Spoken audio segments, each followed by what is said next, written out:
Here comes the sun. I say, it's all right.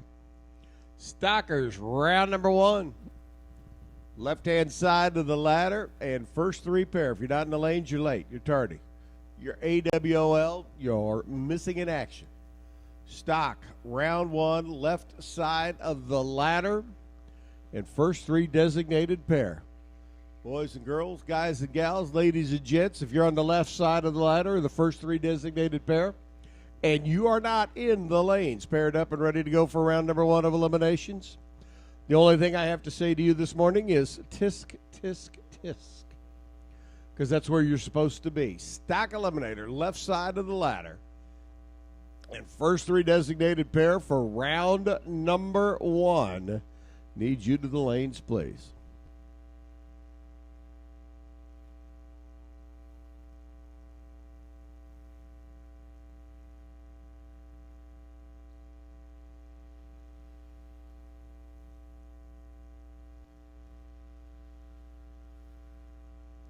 All right, looks like the left side responded. That means we need all the rest of our stockers down to the lanes, please.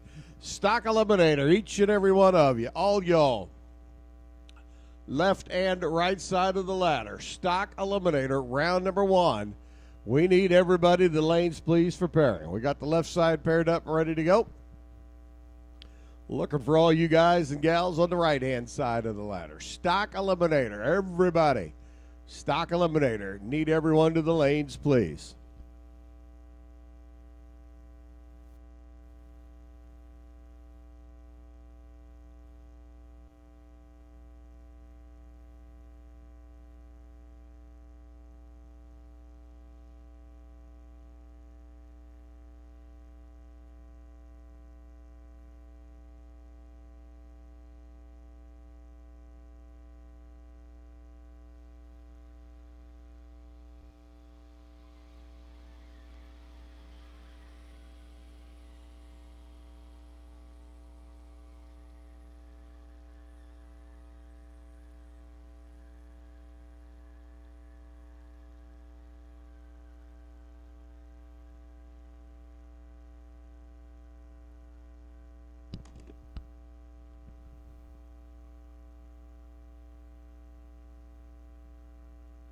Is your goal an NHRA championship? Then Alltronics has what you need.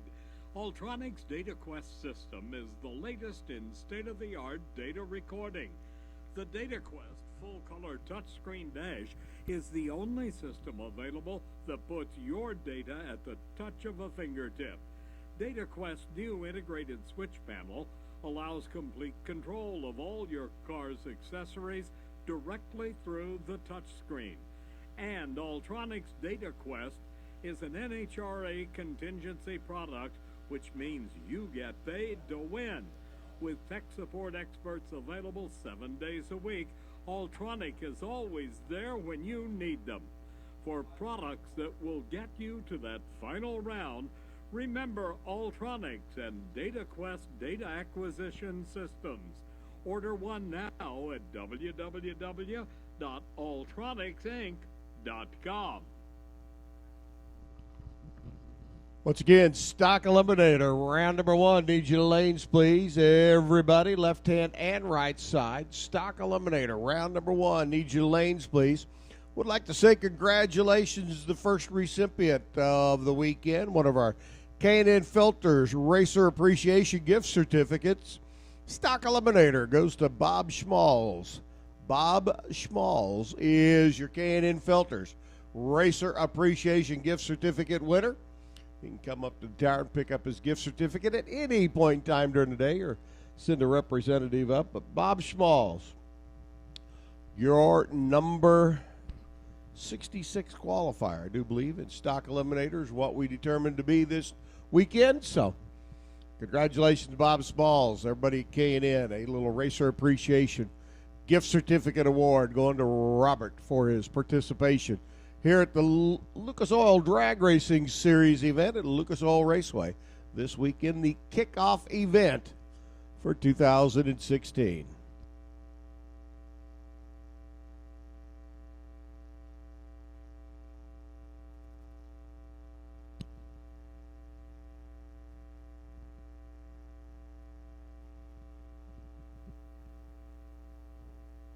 Race car to hot rod. If you have a leaf spring vehicle, you can count on the Calvert Racing team to set you up with the best in leaf spring performance. From their CalTrack system to split mono leaf springs to their full line of shocks, Calvert Racing has been revolutionizing leaf spring systems to outperform the competition. It's no secret, with the CalTrack system equipped on 7 out of 10 of the current NHRA World Champions and the first leaf spring car in the 6-second quarter mile, Calvert Racing has what you need to get you to the win light. Visit their website at calvertracing.com for more information for their leaf spring application, bolt-on 2-link system, and CalTrack's traction bar system.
For over 45 years, racers have come to depend on Moroso Performance products to help get their car to the winner's circle. With a full line of oil system and must-have racing products, it's important that the factory support goes farther than just the purchase. For 2015, Moroso Performance is expanding trackside support to most divisional races, while continuing to pay contingency on all Moroso oil pans. The Moroso Trackside Support Trailer is designed for the Sportsman racer's needs and peace of mind while attending these events.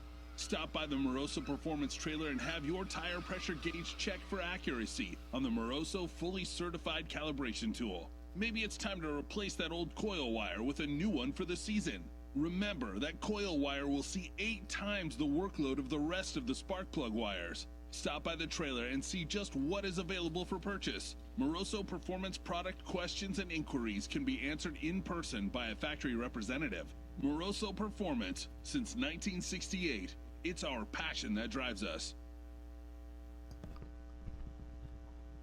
Stock Eliminator round number 1. You should be in the lanes, paired up and ready to go. Stock Eliminator round number 1. You should be in the lanes, paired up and ready to go. Super Street, we'll be calling you shortly, so get them warmed up, fueled up, pressure in the tires, lots of juice in the battery, and we'll be calling you shortly. Not yet. You're on standby, but Super Street, be advised, you'll be coming up next.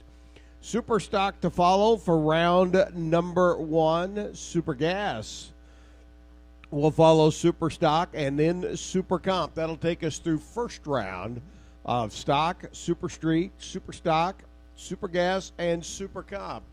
We'll then get into our Spitzer Race Cars, RacingRVs.com top dragster category. Comp Eliminator will be up for their final qualifier, as the top dragsters were, and top sportsmen are Brodix, Steve Schmidt Race Engines. Top sportsman cars will be up for their final qualifier. Then it's into Top Alcohol Funny Car final qualifying session. Top Alcohol Dragster final qualifying session.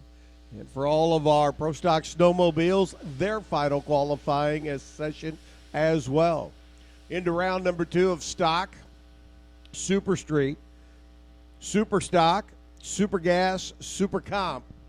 And then into round number 1 of our top dragster comp eliminator, top sportsman, top alcohol funny car, top alcohol dragster, and snowmobiles. And we will continue to work our way through rounds of eliminations as the day progresses.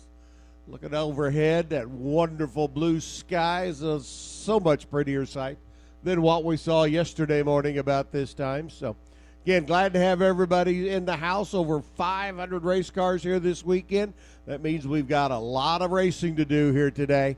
So when we call you to the lanes, we need you to come prepared and ready to go. Right now, Stock Eliminator in the lanes, paired up and ready. Looking at all the activity out on the racetrack, I see vehicles moving off, moving away.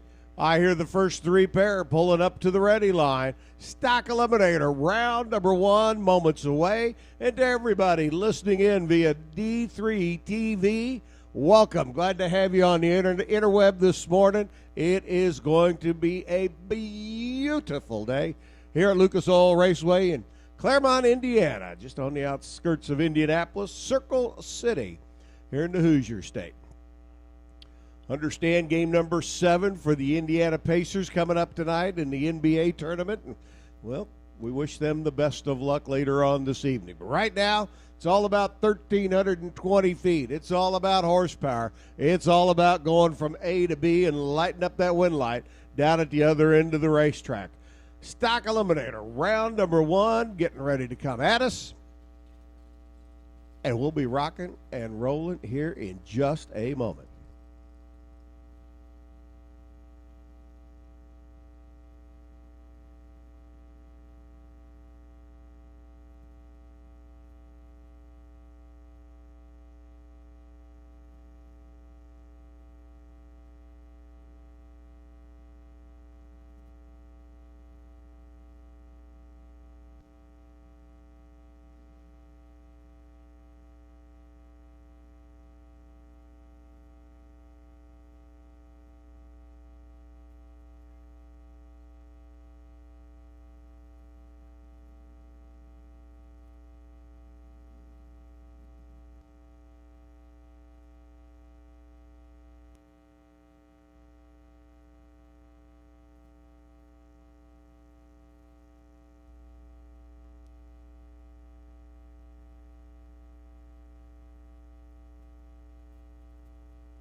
Want to race down the same track as the stars of NHRA? Tracks all across the country host events that you and your family can race at and be part of. Race your street car at the NHRA Drag Street Legal Style presented by AAA, or your hot rod in the Summit Racing Series, where you can be crowned track, division, and even the NHRA Summit National Champion.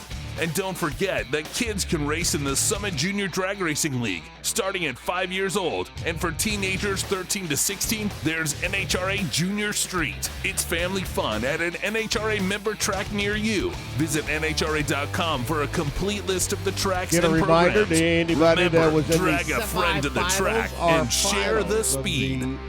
Super Shootouts from Draw and RFC, presented by Maziere Engineering on Friday evening. If you have not been to the trailer to pick up your semifinals or finals payment, you might want to do so before the gals decide to go shopping at the local mall. I understand we also have a couple of winter plaques still up here in the tower for the winner in Super Street and Super Gas shootouts as well. So money and plaques and lions and tigers and bears. Oh, my. Well, I don't know about the lions and tigers and bears, but we got money and plaques for our Super Shootout winners on Friday evening. Be sure and come on up to the tower. Pick up your plaque for Super Street or Super Gas winner and money, honey, over at the trailer for the semifinalists and finalists in the Super Shootouts, presented by Maziere Engineering and brought to you by our good friends at Draw Racers for Christ. Boss man out there giving the track his final okay before we send first cars down the racetrack. Ben Wenzel sitting here at the ready line, ready to rock them, roll them. Looks like it may be a single for Ben because I do not see Sharp's iStock automatic machine. But first three designated pair will be the first three pair down the racetrack. And then on out, it's the rest of our 92-car stock eliminator field getting ready to come at you. Again, to everybody listening in on D3 TV across the country and around the world for that matter. I know we had listeners last year in Australia and over in Eastern or Western Europe. And, hey, glad to have you on board. Kick back and enjoy. It's going to be a great day. Drag racing from Lucas Oil Raceway, home of the U.S. Nationals here in Indianapolis. As soon as the boss man says we are ready, approves all the stickum out there. We've got looks like all the equipment rolling off the top end of the racetrack. We'll be getting round number one. Stock eliminator underway and rocking and rolling. Again, a busy, busy day of racing here at Lucas Oil Raceway. Over 500 cars, some champions to crown once all is said and done. When we call your category to the lanes for eliminations and final qualifying, for those of you that have one qualifying session left, we would certainly appreciate it if everybody could assist us in getting our way through the day by hustling and making your way to the lanes just as quickly as possible. Looks like we're just about ready to go. Round number one, stock eliminator.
NHRA All Access is your exclusive ticket to watch live racing from the comfort of your own home or on the go all season long. You know, with live streaming NHRA All Access, my friends and my family, they can watch me race around the country and turn those wind lights on. From sunup to sundown, NHRA All Access is live right at your fingertips. From qualifying to the finals, we have you covered. Can't get enough of the world's most extreme sport? Sign up for your personal pit pass to all of the action at NHRAAllAccess.com. The best thing I like about NHRA's All Access is I get to watch the Sportsman competition throughout the country, and as a bonus, I get to watch my son, Sean Langdon. I'm Ashley Sanford, and I love NHRA All Access because it shows all the Sportsman classes, the competitive races, and best of all my family and friends get to watch me race. Never miss a race again. An entire season will be yours for only $99.95. Join us, NHRA All Access.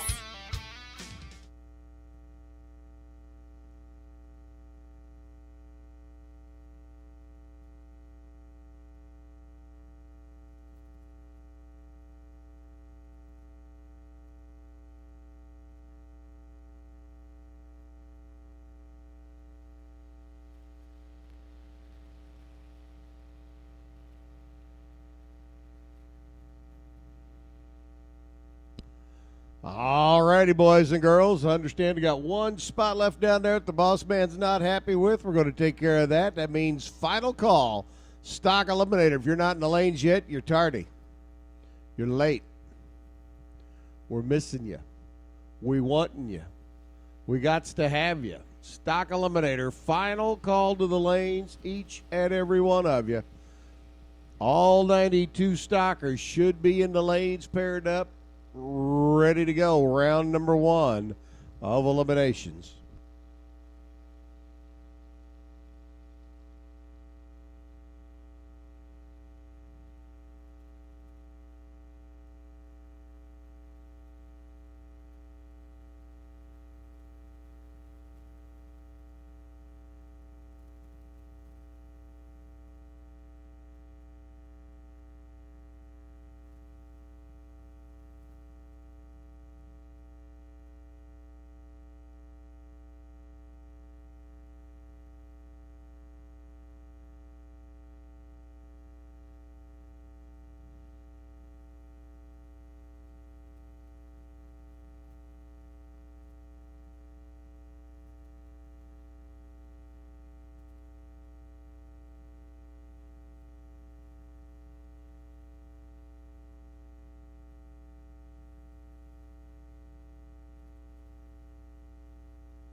When you want proven performance, there's one brand that's been around for over 75 years, Edelbrock, building the finest American-made performance products for the street and track.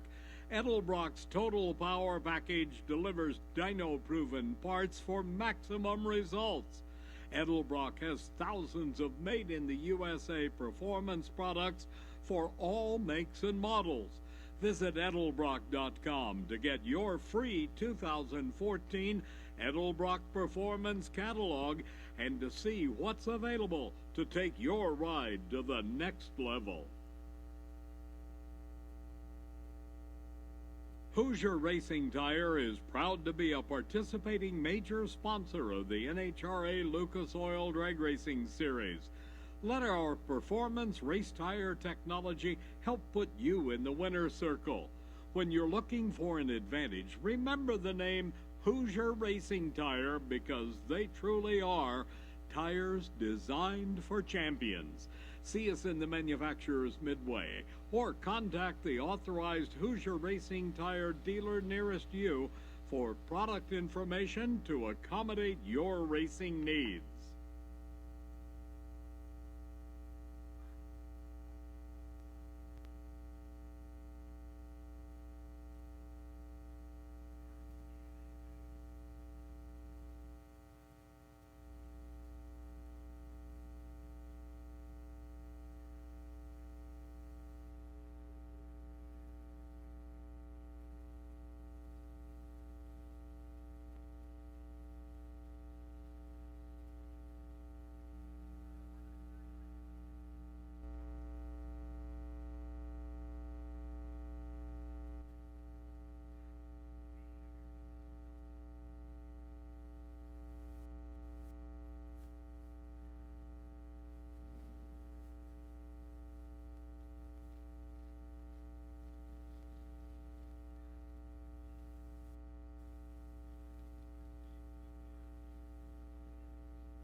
The Rumble in the jungle. Here we go. Stock Eliminator. Round number one, getting ready to come at us. Our first three pair are designated. After that, it is by the ladder. We're about ready to rock them, roll them, sock them, and bop them.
And it looks like out of our first three designated pair, where we should have 6 cars, we've got 3. And I got to tell you, for the few years now that we've been running the first 3 designated pair configuration, This is the first to have 3 competition buys. I got to say, I've never seen it before. But I'm sure Mr. Cakel, Mr. Wenzel, are not going to complain about it one bit.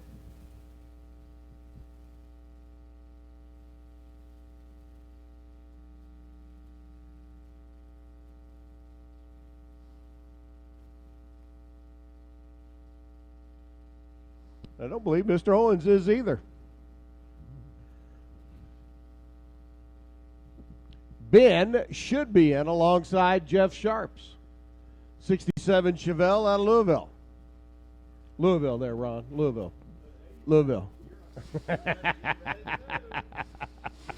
327. 67 Chevelle, a no-show for round 1 of elimination. That gives Ben Wenzel, who has not been down the track since Friday, a round 1 win, and even more importantly, a great opportunity for a Sunday morning tune-up run. The winner of the U.S. Nationals, way back, 1967. When this car was brand new and fresh off the showroom floor. 302 mouse motor, 4-speed, original 67 Z28 Camaro. And off and running. With lights on, scoreboards flashing. Moving into round number 2 goes 1070. Buck 23 for speed. So Ben's our first winner of the morning. Jeff Sharp, sorry about the not being able to answer the bell. Here's Wade Owen, should be taking on Steve Zorning. Steve's Dakota, out of the McCormick Motorsports flagship stables. Should be up alongside Wayne.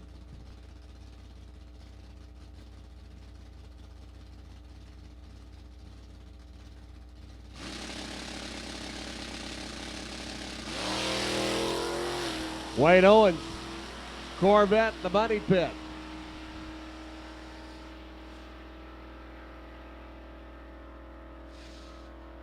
Steve getting the win, lighting it up, 1190 at 110 miles an hour. And Wade's Corvette, the money pit, a no-show. Alan Backens, Mustang GT, Kentucky-based. Ford, not available for round 1 of elimination. So our third and final pair of the first 3 designated pair. And our third competition buy. The win will go to Jim Cakel's E-Stock automatic machine. That gorgeous Lane Automotive 70 Olds 4, 4, 2. And out of the gate he goes. Leaves the starting line with a perfect reaction time, and he'll wish, wow, I had that back for later rounds. But more importantly, 11:07 at 119 on a good tune-up run here on Sunday morning, round 1 of eliminations. All right, now we're really going to start whittling the field in half. 92 stockers on the qualifying sheet. Don Turk and Chris Stevenson going to start us off with pairs. Turk's in-stock automatic Pontiac there on the left. Stevenson's K-stock automatic Buick on the right. Stevenson, 1186 the dial. Turk, a 1219. Interesting to see that Turk dialed up, Chris dialed down. See who had the better read on their weather station this morning. Punch the correct numbers into the calculator. Turn the computer on at the right time to get the readout. Win's going to go to Stevenson, who breaks out even yet quicker. 1184 on the 1186, 1217 by Turk. Comes up 9 thousandths of a second too quick down at the other end of the racetrack. And Buddy Hughes now taking on Tom Reese. Stand corrected, 9 thousandths of a second true margin of victory down at the other end of the racetrack on that breakout. All right, K-Stock automatic. Heads up, first one to the finish line, winner. Winner, winner, chicken dinner. Tom Reese, right side, out of the River City over in Ohio. The Cincinnati kid taking on Buddy Hughes, coming up from the home of the Sluggers, Louisville. Looks like the wind's going to go with the Louisville runner. 11:89 at 108, 12:13 for Tom Reese, and he will have lane choice on the highway back to Cincinnati early. Brandon Maziere up from her Camaro, the 67 edition. 350, easy stock automatic machine. Tom Bettinghouse coming down from Michigan. Pearson, to be exact, another Oldsmobile Cutlass. This time a 307L stock automatic machine. 1248 to an 1108, 1.4 second handicap start. Going to go to that little Oldsmobile. Brina sits and waits. Now she's off and running. Here comes Brina. Closing in, top in. Can she get Tim at the stripe? Yep. 11:29 at 100 miles an hour. 12:62 by Tim. Both drivers well off the dial down at the other end of the racetrack. Dave Walters, Brian Merkel, B-Stock Automatic, Pontiac Firebird, the LS-powered machine on the right-hand side. Walther in the left lane, out of Lanesville, here in the Hoosier State. The DW's Auto and Truck Service machine. G-Stick, 350, small block, 69 Camaro, over on the left-hand side.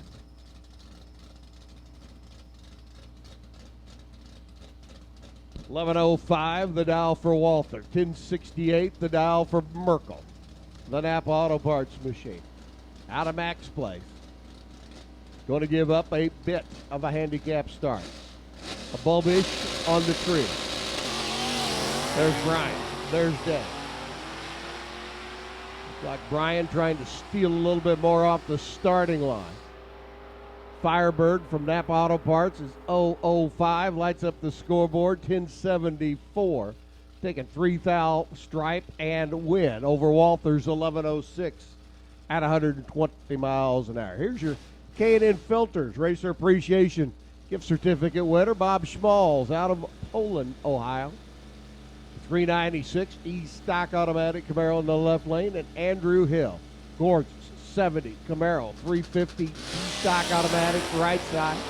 Well, Bob's day's done. First red light here in the opening round of elimination. 396 Camaro gets a handicap start back to Ohio. Hope he picks up a certificate before he leaves. 1078 by Andrew. Good for the W at 121 miles an hour. And we get to see that shiny red Chevrolet Camaro at least one more time. Jennifer McCormick up now. Another one of the McCormick Motorsports fleet of race cars. Taking on Matt Lund's Pontiac, the Firebird out of Bettendorf. Coming over from the Quad Cities. Lund dialed in, 1060. McCormick dialed in, 1213 into Dodge. Pretty good start. There goes Jennifer. Here comes Matt. Out of the gate they go. Trying to reel in a Dodge down the top end. Lund coming. Top end. Had enough real estate. 1064 to $117, good for the win. Jennifer well under the dial. 1188, 99 miles an hour. Taking way too much stripe. And if I had my train whistle, I'd be whistling. Tucker Wingo taking on Steve Novosel. You want to go racing? Here's a Copo Camaro. It's got a very small for sale sign on it. I don't know if that means he doesn't want to put a big sign on or it's just kind of like maybe for sale. Novocel's factory stock D Copo. Taking on the 350 69 first generation Camaro, a Wingo. Out of Springfield. Down in the Volunteer State. There goes Tucker. Here comes Steve. Novosel. A Copo. Lots of power out of that late model. High-tech 396. Closing. Top end. Not going to get it done. 967. $135. Wingo had the better light. Parlays it into the finish line win at 11:41 at 113 miles an hour. Ricky Winchester's Corvette. The unfinished business. G-Stock automatic entry. Taking on Julie Behrman. Julie's ride over here on the right-hand side of the racetrack. Xenia, Ohio-based E-Stock automatic, 400 cubic inch Firebird, 1093. The dial for Julie. She's going to spot that small block Corvette out of Cincinnati over on the left-hand side. A couple runners from the Buckeye State. One of them gets the early opportunity to get home for Sunday dinner. Not exactly the plans they had, but we'll see which one has that opportunity. When light goes on, Winchester, 1162 at $1.13, 1091.3. Breaking out by 17 thousandths of a second was Julie in the Bird, and she'll have her lane choice on the highways and the byways back to the Buckeye State. Billy Fodor taking on Terry Nagel. Nagel, first gen, 68 Camaro right side, 350 with the automatic, 1110 the dial. Fodor, 1135, the 72 Trans Am E-Stock automatic entry, 455 machine there on the left lane. Red light, good night by Billy, leaving 23 thou too quick before the tree comes down and said, green, go. And Terry Nagel will take the win. 1108 on the 1110 at $1.17. Joe Fodor, 1145, 117 miles an hour. Just a little quick off the line. Never did have an opportunity down at the other end. Mike Lund, Chevy 2. Up next, the K-Stick, 283, 4-speed, 66 Chevy Nova SS. 1174 the dial. A bulbish on the tree handicap start, Rodney Long. Over here on the right-hand side, an F-Stock automatic, 350, 69 Camaro. Looks like a quick scrub-a-dub, clean up, mop and glow there on the starting line. We should be ready to go.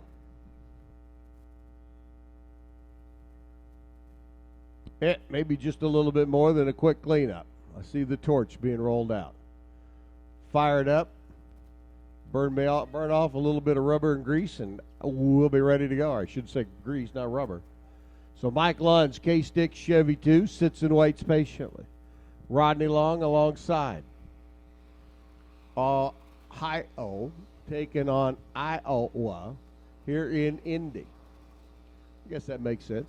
Hey, you want to go racing this weekend? Sure. Where you want to meet? Indy. Yeah, that's about halfway. Yeah, for Mike it might be a little bit more, but hey, you know.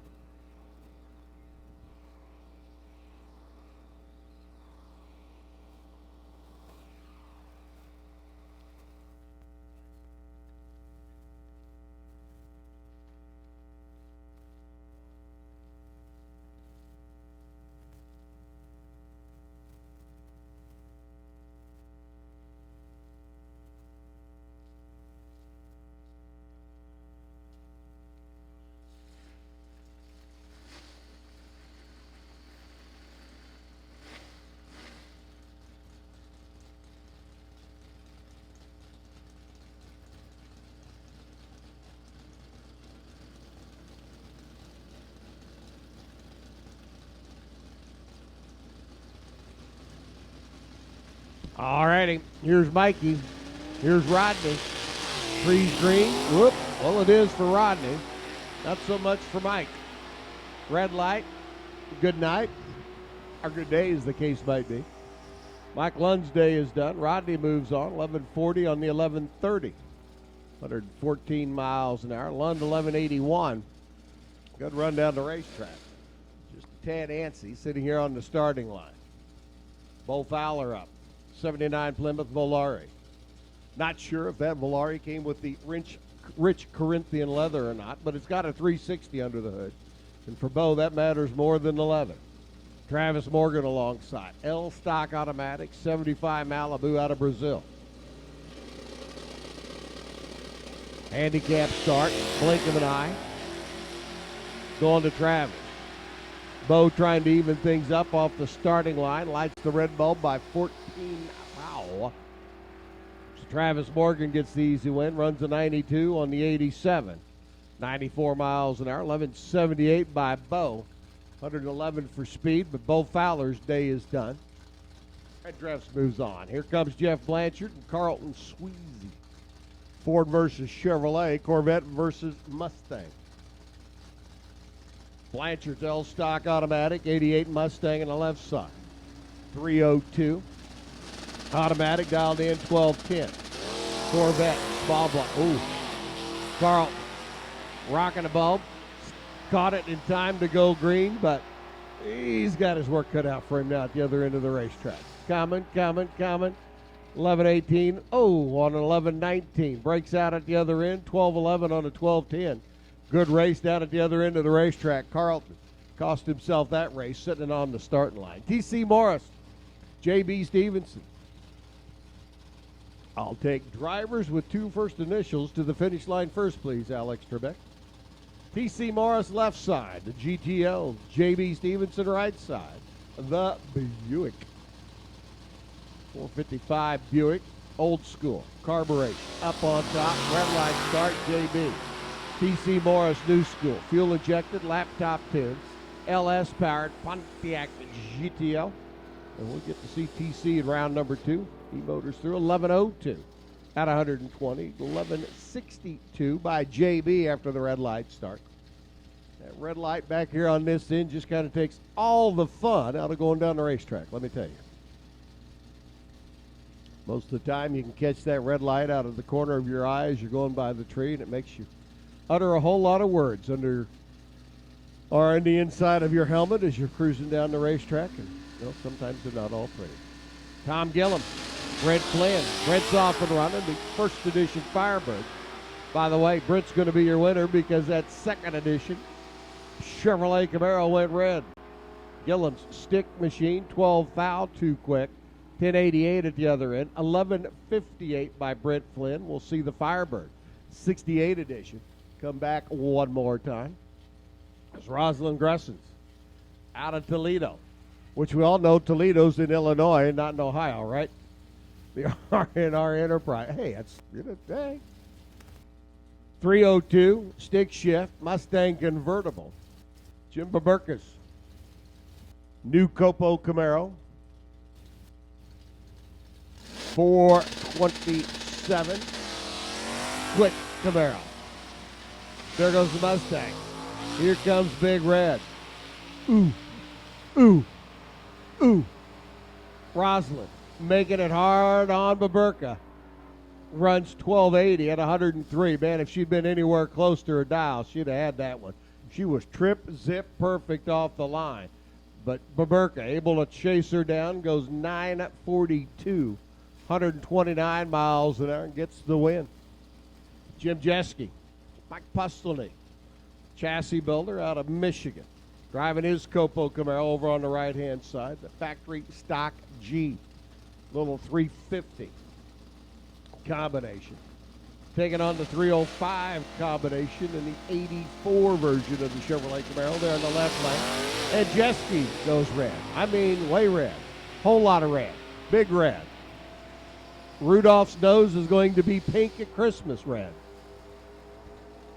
11:51 by James on his 11:52 after that red light start. 10:35, Pustley gets the win. We'll see Mike back one more time at 129 miles an hour.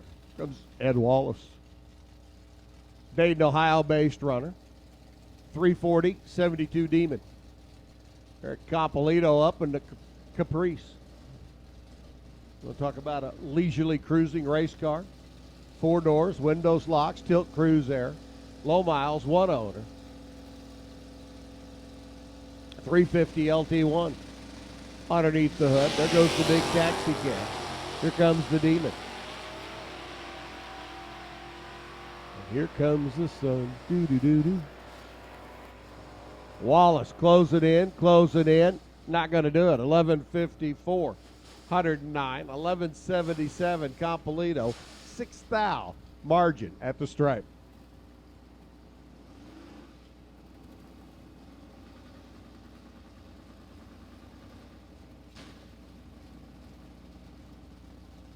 Dan Coville and George Antrobius.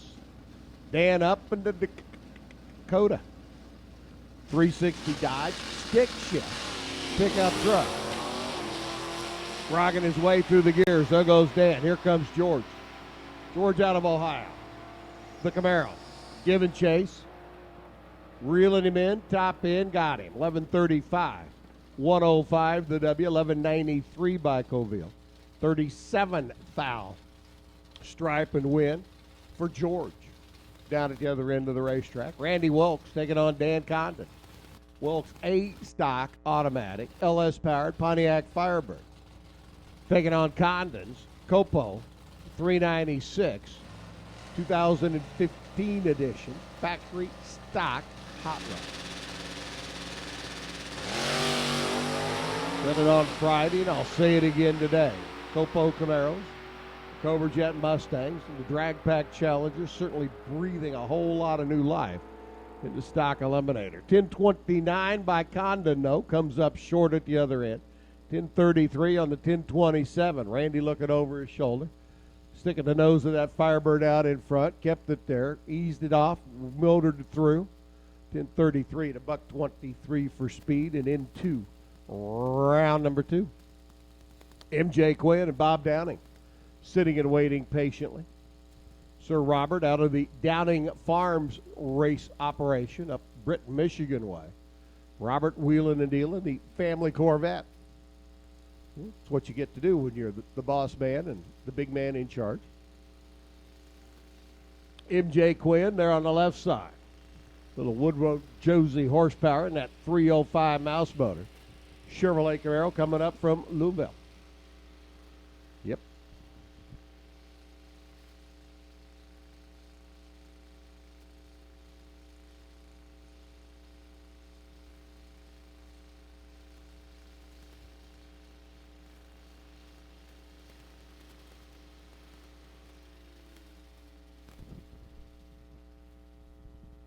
Super Street needs you to the lanes now, please. Round number 1 of Super Street. To the staging lanes, please. Come one, come all. Round number 1, Super Street needs you to the staging lanes, please. 1090 cars, your turn. Come and get it.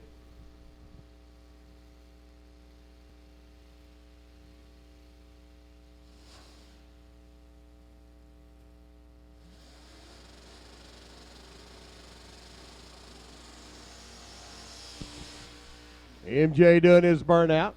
Bob Downing doing his burnout. By the way, if anybody sees that Charlie Downing character, tell him he owes me 20. He lost the bet.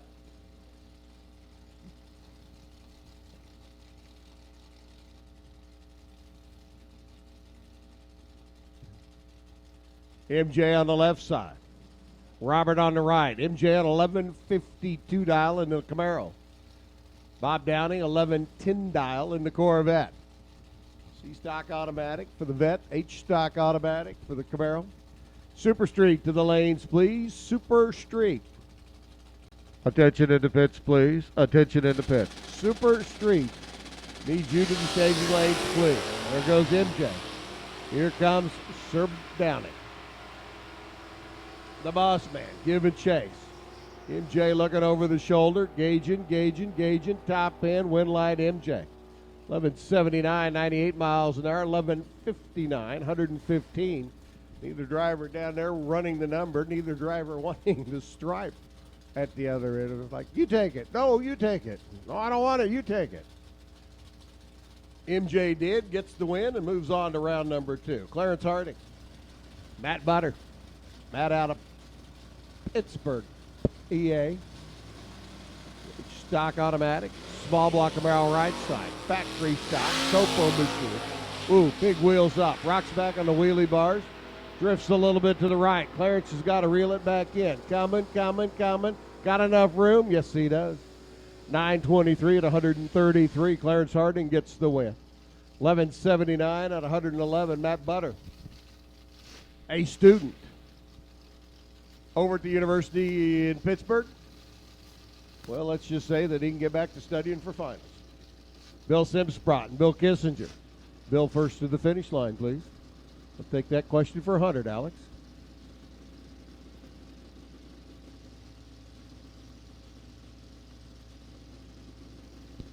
Do want to let everybody know that Gate 8 has been unlocked. They found the key. Gate 8 is open for those of you over on the west side of the racetrack here at Lucas Oil Raceway. Bill Kissinger, the Oldsmobile out of Valparaiso down at the other end, comes up short as Bill Simsprott's Nova gets the win, 1165 at 106. 1244 and 105 by Mr. Kissinger. Super Street 1090 cars. We do need you to the lanes, please. Super Street 1090 cars. Need you to the staging lanes, please. Tommy Turner. 302 Ford for the runner out of Tompkinsville. Down in the Bluegrass State. And Marv Robinson. A Hoosier over here on the right-hand side. The 71 old. Pole 2. 4-barrel, 4-speed, and dualies off.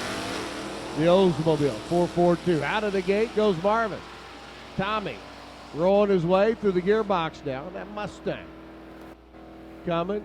Top end's the Oldsmobile, 1151 at 109. Turner's Machine, 1210. 107 miles an hour down at the other end of the racetrack. And again, a great, grand and glorious good morning to everybody listening in here at the track and around the world via D3 TV as we are in round number 1, Stock Eliminator.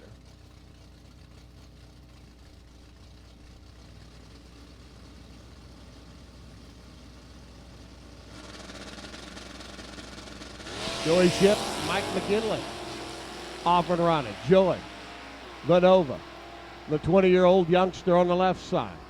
McKinley, right-hand lane, trying to chase down a perfect reaction time. Not going to get her done. 64 on a 60 by Joey. Trip zip 0 on the tree. 101 miles an hour, 1144 by McKinley. The Pontiac's day is done at 114 miles an hour. And Young Ship gets the W. Ryan Kirkpatrick and Jeffrey Teets up next. Copo's a pair. 2015, 350, right side. 2014, 427 for Kirkpatrick. Over on the National Dragster side of the racetrack. Jeff Teets over here on the Indy Cartel lane, the right-hand side of Lucas Oil Raceway.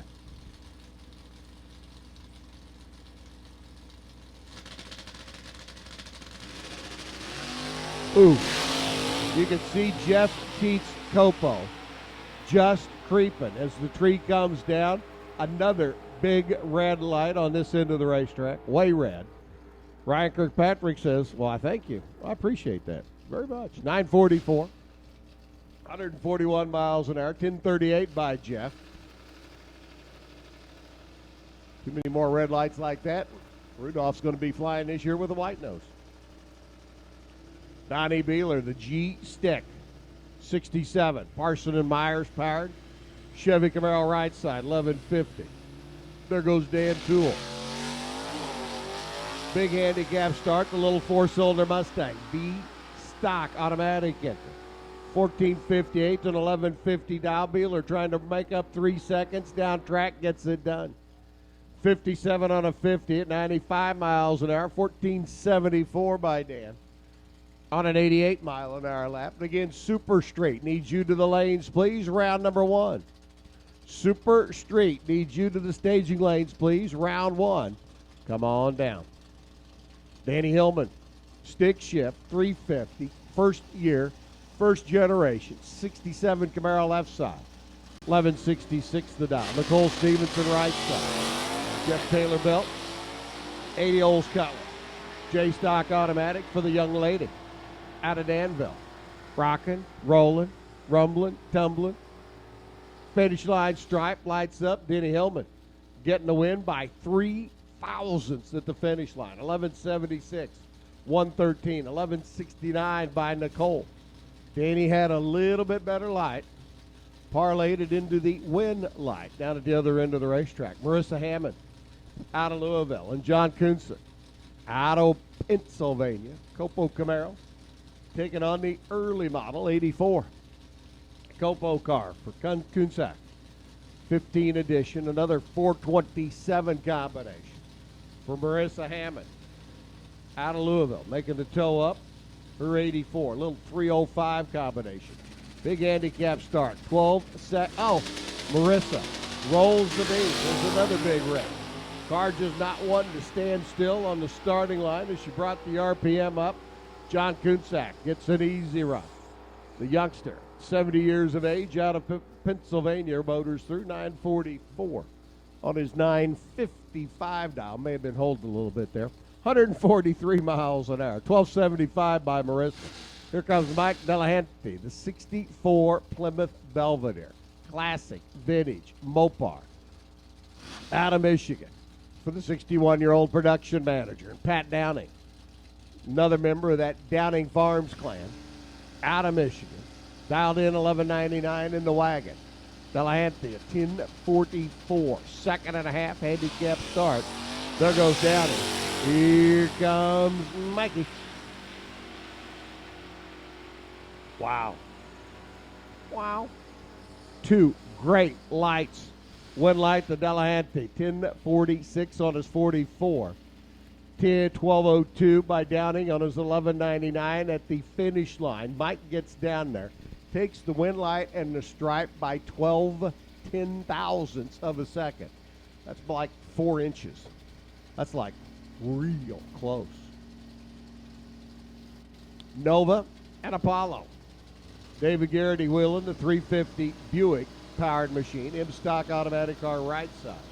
Aaron Allison, the 72 Nova 350 G-stock automatic in the left lane. Handicap start to Garrity. He's off and right. Here comes Aaron. He's off and right. Super Street needs you to the lanes, please. Super Street needing you to the staging lanes, please. Wind light's going to go to Allison. 1145 at 108 on his 43 dial. 1202. Garrity got down there, turned the stripe over to Aaron. Aaron turned around, tipped the bill of his helmet over to David, said, thank you. Thank you very much. Takes the win by 19 thou down at the other end of the racetrack. Here's Ryan Rudrick taking on last year's runner-up. Here at Lucas Oil Raceway at the Lucas Oil Drag Racing Series event, Drew Whalen driving the Lucas Oil car. So you got the Lucas Oil car, Lucas Oil Raceway at the Lucas Oil Drag Racing Series. That should be a trifecta. Drew, who broke the yoke on the rear axle on his first lap Friday, took out the U-joint, took out the transmission. He and Dad wailed and flailed and got the car back for a late Friday qualifier. And on a double breakout, last year's runner-up's going home. 10:53 on a 10:56. 11:36 on an 11:38. Both drivers breaking out. True margin of victory for the runner out of Fredericktown, Ohio. Ryan Rudrick gets the win by 9 thousandths of a second. Kevin Ziskowski, Rockford, Michigan. The E-Stock automatic, 396, 67 Camaro, in the Indy Cartel lane on the right-hand side. Luke Ubelhorn out of Indiana, the 09 Challenger, drag pack machine, 1053 to dial left line. Red light, good night by Luke. Not a big red light, just a red light. He's off and running. Kevin Zaskowski, though, already celebrating his move into round number 2. Runs an 11:12 at 117. That's good for the W. 10:60, 127 by Luke in a drag pack after that red light start. Again, Super Street needs you to the lanes, please. Super Street needing you to the staging lanes, please.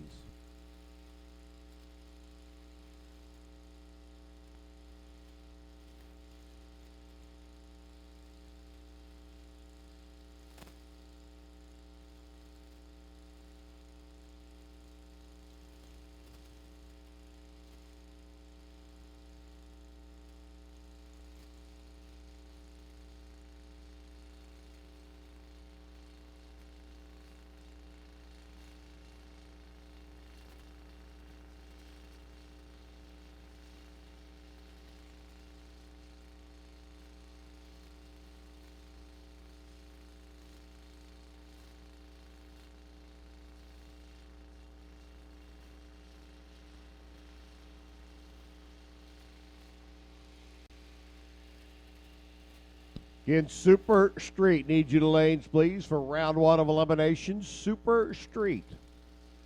Round 1 of eliminations, please.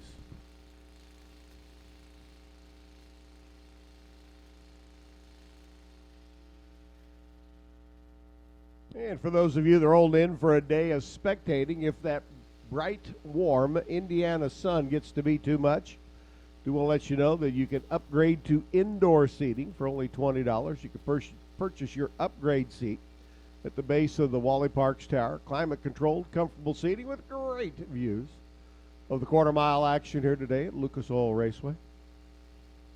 So if that sun gets to be too much, which, well, I don't know about you, but after yesterday, I'll take all the sunshine I can get.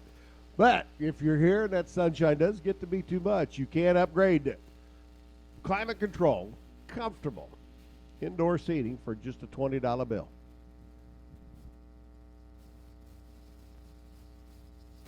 Lynn Smith, Bruce Gibson. Next pair of contestants here in round number 1, stock eliminator. Lynn out of Pontiac, over in the land of Lincoln, the great state of Illinois, out of Poston Buick Performance Stables, the 455 Buick Grand Sport. Bruce Gibson's D-Stock Automatic, the Demon, 71 edition, 340 combination. Always wanted a Demon or a Duster. I think it'd look great sitting in my dream barn. Can't call it a dream garage because garages are kind of small. For all the cars I'd like to have, I need a big barn. Maybe my dream warehouse. There we go. I like that better. Dream warehouse. That'll work. Lynn Smith, F-Stock Automatic machine. 1129 off and running and gets the W automatically. Bruce Gibson can't sit and wait for the 1070 reaction time. Handicap start to come down. 1130 on the 1129 by Lynn. Hey, how about that? 29 thousandths package for Lynn Smith in the opening round of stock eliminator. 14 on the tree, 30 with a 5. Well, that's 29. Jason McCormick, watch the Mopar car left lane. Nothing wrong with Doug Baker's Mustang on the right-hand side. Just watch the Mopar car, 66 Plymouth. Left-hand side of the racetrack, the National Dragster lane, 426. Oh, and no wheel stand. Grabbing gears, shaking and baking and working his way through the gearbox. Jason Green at the hit, but no wheel stand out of that car, but we'll get to try one more time. 1034 on a 1030. 10 on the tree by Jason. Doug Baker goes down, takes 4th stripe, breaks out by 14 thousandths of a second on his 1118, runs an 11.16.6 at the other end of the racetrack.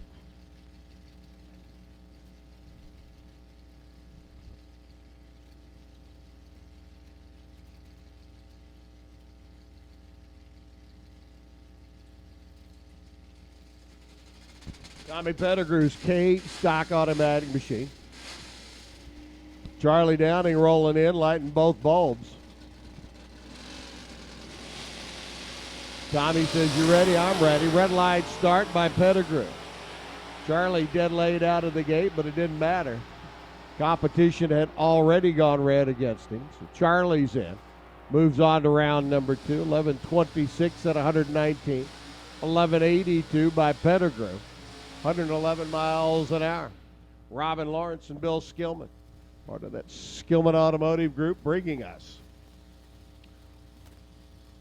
the spring spectacle of speed here at Lucas Oil Raceway, presented by Ray Skillman Chevrolet.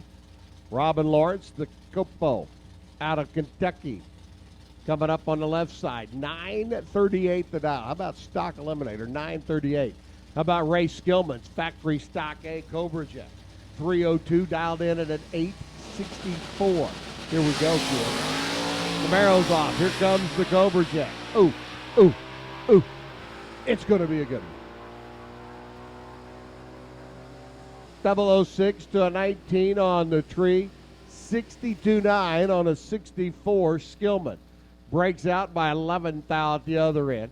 940 on a 938. Robin Lawrence was 006 and parlays it into a 33 thousandths of a second win down at the other end of the racetrack. Rich Rinke, your number 1 qualifiers, 2013 edition of the Copo Camaro with the 396 in it, taking on Marion Stevenson's Corvette. The gang out at Williamsport, Indiana, the Stevenson Family Motorsport, a Jeff Taylor prepared small block over here in the Corvette. Rinke with the Copo, a engineer for the Copo program at Chevrolet. Rich out of the gate and running. Trying to chase down the Corvette. Coming. Got enough real estate? Nope. Marion gets the win. 11:39.1. He's under by 9 thou. 983.4 on a 985. Under by more thou is Rinky. And Marion takes out your number 1 qualifier and stock eliminator. Again, Bob Schmalz, you have a K&N Filters Racer Appreciation gift certificate. Pick up in the tower. Bob Schmalz, a gift certificate for you is awaiting. John Keane should be taking on Don Bales. Drag Pack Challenger. The Hemi car of Bales, a no-show, so John will get to cruise on through. The Muncie-based 455 Buick, 1133 on the 1134 dial at 115 miles an hour. Joe Bellinger should be taking on Mike Keener's 67 Camaro. The 396 4-speed 68 Camaro out of Birmingham, Michigan. A no-show, so a competition buy for Bellinger. The Louisville-based runner. Little 66 Nova long run. I like long runs. Wagons are cool. Little 283, 66. Power glide under the car. A little Chevy 2 cruises on through 12:10 at 106. So a tough break for Mike Keener not being able to answer the bell. Joe Bellinger gets the W. Bob Michael up in that 62 Pontiac Grand Prix. 389 should be taking on George Lyon. Another Copo Camaro not able to answer the bell for round number 1. Another competition buy run. We, of course, qualify our 92 stock eliminator cars and then pair them up for eliminations based on their qualifying. Bob Michael in the 62 Grand Prix gets the competition buy run. 1188, 109 miles an hour, and he'll cruise into round number 2. Chuck Watson should be in the left lane, a Cobra Jet out of Michigan. But for Watson, not able to answer the bell, Ronnie Trotman. His 98 Camaro. Ronnie had problems in the first round of qualifying back on Friday. Probably appreciating this opportunity to get a run down the racetrack, uncontested and into round 2.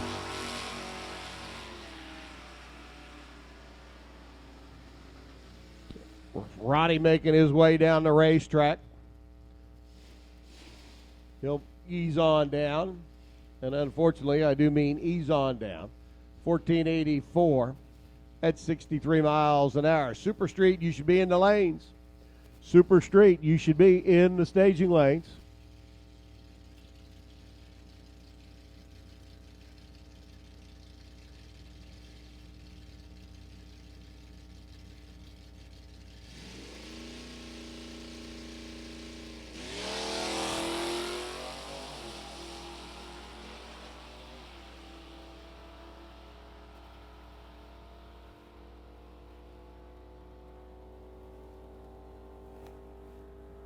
So Chuck Watson Motors on through in his Cobra Jet.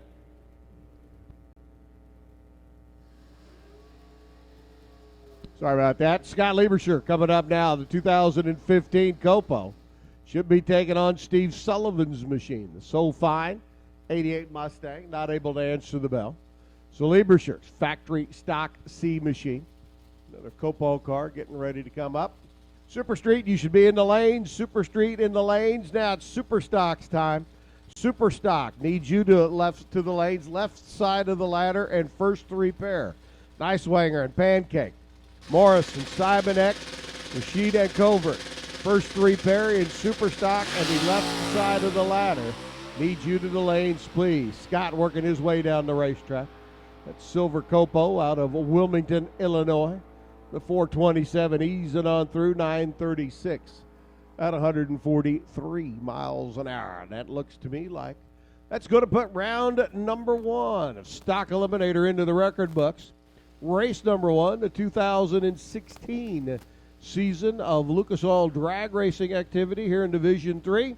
is underway. Super stock, left side of the ladder, and first three pair.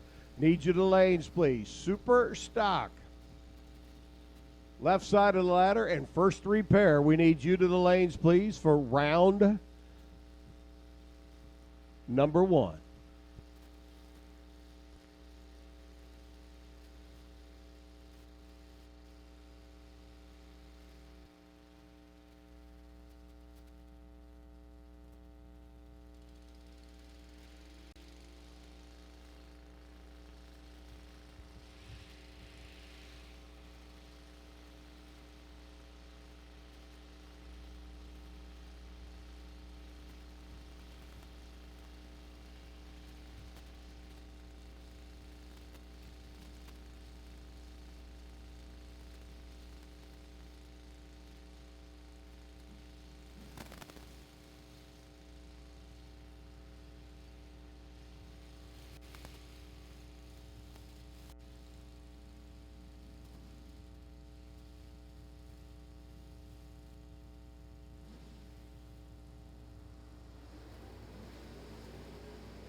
Super Street, 1090 cars coming up next. Here's our first pair. Zach Running and Amy Jo Liberta. Amy Jo and wheeling an Nova.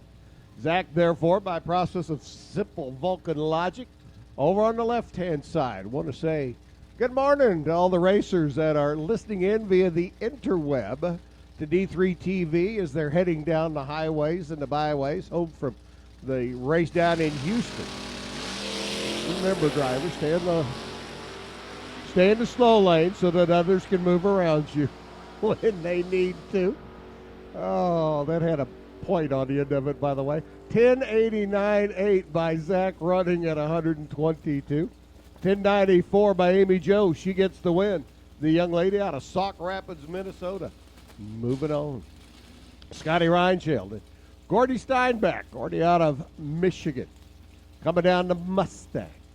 Scotty out of Brookville. Over on the left-hand side, 585 cubic inch, big Camaro. Ryan Dillman, your defending champ from the event a year ago. Runner-up was Blake Richardson. Right now, 1090s. Up on the scoreboard, the drivers taking aim. And away they go.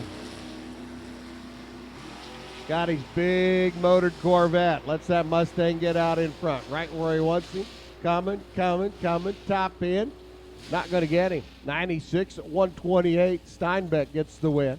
Scotty goes 1098 at 141. Gordy gets down there and takes 9 foul W at the finish line. Scott Sattler, and Steve Eckert. Eckert out of Pataskala, Ohio. And I think 2/3 of the people in Pataskala, Ohio race. Or at least it seems like it sometimes. The 91 Cutlass, they're on the left-hand side. Sattler over on the right-hand side. Great lights up there. Top end, wind lights going to go. Sattler. The little Malibu, 1092 at 137. Eckert got down there, takes too much, bite at the finish line, goes 1087 at $143. His day's done. Jason Satterley taking on Ryan Boland. Again, super stock, round one, left side of the ladder, and first three pair. Need you to lanes, please. Here comes Satterley's Firebird and Ryan Boland. That's 79 Ford Fairmont. I got to tell you, it's been a long time since I've seen a Fairmont anywhere but on the Dragster. Here comes Boland. There goes Jason. Ford chasing down the Pontiac. Top end, Winter Picker lights up. Over on the National Dragster lane, Jason Satterley, 1086 on a double breakout. Gets the win by 19 over the 1084.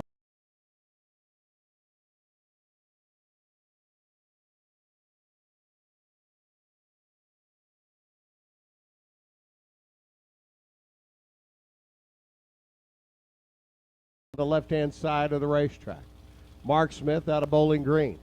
Looks like Jeff's got some issues. The Oldsmobile not wanting to move.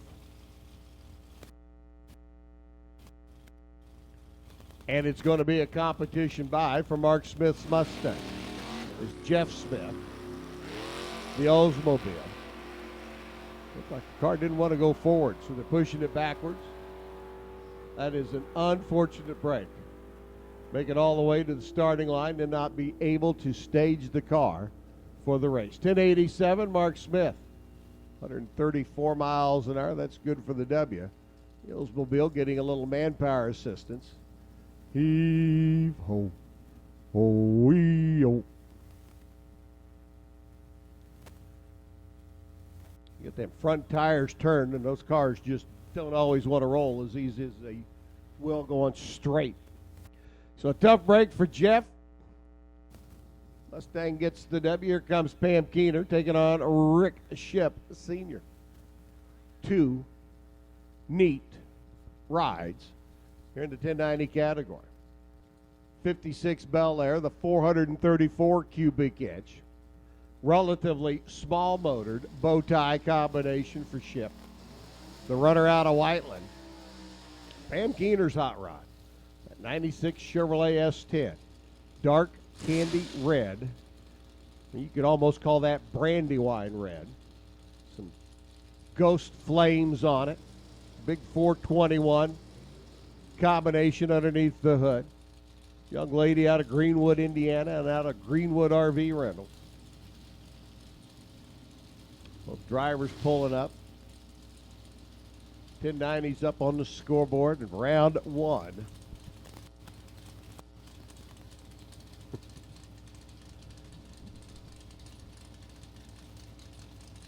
Super Street underway. Interesting to get feedback from folks. Just heard from a racer out in California. Got up early this morning to listen to D3 TV. Watch what all's going on. Pam gets the win. Red light start by Rick Ship. 3 foul. Too quick out of the gate. The 56 shoebox car is gone. Look at Pam. 10-9-0-1. 21 thousandths package. Hadn't been on the racetrack since Friday. Says, I'm ready. Let's go. Scotty Stillings up. 77 Vega wagon. 350 mouse motor there on the left side. Mark Werner's. Waukesha, Wisconsin based. Bright red Mustang. If you look up red in Wikipedia, there's probably a picture of Mark Werner's car. Serious. Of course, then again, if you look up red in Wikipedia, there's probably a picture of Mark Werner's light to go along with it, because it was red as well. Scott Stillings gets the win. 91-6 on the 90 at 124. 1091 by Mark Werner. 131 miles an hour. Ron, I hate to say anything, but dropping binoculars on the floor isn't real good for him.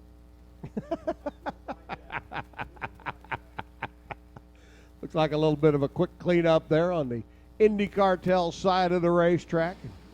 Our next pair already into the water box, spinning the hoops around, getting them ready to go. Gary Summers up, the 63 Ford Ranchero. There on the left side, the runner out of Franklin, Kentucky. 358 cubic inch, all blue oval combination for Summers. Rick Baker out of Crawfordsville. That's like real close to here, isn't it? That's what I thought. In my back pocket. I don't want it in my back pocket. At least people have to pay taxes and stuff. Red light start by the Crawfordsville runner. Well, one thing about it, he doesn't have to worry about lane choice going home. He can stick around till the day's done and still beat everybody else home. Baker, 1095, 130 after the red light start. It was only 4th out red, but it was red, and that's all that matters. Gary Summers, 1048, Gary. 1048, and you get the W at 136 miles an hour. That's your lucky run for the day, Gary Summers. 1048.3. Woo! Grant Zimmerman, the Trans Am up on the left-hand side. Fred Squires in the right lane. Chevy Nova, Pontiac Trans Am. Chevrolet Power Plants, a pair. Superstock, round 1, left side of the ladder, and first 3 pair. You should be in the lane. Squires off and running. Zimmerman out in front. Now Grant going to use a little bit more cubic inch. See if he can chase down. See if Fred can chase him down. 1094 gets the win for Fred Squires at 130. 1098, 121 by Grant. Had the nose of that Trans Am out in front. Fred used a little bit bigger cubic inch engine to track him down. For all the Mopar folks out there, how about a 68 Plymouth Roadrunner? 500 cubic inch Mopar underneath the hood. Taking on Mike Price, runner out of Perrysville, Ohio. Mike came out in that first session on Friday, laid down low ET in the time run. Not exactly what you want to do, but he did. They got the throttle stop fixed, by the way. 1092, 132 for Tom Head in the Mopar, gets the win. 1093, 130. Good race out of the gate. Tom was just 7 thou better off the line, 19 thou better at the finish line, but that was one of the better side-by-side pairings we've had here. The opening round of Super Street. Denny Napier, Joe Malfeo. Joe also was running for that low ET of the first round on Friday. Again, not exactly the situation you want when you're trying to dial in the 1090 category. Like Joe may have that throttle stop set a little bit tighter today. Out of the gate and run it. Denny Napier's Vega over on the left-hand side. Nova, Vega, Vega, Nova. It's going to be the Vega. 1095, 139. Napier by 4 thou at the stripe. Gets the win over Joe's. 1093 at 124. Out of the Illinois-based Chevy Nova. Comes Mark Erickson, the motorsports director over at Rockford, Illinois way. 555 cubic inch Stinnett power plant. Assembled by the man over in Emporia, Kansas. Mark's going to see how well he's got it down into that 1090 number. Jim Unum. Jim in the finals of our run the other night in our Super Shootout, presented by Mosier Engineering, and he's moving on to round number 2 as Eric goes red.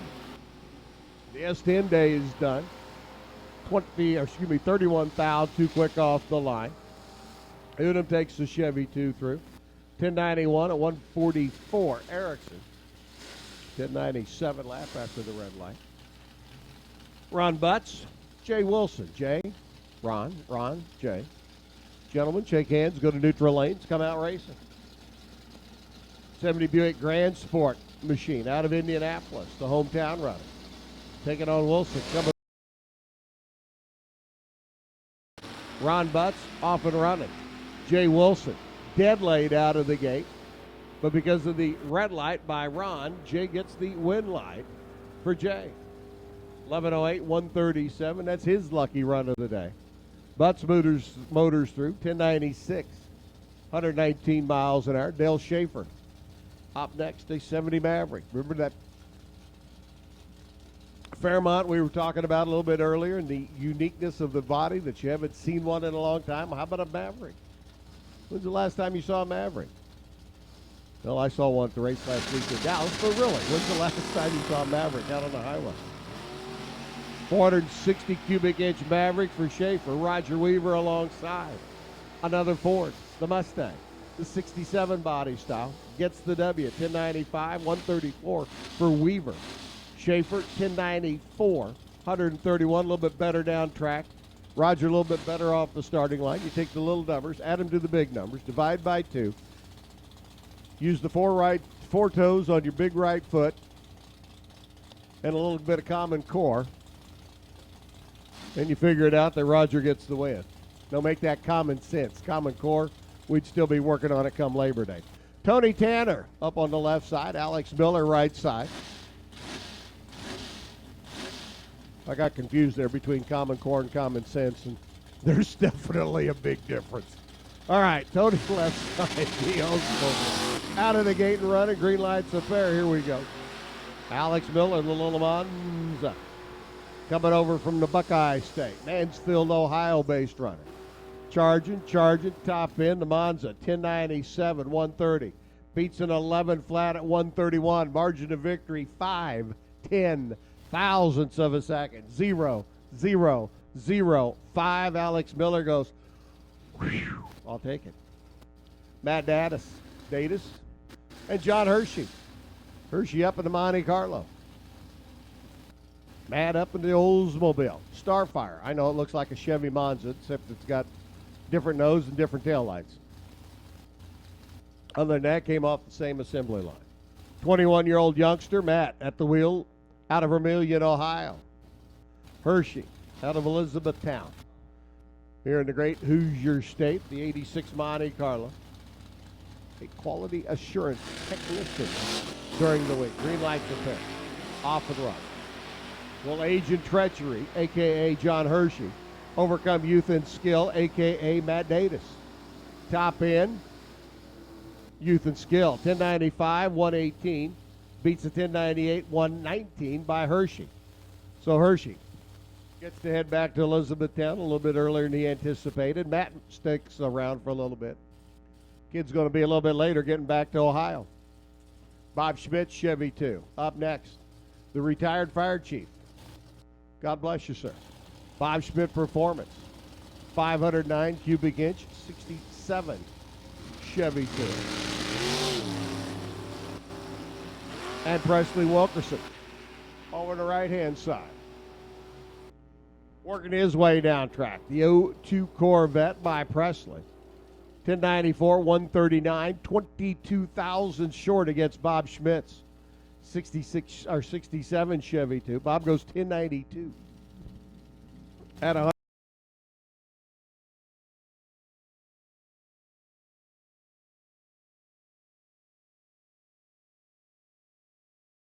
$1090 Boss Man with the 572 Camaro out of Ohio City, which is, of course, in Ohio, because why would you name a city in Indiana Ohio City? Oh, there is Missouri City in Texas, but there's so many cities in Texas they ran out of names. George Decker over on the right-hand side. Defiance-based runner. 66 Chevy 2, big block. Romping, stomping, top end. Who's going to light the wind light? It's going to be Rudy. 1093 at 138, 1092 at 134. Rudy was 006 at the line and 015 at the finish line. Rudy moves on. Here's John Erickson and Garrett Chitty. Garrett making the tow over from Iowa. Amesway. 92 Camaro on the right-hand side. Erickson, red light start for the runner out of Cherry Valley, Illinois. Cherry Valley. Sounds like a nice place, doesn't it? Right now, John's bulb on the tree, pretty much the color of a cherry, red. 1097 to 124. Erickson's day's done. How about Garrett Chitty? He goes dead on 9. 10,909 at 144, and that's good for the W. Quick clean up out on the starting line. Andy Field and Craig Meyer sit and wait patiently. Talked about the Fairmont and the Ford Maverick a little bit earlier. How about a 62 Plymouth Fury? I'm telling you, it's a classic car day here at Lucas Oil Raceway. 500 cubic inch Mopar for the runner out of Kindleville. Meyer over here on the right side, the IndyCar tail light. Taking on Andy Field over in the left lane, the National Dragster side of the racetrack. 77 Corvette, big block out of Chippewa Falls. I think there's a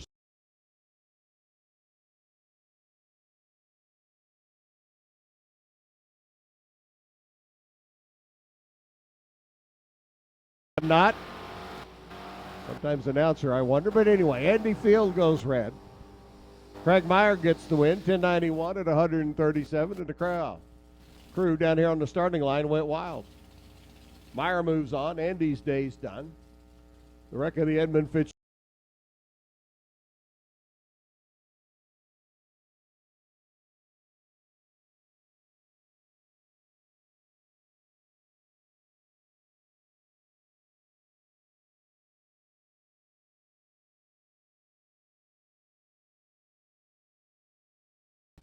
Going to be a big race down in Kentucky here for you, know it.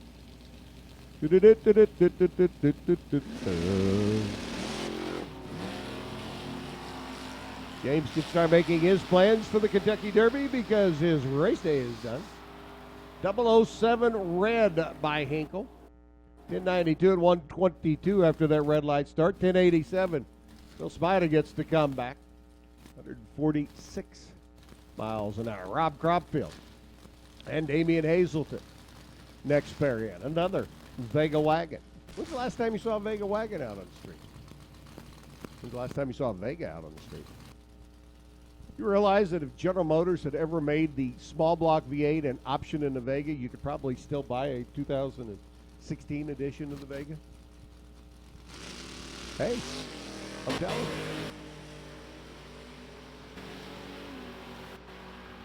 about a 2016 edition of the Vega with all the technology today.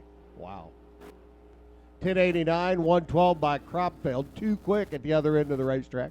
That Vegas day's done. 1093, Damian Hazelton.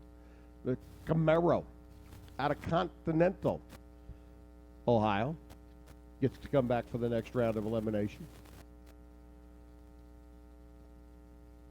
Brian Richardson and John Hellman getting ready to come up next. Super Stock. Super Stock, round one, left side of the ladder in first three pair. If you're not in the lanes yet, you're tardy. You're missing. In action. We need you. Super Stock, left side of the ladder and first three pair. Need you in the lanes, please.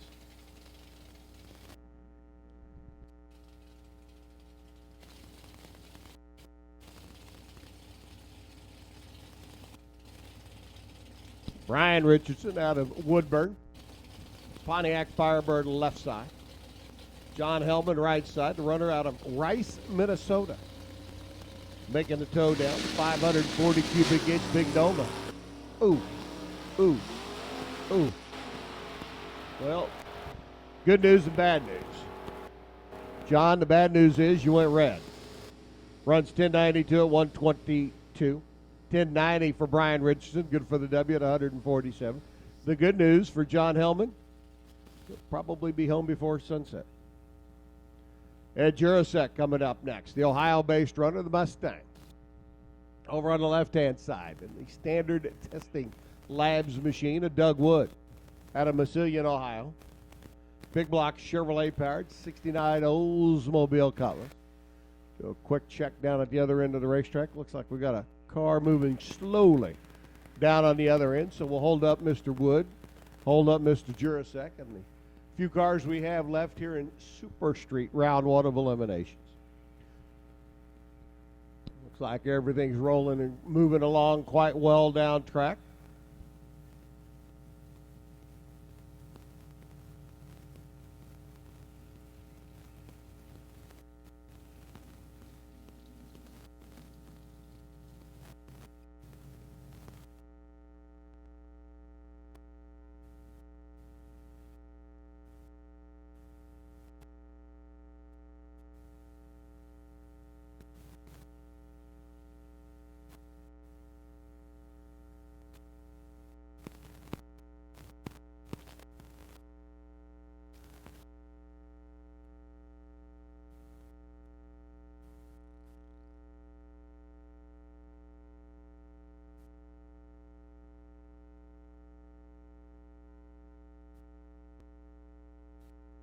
Looks like just a little bit of work needs to go on down at the other end of the racetrack, just past the finish line.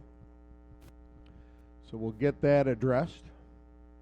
Jurasek and Doug Wood. Looks like about 8 more cars in our Super Street round one of eliminations getting ready to come at us. Our K&N Filters Racer Appreciation Gift Certificate winner here in Super Street goes to Denny Napier. Car number 344, Denny Napier. Our K&N Filters Racer Appreciation Gift Certificate winner. You are a member of your team. Need to come see me in the tower. Pick up your gift certificate. We'll have it for you. Denny Napier, car number 344 in Super Street. Congratulations from our good friends at K&N. A K&N Filters Racer Appreciation Gift Certificate for you.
VP Racing Fuels is the world's leader in performance fuel technology. That includes VP Small Engine Fuel, the perfect fuel for 2-cycle and 4-cycle gas-powered tools, including chainsaws, generators, trimmers, blowers, and more. VP Small Engine Fuel is blended with no ethanol, ensuring easier starts, worry-free long-term storage, and fewer repairs. The 2-cycle blend is pre-mixed with oil, so there's no measuring, no mixing, no mess. Just pour it in and start it up. Learn more about VP Small Engine Fuel online at vp-sef.com.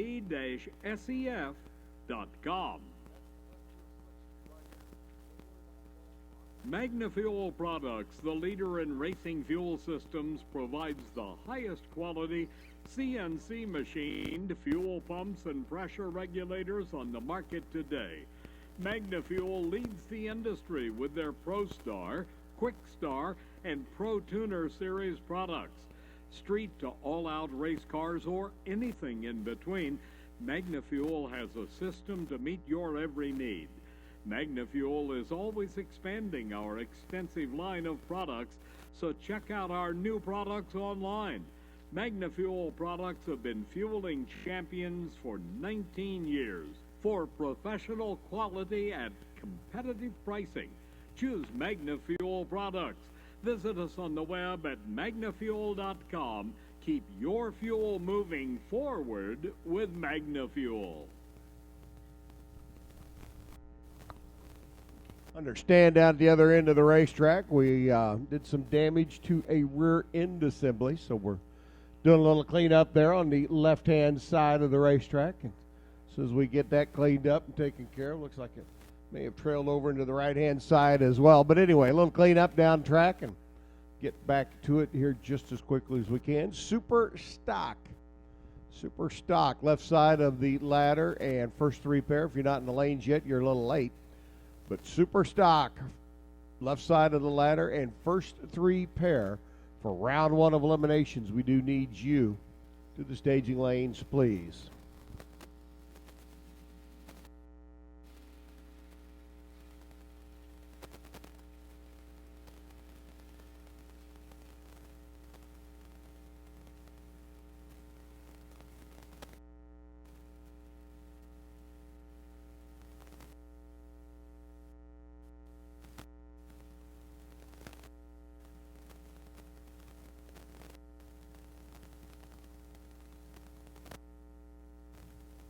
Again, a shout out to everybody listening in across the country, well, for that matter, around the world on D3 TV. Heard from a few friends down in Louisiana this morning listening in.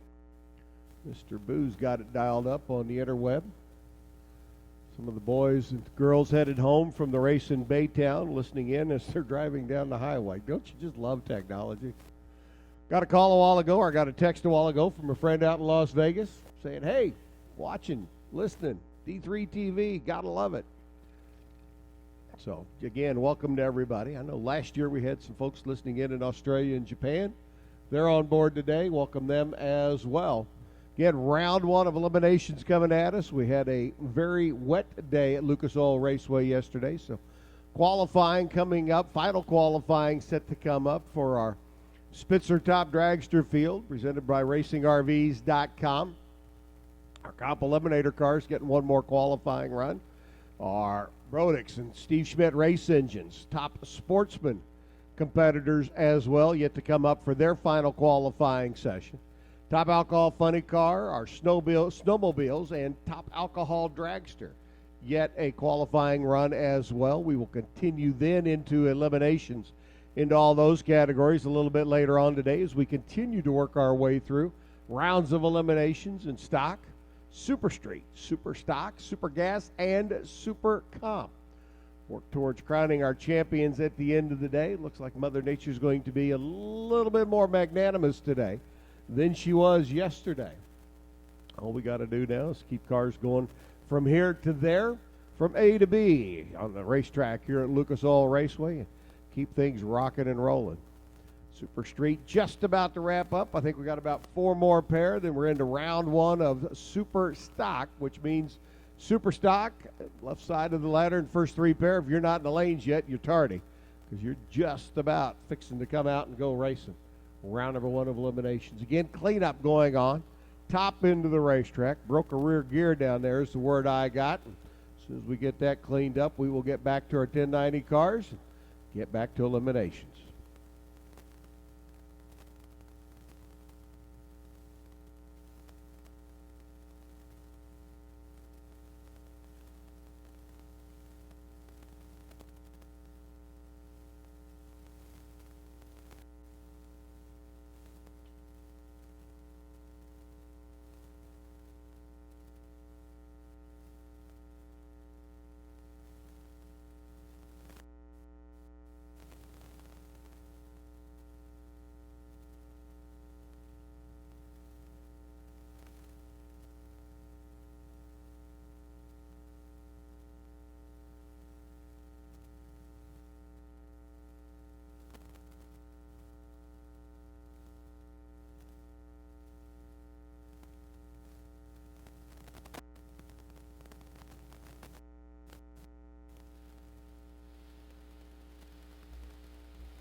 Get all the cleanup equipment working well down in the shutdown area. But like I've said before, and like I'll say again, as much as we give our racers a quality racetrack to stay stuck to for 1,320 feet for acceleration, we work harder to make sure that they've got a good, safe shutdown area where it's safe and secure for them to apply the brakes or the parachutes, whatever the case might be able to get the cars stopped at the other end, because as much as we like for them to go, we also have to have an opportunity for them to whoa so they can turn around and come back for the next round of eliminations. So whoa and go, stop and go, however you want to look at it.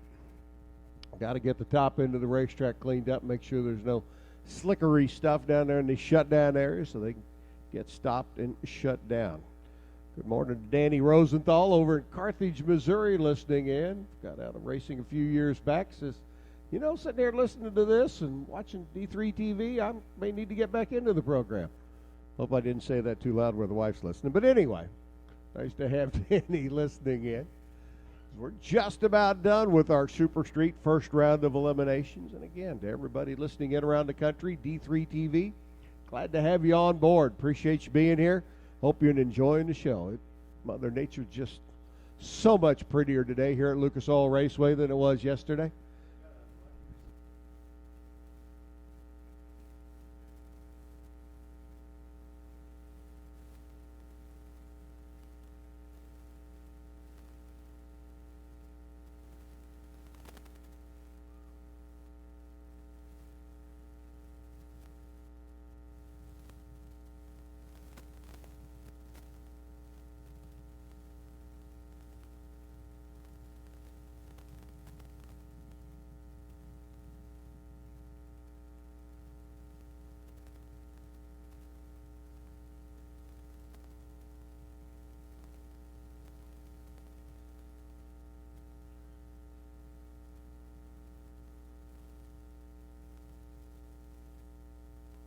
Well, Bob Schmalls made it up to pick up his K&N Filters Racer Appreciation Gift Certificate.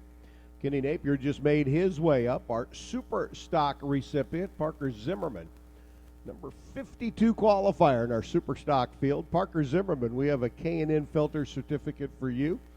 Once you get done with your round of eliminations, feel free to come on up and pick it up. But Parker Zimmerman, K&N Filters Racer Appreciation Gift Certificate for you in our Super Stock class. get this round win under your belt, and then you can come on up or send up a crew member representative to pick it up, whatever the case might be. But Parker Zimmerman, congratulations from our good friends at K&N.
Tired of the same old grind?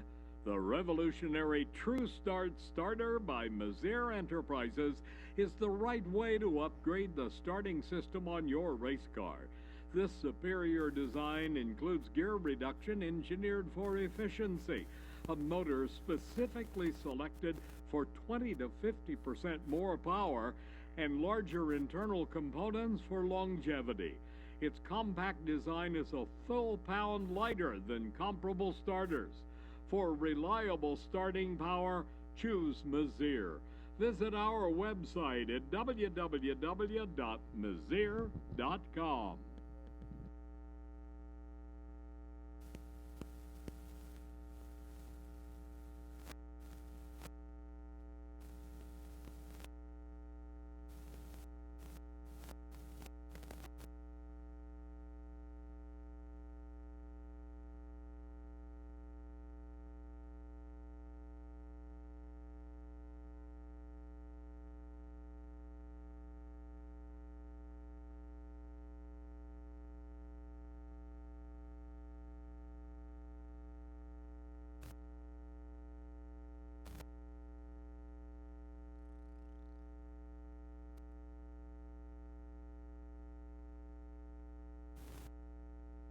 Yeah, it looks like the number of vehicles on the top end of the racetrack slowly diminishing. Still got a few of them out there working away. A few of the track crew guys out there working diligent. Do want to give a big tip of the cap to everybody here, all the tracker crew and personnel here at Lucas Oil Raceway. Guys and gals were out here early this morning. Many of you were already were still in bed while they were already out here working on the racing surface to get it prepped and ready for you.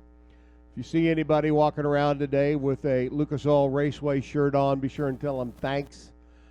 They started early this morning to get this track prepped and ready to go after a deluge from Mother Nature yesterday. So that being said and done, tip of the cap and a great big thank you to everybody here at Lucas Oil Raceway for all the work that they got up and provided this morning to be able to get the track prepped and get ready to have some cars go down it. We've seen some pretty good numbers and some dead-on laps going on down this racetrack. So tip of the cap to them for all of their hard work and getting everything wrapped up and taken care of.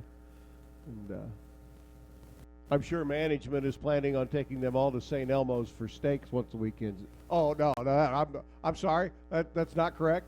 It's McDonald's. Okay, all right. Well, you know, still, thanks, guys. We appreciate all the work.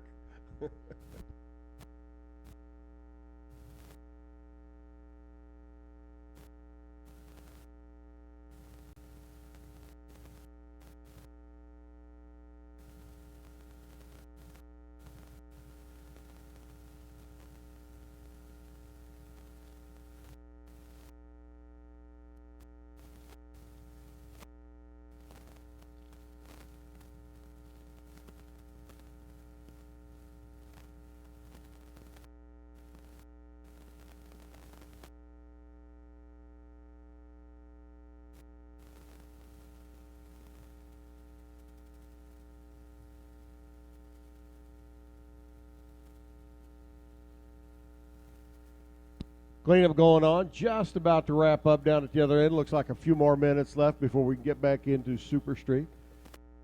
Get a big tip of the cap to Ray Skillman Chevrolet and all the Ray Skillman dealerships, but Ray Skillman Chevrolet in particular for helping present the spring spectacle of speed here at Lucas Oil Raceway. And I know there was a lot of the tickets, free tickets being passed out at the Skillman dealerships around the area, an opportunity for everybody to come out. Free day of coming out and enjoying the racing. Not only the racing going down the track, but the car show going on back in the pit area. As the cars, you've got the opportunity to walk around and check everything out and give everybody the once-over in for their cars. Get a good look at them. Big tip of the cap to everybody at Ray Skillman Chevrolet and all of the Ray Skillman dealerships for their support of the spring spectacle of speed here at Lucas Oil Raceway. Comp Eliminator, final qualifying, getting ready to come up. Again, tip of the cap to everybody involved in the Jerry Arnold Memorial 2016 Comp Eliminator Bonus Fund.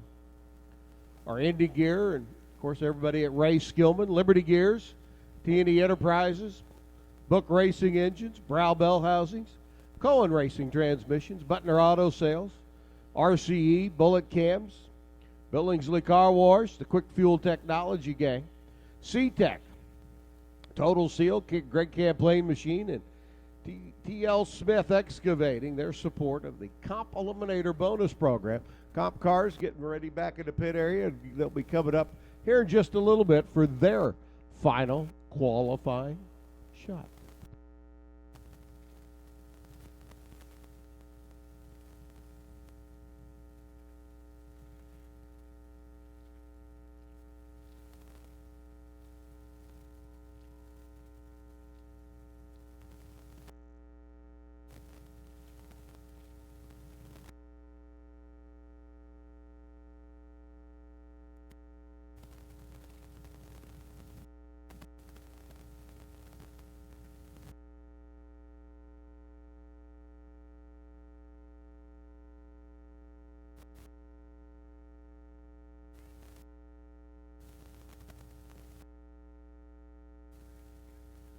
And do want to let our racers know in the Spitzer, RacingRVs.com, top dragster class, Comp Eliminator, top sportsman, top alcohol dragster, top alcohol funny car, and snowmobile.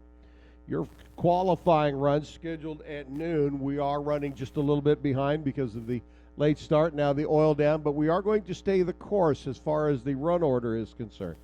So we've got Super Stock getting ready to come up next. We'll then run Super Gas, Super Comp, before we get into your final qualifiers. So just be aware that you're not going to be dead on time on the 12 noon qualifying effort for our Spitzer top dragster category, and then Comp and Brodix and Steve Schmidt Racing top sportsman cars. So just wanted to keep you guys apprised. We will stay with the run order and keep progressing our way through the day and crown some champs hopefully by the end of the evening this evening.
Get the high performance you're looking for at a price you won't believe from Jegs High Performance.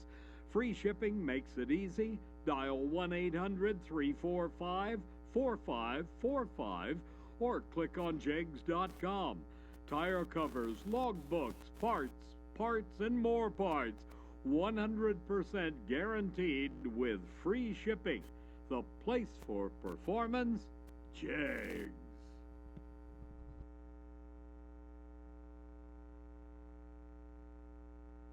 And for those of you that picked up your free tickets at one of the Skillman dealerships, if you'd like to give drag racing a shot, every Wednesday night here at Lucas Oil Raceway, we host a Wild Wednesday street legal and slick tire test and tune evening presented by Indy RPM and Indy Carmada. Go head to head against other street legal hot rods while being timed in your quarter-mile run. For more information regarding Wild Wednesday drags here at Lucas Oil Raceway, visit www.lucasoilraceway.com.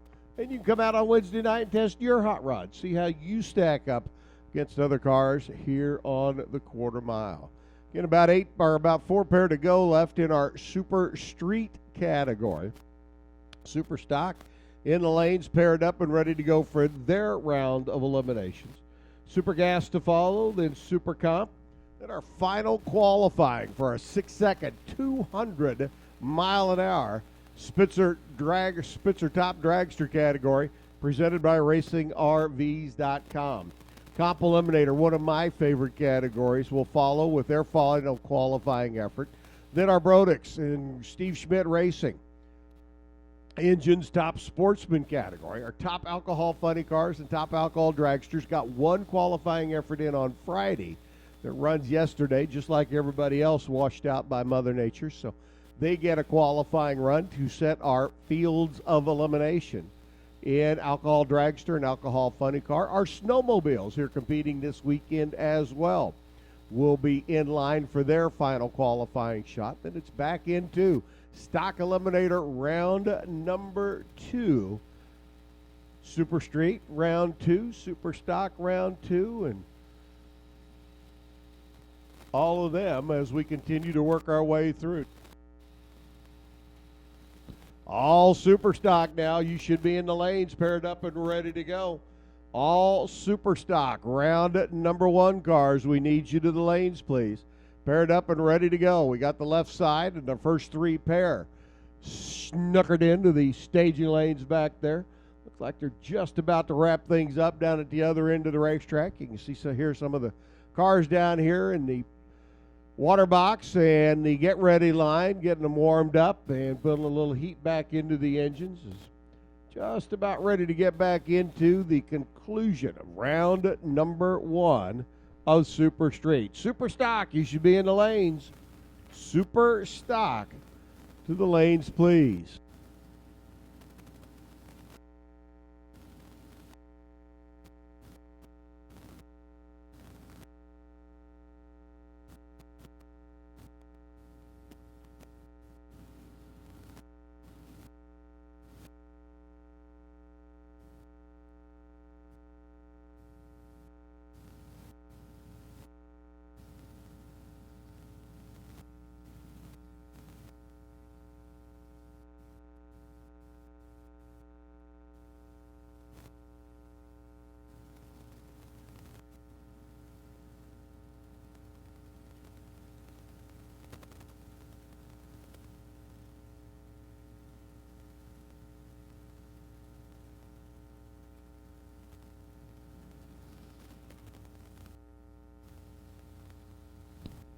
All right. Top end guys peeling off. Top end cleared. Back and ready to go again. Ed Jurasek, Doug Wood. Hope everybody listening in on D3 TV had the opportunity to take a break, finish frying those eggs for breakfast, or fix that sandwich for lunch, depending upon when you're listening in. Of course, then again, it might be time for dinner where you are. Heck, who knows? But anyway, back to it. Super Stock, lead you to lanes, please. Each and every one of our Super Stock competitors Need you to the staging lanes, please. Ed Jurasek, Doug Wood. 1090's back up on the scoreboard. The Mustang, the Oldsmobile. Back to the ready line, back to the starting line. Standard Testing Labs, Big Block Chevrolet powered. Olds Cutlass, long-time campaign machine by Doug Wood out of Maziere, Ohio.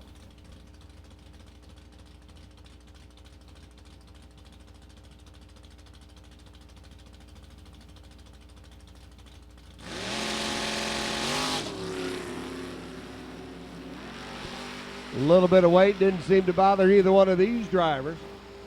Tuned in, dialed in, ready to go. 1092 by Jurasek at 135. Good for the win. 1095 for Doug Wood. 135 miles an hour, 13 thousandths of a second.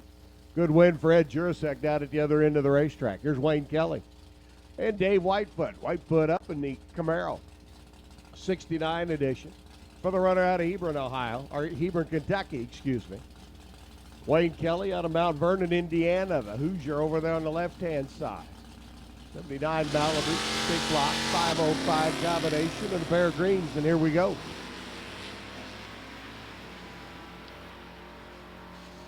My good friend Lynn Dickerson would say, a pair of greens, we can make a race out of it. 1094.8 beats a 1094.7 by 3 thousandths of a second. David was better off the line by 4.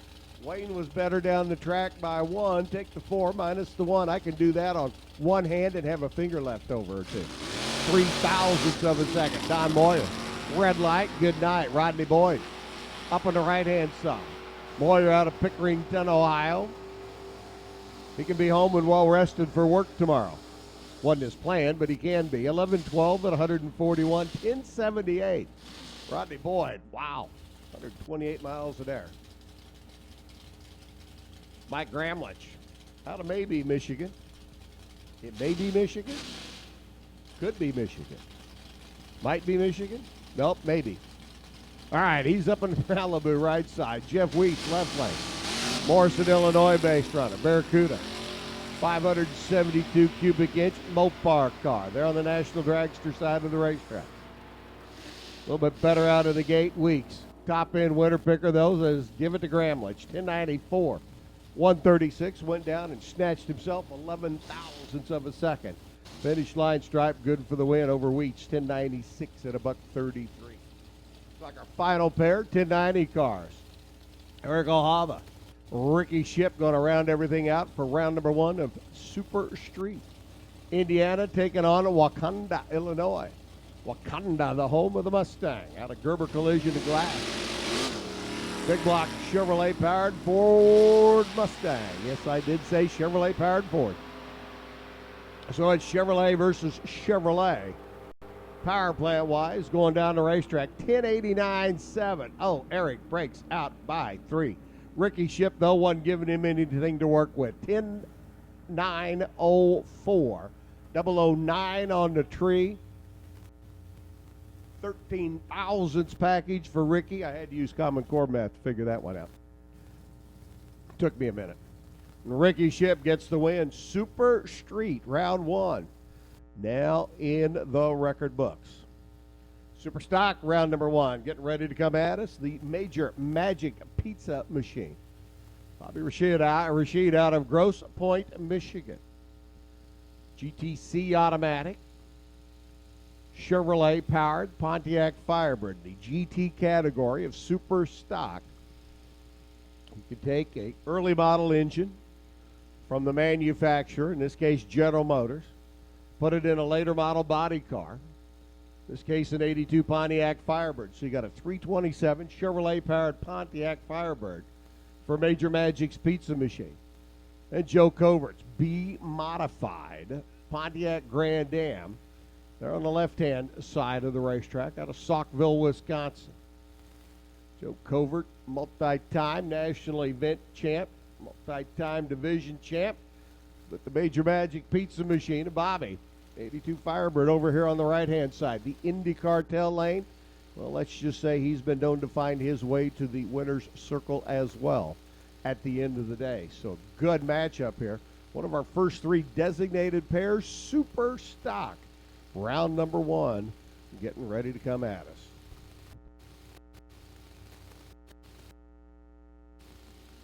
We talk about the Indy Cartel lane, the right-hand side of the racetrack. Indy Cartel is a CNC machining and fabrication business located in Brownsburg, just right down the road. They've partnered with Lucas Oil Raceway to sponsor the right-hand side here at the racetrack. Indy Cartel can build custom chassis, rear-end housing, headers, and beadlock conversions as well. A full CNC custom machining facility and can perform many CNC needs on site with their mobile shop. They have performed work or sold products to every level of drag racing and would be excited to tackle any machining or fabrication job you might have. For more information about Indy Cartel, you can visit their website, theindycartel.com. You can visit their Facebook page at Cartel Precision LLC, or you can give them a call at 317-286-3251. The trailer's set up right behind the tower here at Lucas Oil Raceway this weekend. Stop by. Talk with all the guys from Indy Cartel right down the road in Brownsburg and sponsor here at Lucas Oil Raceway.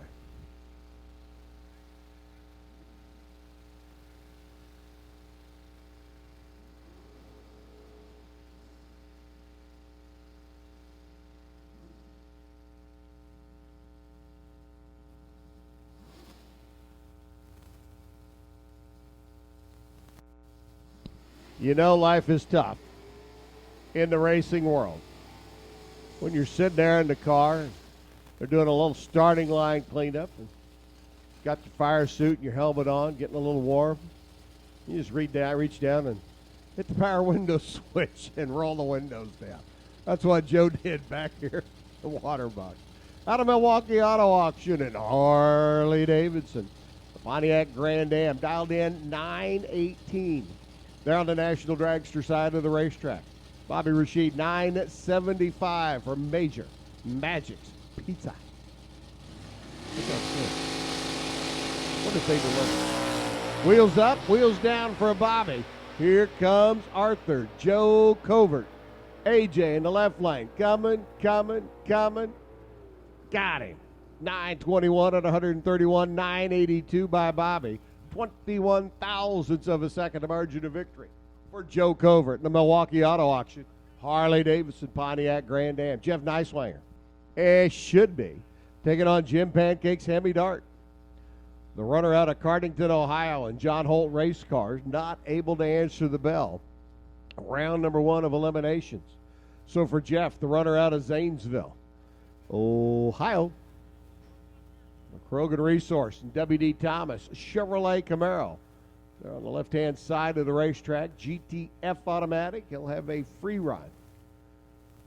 A free ride going into round number 2.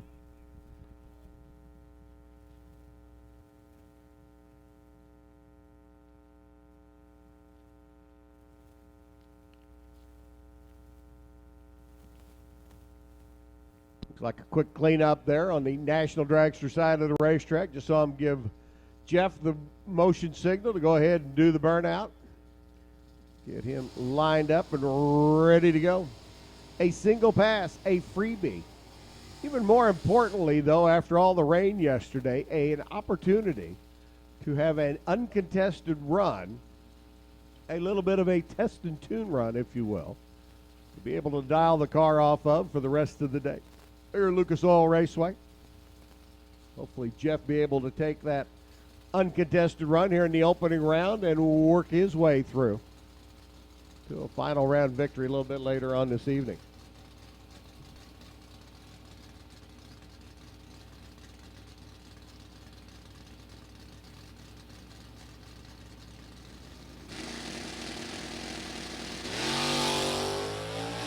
Nice launch out of the gate. Big wheels up, wheels down for the GTF automatic Camaro.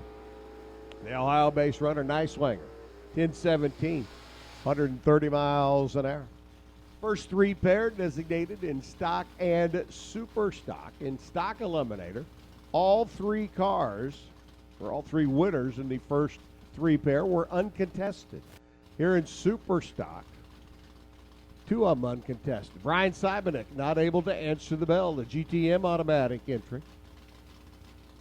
84 Buick Regal can't answer the bell. So for Nick Morris, number 2 in the world last year. The Mustang coming up from Louisville. 32-year-old engineering manager. Well, 352 cubic inch Mustang. Rocks it back on the wheelie bars, and he, like Nicewire, have an uncontested tune-up run for race day eliminations. He'll motor through 984, 135 miles an hour. Ray Skillman coming up now, the number 1 qualifier, the scheduled bye run for elimination. Ray has the opportunity to go ahead and take it early in the session by the odd lot number of cars. There has to be a bye run, and in the first round, that privilege goes to the number 1 qualifier. Skillman out of Greenwood, the part of the Skillman Automotive group of dealerships. This being their 2010 Cobra Jet Mustang. Out of the Ford store. Factory Super Stock D. Ray qualified at an 878 on Friday. Runs here in 883 at 151 miles an hour. So obviously the atmospheric conditions changing a little bit and over the last couple of days from when he ran on Friday. So a good tune-up run there for Skillman. Now it becomes a little bit more difficult as the drivers are coming up now paired up. Their last run's coming on Friday afternoon. Now it's a matter of sitting down, looking at the weather station, the computer, their records, being able to figure out what the car is going to run. For Parker Zimmerman, our K&N Filters Racer Appreciation Gift Certificate winner.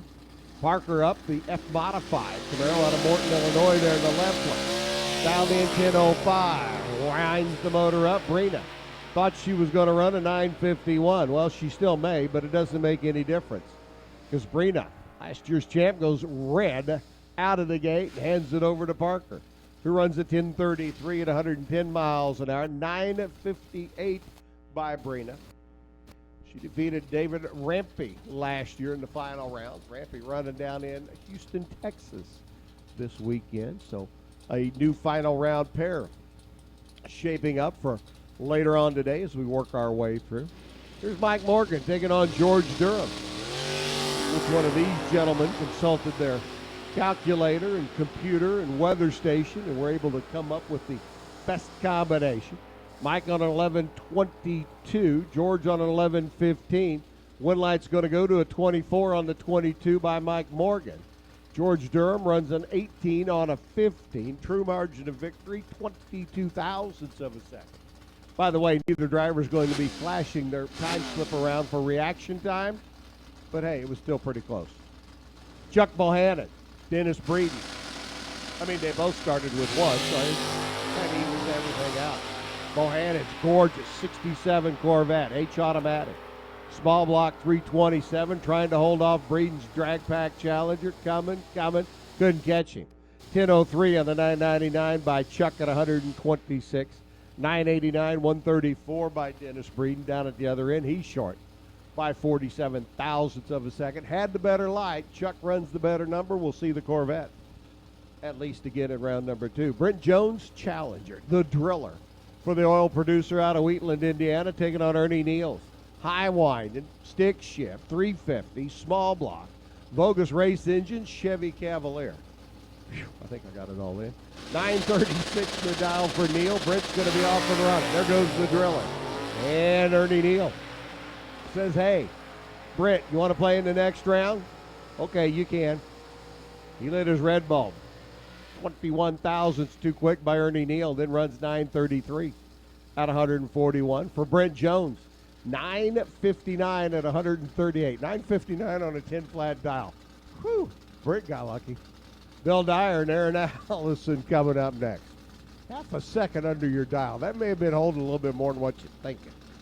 Dyer, Super Stock M85 Mustang.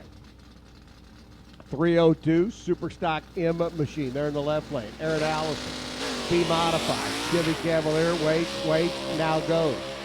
Off the line and running. Too good. Reaction time numbers shaping up. Bill just a little bit better, but it's going to be Aaron getting the win. 901 on the 899. 1091 on the 1088. 7 thousandths of a second. The margin of victory for the young Aaron Allison out of Macedonia, Ohio. Kenny Sharp's GTK automatic Cadillac. How about a 90 Eldorado? Yeah, baby.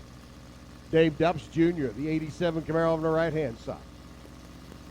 Dupps dialed in 1036. Sharp dialed in 1105. That's a cool cast. And it's all cast. Unfortunately, its day is done. Red light start by Ken.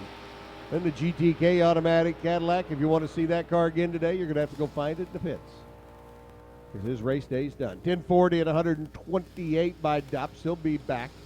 Round number 2, 12:16. 76 miles an hour by Ken. He saw the wind light already on for Dave, and he says, let's just take the Cadillac for a Sunday morning cruise. Turn the radio up and whistled while he read that. Well, I probably wasn't whistling. Might have been saying a few words like, golly gee, son of a gun.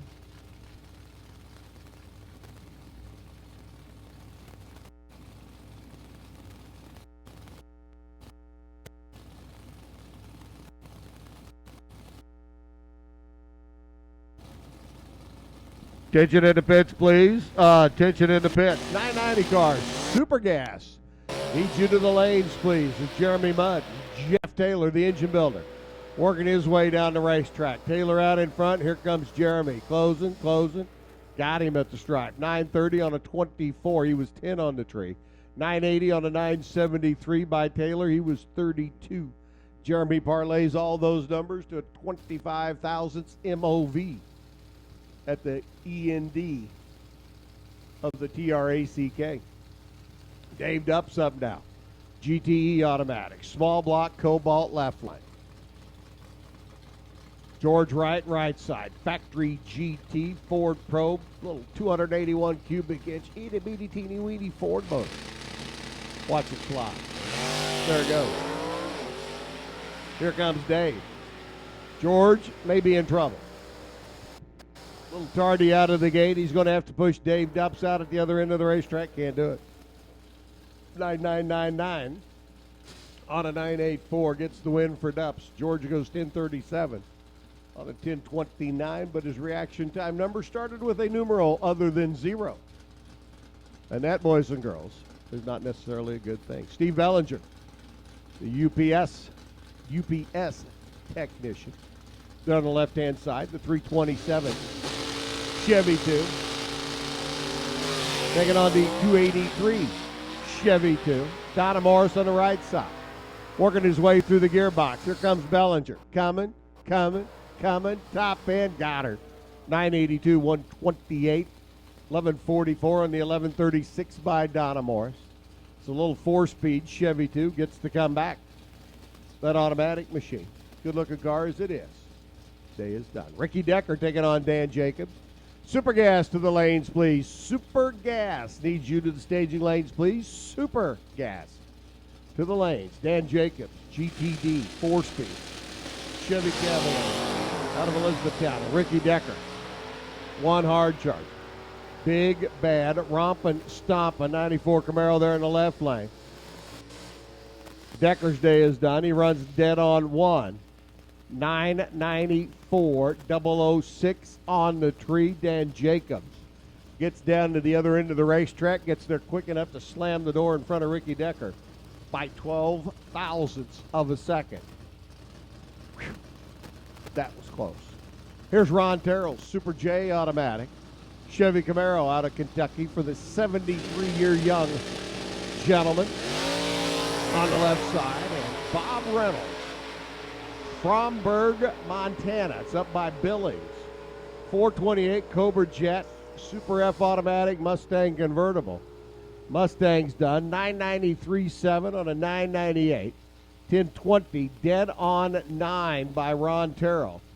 And that 73-year-old youngster out of Kentucky will be back for round number 2, running dead on the money, Sonny. Don O'Malley taking on Ronnie Trotman. Trotman's ride. Saw problems again with the stocker earlier. Ronnie back up now with the RTS Trucking Company. Pontiac Grand Am, B Supercar, dialed in 942. Don O'Malley in his Corvette, his trusty red Corvette. Wonder if he's got Prince's little red Corvette playing on the... No, I don't think O'Malley's going to have Prince's little red Corvette playing. Oh, and Don goes red. 3,000, too quick out of the gate. Ronnie says, thank you. Thank you very much. I'm having a tough day with Stocker. Like to go rounds with the Super Stocker, and that's one of them. Dead on one by Ronnie. 942-1 on a 942 dial. 990 by Don O'Malley, but he's going to look at that time slip and go, ow! 3,000's too quick off the line. Dave Tincher. The Chevy Cavalier, another bogus race engines machine, and Jerry Holman. Up on the right-hand side, the runner out of Hendersonville, Tennessee. The J&S Racing, Super J Automatic, Pontiac Firebird. Handicap start, 1049. Picture on a 952. 2 bulb-ish. And Jerry Holman can't wait. He's 4th out too quick out of the game.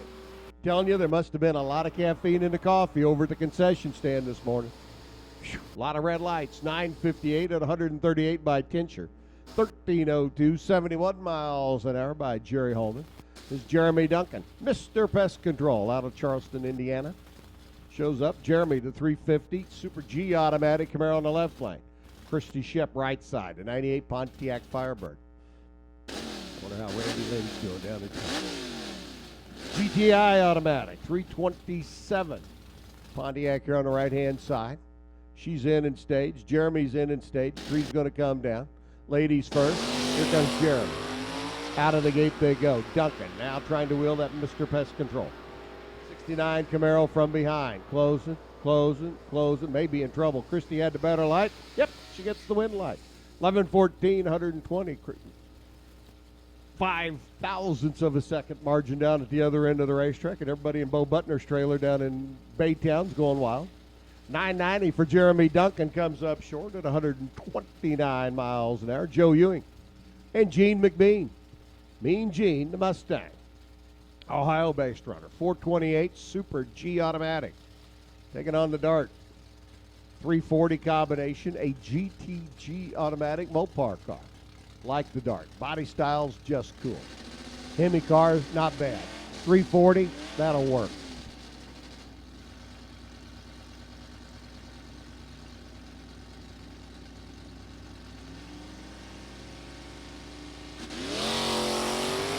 There goes the Dart. Here comes the Mustang.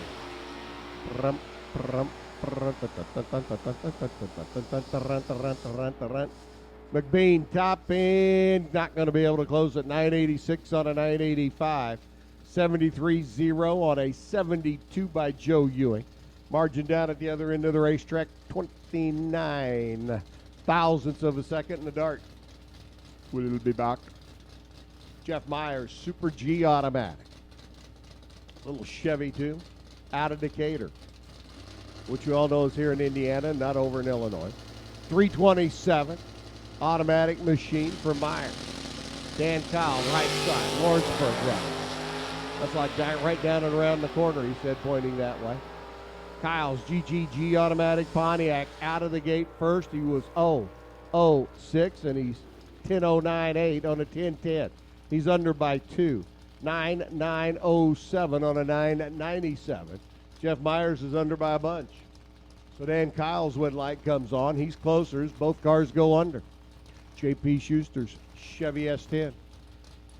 02 edition. Small block underneath the hood. The GT truck there on the left-hand side out of Damascus. Over to Buckeye State, taking on Rock Running. The boss man, Grandpa. Over here driving the Super Sleeper. Oh, my. Rock Running. He won sleeping this morning. Trip, zip, perfect. And then runs a 74 on a 66. Comes up short by 7 thou. 10.56 at a $1.24 by JP. Rock Running, though, 74 years young. Driving the Super Sleeper goes 0, 0, 0 on the reaction timers. Johnny Rakes, Pontiac Grand Am. Another Bluegrass State runner, the 327 powered Pontiac Grand Am there on the left-hand side. Andy Cronenbrunner out of Millersport. Over to Buckeye State. Chevy Cobalt. Little 305 falls into the GTC automatic category. Cobalt will be back. Johnny goes red.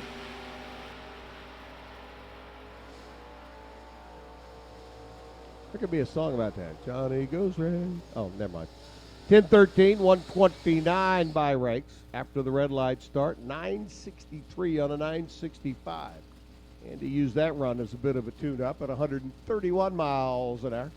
Here comes Jeff Dona, number 4 in the division last year. Jeff and his bride out of Gordonville, Mo. Super H automatic Pontiac Firebird. Taking on Ryan Hogg's machine, the Super E automatic. 67 Camaro there on the left side. Out of Mickey Thompson and Quick Fuel Technologies. 396 cubic inch E automatic Super Stock. First generation Camaro. Handicap start. Not by much. Going to go to Ryan. 994 to a 988. Dial by Jeffrey. Out of the gate they go. Early model, Camaro. Later model, Pontiac. Better light, Dona. Win light, Dona. 88-2, 13 on the tree. Jeffrey throws down a 15 thou package. Ryan just couldn't get around it. Runs a 991. 131 miles an hour. Jeff Dona consulted his logbook, his weather station, and his calculator, and came up with a nice combination there for the opening round. Terry Allison, GTG automatic, the Pontiac Grand Am left side. Jim Clark, Super A modified, 439 cubic inch, quick, fast Pontiac. Dialed in 863. It's going to be a big handicap start. There goes one Pontiac, here comes the other. Jim Clark now starting to count off the final feet. At the other end, at the stripe, gets him. 864 on an 863. Perfect off the starting line was Clark. 10-10 by Terry Allison on a 10-12. He's 19 thou. Too quick down at the other end of the racetrack, breaking out. Irvin Johns. Indiana Johns pulls up now. The Cobalt on the left-hand side. And Mike Lund's Camaro here on the right-hand lane.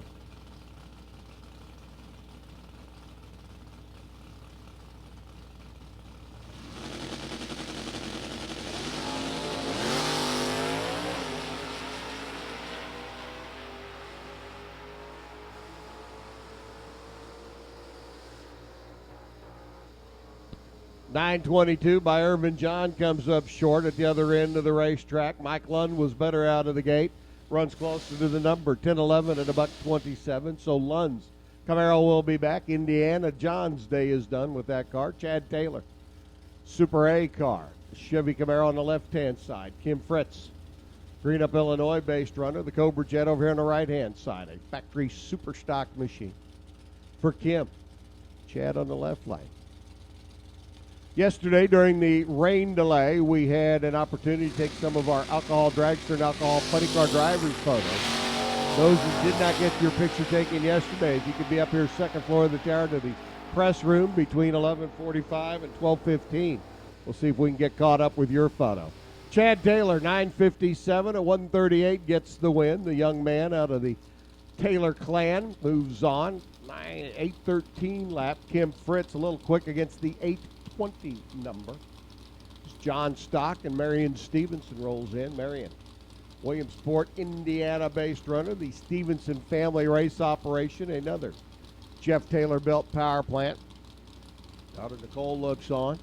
Rooting on Dad. He's taking on John Stock's factory GT 67 Shelby Cobra.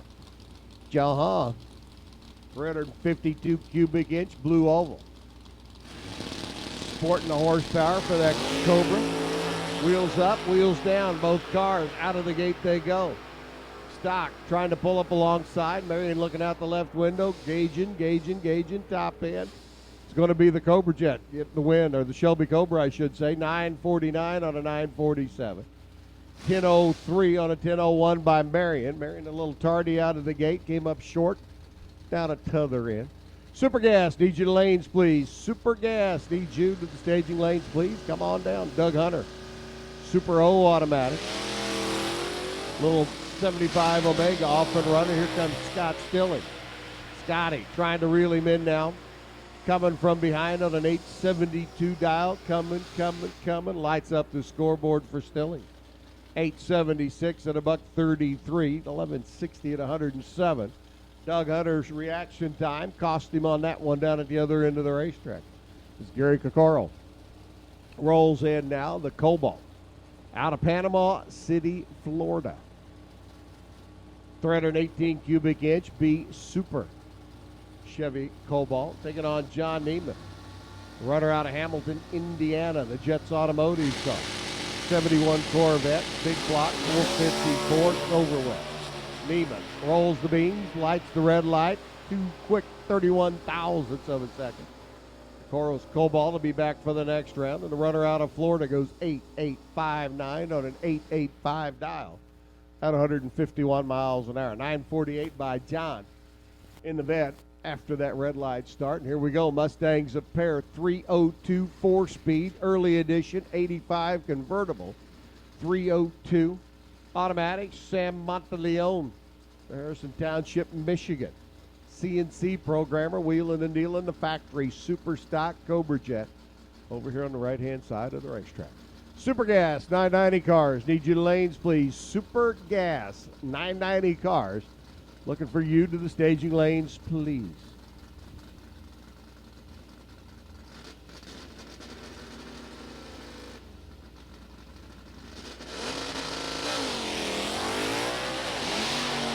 Early model Mustang away first, and a red light start by Sam Monteleone. So Gary Summers takes Super Stang forward to the finish line stripe, runs 11:05 at 120. And he'll be back for round number 2. 9:14, 141. Monteleone after the red light start, and his day is done. Jim McBee. Now the GTC automatic Mustang. Up on the left-hand side, and Ryan Richardson. Ryan pulling in. Wheeling and dealing.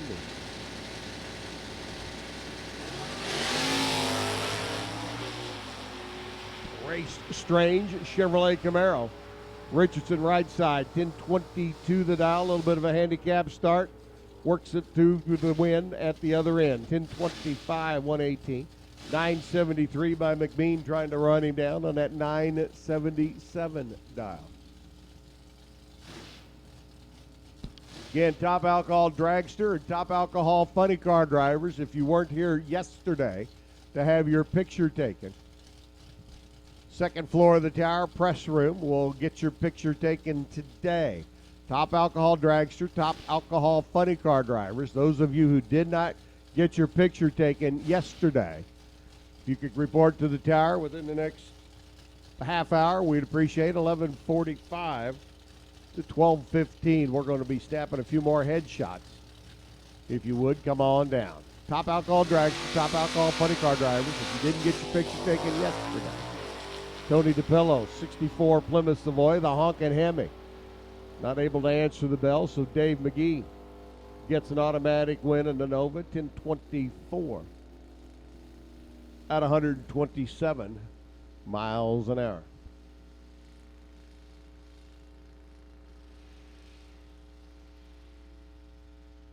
Super Gas to the lanes, please. Super Gas needs you to the staging lanes. Come on down. Super Gas. Round number 1 needs you to the lanes, please. Zach running. Saw Grandpa cut a perfect light earlier. Grandpa's day is done, though. Now the youngster out of Lapeer, Michigan, pulls up in the Zack Attack Cutlass. Taking on David Neal's GTB Pontiac, except for one small problem. The Sunfire not here. So it's a freebie, a competition buy run. The cars qualify according to how they run against their class index. Once qualifying is done, they're put on a ladder. Same principle as the basketball 64 field eliminator, the NCAA tournament. 1065 at 121. Only in this case, we have a few racers that don't show for first round of eliminations. Zach gets the win, moves on to round number 2. Don't have that problem in basketball. Everybody's ready to play, but you get the idea. Everybody's put on a ladder. If you can't answer the bell, your competition gets a competition bye. In this case, the 427 4-speed 64 Ford Thunderbolt. Dallas Kelly out of Cleves, Ohio, should be taking on Myron Ramey. Myron out of Martinsville, Indiana, not able to answer the bell with that classic Superstock O automatic 56 Bel Air. Understand he did reset his record on Friday. Not able to get to the starting line for round number 1, and Dallas shuts it off.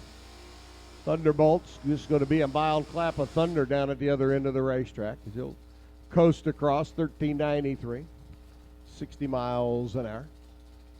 So Dallas will be back to round number 2. He'll have an opportunity to get that Thunderbolt fixed and ready to go. Keith Lynch should be taking on Tressa Mitchell. Keith's 09 Dodge Challenger. Drag pack car for the 2-time world champion in stock eliminator racing. Should be taking on the young lady out of Huntsville, Alabama in the Camaro. For Tressa. Teresa can't answer the bell. Keith will take an easy run. Well, he'll take an easy win. He'll not make it an easy run because he's certainly going to use it as a tune-up run. Get down the racetrack, goes 978 at 135 miles an hour. Keith will be back. And that'll bring up Bill Skillman, who should be taking on Mike Stokes. The Chevy Cavalier out of Hopkinsville, Kentucky. Not able to answer the bell. Lots of competition buys here at the end of round 1 of Superstock. It's Skillman. Out of RaySkillman.com, Ray Skillman Ford. And again, tip of the cap to everybody over at Ray Skillman Chevrolet. Help bring you the spring spectacle of speed. Here at Lucas Oil Raceway, tip of the cap to everybody at the Skillman Automotive Group. Free tickets at the dealerships this past couple of weeks, 905 at 148 by Bill. As he rotates into round number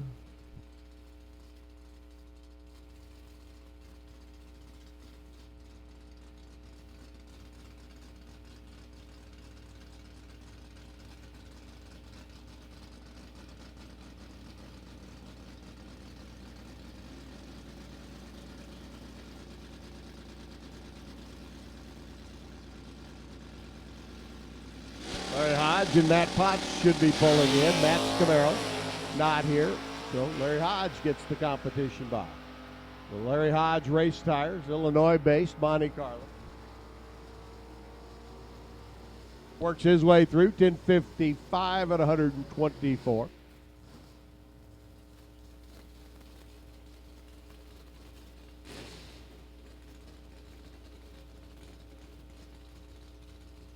And Todd France rolls in, the GTC automatic. Number 6 qualifier. Should be taking Russell Campbell's 68 Barracuda, the Maziere Mule. For Russell, the Hemi car. Not available for round number 1, and Todd will say, wow, thank you very much. The auto body painter out of Louisville, Kentucky, up here on the left-hand side of the racetrack. And our final car in round number 1 of Superstock.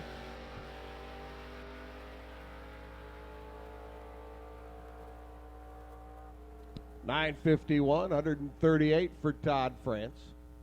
And that'll put Superstock in the books. Super Comp needs you to the lanes now, please.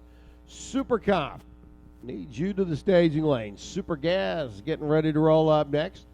But Super Comp needs you to the lanes now, please. Super Gas cars. Drivers must set on the left-hand side of the center line of the chassis. You can have a door car. You can have a roadster. You can have an early model roadster. You can have a late model roadster. You can take a 2010 Corvette fiberglass body and make it into a roadster, much like Justin Mosier has over on the left-hand side. Phil Stamps on the right-hand side out of Tipton, a 27 Ford Model T bodied machine. Drivers in super gas, the majority, the vast majority, prefer an open roadster style body. They've got their cars set up to run that 990 number with big motors, different combinations. They make it look easy. 997 Justin, 161, 999 by Phil, at 145 miles an hour. Stamps day's done. He can get an early start back to Tipton. Tim Tyree, Palmyra, Wisconsin-based, 77 Monza. It's a little bit colder up in Wisconsin. So he's got the door car, the 77 Monza machine over there on the right, left-hand side. And Troy Coughlin, kind of figured that was a Coughlin with the Jegs colors on the side of that early model Corvette. Troy's going to get the win. 17 thousandths too quick by Tim. Coughlin a motor through 991 at 165 miles an hour. 986 at $1.45 for Tim after the red light start and super gas. Round number one, rolling on. Ryan Bolin, the Mustang left side. Pat Martin, gorgeous armor paving and sealing. Don Davis built 27 Roadster over here on the right-hand side. Big block Chevrolets, the predominant power plant. If I had $1 for every big block Chevrolet in our field of super gas, well, let's just say St. Elmo's wouldn't be out of the question a little bit later. And the waiter'd get a nice tip. Dead on two, Ryan Bolin, 9902 at 144. 989, 008 on the tree by Pat Martin, but he comes up just a little quick down at the other end of the racetrack.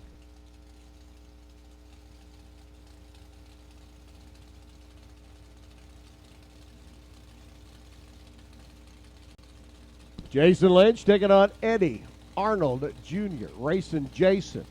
Down on the left-hand side, driving a Cutlass. In the left lane for the CarsProtectionPlus.com team. Eddie Arnold out of Ohio.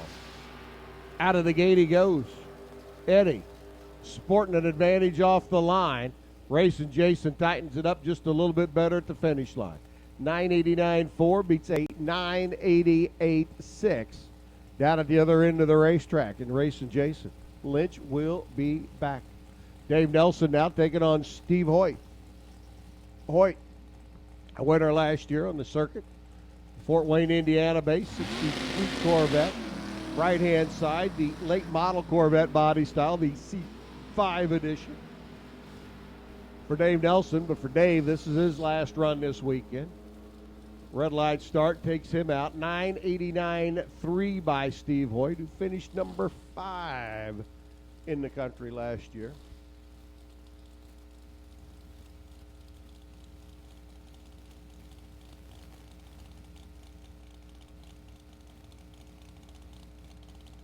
Charlie Bohannon, they would like to see you at the tech trailer, please. Charlie Bohannon would like to see you at the tech trailer, please.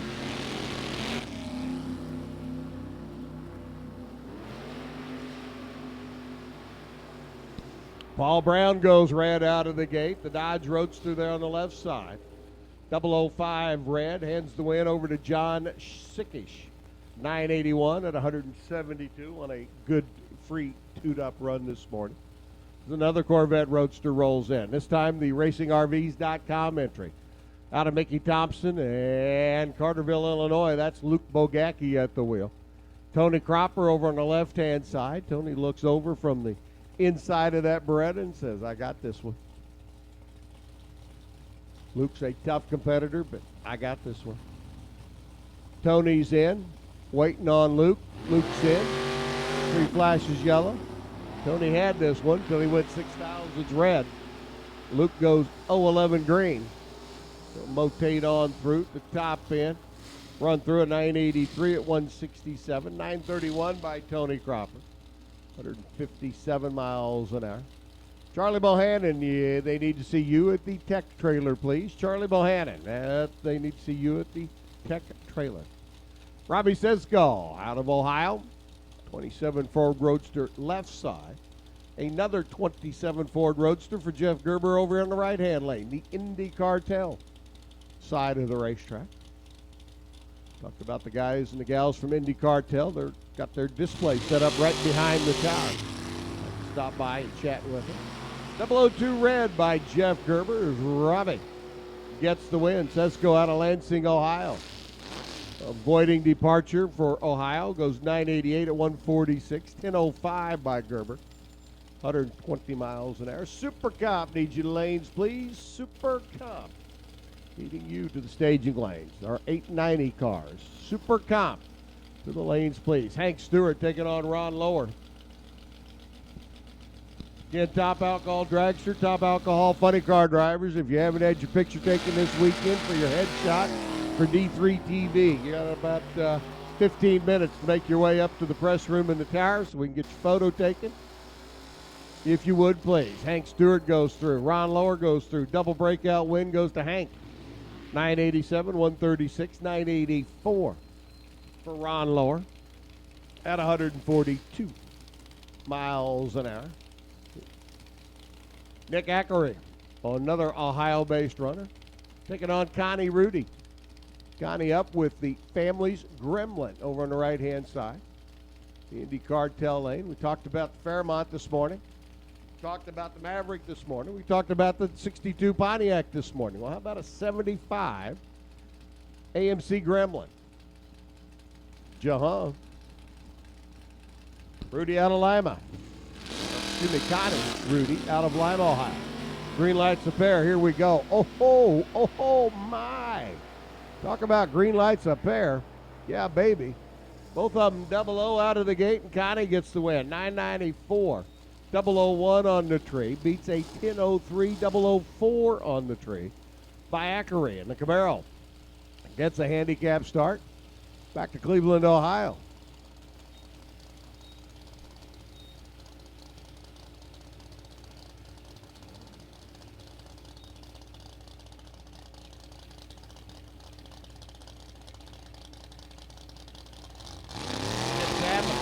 Joe Fisher, owner, operator, chief cook, and bottle washer over there at that RacingRVs.com facility. Gets the win here. Skip goes red, way red, and then runs dead on 909. But look at Joe. He's 14 on the tree and runs dead on 7. Nice little 21 thousandths package for the man out of RacingRVs.com. That'll make Patty smile. Skip's day's done. He won't be smiling.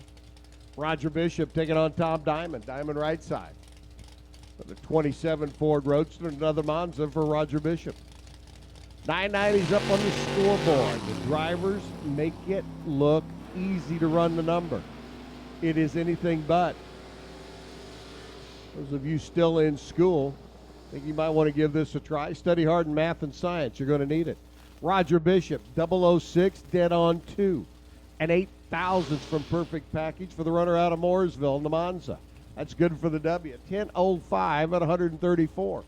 Tom Diamond's day is done. Richard Kurth and Charles Flanagan Jr. out of Maria Stein, Ohio. Flanagan's Car Care, the 427 Camaro left side. How about a 67 Chevy 2 Roadster? Just the way Chevrolet never made them. Told you, drivers prefer the Roadster.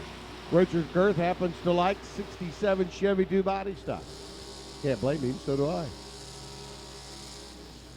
Not going to see the Roadster again, though. 992. Flanagan gets the win at 145. He takes the finish line stripe in the W by 13 thousandths of a second over a quicker 991 at 159.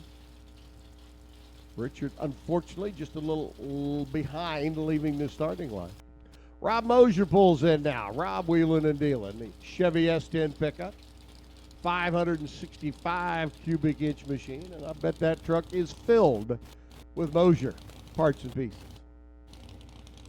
Don't know whatever gives me that idea, just a wild guess. Gary Burchett out of Antioch, Illinois. Going to give him a tussle. Here comes that little Camaro. Out of the gate and running. Rob Mosier, 565 cubic inch big motor Chevrolet. Coming. Got him. 996 at 149. 996 at 152. They ran within a thousandth of a second to an identical elapsed time down the racetrack. Rob just happened to be a little bit better out of the gate. Parlays it into the win. Steve Theodore and Larry Burnshouse. Larry out of Manito, Illinois, and Sloan's Racing Transmission. For Fast Lube and McLaughlin Oil, Steve Theodore up on the left-hand side of the racetrack. Steven, your defending champ over in the left lane, got a tough one. Battle Royal shaping up now at the finish line stripe, and it's going to go to Larry Burnshouse. 991 beats the 993. They were both 00 off the line. And 14 thousandths of a second, your defending champ is out in round number 1. Dave Goins taking on Mike Keenan. Keenan out of Coatesville. Good looking 87 Chevrolet Cavalier. Quality paintwork on that car, applied over to Chinsky Race Paint, Scott Brown Graphics. Red light start by Dave Goins, the DG Motorsports. Ford Roadster, and that one's all Ford. 521 cubic inch blue oval. But Dave's day's done, he's red. 992, 153 for Mike Keenan, he's green. And smiling his way into round number 2. Jacob Elrod, number 1 in the world. Daughter Vivian celebrating a birthday yesterday. I missed the double fudge brownies and vanilla ice cream. Didn't need it anyway, but happy birthday to Vivian. Jacob on the left side for Mosier. A Brucey transmission. K&N and Hoosier. That's the Corvette. Taking on Kenny LaFollette out of Sarasville, Ohio. 557 cubic inch Ford-powered Mustang. Wheels up, wheels down. Out of the gate they go. Another good battle shaping up. Both drivers leaving the starting line with a reaction time of 00. Win light's going to go to LaFollette. 989.5 beats a 989.0 by 5 thousandths of a second down at the other end of the racetrack. And Kenny will be back, and the world champ out in round number 1. Austin Benner and Jeff Smith. 5-minute call for photographs. 5-minute call for photographs. Benner on the left side out of Caledonia. Jeff Smith right side out of Indiana. Ford Roadster bodies a pair. I stand corrected. That is a 36 Chevrolet body over on the left-hand side. Got to remember, I'm just looking at the rear fenders, folks. One light's going to go to that Chevrolet. 10:04 for Austin Benner. Jeff Smith motors on through. Takes a whole lot of finish line stripe. And breaks out, runs 987 at 133. Had the better light, had the better run, took the stripe way too much. That's a condition where a rearview mirror would have come in extremely handy for Jeff Smith.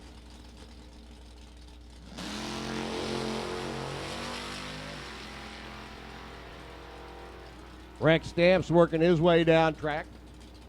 Jim Falby's got problems on the left-hand side of the racetrack. Never did get staged. Rex leaves before the tree is activated. No time recorded for him. Win light automatically for Falby as we continue working our way down track. Falby goes through 987, 148 miles an hour down at the other end of the racetrack. Charlie Bohannon, need to see you at the tech trailer, please. Charlie Bohannon, need to see you at the tech trailer, please.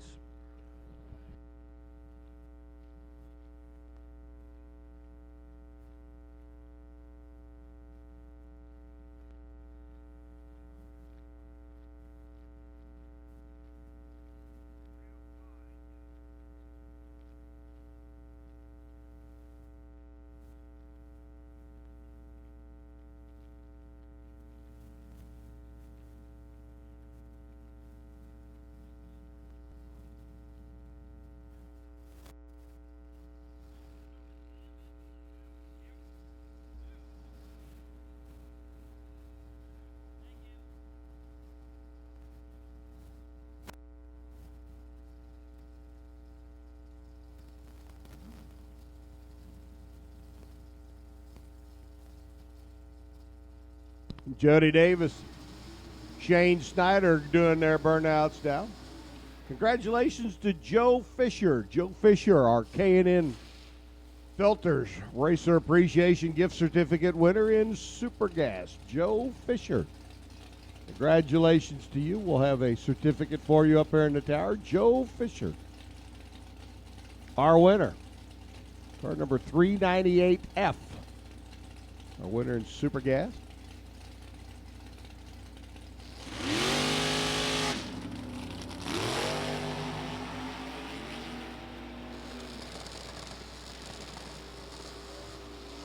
Jody Davis, Shane Snyder working their way through. Jody with problems. You see him slow to a 12-second run down at the other end of the racetrack. 10:01. 138 by Shane, the runner out of Ohio. Corvette will be back.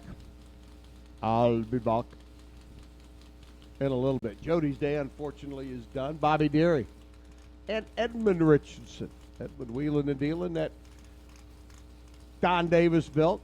First generation Camaro Roadster body car over on the right-hand side. Deary out of Indianapolis for Goodyear and Kendall and Holly. Wheeling and dealing that little 73 Dodge Colt there on the left-hand side.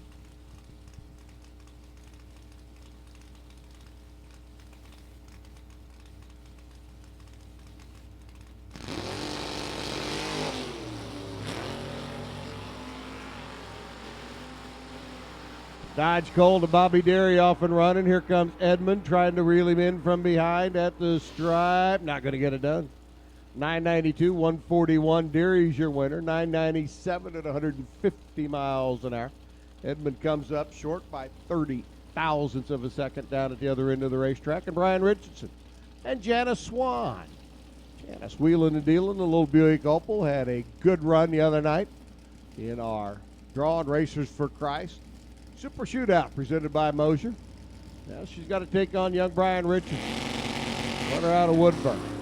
Janice goes red. 003, too quick off the line in the Buick Opal. Day is done.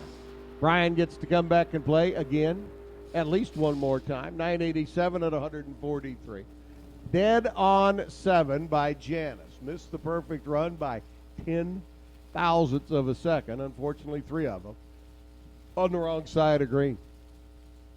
Dave Bisher taking on Jimmy Williamson. James Wilson, out of Milan, which we all know is in Illinois and not Michigan. The 63 Corvette Roadster, right-hand side. Big cage on that car. Look how tall it sits. Dave Bisher, meanwhile, tucked away down low in that little Olds Starfire coupe. I admire a man who looks at an old Starfire coupe and goes, hey, I can make a race car out of it. Wind lights going to go 991 to James Wilson in the Corvette. 998, 141 by Bashir. He comes up short. Other end of the racetrack, and his day is done. Here's Skeeter Wayne taking on Steve Field. We continue on round 1 of Super Gas. 990 up on the scoreboard. The driver's taking aim. Skeeter out of Robards, Kentucky. Service advisor during the week. Race car driver on the weekend of a 34. Chevrolet bodied Roadster. Steve Fields out of the Ring and Pinion shop. Going to give chase down to Pontiac Firebird. Using 522 cubic inch big motor. Chase down the little Mouse. Not going to get it done. The Mouse wins. The Skeeter Wayne 991 at 137. 993 by Steve Fields. Skeeter using a 355 cubic inch small block, a.k.a. mouse motored Chevrolet. Dan Toole up with the Mustang Roadster. 604 cubic inch combination. Doug Croft out of Wabash. Didn't they make a song about Wabash in the end? Oh, well, doesn't make any difference. The Wabash runner gets to come back and play for round number 2 because Dan Toole goes 0-0-2 red. 986, 160 for Toole after the red light start. 992, 151 for Doug Croft. He'll be back. Steve Eckert, Tim Millwood. Tim up out of Columbus, which we all know is in Indiana, not Ohio. Steve Eckert from Pataskala, Ohio, which is over in Ohio, just north of Columbus. Geography 101 here. Pay attention. There'll be a test at the end of the day. Eckert on the right-hand side. The Corvette Roadster has a much better run this time around than he did last. Going out in the early round, the first round of the last category he was in, gets the win here because Tim Millwood gives him a 1 foul red light margin of victory. And then Millwood goes dead on 0, 9,900. Just to pour a little salt into his own wound. 9,903 by Eckert. Tell Millwood. Oh, he's going to look at that time slip and say, what could have been? What should have been? Tim Gillespie and Chad Covert now. Young Chad, the Harley Davidson and Milwaukee Auto Auction. Corvette Roadster on the right side. Gillespie wheeling and dealing his 33 Ford Roadster there in the left lane. And these super gas drivers liking to be up high. No doors around them. Covert goes 10.02 at 155 after being 004 on the tree. Gillespie a 994 lap at 139 miles an hour, able to get the win light. Down at the other end of the racetrack is Rich Pica and Steve Williams. Roll in. Williams on the left side. The Ford Probe out of Noblesville. Here in the great Hoosier State, and Pica out of Coshocton, Ohio. 68 Camaro Roadster on the right side. Red light for the Coshocton run. Rich gets a head start. Back to the Buckeye State. He'll have lane choice early. Headed down the highway. Williams Motors through 10:23 at 143. 989.2. Rich says, oh, my. What could have been? Larry Riddell out of Evansville. The Bald Man Transmission Shop. Something tells me Larry may not have a whole lot of hair on top of his head. Taking on Wally Hack, the Nevada, Indiana-based runner, and a little Monza. Lots of Monzas here today. Super gas car. Small, sleek, somewhat aerodynamic machine. Cut out all the sheet metal on the inside and fit a big block in there. Of course, in Wally's case, he used the small motor. Didn't have quite enough steam to chase down Larry's 10.02 at 126. Wally goes through 10:29 at 139 miles an hour. Dwight Noose up, taking on Carl Root. Carl's gorgeous, 63 Chevy too. For the painter out of Washington, Illinois. Dwight Noose, the big farmer out of Katz, Indiana. Little 82 Dodge Rampage. That falls into the same category as the Maverick and the Paramount and the Pontiac we saw earlier today. Not exactly the quintessential body style that you see on a racetrack. For Dwight, it works. Worked well the other night. Comes up short today. He goes 9,905. Comes up 8,000 short at the other end. Carl was 009 green. Runs 991.7. Throws down a 25 thousandths package to beat Dwight's 33 thousandths package by, wait a minute, I got this. Let me do the math real quick. 8 thousandths of a second. Leo Zenda and Gary Linkhorn. Leo, the Ring and Pinion Shop. I always laugh and joke that the Ring and Pinion Shop ought to be the good name for a marriage counselor. Because once you give her the ring, you're going to get the pinion. Faux pinion. And the Ring and Pinion Shop moves on. Gary Linkhorn goes red. 4 thou, too quick out of the gate. Gary muttering words like golly gee, son of a gun, Shucky Dern, and probably a few others, and then runs 989.9. Leo gets the win, 993 to $165. He'll move on to round number 2. Bobby Prose and Derek Denny. As we continue on, Corvette Roadsters a pair. C5 body style for both of them. Prose out of Terre Haute. Derek coming up from the Volunteer State, a little town called Pleasant View. Got a feeling, sits up on top of a ridge, looks down over a valley. Fall, trees change colors, gives you a nice, pleasant view of Tennessee. That's how I picture it anyway. Corvette Roadsters a pair, off the line they go. Bob Prose trying to write a little poetry down at the other end of the racetrack. Does it, 991 at $149 for speed, 988 by Derek Denny. 163 miles an hour, crossing the finish line a little too quick down at the other end. Paul Richardson out of Woodburn, Indiana. The P&R Express. Olds Forenza bodied race car. Another car you don't see a lot of anymore. Taking on Mike Jurasek's Corvette Roadster, the 63 edition.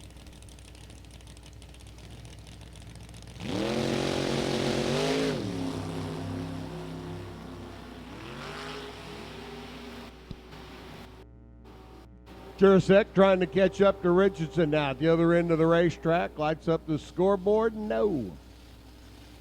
10.05 by Jurasek at 162. 10 flat by Richardson.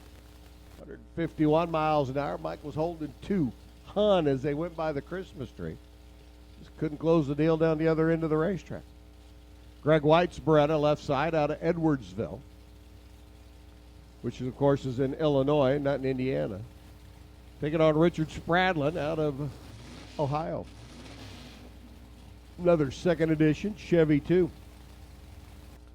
67 vintage body style. Big block Chevrolet underneath the hood. They're in, they're locked, loaded, and a pair of green. Here we go.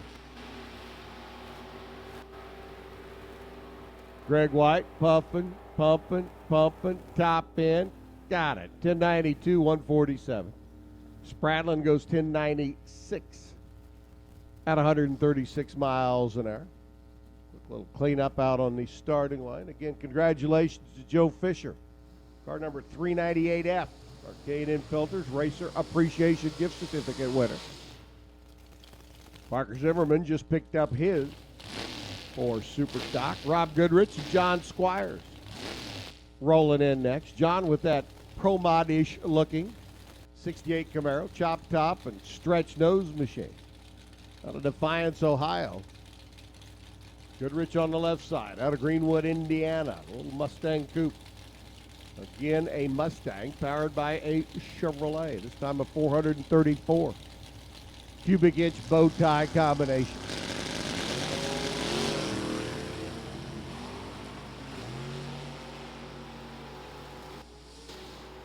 Comes the Camaro with the stretch nose. Is that nose going to stretch far enough at the stripe? Yes, it does.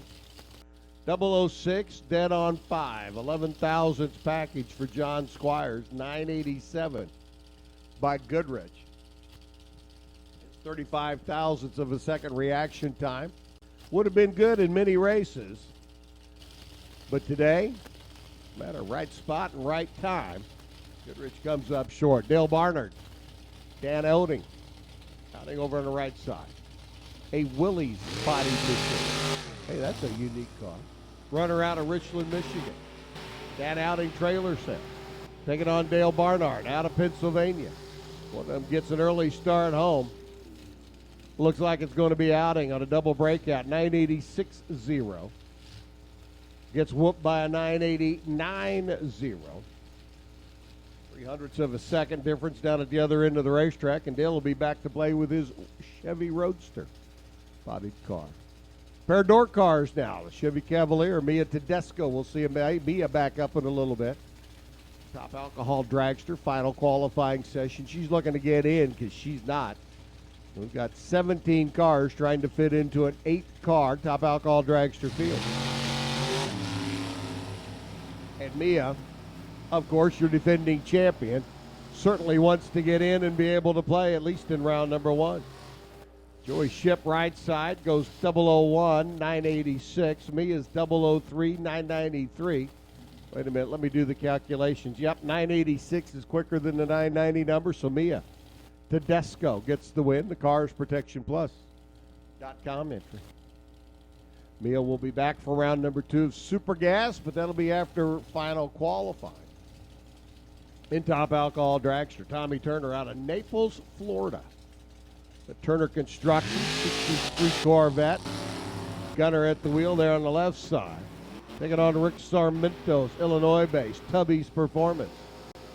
That just sounds like a cool place, doesn't it? Tubby's Performance. Well, Tubby's gets to come back. 993 at 153 by Sarmiento. 996 by Tommy Turner. 171 miles an hour on the Floridian is done, and at least round one is super gas. We'll see him back a little bit later in his other car. Here's Alan Bush, new Cavalier. Good-looking hot rod for the runner out of Erie, Illinois. 632 cubic inch, whole lot of big cubic inch Chevrolet.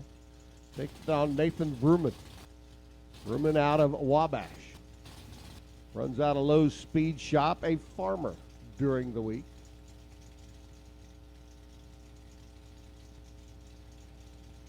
He and Veronica campaigning the car. Nathan gets the fun part, though. He gets to drive. Out of the gate they go. On and off to the throttle stop. Door cars a pair. Beretta. Cavalier. Is it going to be Vrooman or is it going to be Bush? It's Bush. 986 at 165. Beats a 982 by Nathan at 166 as both drivers. Well under that 990 number. Allen gets the W. He's closer. Ivan Ray the third out of Martinsville. Chevy Camaro, full-bodied car for the body man. Painter over there on the left-hand side, and Marcus Bush.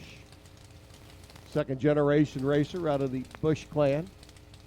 He's wheeling and dealing Dad's old Nova. And I got to tell you, Dad's old Nova is a pretty sweet race car. Allen drove this car to many a victory. 585 cubic inch big motor. Young Marcus out of the gate and running. Here comes Ivan. Here comes Ivan. There goes Marcus.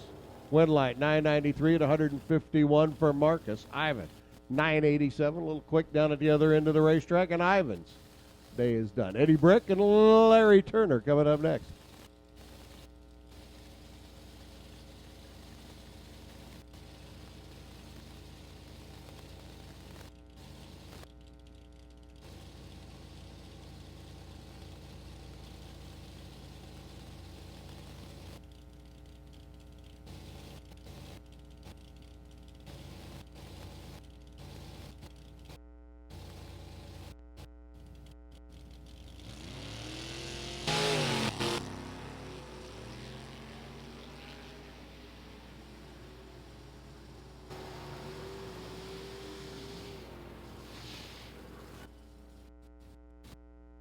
Eddie Brick comes up a little short at the other end as the car brakes and goes down track.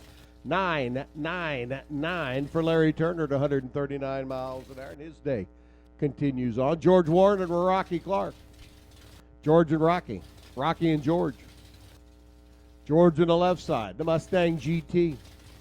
Fabricator out of Tennessee, another runner out of the Volunteer State, and Rocky coming over from that Buckeye State, where here they have a football team every once in a while. Pontiac Grand Prix on the right-hand lane. Going to be the winner. George leaves too quick. Lights the red bulb by 12 thousandths. 981. Wow, look at Rocky. 981 on a 990. He was 005 on the tree, but something tells me he might have been holding a little bit more than what he wanted to be holding. That's a whole lot to scrub off down at the other end of the racetrack. Kenny Bauer and Bob Hanshoe. Hanshoe coming in. His Pontiac Firebird out of North Olmsted. Bowers out of Paulding, both runners out of Ohio. Bowers at the wheel of that advanced chassis, 57 Corvette roadster body machine. I think that 57 body is my favorite body style of all the Corvette roadsters. Just has a classic look to it. But I don't get to see that one again. 991.7 Hanshoes. Pontiac Firebird gets to come back. 146 miles an hour. 999 by Bowers Roadster. 165, and he's short down at the other end of the racetrack. Here's Ken Sanders. Kenny Sanders wheeling and dealing that 94 Dakota. Runner out of St. Louis, Mo. 500 cubic inch Mopar underneath the hood of that Dodge. Let me tell you, that fills up that engine compartment quite well. Bob Eaker out of Canby, Indiana. A&J Auto Sales entry on the right side. Gotta love a gentleman who takes a 67 Nova wagon, makes it into a two-door, then goes races super gas with it. He gets the win, 994 to 140. Sanders runs better, runs a 9903. Robert, though, was 12 on the tree. Kenny was a little bit late, comes up 15,000 short down at the other end of the racetrack. Pretty good old drag race there. Scotty Deffenbaugh taking on Bill Jackson. Bill Jackson Scratcher, 79 Monza. Nitro Joe standing down there taking a little photograph, a little video. Mom looking on from behind. Mary Ann, she's on hiatus from driving right now. She'll be back. Taking on Scotty's 66 Chevy 2, the runner out of Lebanon. 90's up on the board. Super Comp, if you're not in the lanes, you're late. Super Comp, 890 cars. Super Comp needs you to the lanes, please. Wind light's going to go on. Scott Deffenbaugh, 10 flat, 135. 988.9. Bill got down the end of the racetrack, judged it, just missed, breaking out by 11 thousandths of a second. Scotty gets the flat 10 win, 10 flat at $135 as Devin Eisenhower. And Scott Zimmerman rolls in next. Zimmerman right side. Waupun, Michigan, Wisconsin. Base runner. Taking on another Corvette Roadster. College student out of Lebanon. Devin over there in the left flank. Gets the win. 993 at $155. 995 for Zimmerman. Right-hand side of the racetrack. And Wisconsin-based runner. Gets an early start back to Cheesehead Land. It's Bob Locke and Rock Haas. Get ready to lock horns. Locke, another 57 Corvette bodied Roadster. Rock with a C5 Corvette bodied Roadster. 990's up on the scoreboard. Indiana taking on Michigan. Rock in the left lane. Out of the gate and running. Bob Locke right side, a little bit better on the tree, gets the win. 993 at 146. 987. Rock went down, took the stripe, breaks out. He was just 6 thou tardy leaving the starting line. But he was a little too quick down at the other end. Comes up short on this first round pairing. Dave Dahlem and Dave Davis. Dave meet Dave. Shake hands, go to neutral lanes, come out racing. Davis left side, Indiana-based runner. Dahlem right side, Illinois-based runner. Dave's off the line first with a 005. Dave's second with a 003. Well, you get the idea. Both of them cut good lights. Dahlem runs the better number, 991.3, 003. 985, Dave Davis taking a little too much stripe. He was 005 off the starting line. And our final pair, Super Gas Machines, getting ready to come up now. It's Ray Conley and Ed Rudick. Rudick up on the right side, the C5 Corvette.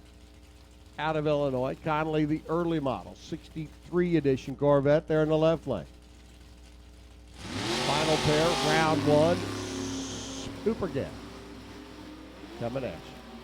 For Dart, for Hoosier, for K&N, Sparco, and BP Fuels, it's Conley on the left side, but he doesn't light up the scoreboard. For ups and downs and chassis service, it's Ed Rudick out of Mount Prospect, Illinois, getting the win. 994, 159 by Ed. Conley too quick at the other end, 983 at 155 miles an hour. And boys and girls, that puts round number one of Super Gas into the record books. Super Comp getting ready to come up next. I'm going to take a break. Dennis Weiniger made the drive over from the Quad Cities in his pretty green and shiny new Mustang. I'm going to let Dennis, the president, boss man, chief cook, and bottle washer of the NHRA Track Announcers Guild, tell you all about Super Comp. You are the chief cook and bottle washer. You have the keys to the men's room, the locker room. Probably got the key to that hand towel dispenser in the bathroom, too. Got that one. All right, here's Dennis. Well, thanks, Bob Unkenfer. Yeah, I got the keys to everything. Oh, well, almost. The new GT350R Mustang has a key, but I've been told by the chief financial officer that that's out of the question. So, we'll keep what we've got. Super Count coming up now. We're going to go 1 second quicker. 8.90 down there in the scoreboards. Troy Stone left side. Lynn Serene on the right lane. Lynn out of Petersburg, Illinois. Gebhardt chassis there. 502 big block. 582 big block. 598 big block left side for Troy Stone from Elkhart, Indiana. The owner of Vintage Trailers. Here we go. Side by side, red light left side for Troy Stone. He's out of here. That was the 19 red for Troy, 19 green for Lynn. Winner of the right lane. And that will give him a 9:11, 158 miles per hour. Troy Stone went 8.909, 176. Red light start. Here's the next pair of black dragsters. James Henkel comes up now to take Zach Papp. Zach in the right lane from Charleston, Illinois. Body shop owner down there. James Henkel left side from Danville, Kentucky. You know where Danville's at, Ron? Yeah, he does, because he's going to be a Kentuckian. Living the dream, the undercover chassis car left side for James Henkel. Zach Papp in the right lane, inching into the stage beams. Zach is in. James is in and stopped and ready to go. Pair of greens on the tree this time, away they go. Way out in front is James Henkel. Here comes Zach, tracking him down. At the finish line, winner, right side, that's Zach. Time of 8:93 at 174 miles per hour for Henkel. An 8:87, speed of 151.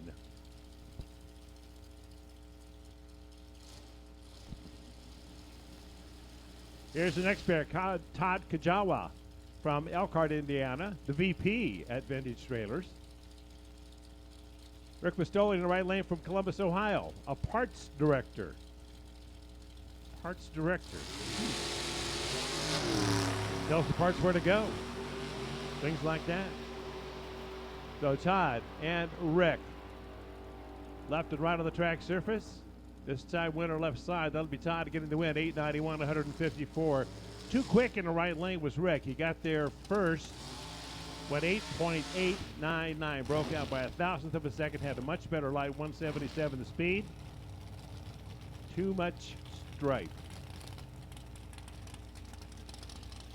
And here's the next pair. Joseph Bomarito left side and Corey Baker in the right lane. Corey out of Crawfordsville, Indiana. Another one of those Gebhardt chassis, Chevrolet powered here. And if you've been around Supercamp racing for, let's say 6 months, you know that a majority of these cars will be big block Chevrolet powered machines. Joseph left side out of Springfield, Illinois, a college student. Cool. Where's he going to school? UIS? What's that mean? University of Illinois, Springfield.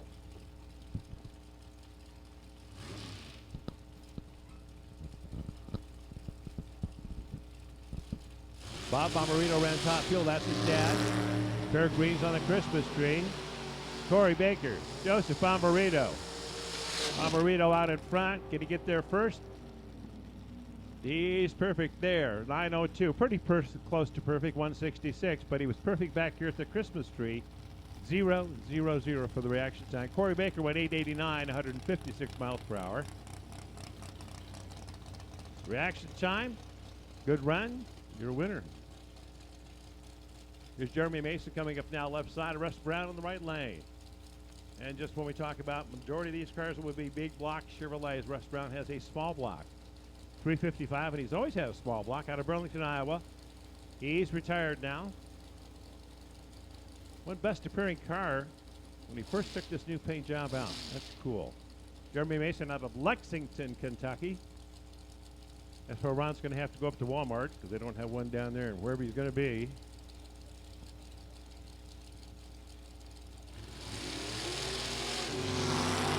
Underway. Jeremy and Russ. Russ Brown out in front with a small block. Here comes Jeremy tracking him down with a big 632 Chevrolet. And the win light for Jeremy Mason left side. He'll run 895 for his win ticket. Speed of 168 miles per hour, 894, 150 to right lane for Russ. Reaction time back here on the Christmas tree, 005 for Jeremy.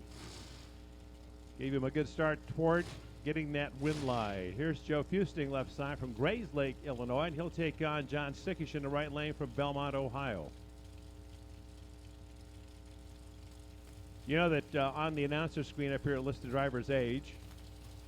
Like Joey is 30 years old. He's a hydraulic hose specialist, and John Sickish listed his age as old and retired.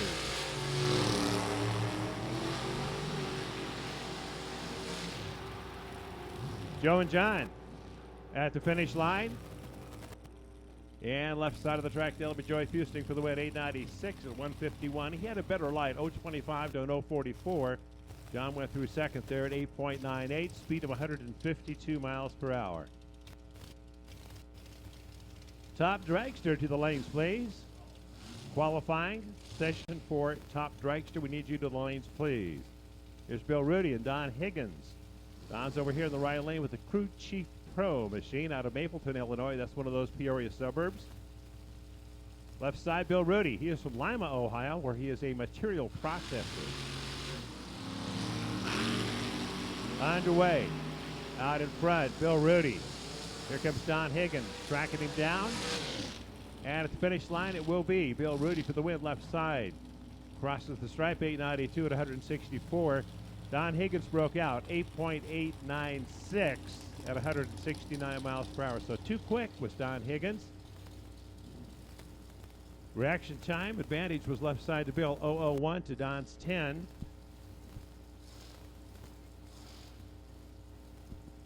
And that's going to bring up Stephanie Shelton and Don O'Neill. Don O'Neill in the right lane from Evansville, Indiana, a motorsports professional. Motorsports professional is his occupation. Formerly a U.S. Army soldier for 22 years. Stephanie Shelton over there left side, cardiovascular technician. The Whitefoot Racing Team, one of those brand new McElvain chassis machines. In the beam, here they go, a pair of greens on the tree. As they work their way down track, Stephanie and Don. At the finish line it will be Stephanie Shelton, your winner, 891, 169 to an 894, 163 for Don O'Neill. Drivers backing up toward the starting line. Brian Horton stopped. Dave Goins is now stopped. Dave left side of the track from Plymouth, Michigan. The GG Motorsports entry team. This one a Ford-powered machine at 557 cubic inches. Brian Horton right side, Chevrolet Power from Walbridge, Ohio. So Dave Goins, Brian Horton. Stage step, almost. Now they're ready. Red light start for Brian, right side. Dave Goins, an automatic winner. It's like a time trial for him. He'll run 9:02 at 169, 8.902. Right side, 170 on that red light start for Brian. So, Dave Goins advancing to the next round. Top Dragster qualifying session to the lanes, please. Top Dragster qualifying session to the lanes, please. Here's Jeff Smith Jr. coming up now in the right lane, the black Dragster out of Plymouth, Indiana. He's an engineer. Yay. Somebody who's an engineer, raise their hand. Yay. Bob Prost left side from Terre Haute, Indiana.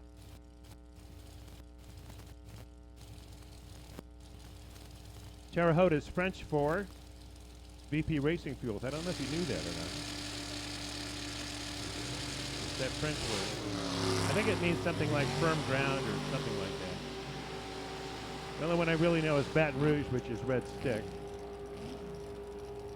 And the right line, Jeff Smith is your winner, 893 to 164 miles an hour to an 895, 168 for Bob. Okay, enough French lessons for today. Belle Fourche, South Dakota. Beautiful pork. What about the spoons?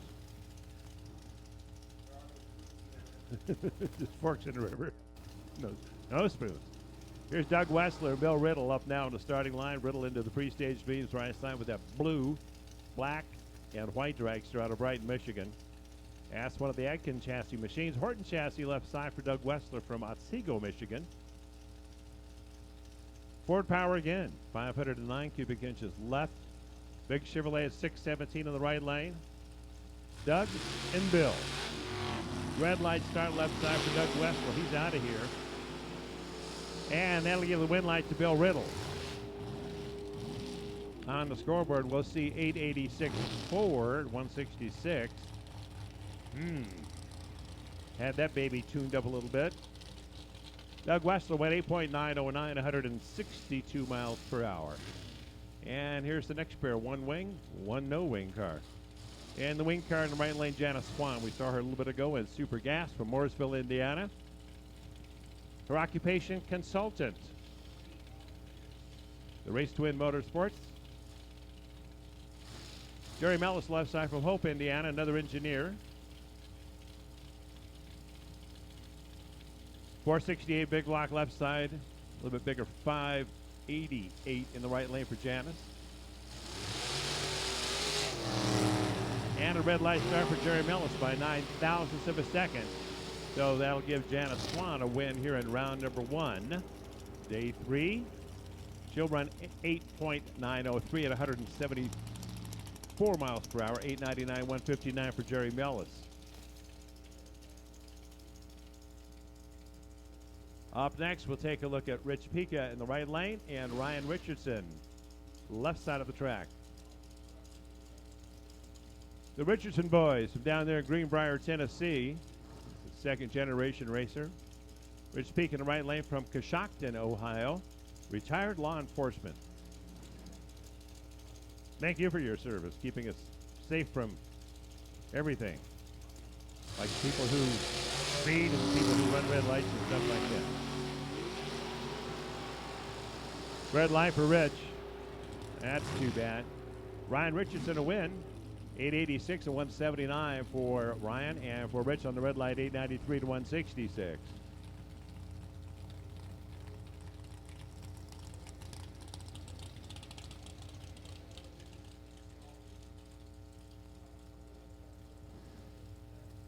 Backing up down the right lane in the Indy Cartel lane, that's Leo Zenda from Clinton Township, Michigan. That's just up there north of Detroit. We were up there last summer with a motorcycle ride that started there and went all the way to Bar Harbor, Maine. Mark Cole, left side from Avon, Indiana. That's right over there as he points west, right over there.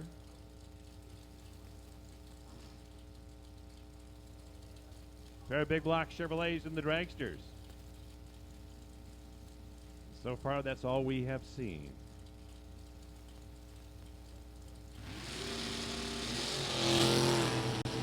Leo did the runner-up last night in the Draw RFC Super Shootout presented by Moser Engineering. See how he does now. He advances here to round number 2, 891, 178 miles per hour for Leo. And for Mark Cole, 888, 157. That'd be 157 on the mile per hour meter.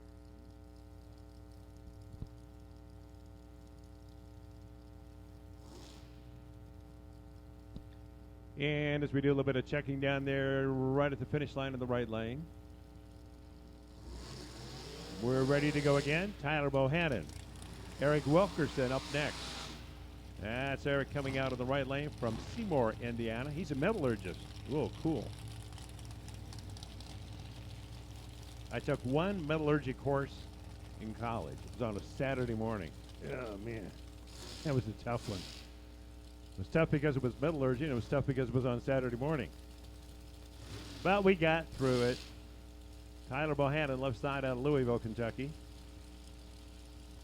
Works for UPS. 18 years old. Cool.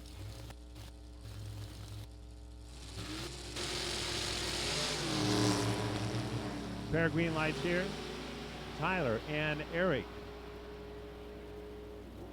And the winner is left side, Tyler Bohannon. He had a much better reaction time, a 0.28 to a 133.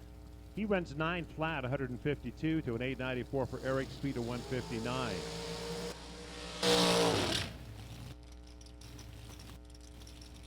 Here's Tom Fisher and Dennis Ridgway. Dennis Ridgway doing that short burnout over here in the right lane from Cerro Gordo, Illinois. The DRE engine diapers. That's the guy who makes them. Dennis Ridgway Enterprises. And he's also a Harley rider. Tom Fisher from Englewood, Ohio. That's over there around the Dayton area. He's retired. Now he's having fun just doing super cap racing. Brand new diamond chassis dragster. Dennis Ridgway, the diaper man.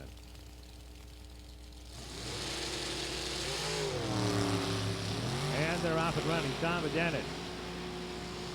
Tom's out in front. Here comes Ridgway trying to track him down. Did he do it? He did. Off of that 002 light, he runs 9.000, 165 miles per hour to an 897, 166. Left side for Tom Fisher. Up next, Rick Forish from New Palestine, Indiana, the general manager over there at Spitzer Enterprises. He's in the right lane with a Spitzer chassis. Brand new, fresh off the jig. Well, maybe not fresh off the jig, but Greg Camplain, left side, a machine shop owner from Brownsburg, Indiana. This might be the matchup in round number 1, folks.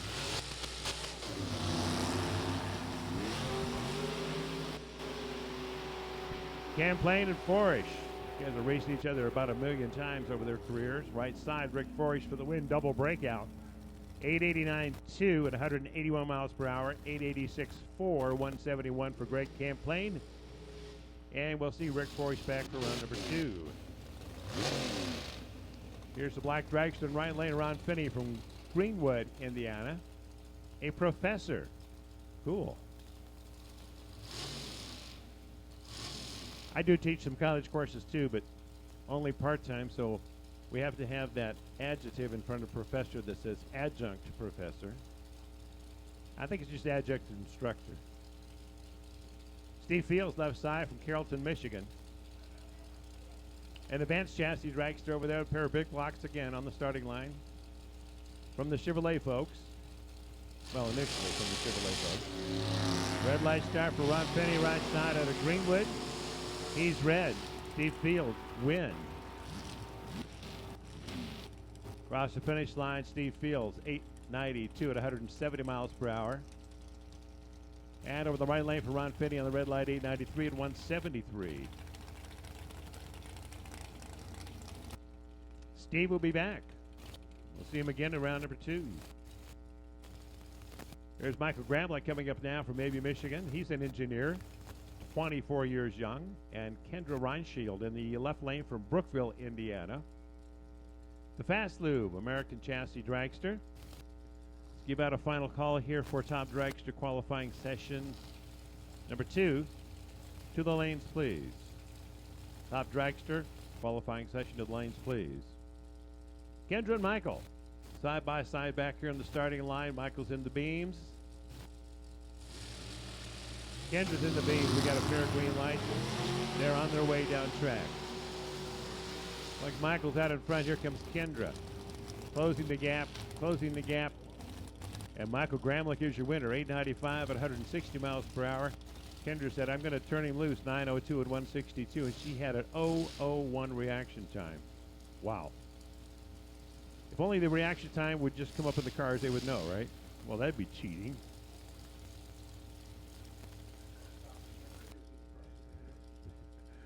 Rob Kreifeld, Jim Glosson, next pair.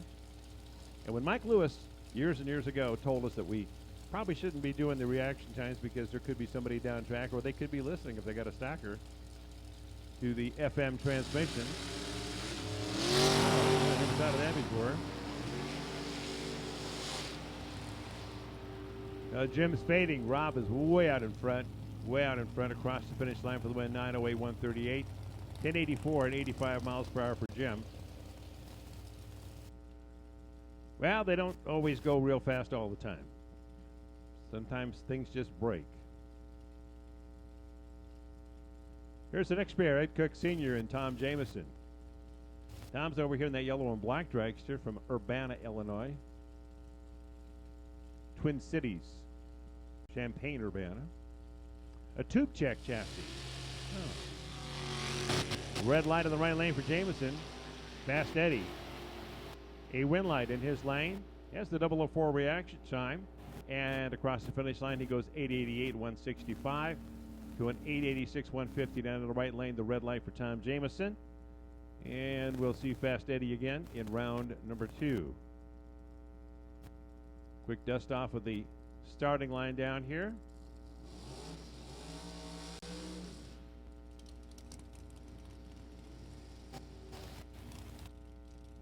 And we'll take a look now at Phil Smydo. Phil's in the right lane from Canfield, Ohio, with that black dragster. Beside him is Rick Hughes from Fishers, Indiana. A&A transmission and Rolla engine, helping out with the expenses of this race car. 30 years he's been doing this. Rick Hughes, left. Phil Smydo in the right lane.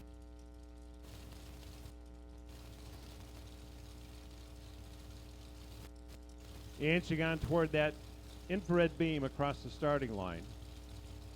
They both pre-staged now. Inch them on forward. And it's always nice when the drivers would put some little rocks on their tires back there so we can see the tires roll forward. Not very much. Rocks on their tires, holy cow. Way out in front is Rick Hughes. Here comes Phil Smydo. Can he track him down? Can he? He did. Double breakout race there, 887 for Smydo, speed of 178, 886, 170 left side for Rick Hughes. Margin of victory 002, 0.02 of a second. That was the breakout difference here between Phil and Rick. Here's the next pair. The red car in the right lane is Adam Gerber from Massillon, Ohio. His opponent from London, Ohio is Pat Martin. Armor Paving and Sealing Company helping out on the expenses with that race car.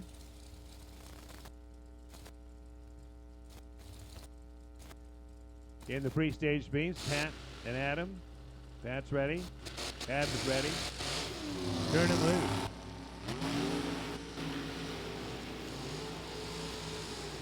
And side by side at 1,000 feet at the finish line. Wind light comes on left side for Pat Martin. Double breakout race again. 886 at 180 miles per hour left side for Martin. And for Adam Gerber, 885 at 173. Just about 100th of a second too much breakout for Adam, and Pat Martin got the win. Up next, left side, Andrew Johnson. And here's Nicole Stevenson in the right lane. Nicole from Danville, Illinois. A Chevrolet-powered dragster, 590 cubic inches. Left side for Andrew Johnson from Cynthiana, Kentucky. 632 cubic inches of... You know how those people from Kentucky try to fool around a little bit. Right side's your winner, Nicole. Runs 892. Good run there at 175 miles per hour. 893, 171. Makes Dad pretty happy. And here's Steve Hoyt and Lou Pagacki. Again, this could be the matchup in round number one. Steve Hoyt's been doing this a long time out of Fort Wayne, Indiana. 20th Century Automotive sponsor on that race car left side. Luke Pagacki in the right lane from Carterville, Illinois. Number 4 in the world last year, and he's won a bunch. They're going to back him off here. Car still on the track down there. Way down there. Can you see it? Way down there. And we'll bring out a truck and see if we can get him hooked up and pulled off the track. Well, for all the rain we had yesterday, this is like pristine weather.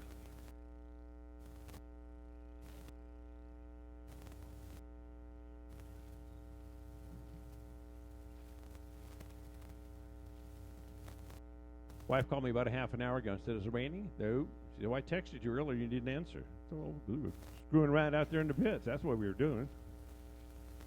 Screwing around the pits. I don't have time to answer the text from the wife. Yeah, it'll cost me. Now, she is pretty good about letting me do things like this, as long as I pay for it. Okay, use the blue credit card when you're out there screwing around the motorcycles or going to races. Why is that? She said, well, that's the one that's easier to figure out what belongs to you and what belongs to the house. Yeah, just lucky I can do that.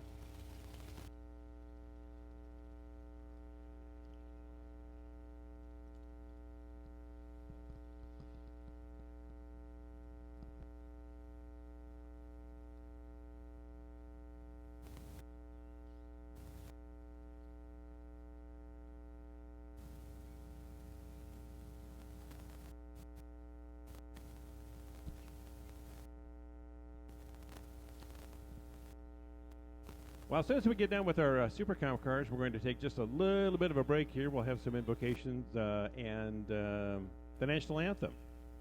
And scheduled to do the national anthem was me on the saxophone. No, it wasn't. I forgot the saxophone. I got it. That was on my checklist, too. No, I think it was a NASCAR race where there was a really good girl playing saxophone. Did it all by herself. No singers, no trumpet players. Really good saxophone player. I tell you, there wouldn't be any problem with the vibrato if I was playing the saxophone out here, because I'd be shaking so much. Holy cow. Look at all these people looking at me. Just watch, he'll screw up. I know he will. I know he will.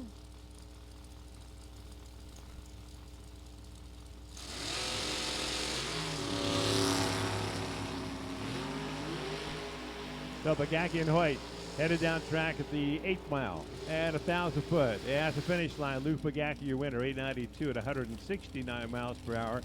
Steve Hoyt broke out 8.899, 180 miles per hour. Luke had a whole lot better light. He said, go ahead, get there first. See if I care. There's Troy Coughlin Jr., right side from Delaware, Ohio, Jakes.com. Jakes mail order. Or if you can't find it on the internet, you call the folks up there and said, I'm looking for a muffler to do this. And I had to do that. And they fixed me up with some mufflers. Cool. Irene Shelton, Mansfield, Ohio, left side forklift driver. And Irene goes red. Troy Coughlin Jr., a winner. And across the finish line, he'll go 888. Speed of 180 miles per hour. Left side for Irene, 894. 153 on that red light start. Dang it.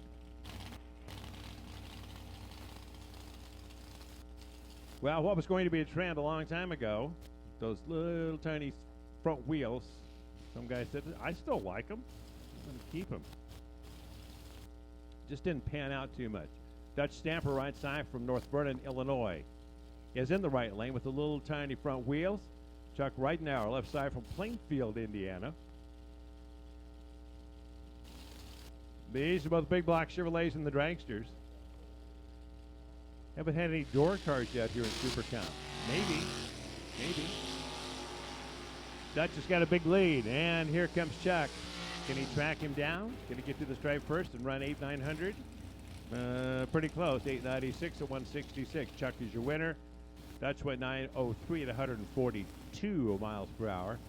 So we'll see Chuck again at round number 2. Coming up later today, we hope.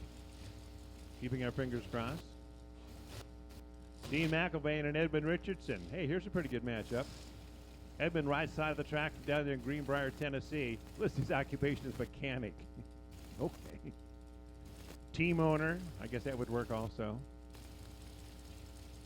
Drag race school instructor. That'll work too. Dean McElvain from New Carlisle, Ohio. The CEO of McElvain Chassis. And away they go. Dean and Edmund. Edmund's in the right lane. Edmund's out in front. Can Dean get him? I don't know. It's going to be close. Dean did catch him. 8.903 at 171. Edmund broke out. 888, 161. Edmund had a better light by 8 thousandths of a second. Couldn't turn that into a win. But hey, if it was that easy, driving these Super Comp cars, there'd be announcers out there all over the place driving cars.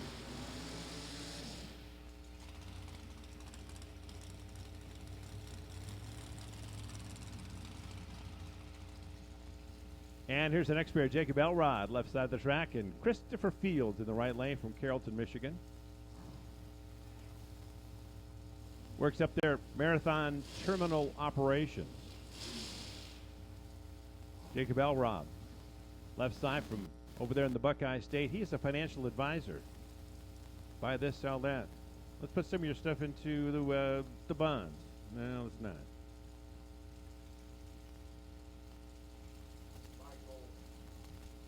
Buy gold. Gold has never been higher. Well, maybe not right now, but remember when gold was $35 an ounce back in the 60s? Said about like 2 tons of it.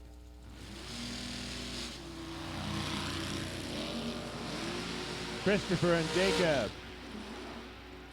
Here comes Jacob. He's got a long way to go to catch him. And he did. Look at that. 909, 171 miles per hour for Jacob Elrob. He advances. Christopher Fields' right side went 8.899. Broke out by 1,000th of a second. Speed of 160. Really close back here in the starting line, and Jacob ran him down. Here's the next pair. Mike Jurasek in the right lane from Elyria, Ohio, where he is an electrical contractor, and Jason Lynch left side from Pleasant View, Tennessee.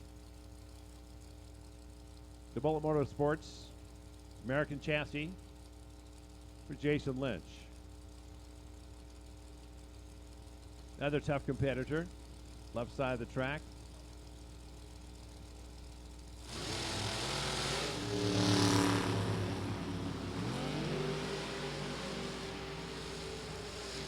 Pretty close way back here, pretty close way down there, I'm betting. Winner left side 891, and that will be Jason Lynch, 163 miles per hour, 887, 174 in the right lane for Mike. Got to the finish line first, too much stripe. Take a look down at Bill Jackson and Rock Haas. Bill Jackson over there left side of the track from Mansfield, Ohio, the Jackson Scratcher. Advanced Chassis Machine and Rock Haas from White Lake, Michigan. Had lunch yesterday with Rock Haas. Well, he was at the same restaurant that I was, or same pub. Kind of snuck in behind him and watching some of that NASCAR qualifying, because that was about the only thing that I was interested in up on the screen. Screams. Had a Stromboli. Last time I had a Stromboli was probably 1971. Red light start for Bill Jackson out of here with 005 on the reaction timer. That'll be a red light start. Rock Haas, an automatic winner. Off of the 14 light, he'll run 885 at 182 miles per hour. Bill Jackson went 889 at 168. Here's J.P. Schuster coming up now to take on Dave Dahlem. Dave over there left side. Dave and Judy live down in Tremont, Illinois. Kind of down there south of and east of Peoria. Former Caterpillar employee. Now he's a consultant. J.P. Schuster right side for Damascus, Ohio. An engineer. Cool. Couple of pretty good lights back here. And down at the finish line. First one there under, let's see, 892. He's not under the index. It was not a double breakout. 892, Dave Dahlem, 176 miles per hour. 887, 177 in the right lane for JP.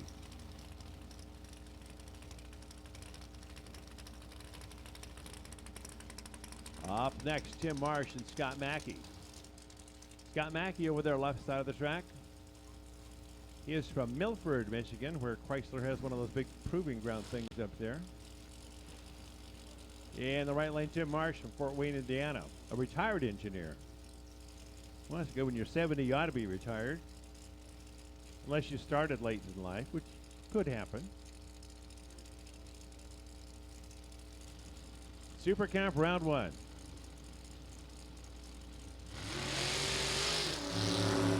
A blue sky puppy cloud day here at Lucas Oil Raceway.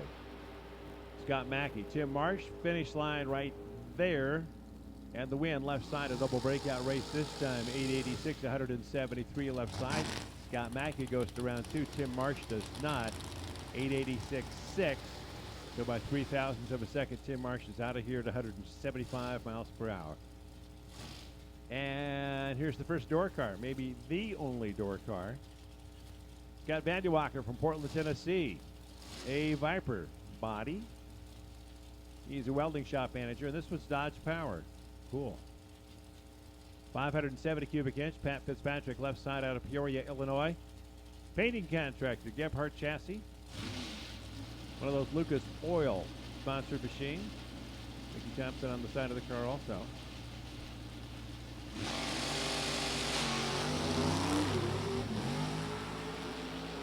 Fitzpatrick, Van de Walker, the Dragster, the Viper. First one to the finish line, and a win for Pat Fitzpatrick. Double breakout race, 887 to an 883. Pat Fitzpatrick wins. 163 for Pat, 157 for Scott. And back in the reaction timers department, 009 for Fitzpatrick, 039 in the right lane for Scott. And Pat Fitzpatrick has not raced in a year and a half. Obviously, wouldn't have a win, right? Even a round win in the year and a half if you weren't racing. So, congratulations to him. Chad Lamont and Justin Moser. Next pair on the starting line. Moser in the right lane from Portland, Indiana. One of those Moser engineering cars. Chad Lamont from Fox Lake, Illinois. A red light start for him. So, 004 on the reaction time for Justin. And at the finish line, the scoreboard shows you an 887, a 180. Left side for Chad, 885 on the red line start, speed of 173. Here's Pat Lamont. He's the dad. Jim Jarek Harrison, right lane from Batavia, Illinois. In the Spitzer chassis, Dragster right side. Home track for both of these guys will be up in that Route 66 at Joliet. And the Lucas race is first part of June, I do believe.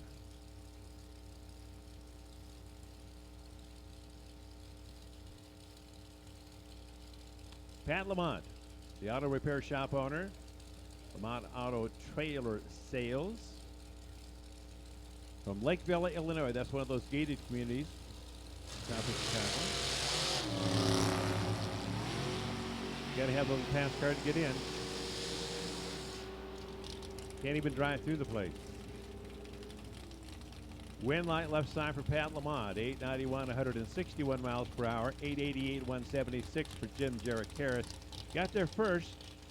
Too much stripe, and he broke out. So we'll see Pat Lamont again in round number 2. As we continue on here in round number 1, Gregory Jarek Harris comes up next, left side from Batavia, Illinois. He's an electrician. And in the right lane, Shannon Minji. Sunset engine car out of Urbana, Illinois. He's also an electrician.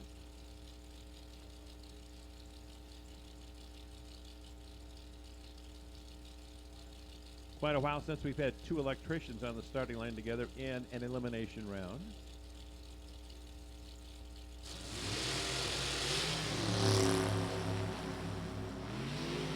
Jarek Harris and Minji pretty much side by side at 1,000 feet. Wind light this time. Shannon Minji got there with an 891 pass at 172 miles per hour. Perfect reaction time for Shannon, 0, 0, 0. Just like that ship kid. Trip zip. Jarek Harris out of Batavia went 895, 165 miles per hour. And next up, Rose Richardson over here in the right lane from Woodburn, Indiana, convenience store owner. Derek Denny left side from Pleasant View, Tennessee. Big Chevrolets here for Derek and for Rose.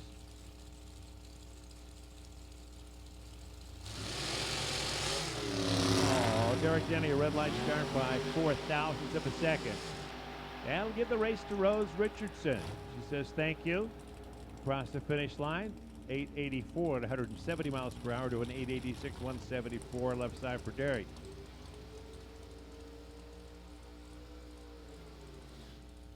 Second door car. It's also a Dodge. This one's one of those Daytona IROC machines.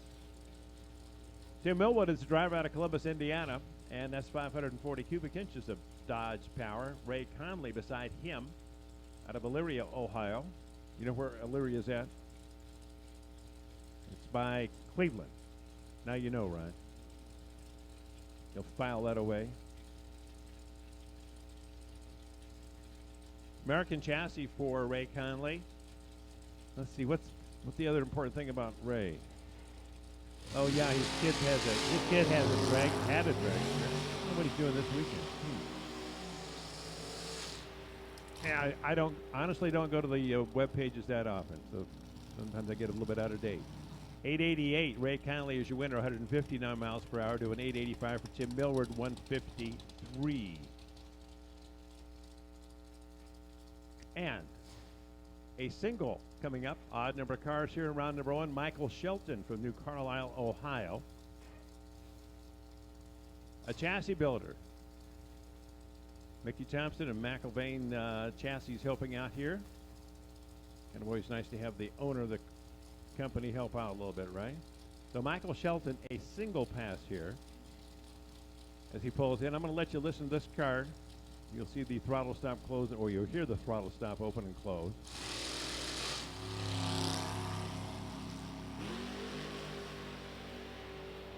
Well, that was on for a long time. At the other end, 888, 178 miles per hour for Michael Shelton. And folks, that's going to finish up round number 1 of Super Cup. Waiting down there in the staging lanes will be top dragster qualifying session. We've got some other things to do before we bring them out.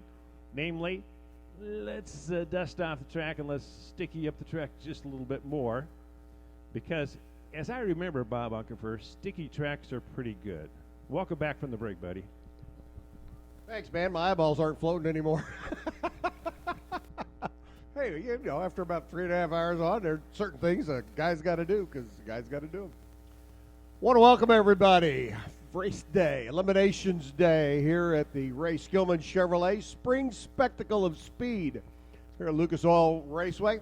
Glad to have everybody in the house.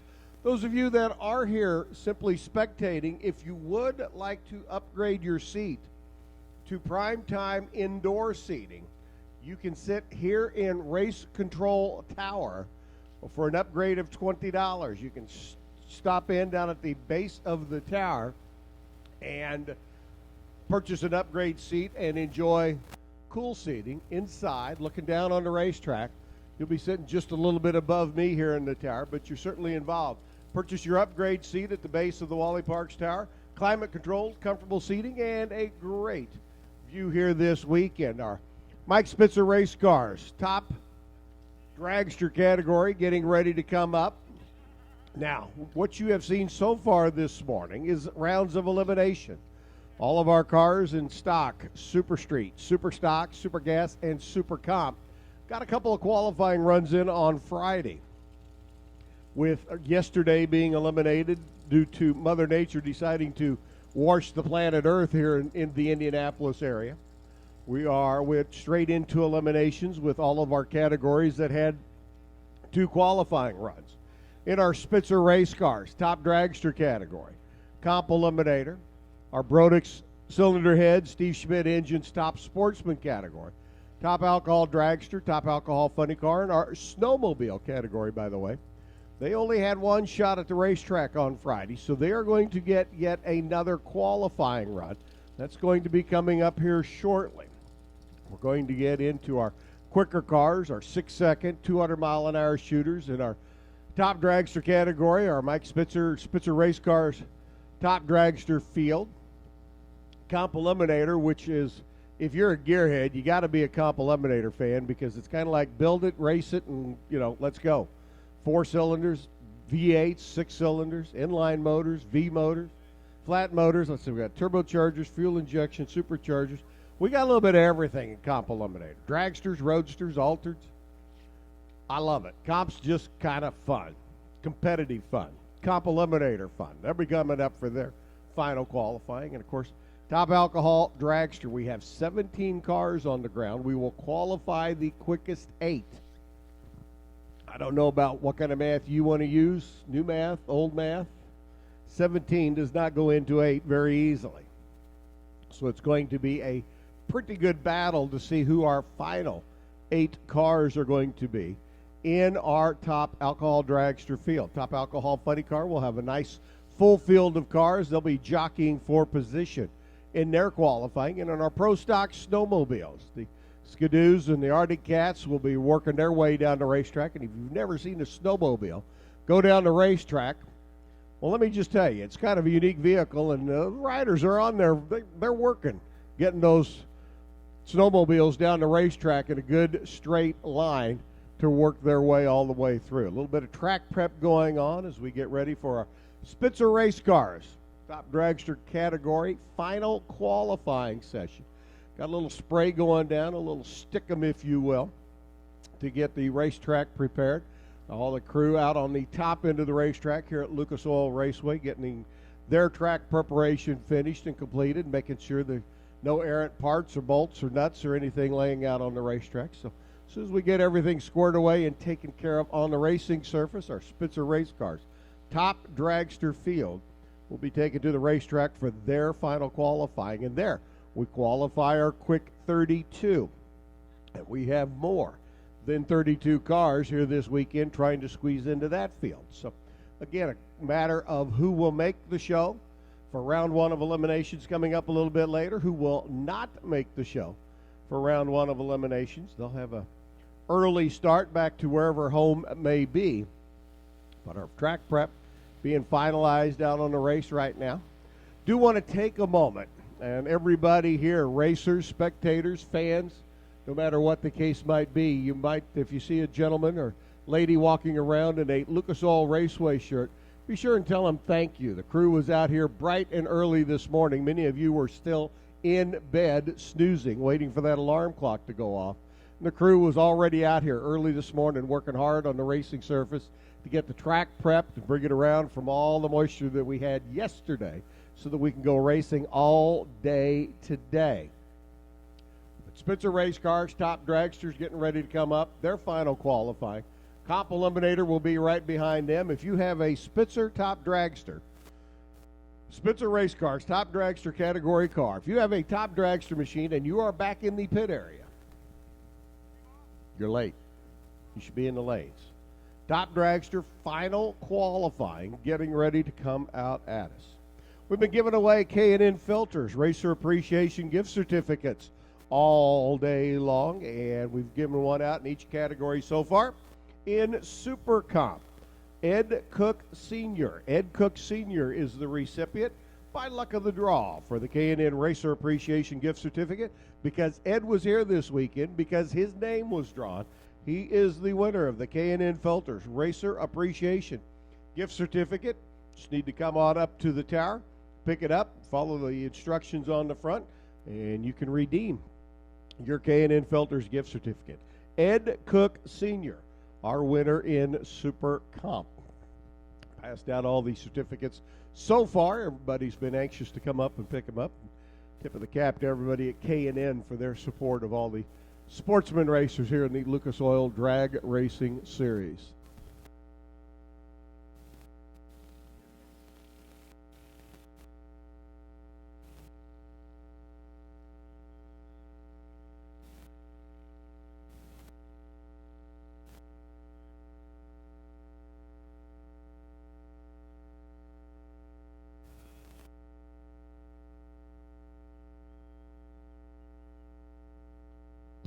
Again, want to say thank you to the Indy Cartel and the IndyCartel.com folks.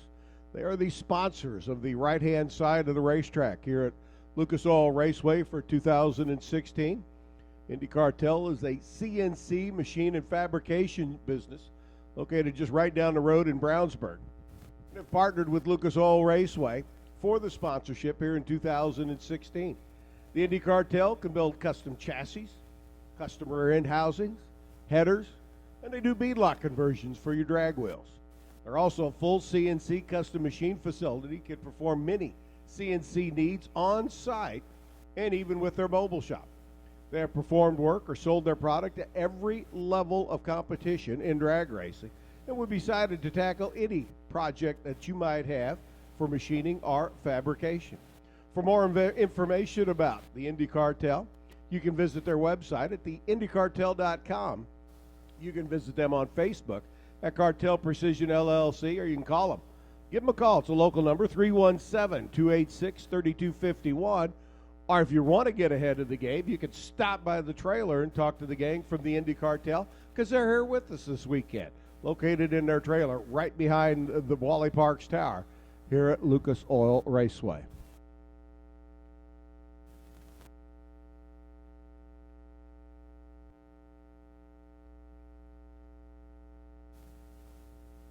All right, as track prep gets finished up, we get ready to go with final qualifying for our Spitzer race cars, top dragster, comp eliminator, Brodick, Steve Schmidt, top sportsman cars, and our alcohol fields and our snowmobiles. As we get ready to go, ladies and gentlemen, I would like to ask each and every one of you to please rise for our invocation and our national anthem. And gentlemen, if you would please, in respect, remove your cap. Thank you very much. And for our invocation, we have with us Mr. Glenn Kreider, our chaplain, Racers for Christ, here in Division 3. Glenn, I'll let you lead us in invocation, and after that, remain standing for our national anthem, please. Glenn? Thank you, Bob. Almighty God, we come to you right now, Lord, asking your mercies on this great United States of America. Lord, we pray that you would continue to bless us with the freedom that we are fortunate to possess. And Lord, we pray for each soldier that fights for that cause.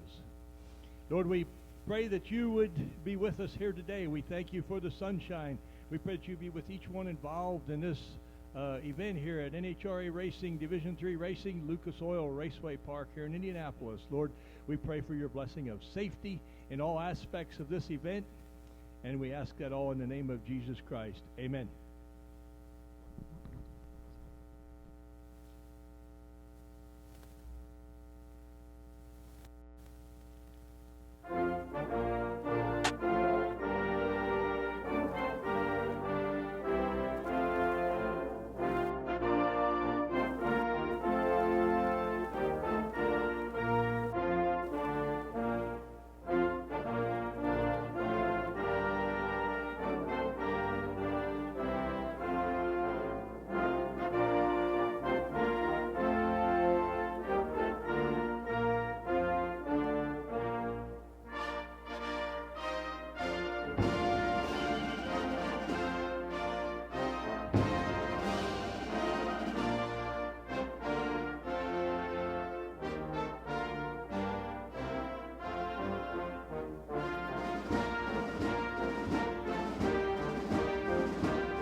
Alrighty, boys and girls, guys and gals, final qualifying coming at us now.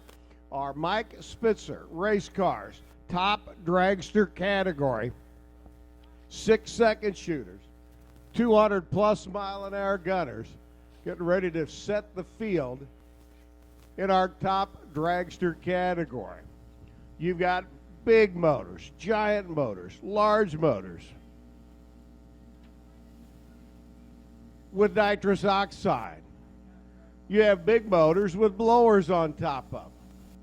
And some of the drivers are developing the pro-charged or centrifugally supercharged combinations now in our top dragster category. And it is making the cars ever so quick and ever so fast.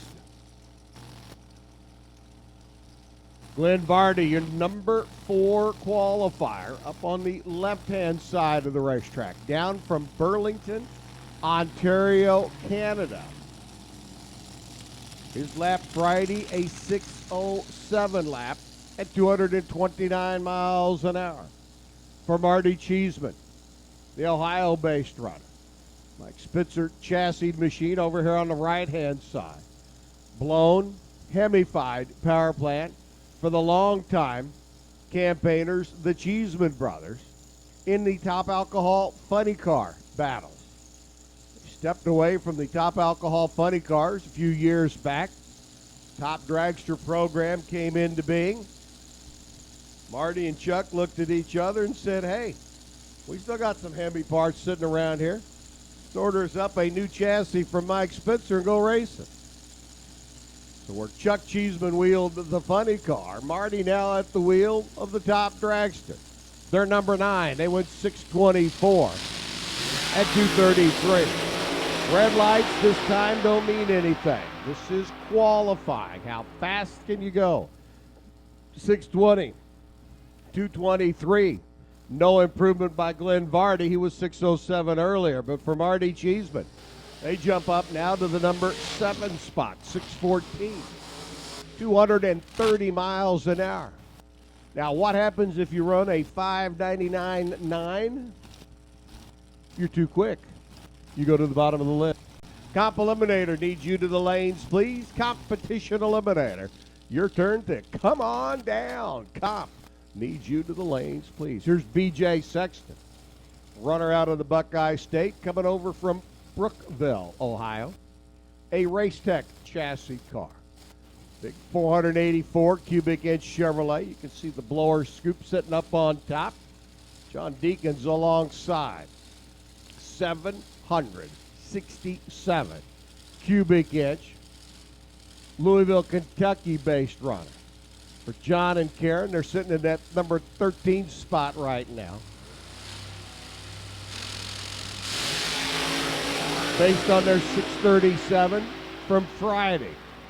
Working their way down track, 637.2. Consistent race car, but 5 thousandths quicker. BJ motors through 659 at 208 miles an hour. They'll stay down on the bottom half of the field.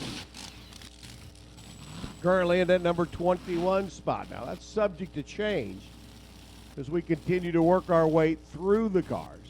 Give everybody an opportunity to get their laps in. We'll see everybody come back for round number 1 just a little bit later on. Richard Fritsch out of Columbus. Another Mike Spitzer built chassis over there on the left-hand side. Front of the runner out of the Buckeye State, and Al Peevler. He makes the tow east to get to Indianapolis from Olney, Illinois. American Race Cars fabricated machine. Al currently number 14. Here on the right-hand side, the IndyCar tail lane went 639 on Friday's lap at 211 miles an hour, 652 by Richard. At 208 miles an hour, they're on the left-hand side of the racetrack. So for our Spitzer race cars, top dragster category, this is going to set the field with this round of qualifying. Round number 1 getting ready to come up a little bit later on. Now, Peevler would like to have that reaction time back. He was 002, runs 647 at 208. No improvement there. For Peevler, he'll stay 14 for now. For Fritsch, 660, 205 miles an hour, and beginning to see a pattern develop. Cars not running as quick as they did on Friday. Obviously, the air a little bit drier, also a little bit cooler on Friday. As the front has come in, barometric pressure has changed. The humidity level has changed. A bit more sunlight today than we had Friday as well. Mike Trump out of Alexandria. He's third in the division last year. Runner coming up from the Bluegrass State. Undercover chassis machine for the 37-year-old youngster, sitting number 24 with a 683 lap. 204 miles an hour, the runner over there on the left-hand side, and Don Floyd. Floyd coming out of the Show Me State, making the tow over the M&M chassis car. Big 632 cubic inch combination. See him turning on the nitrous bottle from Mike's car over there on the left-hand side. Big motors, nitrous oxide. A little bit smaller motors with blowers, or possibly centrifugally blown ProCharger style combination that we're seeing on many of the cars, new cars being built. Floyd, your number 18 qualifier here on the IndyCar tail lane, went 647, 208 on Friday. Problems for Trout there on the left-hand side of the racetrack. He'll coast on through. 648, 207 miles an hour. Don Floyd pretty much duplicating his run from Friday. 647.9 to a 648.3, just 4 thousandths of a second difference. And that's a pretty good hot rod.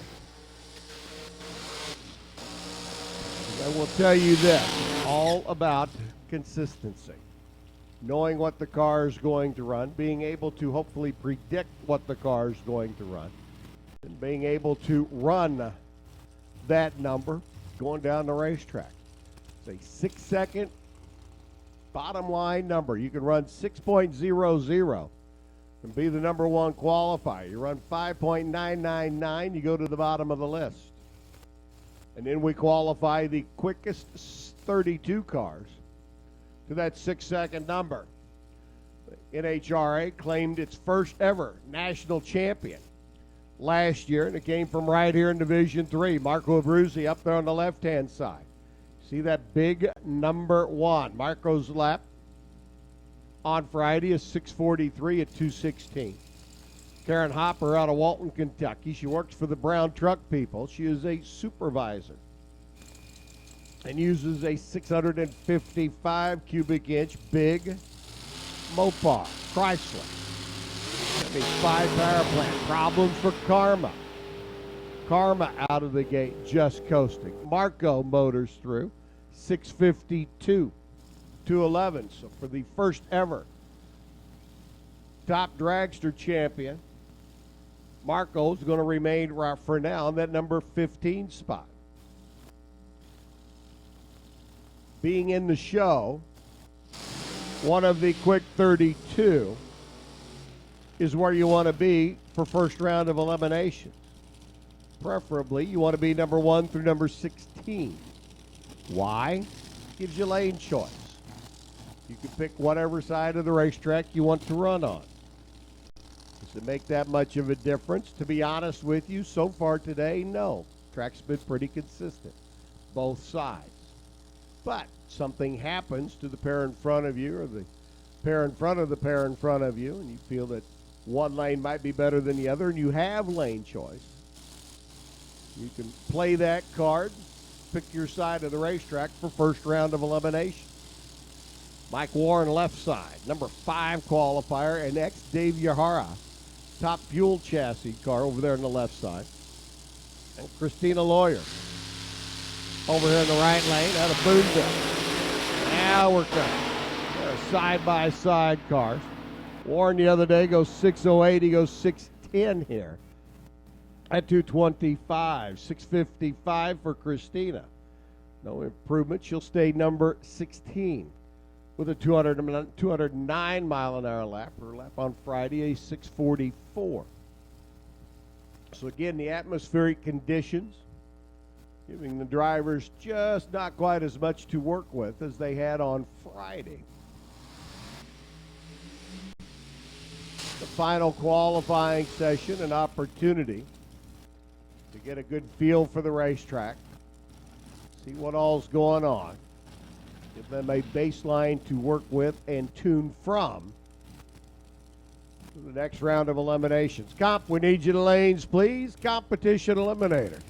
Need you to the staging lanes, please. Comp, comp, comp, comp, comp. Comp, we need you to lanes. Mike Coughlin rolls in. Mike wheeling and dealing his new 2016 Page chassis machine. He's got one of the Pro Charger combinations on it. Fuel injected, 526 cubic inch Chevrolet. Got that little round blower on the front. Telling you, these cars with the Pro Charger combination are really starting to pick up steam.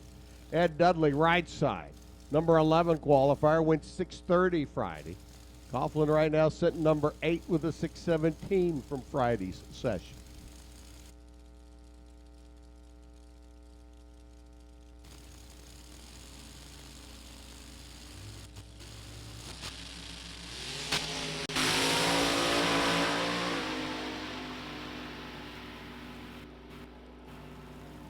Coughlin, a 635 lap, 215, no help, he'll stay 8.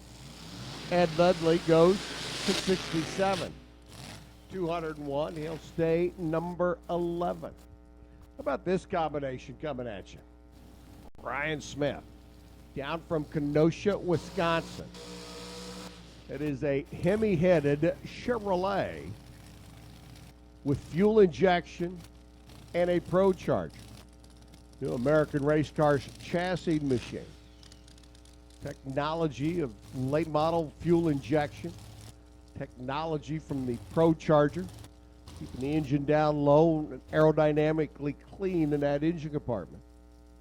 Ryan looking to improve on his 695 lap, though. They're still trying to get this car, well, let's just say, tuned up to what it's really capable of running. Madison Ellison over on the left side, first ever 6-second lap for the 19-year-old youngster out of Central City, Kentucky. The Pirate car, M&M chassis machine, brand new car for young Madison. 695 at 189, her first 6-second lap and into the show. Madison left side, Ryan in the right lane.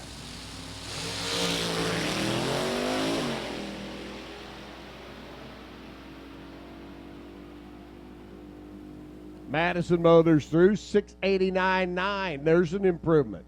She'll pick up 699.5. 208 by Ryan. He'll stay number 27. Madison 26 now. With that 689.9 lap at $191 for speed. Speed was off from what she ran Friday. ET was quicker than what she ran on Friday. So both cars in the show. The bump spot, Jared Jones, a pedestrian 973. Michael Smith out of Owasso. Your number one qualifier, a Sean Bowen fabricated chassis. A blown 465 cubic inch Oldsmobile style power plant for Michael over there on the left side. Alan Johnson, Top Fuel fame, and AJPE Alan Johnson Performance Engines, fabricating the majority of the components in that power plant from Michael Smith. 6 flat, 6.009 at 231 miles an hour out of that hot rod in the National Dragster, a left lane here at Lucas Oil Raceway. Dan Norris alongside another Michigan-based runner. This time the chassis coming out of the Mike Boz Chassis Craft Shop. 526 cubic inch blown Chevrolet. Dan, your number 6 qualifier. So both cars very top of the top half of the qualifying field. Here we go.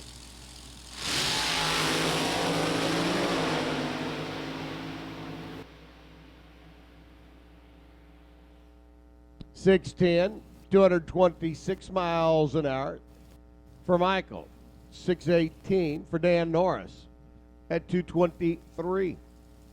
No improvement for either driver. Michael stays 1. Dan stays 6.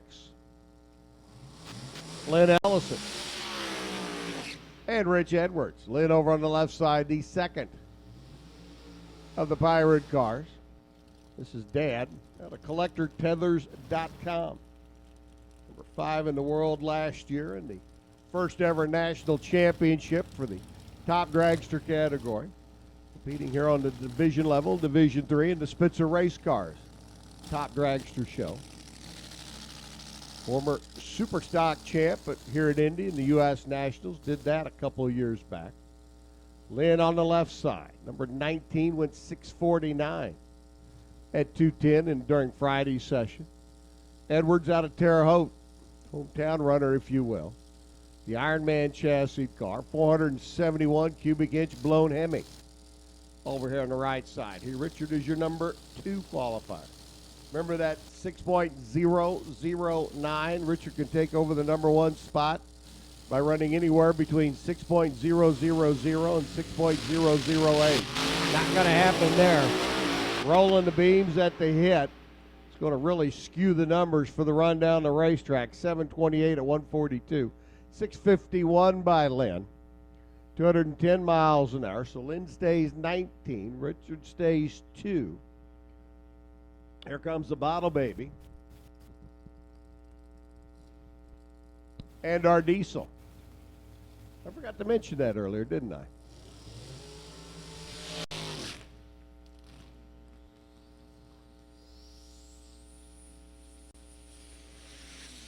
about 393 cubic inches of billet Cummins diesel power. New Spitzer chassis machine for Jared Jones out of Terre Haute and Scheid Diesel Services. A diesel tech during the week, a campaigner of diesel drag racing technology on the weekends. Now 973 at 147, nowhere indicative of what this car can run, but again, only one shot at the racetrack, and that coming late Friday.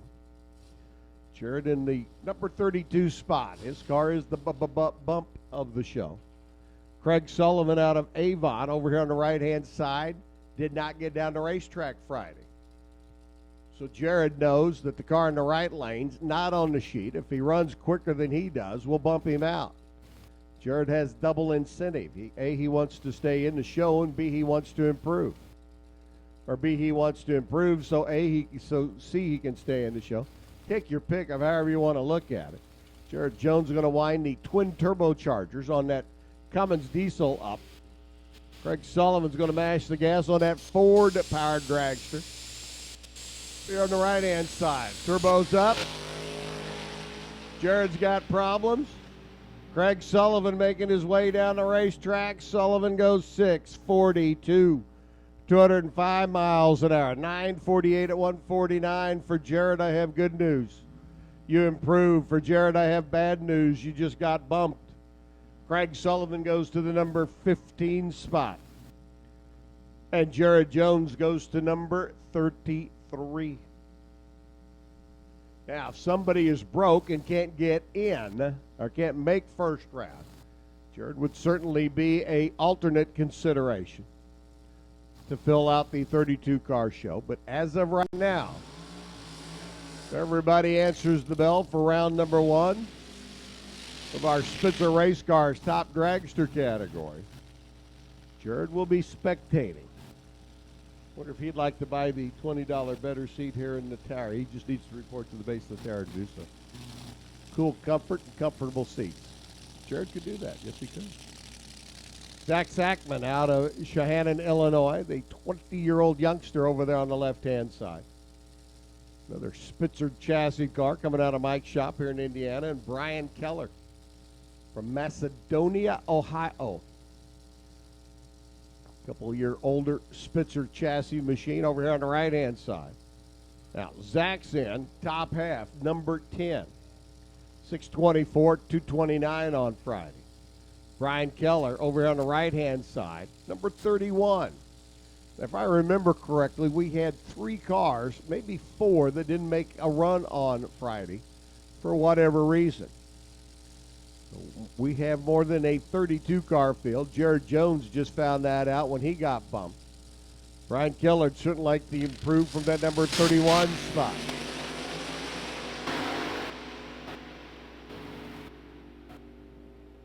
Keller goes 6:02, 204 miles an hour. And I think that's an improvement from number 31 all the way up to number 3. Yeah. Zach Sackman goes 6:37. He doesn't improve, and he moves back a notch. Why? Brian jumped around him up to that number 3 spot, 6:02, 204. To very comfortably put him into the show and very comfortably give him lane choice. Comp Eliminator, if you're not in the lanes, we need you. Like to have you. Want you. Come on down. Comp Eliminator. To the lanes, please. Here's Tim Papp and Shanna Snyder. Shanna out of Elkhart. Number 4. Qualifier.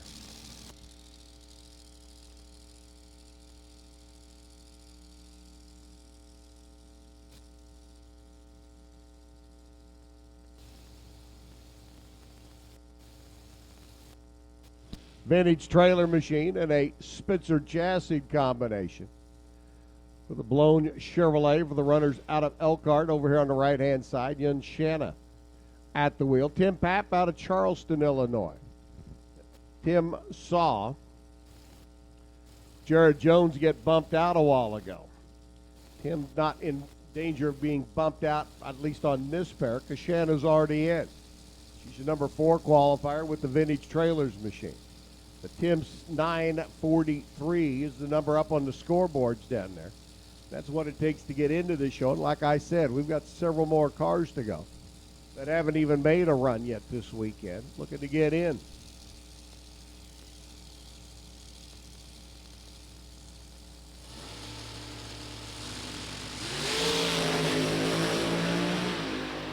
Again, the red light for Shanna means nothing because, well, it's qualifying. 6:11, 2:34. No improvement for Shanna. Tim, though. Well, Tim, I got good news and I got bad news. Tim Papp runs 6:42 at 2:07, and he's in the show. That's the very good news. The news that's, well, not quite so good. He's the number 17 qualifier. That's not exactly where you want to be. Because in the grand scheme of things, when we come up and pair them up for round one of eliminations, number 17 has to take on that number 1 qualifier. Now,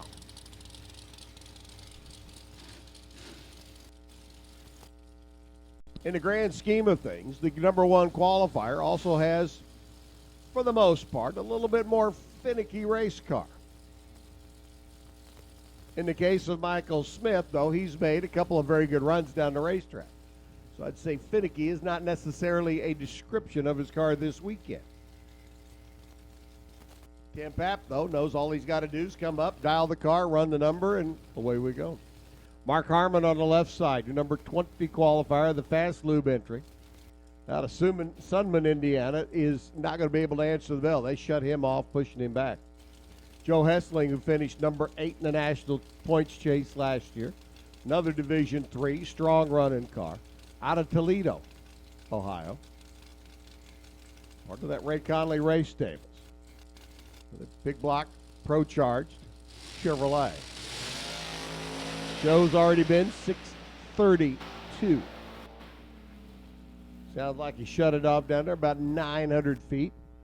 Goes across 684 to buck 53 on the speed marker.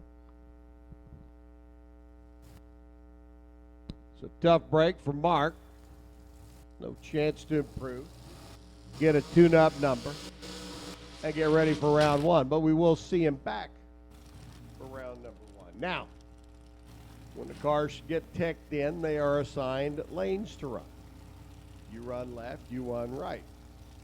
The grand scheme of things, we should have a balance of cars for left lane and right lane.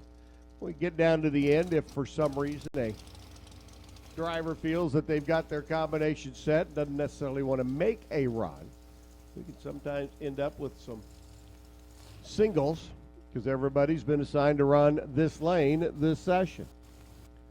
For J.B. Straswig and the gang, runners out of Evansville.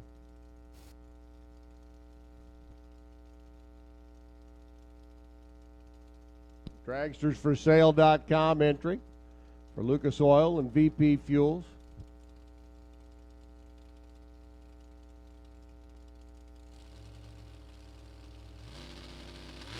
Dragsters for sale.com hustling, bustling.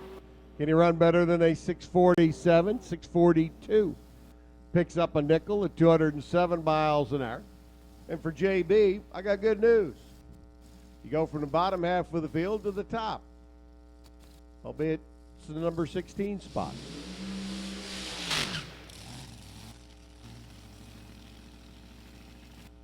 Craig Sullivan now takes over then number 17 position. And Papp gets bumped back to the number 18 spot. Your reigning national champion now sits 19. And we've seen them.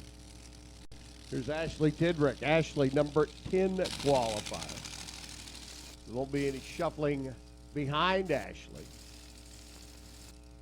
as the runner out of Cynthiana, Kentucky is already in. Ashley, a dietitian by profession. Got the blown big block Chevrolet combination over there on the left-hand side. Again, chassis hot rod. Again, comp eliminator needs you to lanes, please. Competition eliminator needs you to lanes. If you're not there, well, let me just tell you that we've got about 3 cars left to go in Top Dragster. And we're running comp. If you're not here, you're late.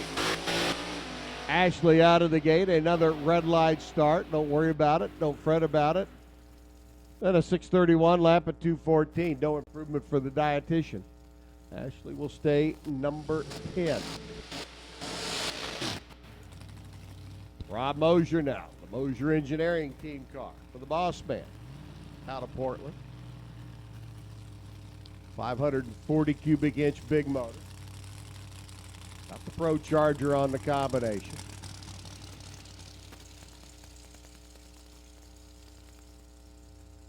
Rob and Rocky and the rest of the gang over at the Mosier team pulled a 650 out of this car, 225 miles an hour. Back on Friday's session, late Friday afternoon, early evening. Sure they're looking for a little bit more going down the racetrack this time.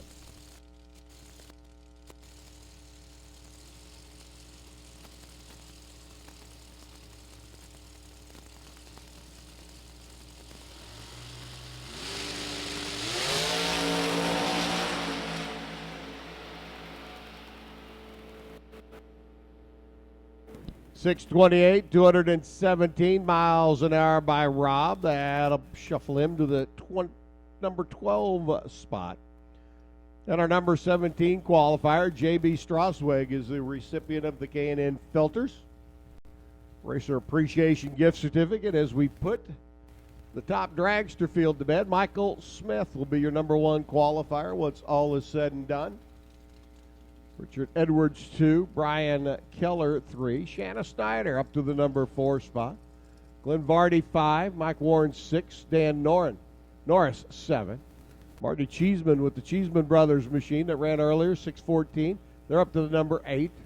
Mike Coughlin 9. Ashley goes through in the number 10 spot. So congratulations to everybody making the show.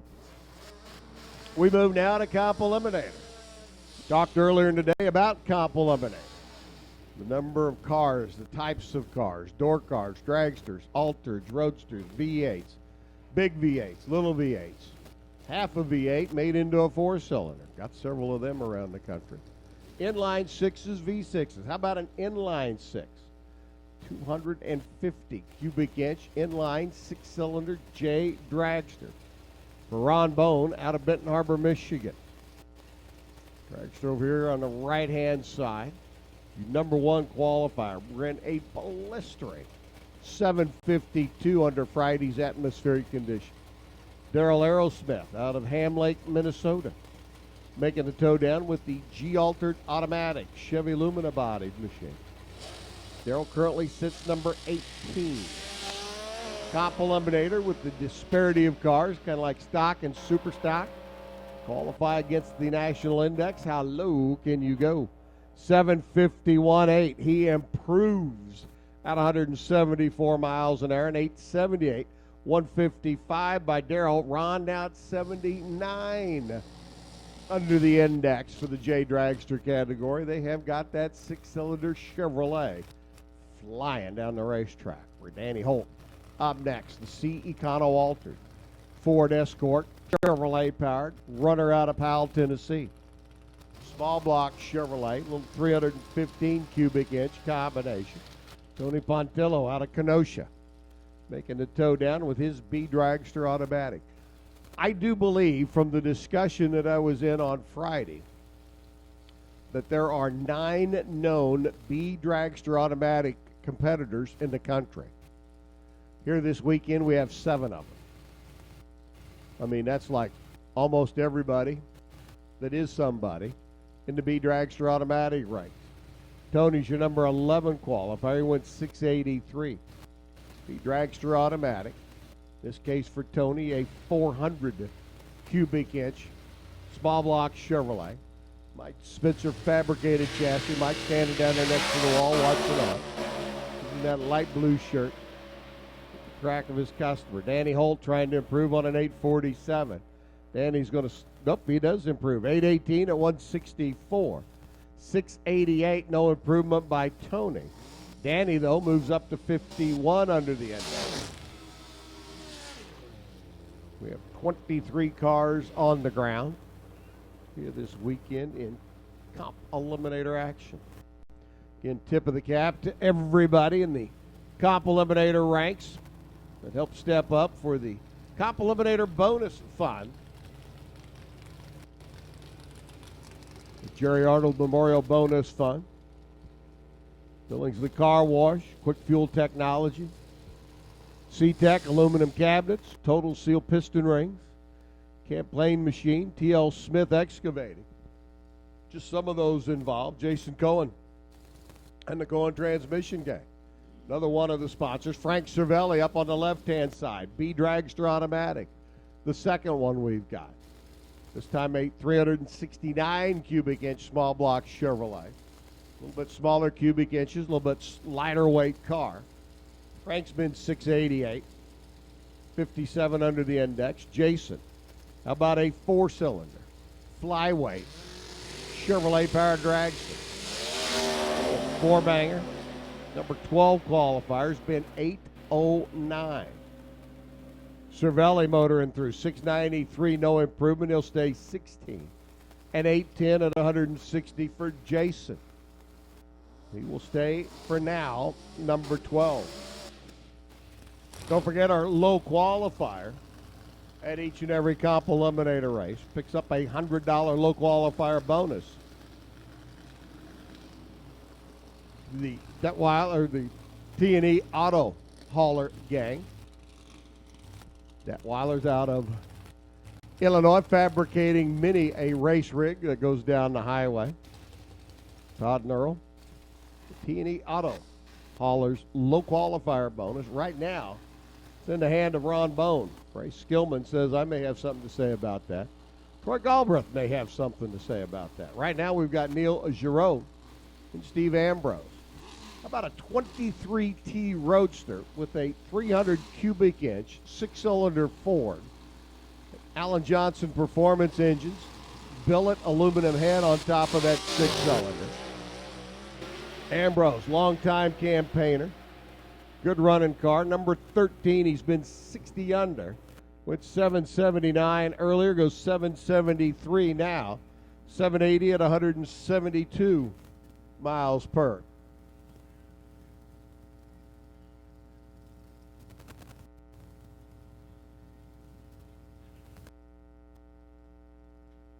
All right, attention in the pits, please. Attention in the pits. Attention in the pits, please. Brodix, Steve Schmidt, Top Sportsman Cars. Need you to lanes now, please. Brodix, Steve Schmidt, Top Sportsman Cars. Looking for you to the staging lanes. Ray Skillman, your number 2 qualifier. Mentioned his name just a moment ago about that possible number 1 qualifying bonus from T&E. Going to your number 1 qualifier and Ray having a shot at it. See if Ray Skillman wants to take over the number 1 spot. He's already been 752. That put him at 74 under the index. Right now, if he wants to be number 1, he needs to pick up 0.05 of a second. So he needs to be 52, but he needs to be down about that 746 range. That would be a step. Chevrolet powered, B Econo altered, Ford Mustang bodied machine.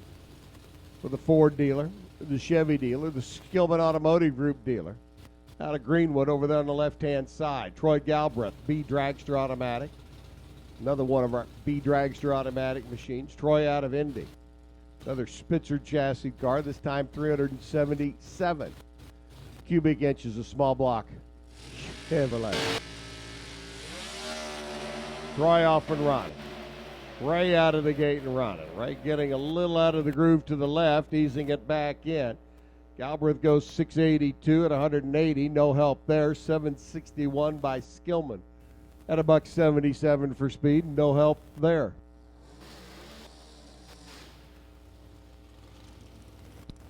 Again, Top Sportsman, we need you to the lanes, please. Top Sportsman competitors. Looking for you to the staging lanes. Come one, come all, come on. Final qualifying. Top Sportsman. Needing you to the staging lanes, please. So Skillman will stay number 2. Troy Galbraith will remain number 3. David Billingsley, who made the final round last year, came up a little bit short in that final. He's running that L-altered machine. Last year an automatic. This year he's got the gearbox in it. 4-cylinder Chevrolet Camaro. You can go to your Chevy dealer. You can run down to Ray Skillman Chevrolet and you can order a new V6 Camaro. You can order a new V8 Camaro. You can order a new Copo Camaro. Well, good luck with that. But anyway, you cannot order, I do not believe, a 4-cylinder Camaro. David Billingsley says, oh, yes, you can. All you got to do is make one. What Billingsley's got there on the left side, and Robert Bailey, longtime campaigner out of Wabash. He'll motor on through 661. Wow, picks up 6 at 205 miles an hour. 880 at 153 by Billingsley doesn't help. Bailey, though, jumps up to the number 3 spot now at 69 under the index. Phew.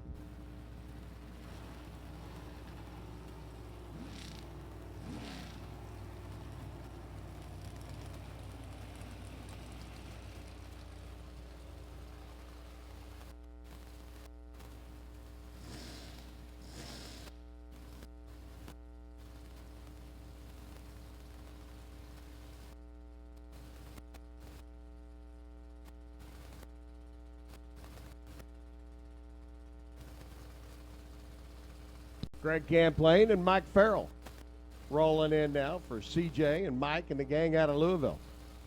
Number 11 spot, the Roadster.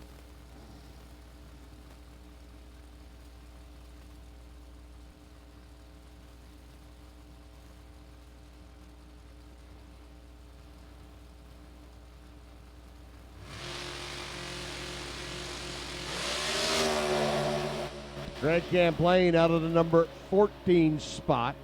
Went 685 on Friday, goes 685 today. The Roadster, Mike Farrell, 784 at 169. No improvement there. Mikey will stay 11. Greg will stay number 14.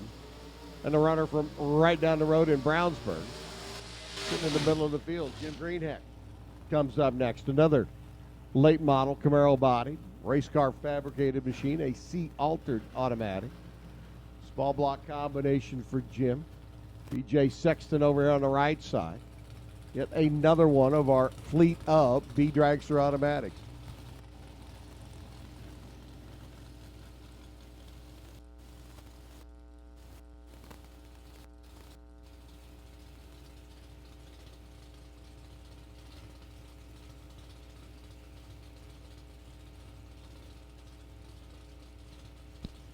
I don't know what the odds are of a B Dragster automatic final round, but we've certainly got enough of them here to try and make it interesting. BJ on the right side, 13-second pass on Friday. Obviously, a tremendous amount of improvement for BJ. I mean, when you look at the number that Troy's laid down, he's already been in the 670 range. BJ wouldn't mind getting there himself.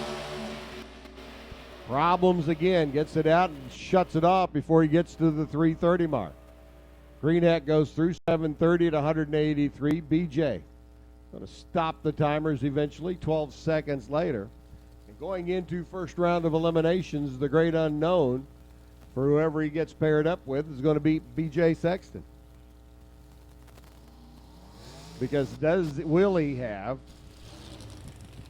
that combination figured out in time for round number 1?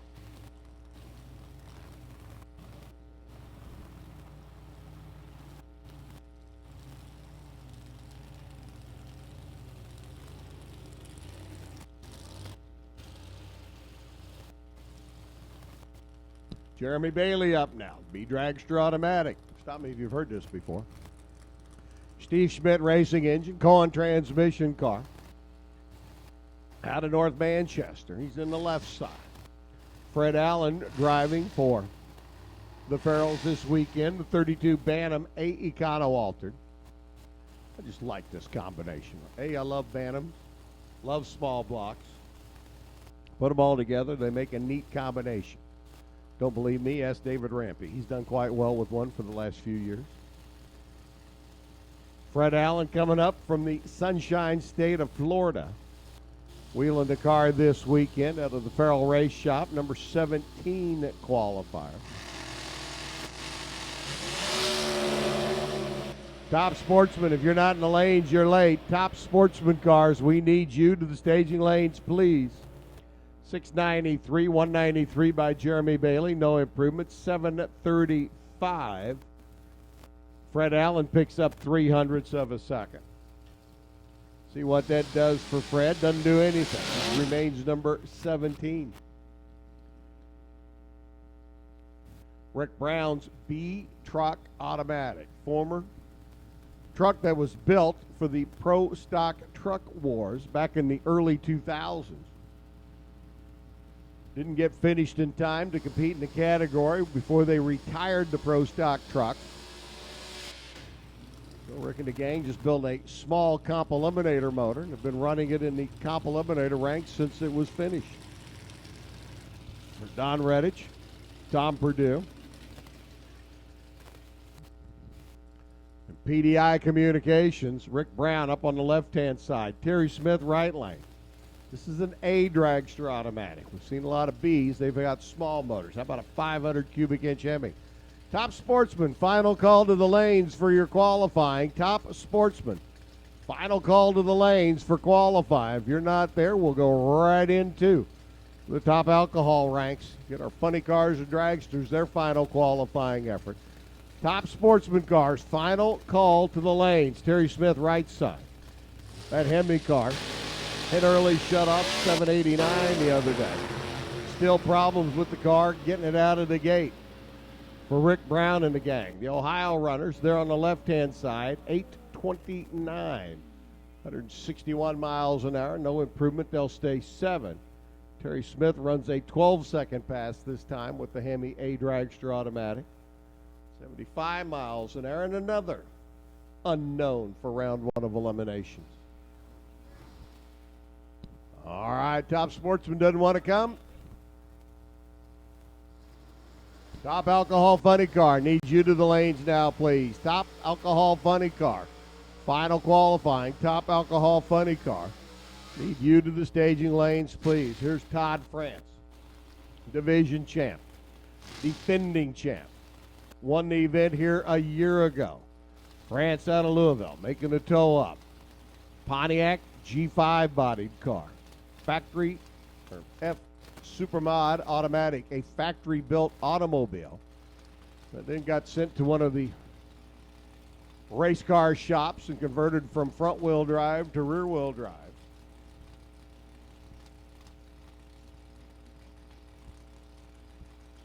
Yeah, it looks like we got a slow one just now making the bend down at the top end of the racetrack, so we held up Todd for just a moment. A little 304 cubic inch F Supermod automatic. Ooh, very small block combination for Todd. With 861 in Friday's session. Currently sitting number 9. Shuts it off, coasts across. He'll take that number 9 position in 2.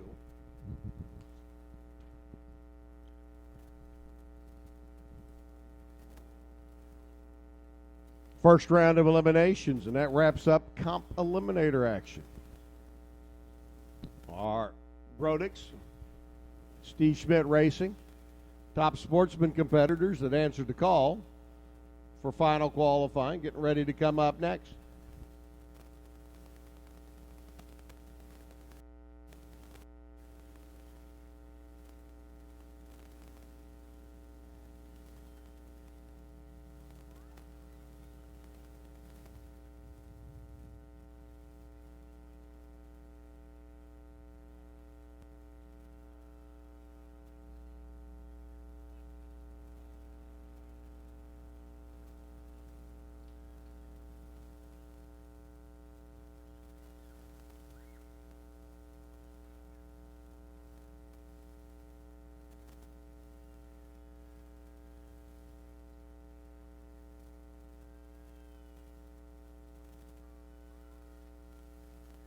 Into our K&N Filters Racer Appreciation Gift Certificate winner and top dragster J.B. Strasweg.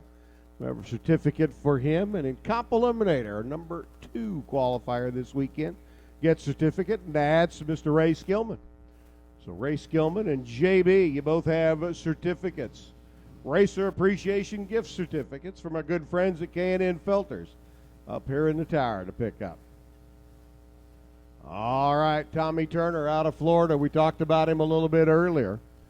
He went out in super gas competition. He's now got all day and all evening to concentrate on the Brodix Steve Schmidt Racing Top Sportsman category. Top Alcohol Funny Car. We need you to lanes, please. Top Alcohol Funny Car. Leading you to the staging lanes, please. Chris Osborne out of Oakland, Michigan.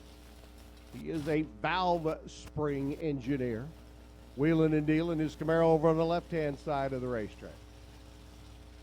Now, whether that is a true profession, he spends a lot of his life figuring out the dynamics and the tension on valve springs. He is being a little farcical by saying his 598 cubic inch Big Block Chevrolet uses up a lot of valve springs, and he's trying to figure out the right combination. I don't know. But that's what he lists his occupation as, is a valve spring engineer.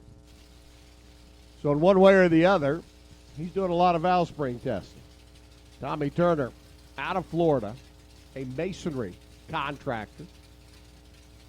Him and Terry do a lot of traveling. He does a lot of racing. 900 cubic inch Pontiac Chevrolet underneath the hood of that Pontiac. And you want to talk about cylinder walls, they're about as big around, cylinders about as big around as a 5-pound Folgers coffee can.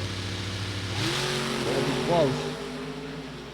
You'll get 900 cubic inches by having itty-bitty, teeny-weeny ones. Tommy Motors through 676, 208 miles an hour. No improvement. He will stay number 6. Chris Osborne, the valve spring engineer, goes 704 at 192 miles an hour. His best run of the two down the racetrack, and he's sitting now number 17. Steve Yeager coming up. Should be alongside Justin Sauerd's Camaro. But Justin's having issues. Not being able to get the Camaro to fire.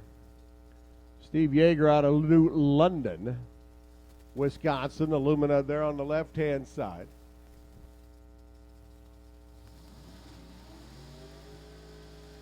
And again, Alcohol Funny Car needs you to the lanes, please. Top Alcohol Funny Car needs you to the staging lanes, Elise.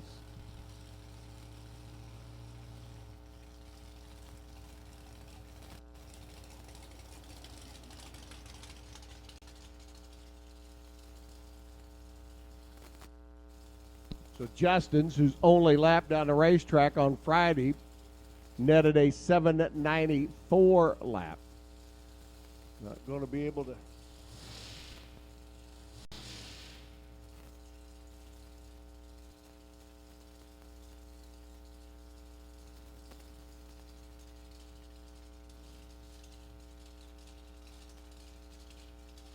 Now it looks like Yeager's going to be a single. They're going to fire Justin up for the next pair. Guess they had him paired wrong. Anyway, Steve Yeager coming up. Will be a single run. The runner currently sitting number 13. Monte Carlo bodied entry. Working his way down the groove there on the left-hand side. Runs a 7:01. 191 miles an hour. No improvement there. And here comes Justin. Sauerd's Camaro coming up now on the right-hand side for the Louisville-based runner. And Mark McDonald, the dragstersforsale.com. All Ford Mustang. 598 cubic inch combination underneath the hood of the Mustang. Top Alcohol Funny Car. Need you to the lanes, please. Top Alcohol Funny Car to the lanes. That means Top Alcohol Dragster. You're going to be rolling pretty quick. Right now, Top Alcohol Funny Car has been invited to the staging lanes, please.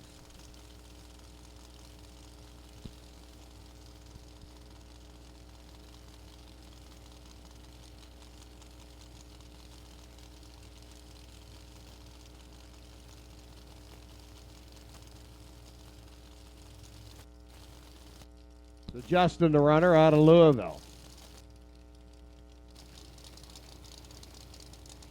Mark, the runner out of Boonville.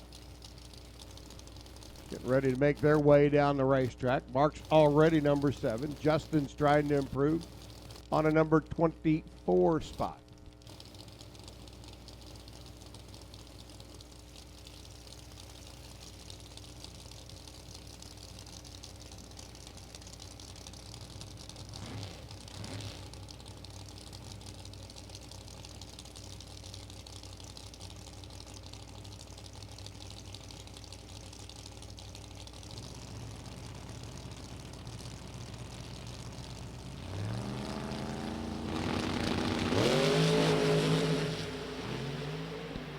Justin's car leaps off the line, makes a little move to the left. The young man wheels it back into the middle.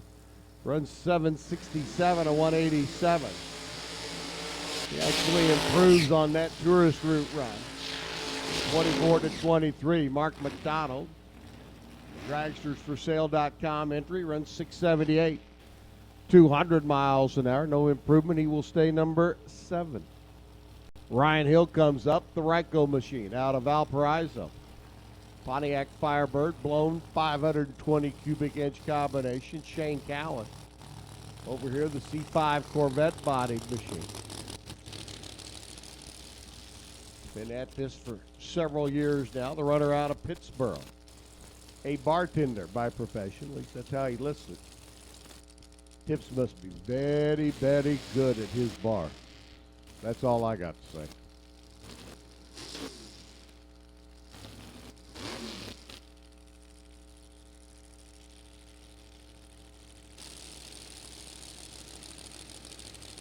Well, sponsorship help from the gang at Medina Oral Surgery.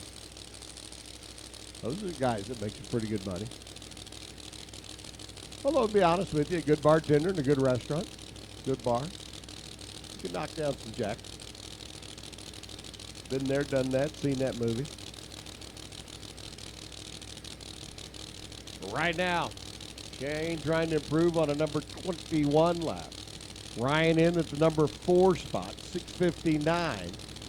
211 during Friday's first round of qualifying.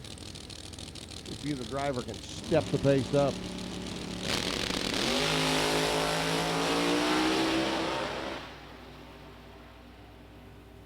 Ryko car shuts off and goes 724. 186. Shane actually improves 0.05 of a second. He'll stay number 21 on the sheet though. Ryan Hill coasts across 881 at 105 miles an hour. This is Tim Weiss. Kenyon Dinkle come up next.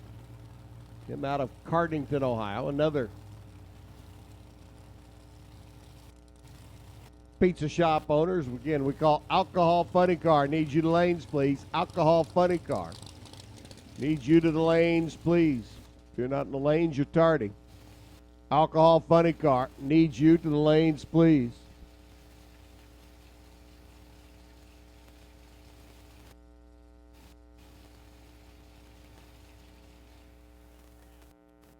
All right, word is we got something on the racetrack down on the big end, so we're going to go check it out.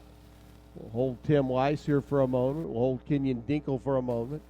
Again, remind everybody, if you're sitting in the grandstands out there, and if you'd like to upgrade to indoor seating, you can do it for $20 purchase today. You can go to the base of the Wally Parks Tower, pay $20 and upgrade your seat to indoor seating. Climate controlled, comfort, and a great view looking down the racetrack for you. So if you've got an itch to move from the grandstands, you can move over to the tower. We'd love to have you come join us. Reminder that Subway is proud to partner with Lucas Oil Raceway for the 2016 season. Make sure to check the back of your ticket stubs because each one is a valuable coupon for a little 50 cents off a 6-inch or $1 off a foot-long. Coupon is only valid at the Raceway and Crawfordsville locations. You're located here close to the racetrack.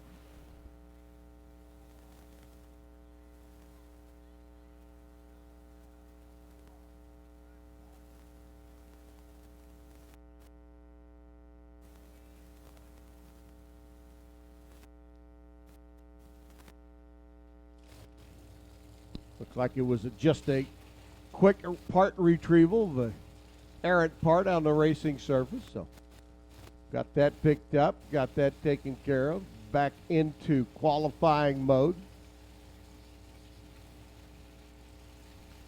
for our Brodix.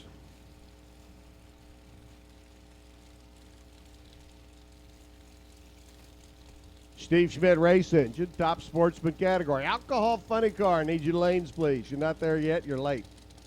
Alcohol funny car. Looking for you to the staging lanes, please.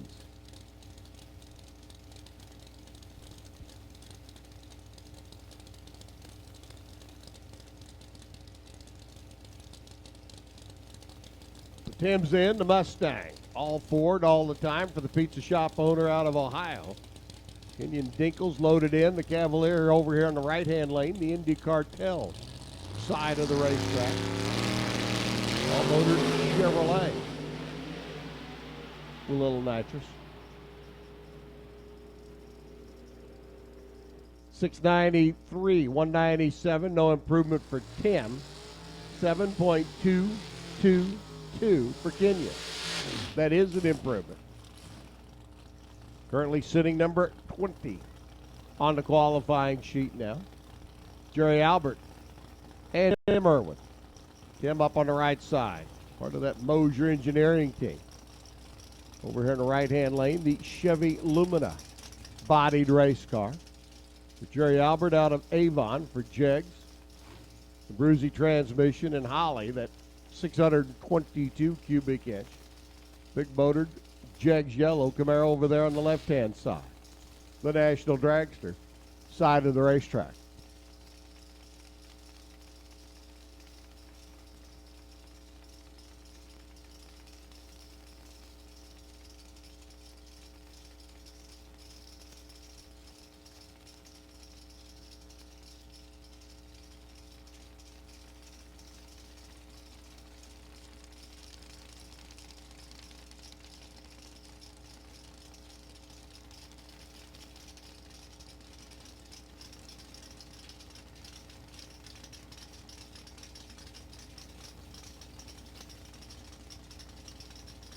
Jerry Albert not in the show at this point in time. Tim Irwin.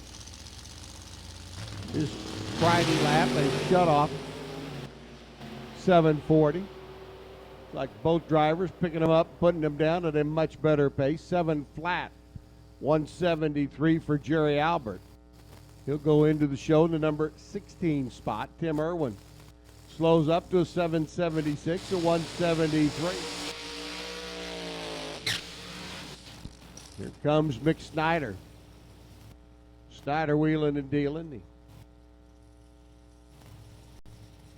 The DeMott, Indiana based runner. 63 Corvette.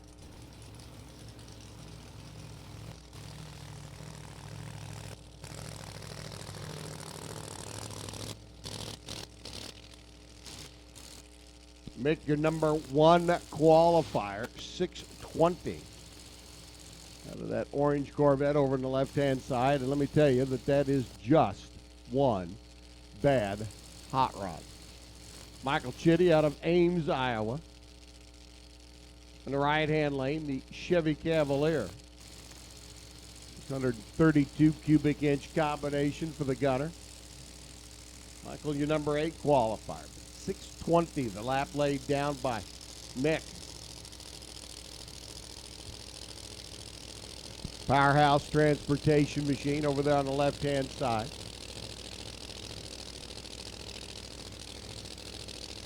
Low ET, top speed of the meet for the young gun.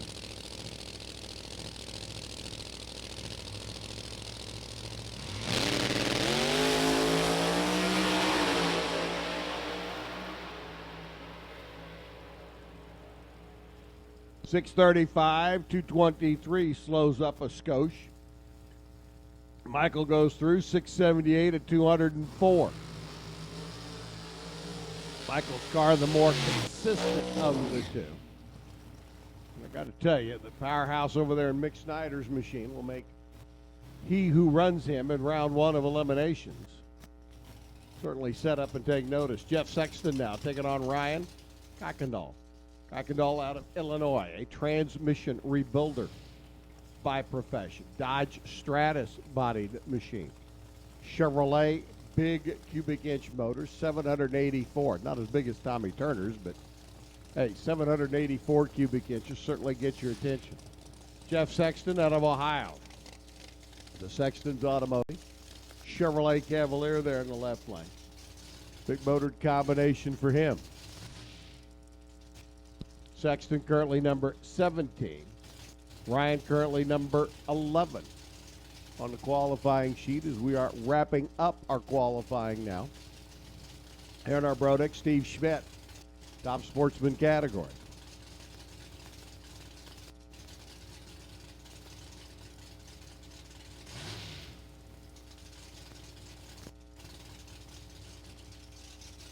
So Dodge Stratus bodied car, right lane. But a pair of big motored Chevrolets getting ready to go down the racetrack.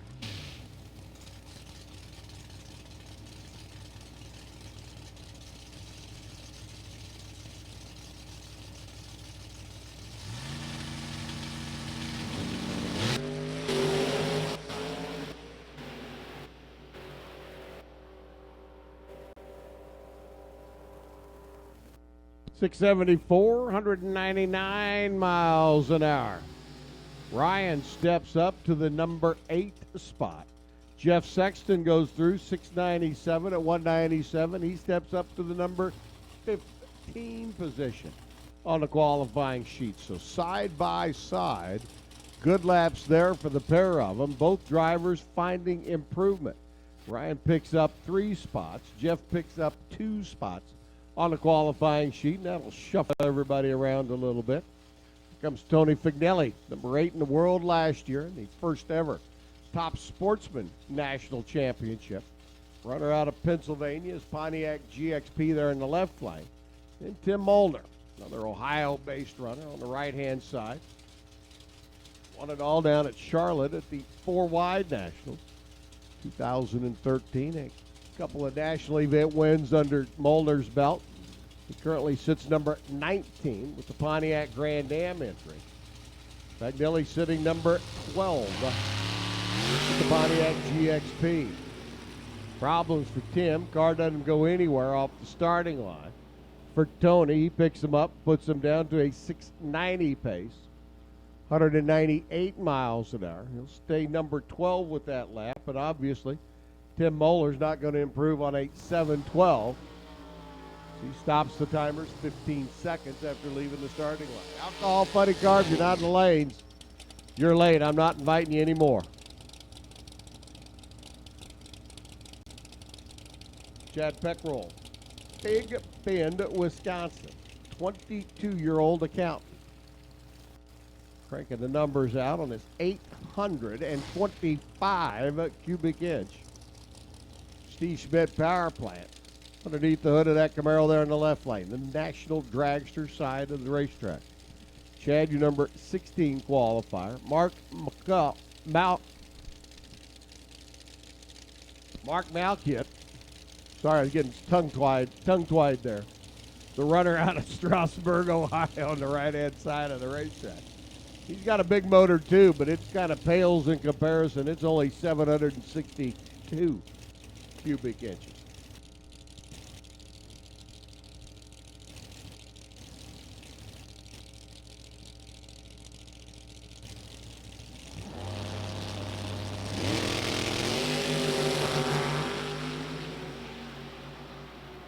Early model Camaros a pair, big motors a pair. 702, 194, no improvement by Chad. Mark goes 670 at 207 miles an hour. That puts Chad in the number 17 spot because Mark steps up to the plate and moves all the way to the number 6 qualifying position. 6.703 at 207 miles per. Kyle Dvorak up now. Kyle, the young gun out of McHenry, Illinois.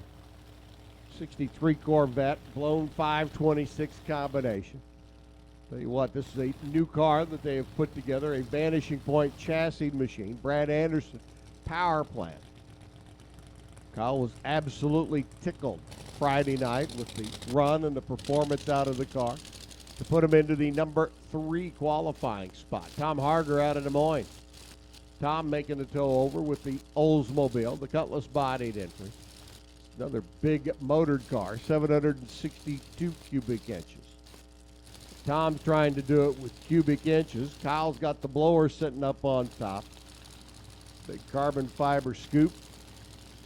Bud catcher, if you will, sitting on top of the blower, ramming all the air in. 632, 221 the speed for Kyle on Friday.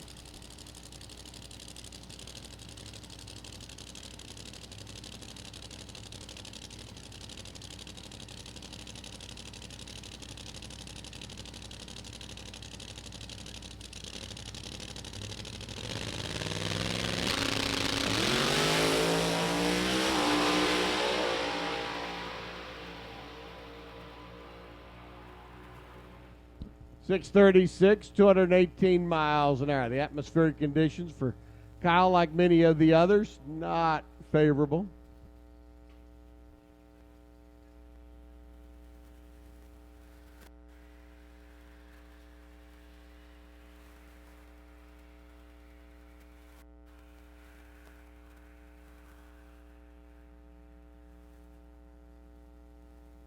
Kyle Dvorak's machine down on the top end of the racetrack, well down into the shutdown area, using up a lot more of the racetrack than what he thought. Looked like moving around a whole lot down there on the top end. Kyle trying to keep everything under control. Your number 3 qualifier, 218 mile an hour lap on that run. 689.9 by Harger.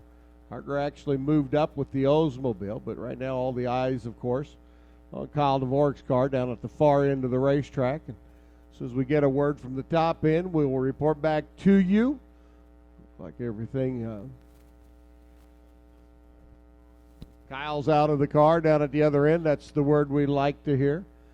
Car moving around a little bit on him down there on the other end of the racetrack. And the young driver certainly doing his quite admirable job of getting that car stopped down at the other end of the racetrack after a 221 mile an hour lap. So for Kyle and the gang, see what the car looks like when they get it back up here. But currently your number 3 qualifier, Tom Harger, up to the number 14 spot. And on hold for a moment while we check out everything down at the top end of the racetrack.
So again, a word from the far end of the racetrack, driver out of the car.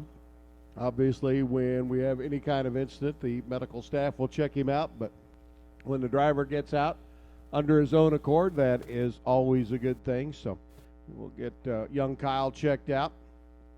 Take a few minutes to take care of the top end of the racetrack down there in the far shutdown area. Andy Mahorn and Glenn Julius will sit and wait patiently along with the rest of our top Sportsman field. Alcohol funny cars coming up right behind. Top Alcohol Dragster behind them for a final qualifying effort. Our snowmobiles also will be coming up shortly. Then it'll be back into eliminations for the rest of the day. Our fields will be set. We'll continue on. Again, J.B. Strasweg and Ray Skillman, our last two contestants, to pick up K&N Racer Appreciation gift certificates. JB for his qualifying position in our Spitzer race cars, top dragster category. And for Ray Skillman, his qualifying position in Comp Eliminator earns him the K&N Felters Racer Appreciation gift certificate. Got certificates for both of those gentlemen. Got a few more to give out. Our top Sportsman field to be our winner to be determined, along with Alcohol Dragster, Alcohol Funny Car, and of course, our snowmobile recipient will pick up a gift certificate as well. So still a few more K&N Felter gift certificates to give away before the weekend is over with. We'll determine those based on the final qualifying numbers. You know that in the lore of Harley-Davidson, it's yet another tribute to the power of four young men who built the company. Proof that 112 years of innovation breeds a soul that roars, because the Harley-Davidson Project Rushmore motorcycles are monumental power with high-output twin-cam 103 engines and touchscreen infotainment for navigation and communication. Power is everywhere you look, hear, and feel. Take a road glide special on a power trip at your local Harley-Davidson dealer.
You always get more for your money from Summit Racing Equipment, the official high-performance source of NHRA and proud sponsor of the Summit Racing Series and the Summit Racing Junior Dragster League. You'll find millions of parts from over 1,100 name brands at Summit Racing.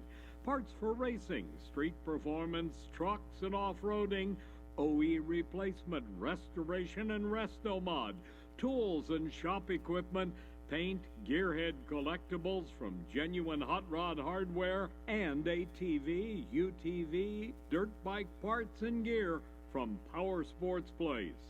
Check out Saving Central at SummitRacing.com and you'll save even more with sales, special offers, and clearance deals. With Summit Racing's fast shipping and world-class customer service and tech advice, you'll get the parts you need when you need them. You get it all from Summit Racing Equipment, the world's speed shop since 1968. Hogan's Racing Manifolds would like to thank all of their past and present customers for making them such a success, as they are now celebrating over 41 years in business. One thing has not changed. They still take pride in each and every manifold they build. One of the ways that Hogan's Racing Manifolds likes to give back to their customers is by offering contingency for all NHRA national and divisional events. Though they have made their reputation in the racing field, Hogan's Racing Manifolds also builds manifolds for the street enthusiast and for show cars. Visit them online at hogansracingmanifolds.com, Facebook, or just give us a call today. Charlie Bohannon need to report to the Pit Pal display, which is located just a little bit to the east of the tower. Charlie Bohannon, you need to report to the Pit Pal display, located just to the east of the tower along the east side staging lanes, if you would, please. Charlie Bohannon to the Pit Pal display. If you would please come on down, we'd appreciate it. Cleanup going on, top end of the racetrack. Getting Mr. Dvorak's Corvette taken care of, getting Kyle addressed, getting the top end squared away so we can get back to our final qualifying in our top sportsman category. Andy Horn, Glenn Julius, the rest of the gang sitting and waiting most patiently for their opportunity to go down track.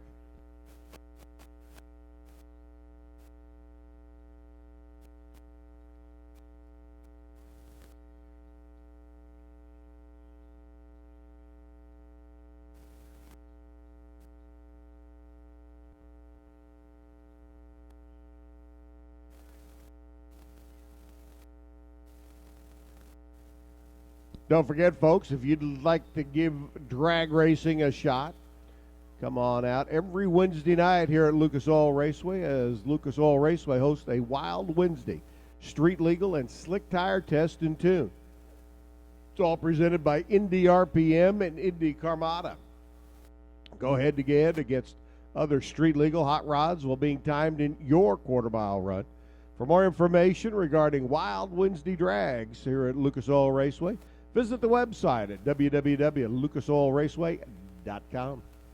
Don't forget, racers, you can stop by and see Kevin right behind the tower in the pit area, or right behind the tower in the parking area right behind the tower. He's got over 3,000 photos taken this weekend of your car in action. Tip of the cap to Kevin as well for his alcohol dragster and alcohol funny car headshots he got for us the other day. We'll be able to enhance our D3 TV program with headshots, views of the drivers, pictures of the drivers as they make their run down the quarter mile here on D3 TV. And again, tip of the cap to everybody tuning in and listening around the country. Over 5,800 last count I saw had tuned in and checked in on the drag racing here in Division 3 via D3 TV. And I know last year, like I said, we had people watching and listening in from Western Europe, Japan, Australia, and, of course, all across the country. So, tip of the cap to everybody listens in and checks in via the interweb and D3 TV. Check us out if you haven't had a chance yet.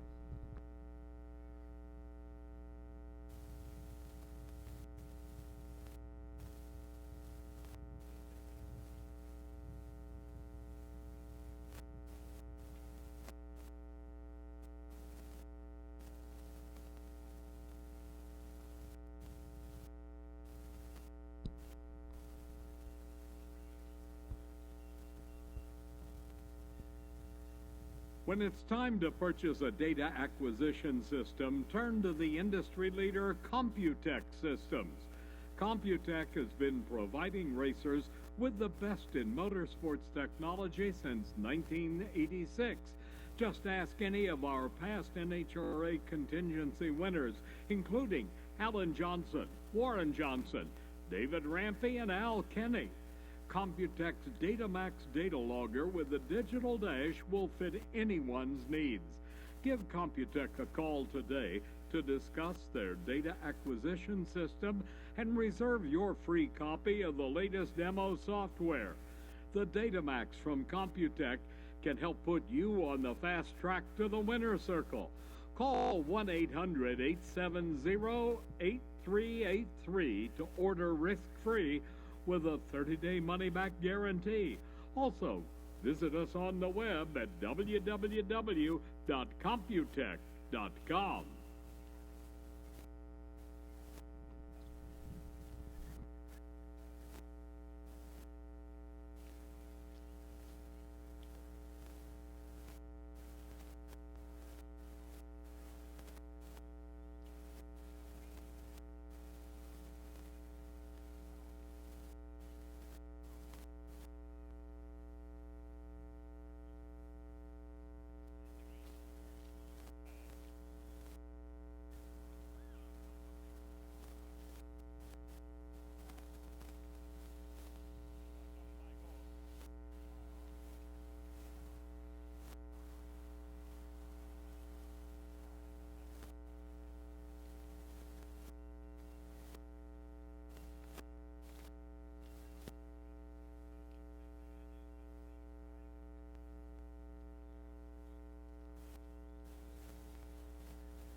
Charlie Bohannon needs you and your car to the Pit Pal trailer, please. We need to take a picture.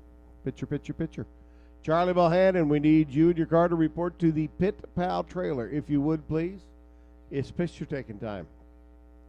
Comb your hair, brush your teeth, look pretty. Come on down to the Pit Pal trailer. Charlie Bohannon, we need you and your car to the Pit Pal trailer, if you would, please.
Like a little cleanup still going on down at the far end of the racetrack.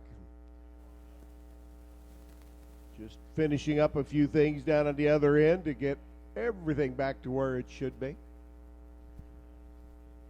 Hey, don't forget the Harley-Davidson Street Glide special. You can measure power in cubic inches, all 103 of a high output twin cam engine, or you can measure power in watts, as in a 25 watt per channel boom infotainment system aboard a new Harley Street Glide. But the true power of the Harley-Davidson Project Rushmore motorcycles measured in something bigger, and that's the number of souls stirred. Over 200,000 riders are now on one, with more every day. You can take a Harley Street Glide special on a power trip at your local Harley-Davidson dealer.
So final repairs being taken care of down at the top end of the racetrack.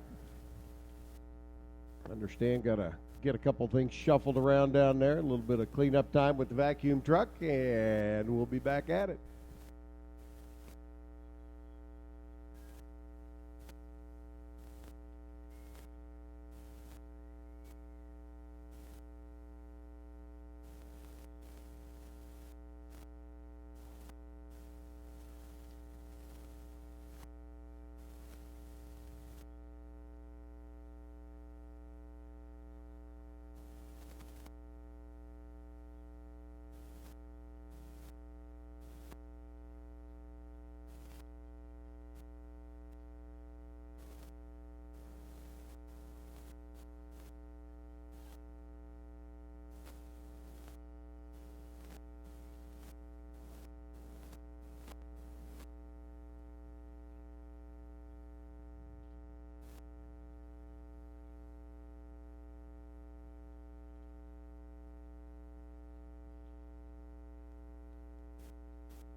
Drivers, the word comes that we're about 4 or 5 minutes away from getting back at it. So if you've strayed from your automobile, we might ask you to mosey on back, if you would, please.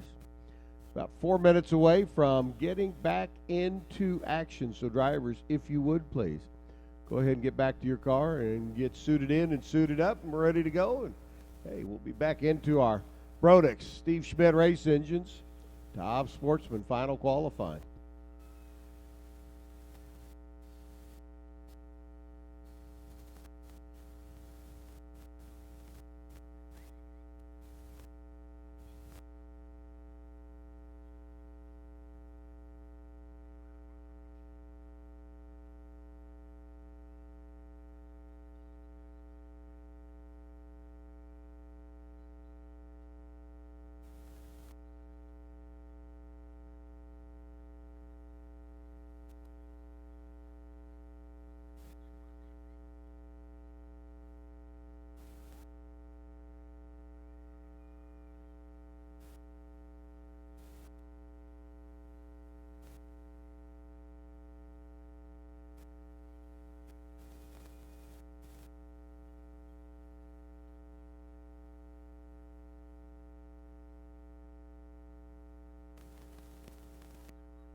Alrighty down.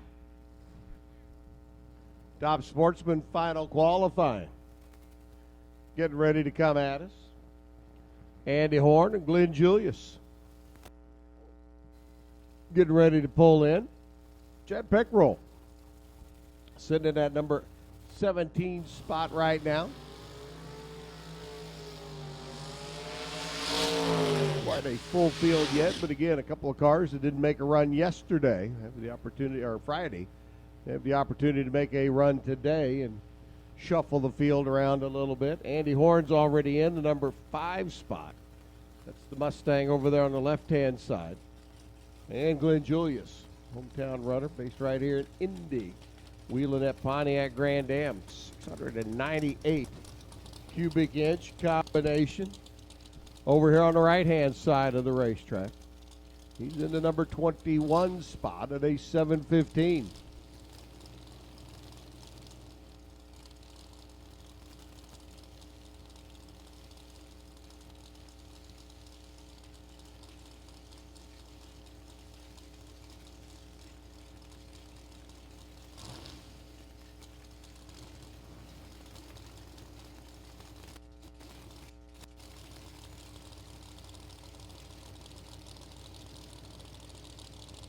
Glenn on the right side, looking to improve on that 7:15. And he's pretty stout with the Mustang at a 6:62. But you know what? Anything can happen. See what we do with this pair going down the racetrack.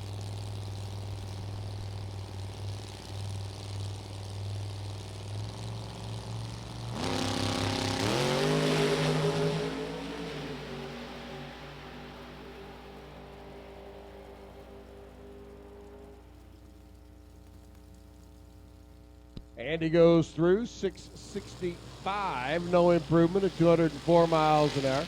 For Glenn, a 7:06 lap at 194 will move him one spot on the qualifying sheet from number 21 to number 20. So Glenn makes a little bit of a step in the right direction. Marco Abruzzi rolls up now, the Warren, Ohio-based runner. The national champ in the dragster category. You're final round runner-up here a year ago. Runner out of Warren, Ohio, campaigning not only the top dragster, but also the Brodick Steve Schmidt race engine top Sportsman car. And Glenn Butcher alongside, the runner out of Doylestown. Another early Chevy Camaro-bodied entry for Butcher. A demolition contractor. Need that big building torn down? Call Glenn. Need that smokestack demolished? Call Glenn. The only thing he doesn't want to do is perform that kind of surgery on his race car. 762 cubic inch, trust me. 762 cubic inch. Big Holbrook power plant.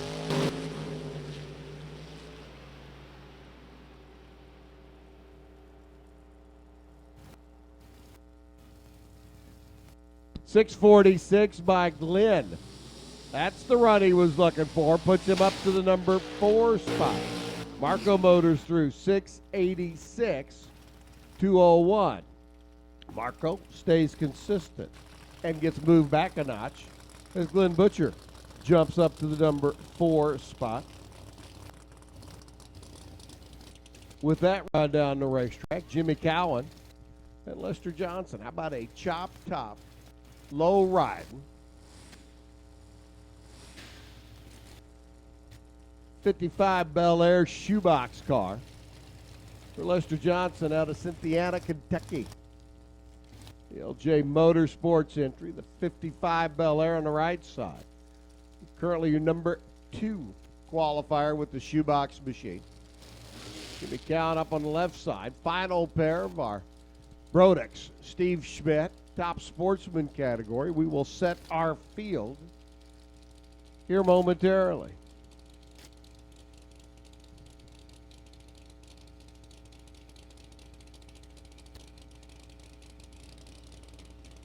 So Jimmy looking to get into the top half of the field, improve on a 7:88.8 lap. Lester already top half of the field, 6:34, no improvement. 7:41 by Jimmy. That'll move Jimmy up on the sheet. But Jeff Sexton will be our number 17 qualifier and recipient of the K&N Felters Racer Appreciation Gift Certificate. So congratulations to Jeff. Congratulations to all of our runners in the Brodix. Steve Schmidt Race Engines. Top Sportsman category. Our field is now set. The ladder has been determined. We're about ready to crank it up a little bit. See what we've got for our alcohol funny cars. One shot, and then we go racing. This qualifying session coming up will set the field.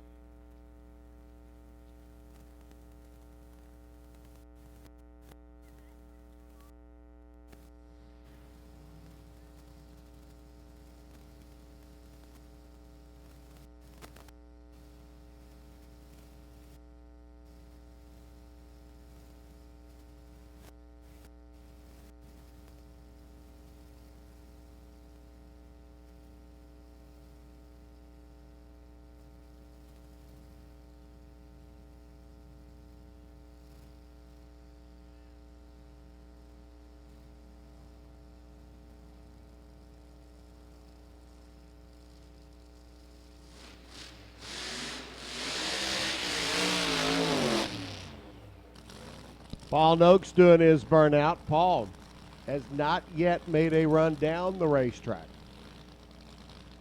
It'll be a single run. Paul out of London, Ontario, Canada, the Meritor Drive Force, Mustang body, Brad Anderson powered machine. Paul last year at this event was runner-up. Young Todd Robertson, the final round of elimination here at Lucas Oil Raceway in 2015. Right now, he just needs to make a lap down the racetrack to get into the show. And at this stage of the game, there have been 7 funny cars make a run.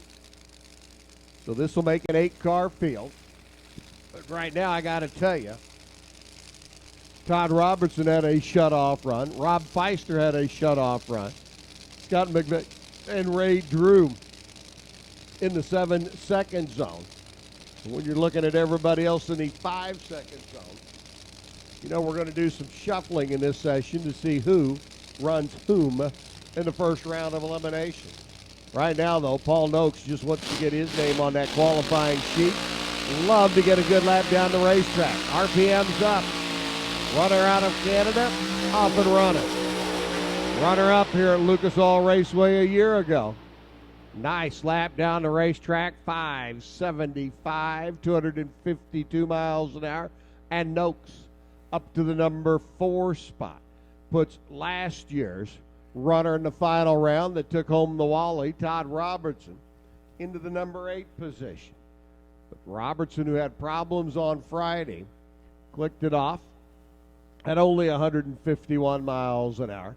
Knows that the racetrack is good. Just saw Paul Noakes go down track to 575 lap. Knows that the opportunity is there for him to certainly step up the program and move and shuffle things around a little bit. Todd Robertson, your number 3 qualifier last year. Paul Noakes, your number 4 qualifier last year. So Paul right back into the position that got him into the final round a year ago. But I got to tell you, I don't know that that number 4 spot's going to hold for Paul. We've got some guys that are certainly capable of getting up and around and moving things around a little bit. Last year's number 1 qualifier, the Swedish-born, now American-living, Johnny Lindbergh. Used to call Uplands Vasby, Sweden home, now calls Brownsburg, Indiana home. So he's made the move over. He's running out of the American Race Car Shop here in Brownsburg. We'll see Johnny come up in just a moment. He's number 1 qualifier again. I tell you, that's just a bad old hot rod. I don't care how you cut it, slice it, dice it, chop it, or puree it. Johnny Lindbergh pulls into the gate. You know everybody else got their work cut out for him. Here comes Rob Feister, Scott McVeigh.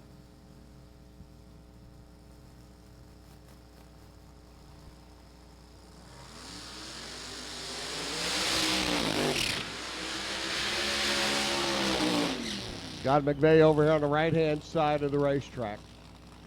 Out of Ile-des-Chênes, Manitoba, Canada. Got problems, a 799 lap.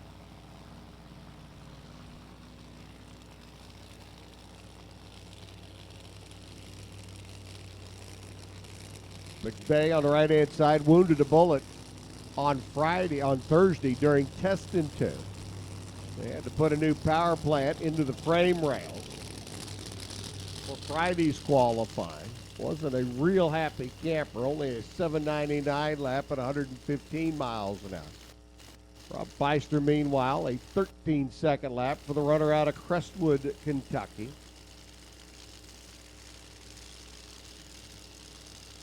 But he's in the show number 7. Scott's in the show number 6. Going to be in the top half of the field. You got to run quicker than that 575 lap that Paul Noakes just ran. I tell you, the cloud cover right now might be helping these cars out a little bit.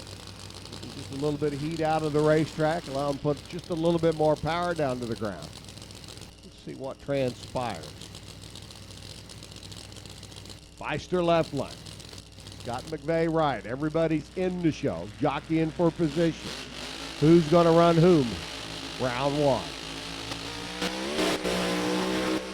McVeigh, awful greedy there at the hit.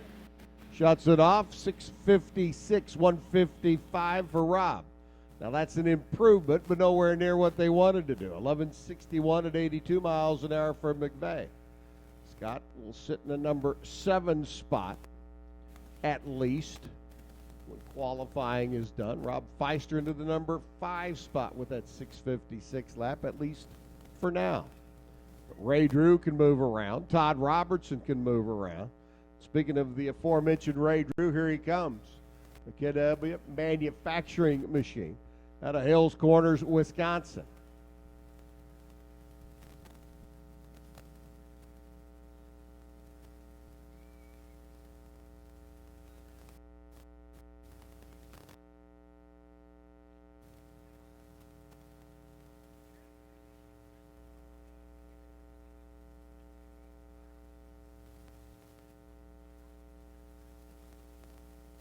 Stock Eliminator needs you to the lanes, please. Round number 2, Stock Eliminator.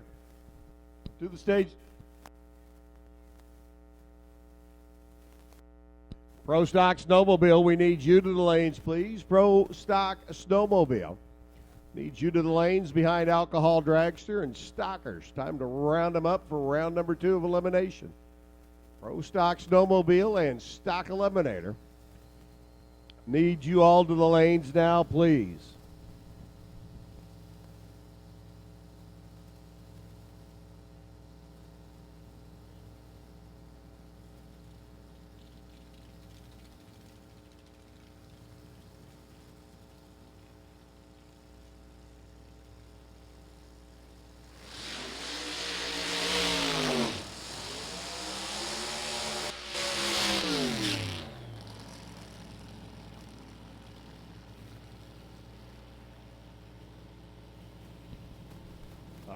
The aforementioned Ray Drew, certainly capable, jumping up and running a whole lot better than he has so far. Last year ran down this racetrack at a 572 lap. This year on his one and only lap, a 761. So obviously room for improvement for him. For Tony Bogolo, runner out of Hamilton, Ohio, excuse me. Dodge Avenger-bodied machine. Brad Anderson combination. Good run on Friday. A 571 lap. 255. A number 1 qualifier. Johnny Lindbergh's in at a 556. To give everybody something to shoot for. Chris Foster sitting number 2 at a 564. Number going down the racetrack.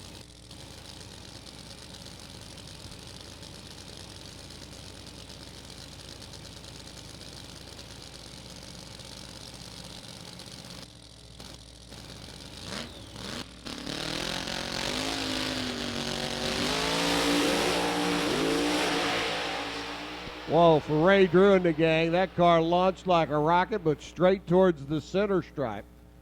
And will not get a good run down the racetrack this time. 573, 251 by Tony. That's a back-to-back good run and a back-to-back good run. 571 and 573. Tony sitting at that number 3 qualifying spot. Ray's going to end up in the number 6 spot. Your defending champ, Todd Robertson, not making a run, and I do understand that they had problems on Friday and loaded up and went home.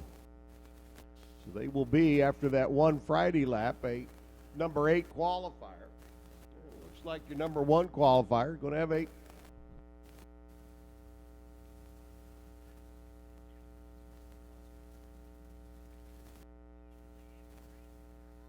understand it'll be a 7-car field. Todd's run not even counting on Friday. I stand corrected on that. Pardon me. Let me slap my own hand here. Hold on a minute. Okay. That's done. So Todd will be a D&Q. We will have a 7-car field. So right now, the juggle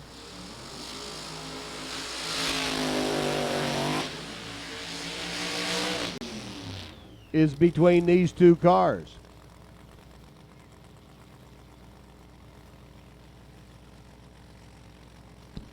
Snowmobiles, you've been invited to the staging lanes, please. Snowmobiles, need you to the lanes behind our alcohol dragster, folks. Snowmobiles, need you to the lanes, please. If you're not there yet, we want you. We'd like to have you. Come on down.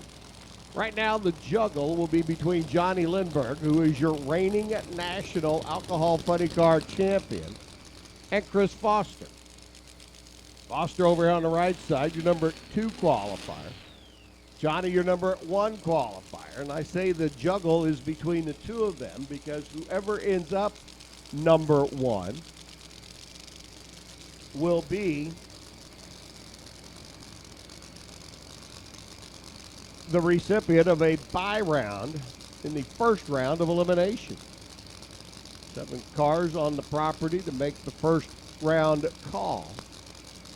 The odd lot car, your number 1 qualifier. So Chris Foster on this run can run quicker than Johnny Lindbergh, who's already run a 5:56. So he needs to run quicker than that 5:56 or quicker than Lindbergh this run. However the case might be. Johnny looks like he wants that number 1 spot. Yes, he do. 5:54, 261. Lindbergh says that number 1 spot is mine, and I want it. Chris Foster runs 5:73. He'll stay number 2. So it's Lindbergh and Foster, number 1 and 2. Tony Bogolo, Paul Noakes, number 3 and 4.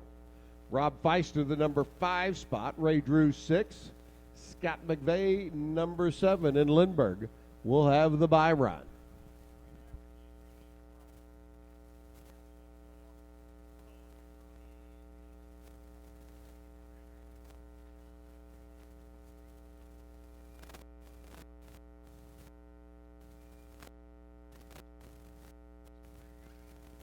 And Rob Feister, the recipient of the K&N Filters Racer Appreciation Gift Certificate. So when Rob makes his way back from the far end of the racetrack, he can swing by the tower. We also have gift certificates for Jeff Sexton in Top Sportsman, Ray Skillman in Comp Eliminator, J.B. Strasweg in the Top Dragster category, and now Rob Feister in Top Alcohol Funny Car. Got a couple more certificates to give away.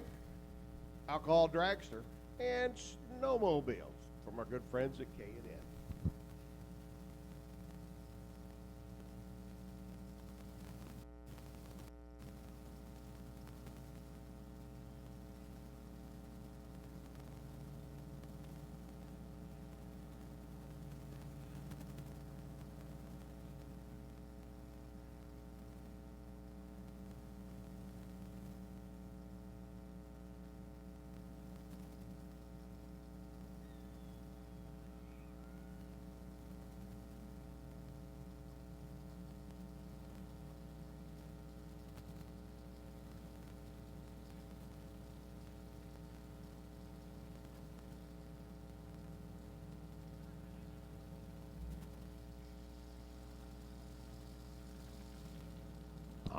right, our funny car field is set.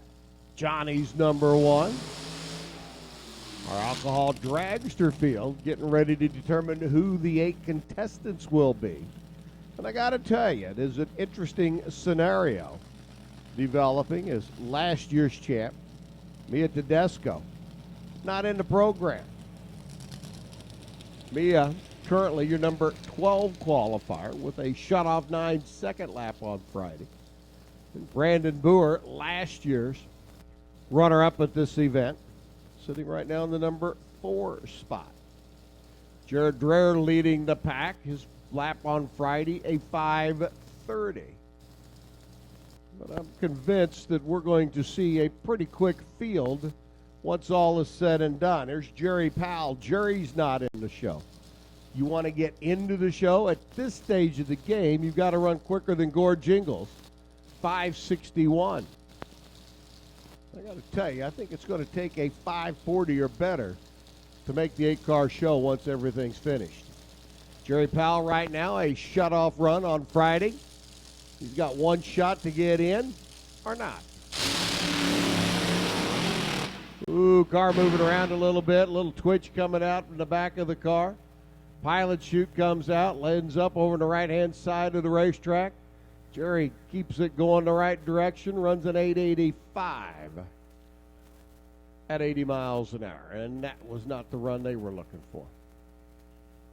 Car came off the line, made a pretty good move into short numbers down here on this end, but by about the 250-foot mark, you could see a little bit of raw fuel coming out of it, the car moving around, skating just a tad. Got tail end, came out just a little bit out of the groove. Jerry doing a pretty good job of getting it to settle back down a little bit. Then everything kind of went, nope. Chutes came out, car slows down. We'll check the top end, help Jerry get off, and a tough break for Jerry. We have 7 cars. Excuse me.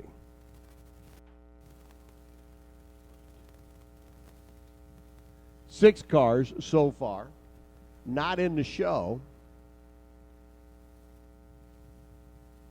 trying to get in. When you've got almost another full field of race cars trying to get into an 8-car field, it really gets tight. Eric Vollmer getting ready to come up now. Vollmer over on the left-hand side, the V&M Racing entry out of Bourbonnais, Illinois. Brad Hadman chassis machine. That is a blown alcohol car there on the left side. The injected nitro car of Jake Sanders. Runner right down the road, Brownsburg, Indiana. Talk about running in your own backyard. Well, that's what Jake and the gang are doing. Injected, nitro burning, Alan Johnson power plant, Don Schumacher chassis hot rod.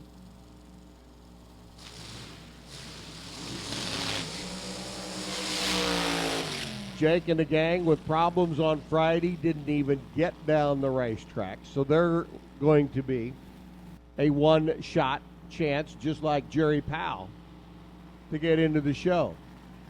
And again, gut feeling says a 540 number of some form or better to get into the 8-car field before we're done with qualifying.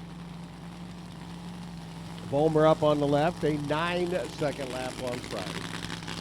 We're certainly looking at shuffling the field around here. Again, 561, that's the number up on the scoreboard. National Dragster and Indy Cartel Lane. You run better than a 561, you're in for now. Jake wants in. So does Eric. Let me tell you, it's going to be a tough field of race cars for round 1 of elimination.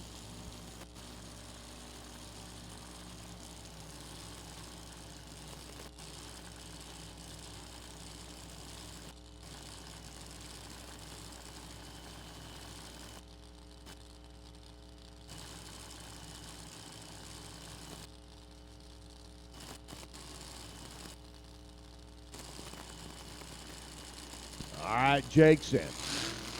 Eric's in. Eric will bring the RPMs up. Jake will leave from an idle.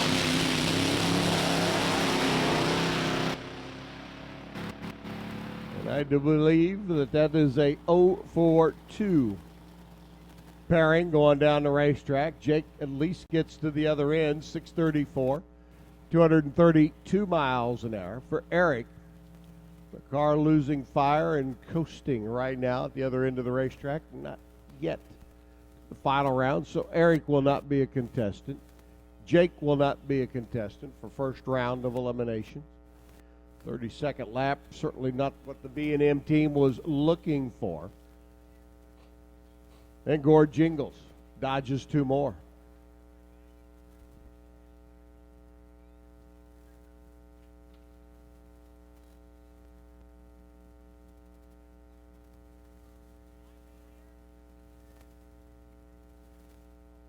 So it looks like the crew's coming out from the top end of the racetrack to go down and get Eric Vollmer's machine and get him pushed off the top end of the racetrack. Looked like just car not happy. Not going down the racetrack. No fluids, no parts, no pieces.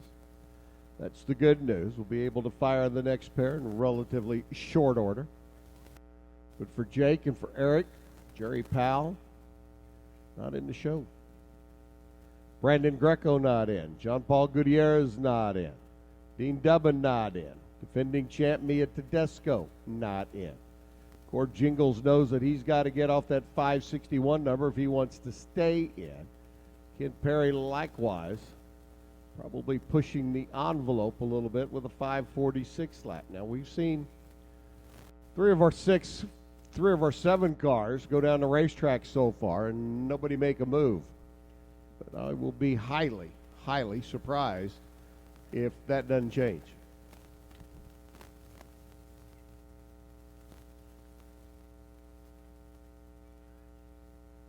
All right, top end getting clears. We're getting Eric cleared off. Mike Koski, Mia Tedesco. Mike Koski's machine. One shot and making the field, like Jerry Powell. Like Jake Sanders. Trying to get into the show. Koski, problems on Friday. Tried to get the car to fire. It never did ignite. Mia Tedesco, meanwhile. Dave Harada, crew chief on the car running out of Harada Motorsports. Mia out of Pittsburgh. Mia has already been very quick this year. Mia has already been to the winner's circle this year. Mia Tedesco is not yet in the show for our field here this weekend. Injected nitro car comes to life first. Needs to build a little bit more heat in the engine than does the alcohol burning machine of Mike Koski.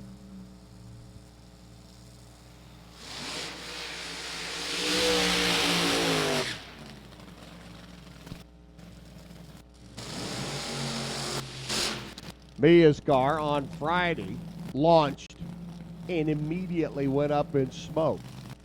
And I got to believe that they have got it tuned backwards a little bit just to get it down the racetrack and get in. The problem with that is you can tune backwards too much. If you can't run in the 550s or 540s to get into this show, the defending champ could easily or possibly be a DNQ. Mike Koski's machine, meanwhile, certainly a wild card for the qualifying sheet. Multi-time divisional winner, national event champion, runner out of Pennsylvania, driving the American Flyer car over on the right-hand side of the racetrack. Like I said, on Friday, the car didn't even fire. Today, it came to life very easily. Koski looking to get in. Mia looking to get in. 561 the number. You run better than that, you're in. 546 the next quickest number. That Ken Perry, we haven't seen Ken yet. This pair could certainly shuffle things around. You can also see a new number 1. Shoulda, woulda, coulda. Oh, Mia's car dangling the front end out there, runs 5:26, 270 miles an hour for Mike Koski, a 5:46.1. Remember me telling you that Ken Perry had run a 5:46 and he could be in jeopardy? He just got bumped by 0.06 of a second. But how about Mia? Dave Arata and all the gang over there at the CarsProtectionPlus.com team, from number 14 up to the number 1 qualifying position. That lap getting down the quarter mile. Nice lap, 5:26 at 270 miles an hour.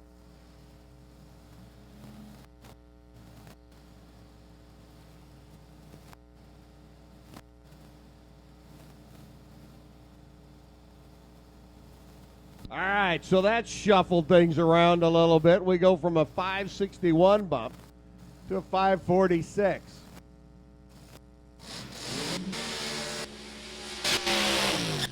Who was it said earlier, you take a 540 or better to get into this show? Oh, yeah, that was me. Hey, I get lucky every once in a while, kids, okay? I'm not too sure that a 530 or better to get into this show is going to be needed.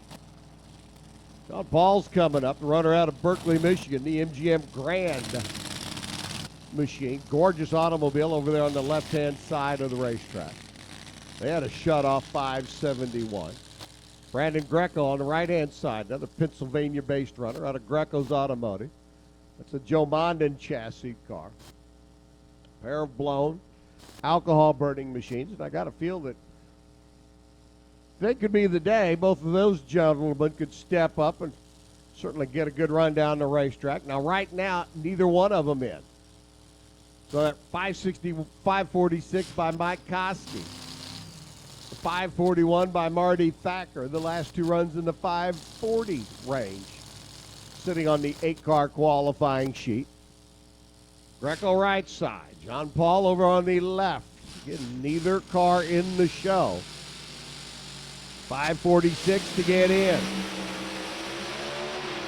John Paul's making a move. Oh, the car loses power top end. 551, 247 by Brandon. Brandon up to the number 10 spot. John Paul's car. The MGM Grand Detroit machine was on a run early. You could see it lose fire down there just past half track. He coasts across at a 591, 170 miles an hour. The fuse on that bullet just not quite long enough to get him to 1,320 feet. And down at the other end of the racetrack, I heard Mike Koski go, whew. So Brandon won't be a player. Jean Paul won't be a player. Mike Koski remains on the bump spot. Remember me talking about Gord Jingles a while ago, that 561 being a bump? He's now number 11. Guess who's coming up next? The Bull, the runner out of Winnipeg, Manitoba, the TriStar Motorsports entry.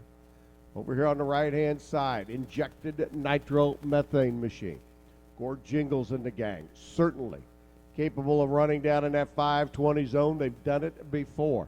Dean Dubbin out of Minnesota up on the left-hand side. Frank Parks, fabricated chassis, built back in Burlingame, Kansas, just outside Heartland Park, Topeka. Dean Dubbin, right now, he's not in the program either, or either, depending on how your pronunciation goes. Dubbin and Gord, both of these cars capable of making the show. Both want to get in. Got to be down in that 530 zone. That's just kind of putting it the way it is. You could sneak in with a flat 540. You'd knock out Marty Thacker and Mike Koski, but then again, we haven't seen Marty. We haven't seen Ken Perry yet. And both of those drivers could take a swing and put themselves back in the show. So Devin on the left side, the Minnesotan, looking to get in for Dean and Mike Moran and the gang. Cliff Bax, crew chief on Gord Jingles' car. Standing behind it, getting him lined up in his burnout. Again, Winnipeg, Manitoba, Canada-based runner. Gord picking up the Central Division Championship.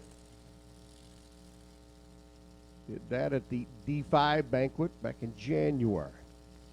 Car's capable of running very strong. So's Dean's machine. So I got to tell you, the runs from Friday, they could certainly step up. Top half of the field numbers. Got everything clicking right. Number one qualifying numbers. Gord, certainly not out of the question. Dino can lay down some numbers as well.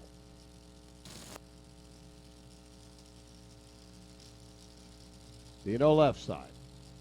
Gord right side. Not in the show. 546-1, the bump spot.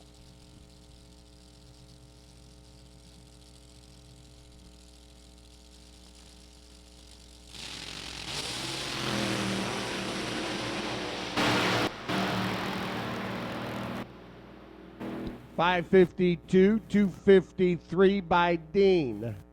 Thanks for playing. 541.5 by Gord Jingles. That's number 8. The good news is, Gord, for now you're in. The bad news is Ken Perry getting ready to come.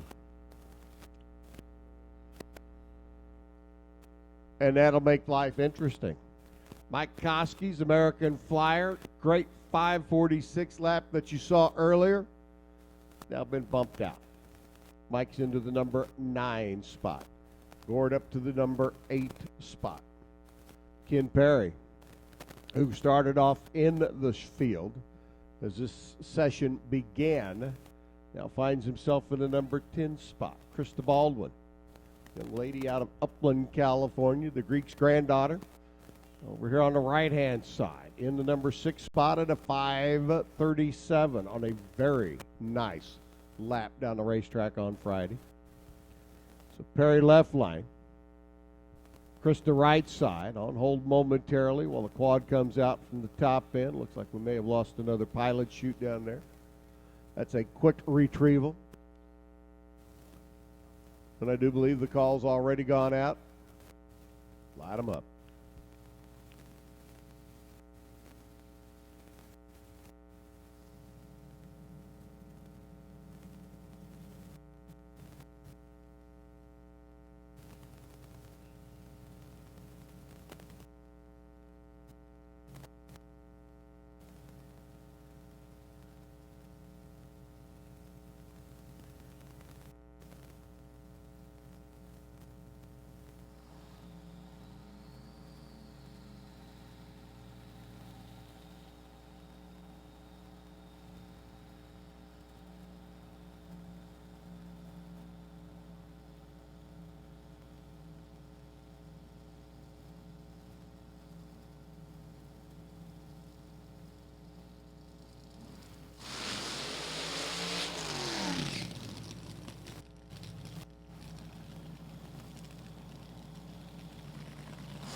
All right, Ken Perry. Krista Baldwin getting ready to make their laps. Krista would like to see the top half of the field. To do that, she's got to run better than Robin Samsel's 5:33. Ken Perry just wants back in. And now it's going to take a 5:41 or better for him to get back into the show.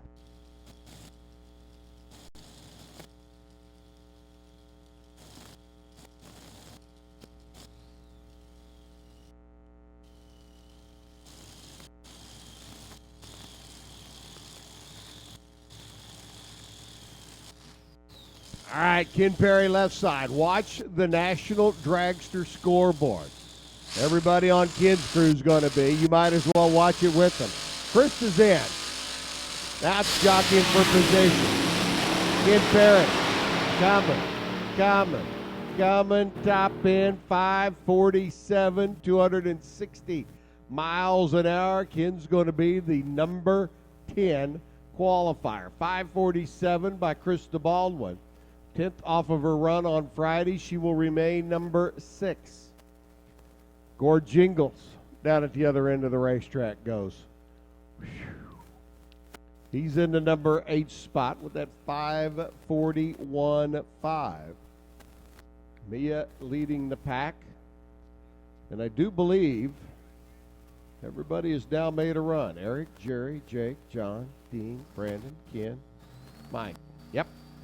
Now it's jockeying for position. So our field is set. Final call, stock eliminator, round number 2. Need you to lanes, please. Final call, round number 2.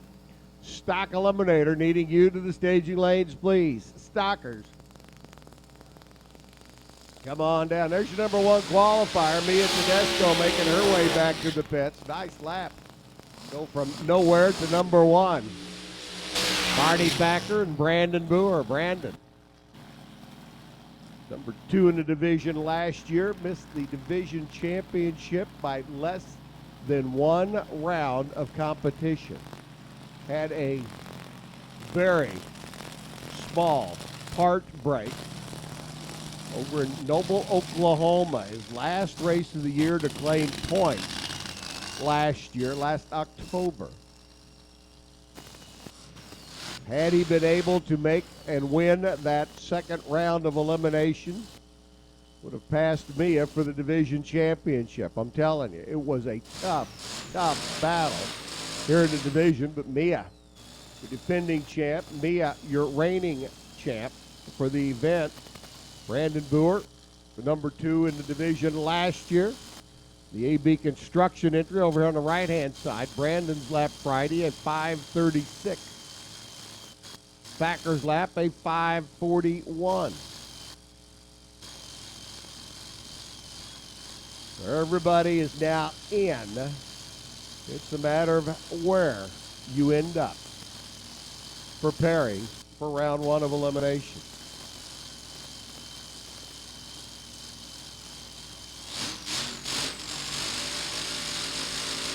Thacker brings the RPMs up.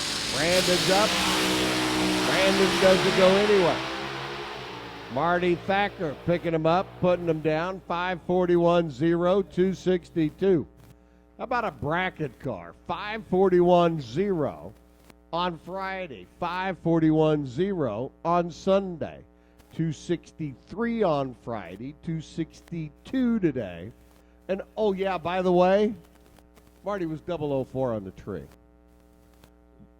Super Street, round number 2. Needs you to the lanes now, please. Super Street, round number 2. Your turn to come on down. Super Street, round number 2, please.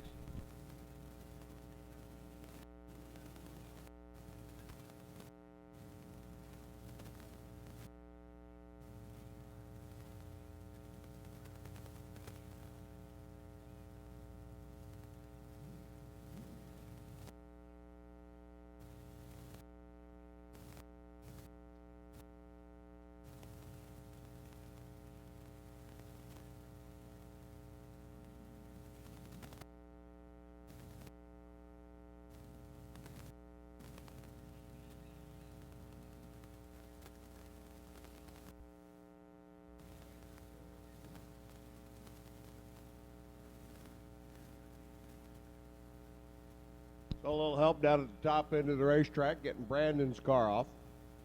He'll end up 5. Marty ends up 7.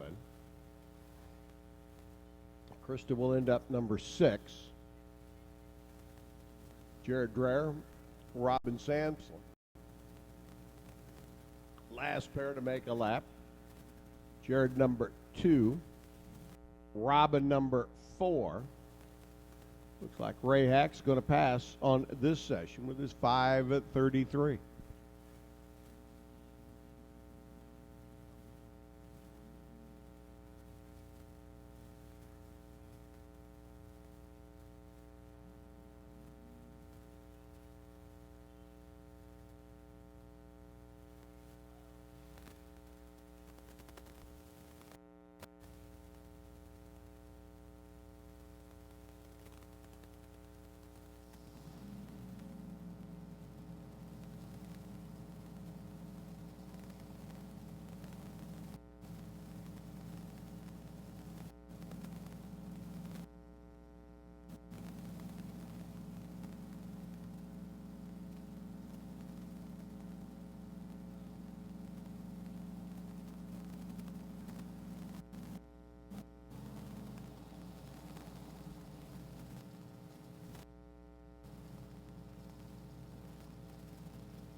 All right, so our final pair, we will set our field. We'll also pass out a K&N Filters Racer Appreciation Gift Certificate to Brandon Greco, the number 11 qualifier. Didn't get in the show, but Brandon Greco gets the K&N Filters gift certificate based on his qualifying position. Racer Appreciation Gift Certificate just for being here this weekend, trying to make the show. K&N Filters Racer Appreciation Gift Certificate for Brandon Greco. So Jared Dreher, Robin Samsel, a couple of cars that last year top 5 finishers here in Division III competition, and I got to tell you, one of the toughest divisions in the country to compete in from the sheer number of cars and the level of competition. Jared's in the show number 2. He went 5:30 on Friday. Now, if you want to be number 1, Jared's got to go quicker than that 5:26.1 that Mia ran earlier.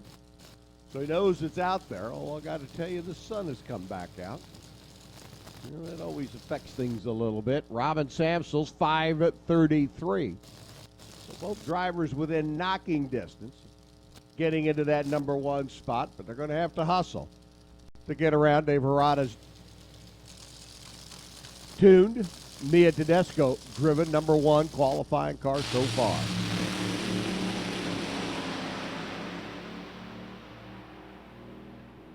$536, $263 by Jared. He's number 2. $531.3 by Robin. Robin moves around Ray Heck from the number 4 spot to the number 3 spot. So our field is set. Mia Tedesco 1. Jared Dreher 2. Robin Samsel number 3. Ray Heck lines out the top half of the field. Then is Brandon Boer, Krista Baldwin, Marty Thacker, and Gord Jingles. And I'm telling you, you could hold a whole nother race with the 8 cars that didn't qualify. Mike Koski, Ken Perry, Brandon Greco, Dean Dubbin, John Paul Gutierrez, Jake Sanders, Jerry Powell, and Eric Vollmer. There's another 8 cars that did not make the show. We want to run a consi race? I think we might be a little out of time for that. But anyway. Me as your number 1 qualifier.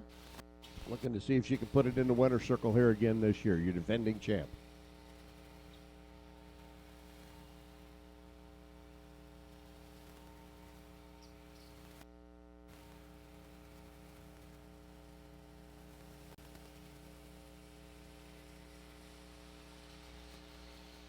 Again, Brandon Greco, our recipient of the K&N Filters Racer Appreciation Gift Certificate. That round of our final qualifying, I should say, for the alcohol dragster rank. One more certificate to put a name on. That'll be here in our snowmobile category. We already know which number it will be in qualifying. The question is, who will fit into that number? 8 snowmobiles getting ready to make their way down the racetrack. Arctic Cats and Skidoos. Well, just a little bit of everything out there for it. Interesting to watch the riders take the machines down the racetrack here in our Pro Stock snowmobile category.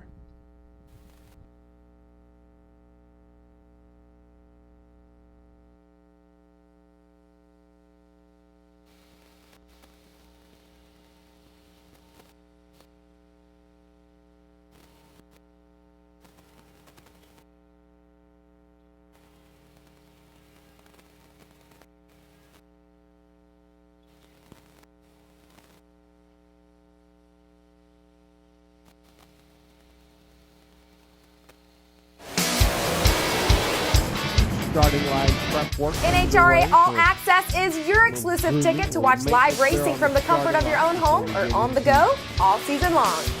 You know, with live streaming NHRA All Access, my friends and my family, they can watch me race around the country and turn those win lights on. From sunup to sundown, NHRA All Access is live right at your fingertips. From qualifying to the finals, we have you covered. Can't get enough of the world's most extreme sport? Sign up for your personal pit pass to all of the action at NHRAAllAccess.com. best thing I like about NHRA's All Access is I get to watch the Sportsman competition throughout the country, and as a bonus, I get to watch my son, Sean Langdon. I'm Ashley Sanford, and I love NHRA All Access because it shows all the sportsman classes, the competitive races, and best of all my family and friends get to watch me race. Never miss a race again. An entire season will be yours for only $99.95. Join us, NHRA All Access. An 8-car, 8-bike, 8-snowmobile field staring at us.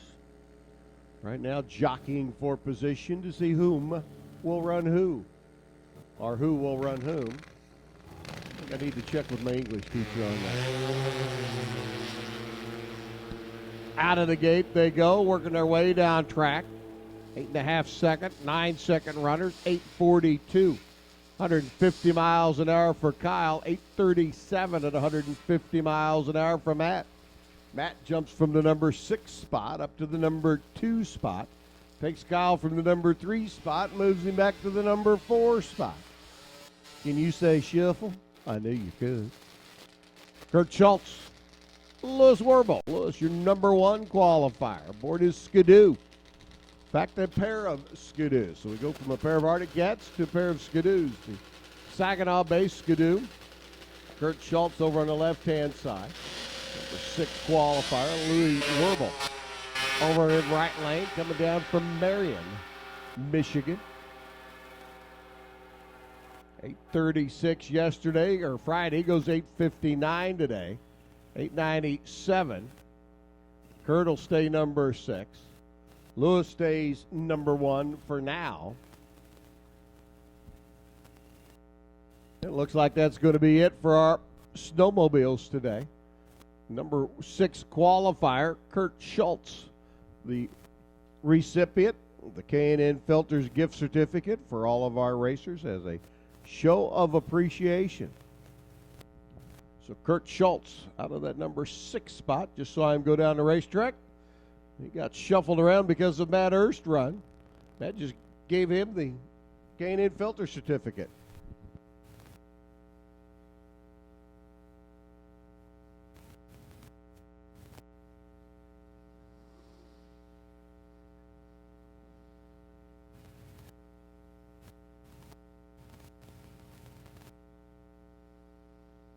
Stock Eliminator round number 2. Copo Camaros, a pair, going to lead us off. John Kunsak, Jim Baburka. Jim over here on the right-hand side. 2015. Factory Stock C. Heads up run. First one to the finish line is your winner. No breakout in this pair. And I got to tell you, Jim's car in qualifying was the quicker of the 2. Now, was John Cusack holding back? Had he played all of his cards? Well, we're fixing to find out. Red light start by Baburka. Had the quicker car. And red lights away his shot to go to round 3 by 8 thousandths of a second. 9:57 by Cusack. 9:87 by Jim. Both of them at 141 miles an hour. Looks like Jim may have been holding, or Kunsak may have been holding back a little bit. Certainly got up there and ran right with Baburka in that round of eliminations. Rick Winchester, Scott Lieberscher. Final call, Super Street. Needing you to the lanes, please. Final call, Super Street. Needing you to the staging lanes, please. Super Stock, get them ready. Fueled up, aired up, charged up. Driver ready. We'll be calling you shortly. Super Stock, get them ready. You're on standby. Rick Winchester, Scott Lieberscher. Scott over the right side. Giving up the handicap start for that 350. Small block, 72 Corvette. Here comes the new late model factory hot rod 2015 Copo Camaro. Top end winner picker says give it to the Corvette. Small block whooped him. 1166 at 113, 939. Scott just a little tardy out of the gate, and Rick says thank you. Thank you very much. Here comes Andrew Hill. Young man out of Royal Oak, Michigan. Gorgeous 70 Camaro D stock automatic small block, $350. 1084 the dial. He's going to spot the Buick at John Keane over there on the left-hand side of the racetrack. John on 1136 out of the gate and running. Here comes Andrew. Wheels up, wheels down. Giving chase from behind, trying to catch John, one of the rowdy boys. Out of Muncie. Top end, winter picker, lights up for Andrew. 1086. Buck 16 the speed on his 1084. 1137 on the 1136 by Keene down at the other end of the racetrack. Aaron Allison in. Chevy Nova left side. Lou Bell, Joe Bellinger in. Chevy Nova right side. A little bit of a difference. Second and third generation on the starting line. Aaron with the third gen. Joe with the second generation station wagon. That's the last year you could buy a Chevy 2 wagon with 1967. Hasn't been made since. Joe goes red. Aaron says thank you because he was tardy. Superstock needing you to the lanes now, please. Superstock to the lanes. Aaron goes through 11:57. 98 miles an hour. 12:11 by Joe after that pin foul. Red light start. Ronnie Trotman and Brent Flynn. Brent up. Pontiac Firebird, 400 cubic inch E-stock automatic entry. Ronnie Troutman, the B-stock automatic car, the Chevrolet Camaro. On the left-hand side, Ronnie has had issues with the machine. See what he can get done in this round of elimination. Out of the gate and giving chase. I think he may still be having issues. Brent looking over his shoulder. Here comes Ronnie. Yep, Brent got it. 11:62 at 111. 10:62 by Ronnie, off his dial by better than a tenth for the runner out of Pennsylvania. So the Firebird gets to come back for round number 3.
Ryan Merkel, Marvin Robinson as we get back into it.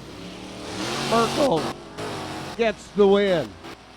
Marvin goes double. 4 red, and that 4-4-2 comes up short on the starting line. 1080 on a 1070 by Brian Merkel. He'll take that one and move on to the next round of eliminations. Mike Delahanty 64 Belvedere. Super Stock, need you to lanes, please. Super Stock. Looking for you to the staging lanes. Come on down. Rodney Long, right side. The F-Stock automatic, small block Camaro. 1140 to a 1046 dial. Right at 2 bulbs on the tree. Right at a second handicap start. Camaro's off and running. Here comes Mike. A little bit better out of the gate. Coming down track, the Mopar car. Can Mike reel him in? At the finish line, stripe coming. Got him. 1047 on a 46 at $126 for speed. 1134 by Rodney. 114 miles an hour. A little quick down at the other end. Trying to catch him. Couldn't quite do it. Chevy Nova. Bill Simsprott, left lane. Tucker Wingo. Chevy Camaro, right side. 1143 to an 1159. Not quite a heads-up run, but pretty close. Pretty much decided on the starting line. Reaction time. Simsprott out of the gate and running. 283 Chevy 2. Classic. Chevrolet. Nova. Body style. Top end, Simsprott. Uses a 10 thou reaction time. Get the win by 31,000 at the other end of the racetrack. Tucker Wingo goes 11:39.9 on the 11:43 dial. That's a little quick. That's a little under, and away you go. Kevin Zaskowski taking on Marion Stevenson now. Marion told me down in Belle Rose last year, anytime I want to drive the Corvette, come and get it. I'm starting to get the itch. Really. I mean, yeah. 350 small block, 91 Corvette. G-Stock automatic, dialed in 1139. Kevin Zaskowski, the Chevrolet Camaro, left side. First gen body, dialed in 1115. Oop! Marion's car goes off the line. That, by the way, that is a professional announcing term. Now, Kevin cannot break out at the other end. He doesn't. He runs 1134 at 95 miles an hour. But we have seen stranger things. Trust me. We've seen many a time when a race car stuttered, stumbled, and fell off the starting line in the competition. In a handicap race mode, goes down track and just takes far too much stripe. But Kevin didn't that time. Zaskowski will be back. Looks like Marion knew he had some problems. Here comes Donnie Beeler and Clarence Harding. Harding up, and the Camaro. 14 edition, Topo. Central Office Production Order, what Topo stands for. Comes from back in the 60s when you could put together special numbers. Order the package from GM. Well, it's a factory-built hot rod, goes 942 at 141. When comes up short, 1117 by Donnie Beeler. He takes that early model, high winding. Parson and Myers built 327 4-speed car. On to round number 3. Justin Soldat and Jim Cakel. Cakel a freebie in the opening round of Eliminations as his competition failed to show. He's got to hold off Justin Soldat now, the O-Stock automatic. Little V6 power, 98 Mustang. Justin dialed in 1275, second and a half plus handicap. 3 full bulbs on the tree. Cakel's 442 out of Michigan's got to sit and wait. Here it comes. Out of the gate he goes. Trying to reel in that Mustang now. Half-track mark, starting to make up some progress. 1,000-foot mark, closing hard. Top end of the racetrack gets the win. 11:13 on the 11:12. 12:74.6 by Justin on his 12:75 dial, under by 4 thousandths of a second down to the other end of the racetrack. Jeff Blanchard taking on Terry Nagel's Camaro. As we continue on, Blanchard's L-Stock automatic machine out of Lowell. The little Ford Mustang, 302, off and running. Red light start by Terry Nagel. The runner out of Breckenridge, Michigan. Well, has lane choice going north and headed home. His day is done. Blanchard moving on through, 1209 on his 1212 at 108 miles an hour. How about a 74 Chevy Malibu? Excuse me, make it a 75. The L-Stock automatic entry of Travis Morgan out of Brazil. Indiana, taking on Brina. Spling Air, the winner in Super Stock here a year ago, but who went out in round number 1 of Super Stock. Now going to see if she can paddle her way, wade her way through this huge field of stock eliminator cars to take home the Wally here at Lucas Oil Raceway. Brina, 11.09 the dial, 11.95 the dial for Travis Morgan. The old Malibu gets a handicap start. Here comes Brina. Out of the gate and running. Small blocks, a pair. 400 cubic inch combo left lane. 350 combo right side. Wind light's going to go to Morgan. 11.95, dead on 3. 11.22.2 by Brina on her 11.09, and Brina's day, unfortunately, has come to a conclusion. Here's Lynn Smith. Out of Pontiac, Illinois, his crew chief on the car, his lovely bride of several years, Bonnie Ray. This is Lynn's 40th year of racing in stock eliminator. First race back in 1976. Won it all here at the U.S. Nationals back in 85. Lynn says his bride is listening in via D3 TV, as so many others are, and Lynn gets the win. Jason McCormick goes red out of the gate. That 426 Hemi 4-speed Mopar car. Lynn runs it through 11.33.3 on his 11.34 dial. Lynn gets to come back for round number 3. Ryan Kirkpatrick, factory stock B, another Copo Camaro. MJ Quinn. Need some interior trim work done on your street car, your street rod, your hot rod, your race car. MJ shop down in Louisville, certainly a good shop to head to have that work done. 11.60 to the dial for MJ. Louisville-based runner. Selma, Indiana-based runner for Ryan. 9.46. Big handicap start going to Quinn. He's got the right lane. He'll be able to look over his shoulder. Judge the Camaro as it comes screaming down the racetrack. MJ's away. Camaro sits and waits. It's green. Here comes the Copo. MJ already looking over his shoulder, judging the Copo, judging the stripe, judging the Copo, judging the stripe, and MJ judged that stripe. Dead on 9 on his 11.60 dial. Dead on 3, Ryan Kirkpatrick. MJ was holding 3 hun, going by the starting line. Christmas tree, and ended up winning that one by 24 thousandths of a second down at the other end of the racetrack. Don't like that time slip. Here's Bob Michael. How about a 62 Pontiac Grand Prix?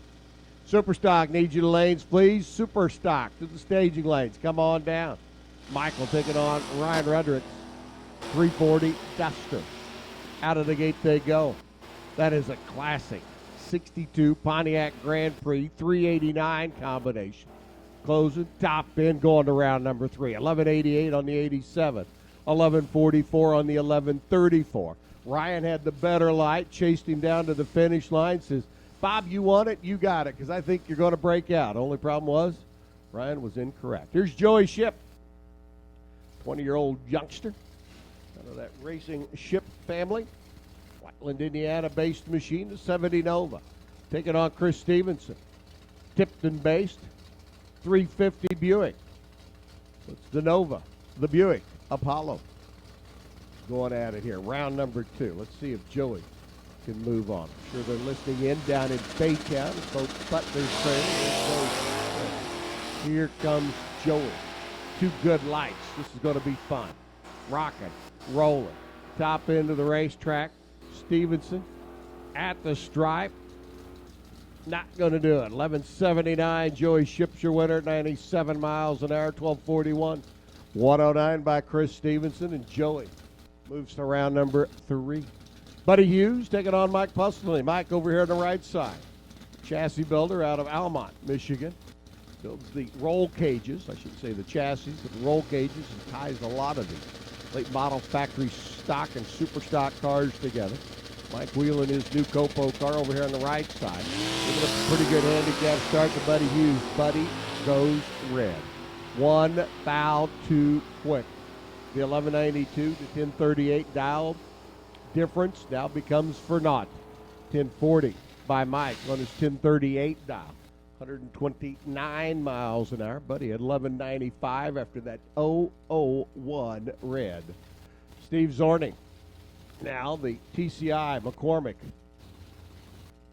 Dodge Dakota up on the left lane. Taking on Eric Compolito. Compolito wheeling and dealing the taxi, the Caprice, for the 18-year-old youngster out of Salem, Ohio. 350 LT1 powered hot rod, dialed 1179. Actually giving up a little bit of a handicap start to the truck. 360 cubic inch Dodge Dakota. There goes the truck, and the truck goes too quick. 3 thou too quick. Red light start for Zornig. And Eric Compolito moves on to round number 3. Motors on through 1189 on the 1179 dial. 12 flat by Steven.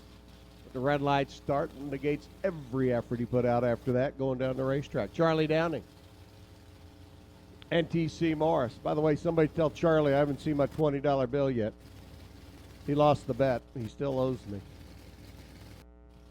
He'll probably not pay till the end of the year, so I talk about him all year long, knowing Charlie. The Downing Farms 281 3-valve mod motor. Factory stock J Mustang out of the gate. T.C. Morris right alongside of it. Wheeling and dealing the Pontiac GTO against the Mustang. The Cobra Jet top end gets the win. 31.9 on a 30 for Charlie Downing. 11.10 by TC. Charlie 64 thousandths margin of victory at the finish line. Ben Wenzel and George Antrobius. George over here, the later model Camaro, right-hand side of the racetrack, and Ben Wenzel's hot rod. Ben, who drove this car to the U.S. Nationals Championship back in 1967 when the car was brand new. Talk about a low-mileage, one-owner cream puff. Driven hard, only on the weekend. Out of the gate goes Ben. George out first. Ben trying to reel him in. That 302 4-speed original. Z28 comes up short at the stripe by 20 thou. 1131 by George. 1068 at 113 by Ben. Just not enough down at the other end of the racetrack to make it up at the finish line stripe. And here's Robin Lawrence and Randy Wilkes. Super stock, he should be in the lanes. Super street getting ready to come up next.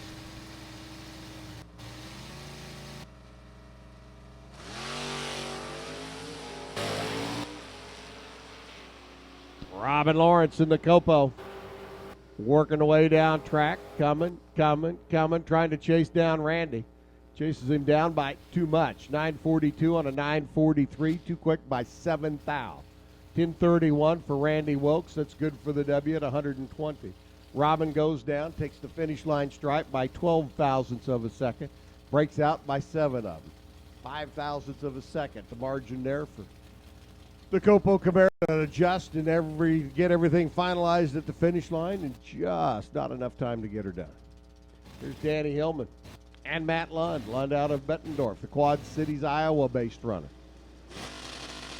The LS1 powered Pontiac now giving chase to that vintage 67, 327, 4-speed Chevrolet Camaro.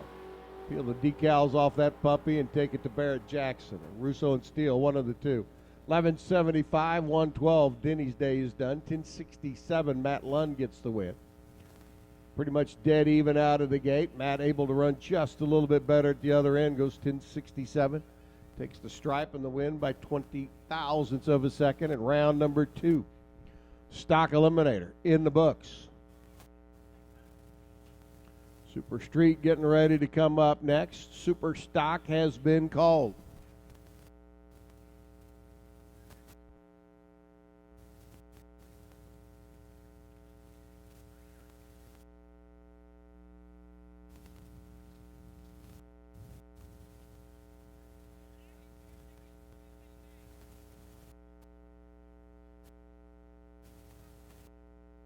Super Street, the 1090 car is getting ready to come up. Right behind them, Super Stock. Again, some gift certificates. Kurt Schultz, Our snowmobile competitor, winner of the K&N Filters gift certificate.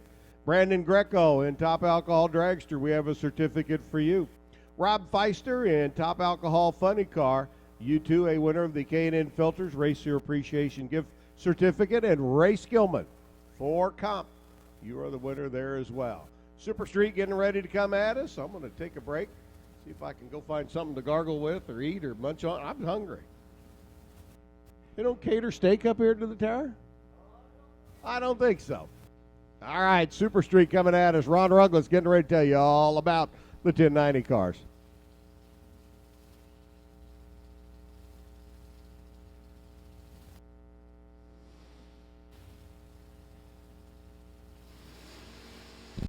All right, here we go. Great job we're going rapid fire here as we bring up our first pair. Super Street, Mr. Tom Head out of the land of Lincoln, Highland, Illinois. He'll line her up on the left side of the racetrack. We'll call that the National Dragster side. Well, we're just going to weld a number on the scoreboard. We'll make it 1090, and these drivers will try to do everything they can to make it happen again as Jay Wilson Jr. is locked in on our Indy Cartel lane. Got to light a couple more pair of bulbs, and it'll be game on. Great job, both drivers, clean and green. They plucked 2 green apples off the tree, and they are looking at that finish line, but they're looking at each other's bumper down at the top end. Who's going to survive? Tom Head takes it to the bank. Both of them dragging their feet across the finish line. It captured them both. Tom Head took the win by 51 thousandths. So again, Super Stock, you've been called to the lane. Super Stock, you've been called to the lanes. And we've got Jim Unum the second and Gordy Steinbach. The delivery driver, he parked that truck and he's got the Mustang out and he means business. Coming at us. Gordy, way down track. Here comes that big horsepower of Jim Unum. He's pedaling hard. Can he get there? Yes, he does. Jim takes the win going away as he goes 5 over the dial. 6 over for Gordy. 2 more playing with that finish line down there as they threw the boat anchors out down at the top end. And the cool 63 Ranchero. Gary Summers out of Franklin, Kentucky, the farmer. Parked that tractor, brought out the race car. Let's go. Fred Squires is already away. Fred's just about to hit those 660 foam blocks. Gary is way back.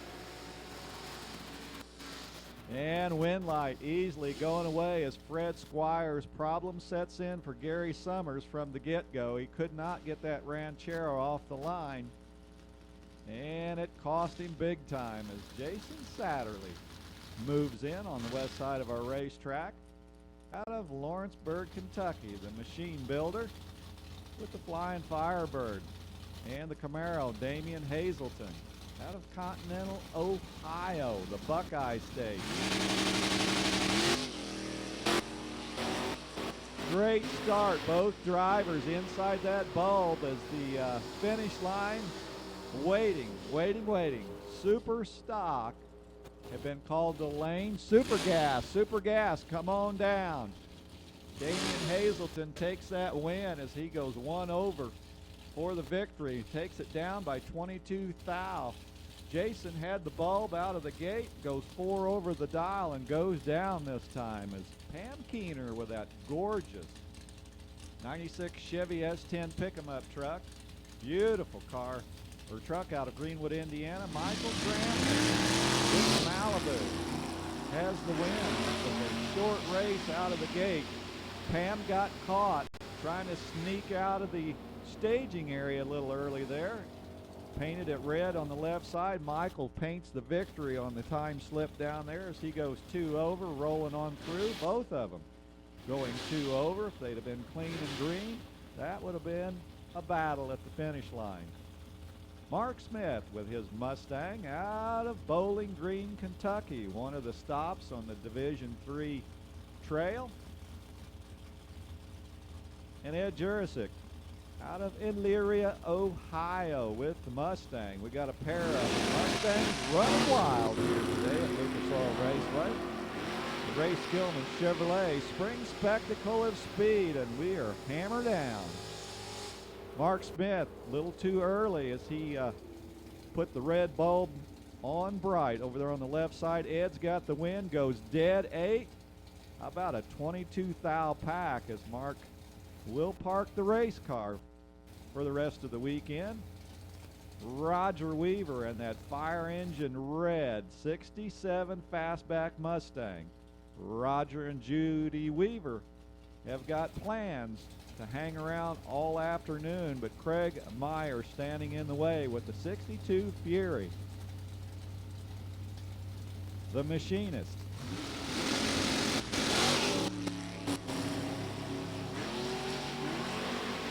Well, somebody's holding about 30 cents in their pocket. Can they buy that win light? Yes, they do. Craig Meyer takes him down as he goes 3 over the dial. Roger Weaver goes 1 over, but Craig was holding that 30 cents, and by 95 10,000ths puts the W on that side of the time slip. Brian Richardson out of Woodburn, Indiana, the delivery driver, trying to deliver a win here for the race team out of Woodburn, Indiana, the Firebird. Parked over there on the National Dragster lane. Joe Liberta, Sauk Rapids, Minnesota. The Nova leading the charge. Here comes Brian trying to pedal hard down at the top end, and Brian gets it done. Brian ahead on the tree, goes 5 over the dial. Amy goes 6 over, and that one was close at the finish line. Rudy Matthews, Rodney Boyd. The battle of the Camaros. Rudy Matthews is away in fine shape. Rodney way down track. Here comes Rudy. The freight train is coming by, and Rudy Matthews takes that win as Rodney Boyd took that shortcut to the finish line, breaks out going 5 under, and Matthews goes 1 over. And we'll see Rudy Matthews next round as Garrett Chitty and Denny Napier squared up with our Christmas tree. Denny out of Pataskala, Ohio with the Vega.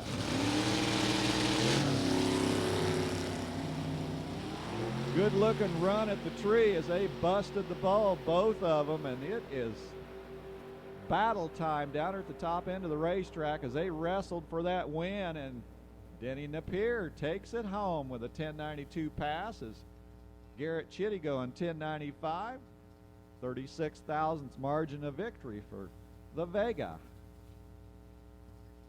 And another Vega over here on the right side, this time the wagon of Scott Stillings out of Floyd's Knob, Indiana. Will match up against Matt Daddis out of Vermilion, Ohio, the student with the Starfire. So a little bit of maintenance going on, a little bit of mop action out there on the Indy Cartel lane. So we'll slow our freight train down here for just a little bit as we are knee deep in the Super Street class. Super Stock, you should already be in the lane. Super Gas, you should be making your way to the lanes. Super Gas, you should already be making your way to the staging lanes.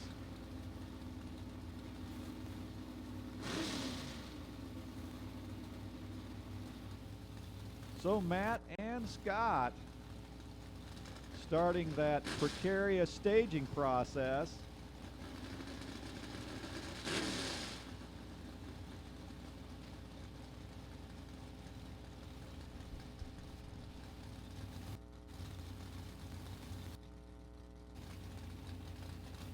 So Super Gas, you should be making your way to the staging lanes.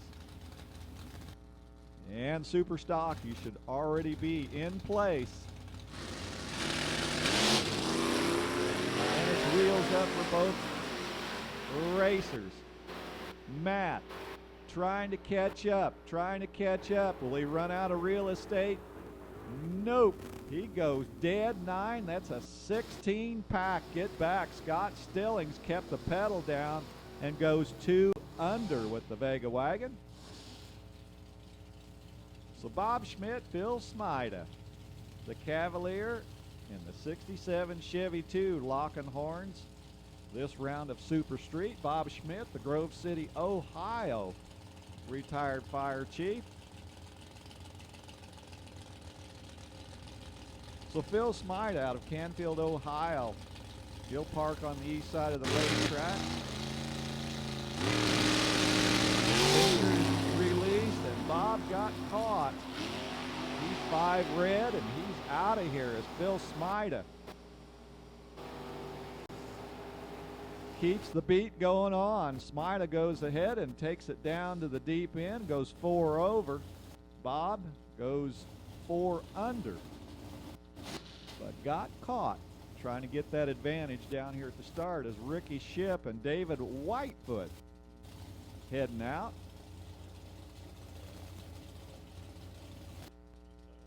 All right, final call, Super Gas. First call, Super Comp, east side. Super Comp, east side, please. Great drag race. 5 thousandths separation at the start. Win light, Ricky Shipp gets it done at the top end. A little battle down there at the top end as the strategy appears on the screen. Ricky goes 4 over. David goes 7 over the dial. A lot of trickery, a lot of games that are played.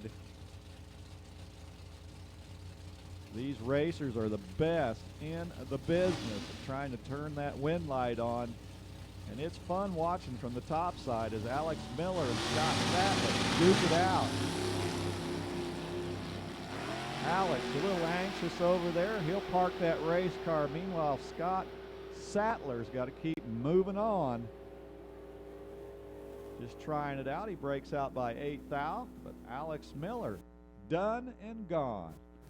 So that will conclude another round of Super Street. We're going to bring Bob back in here and hang on.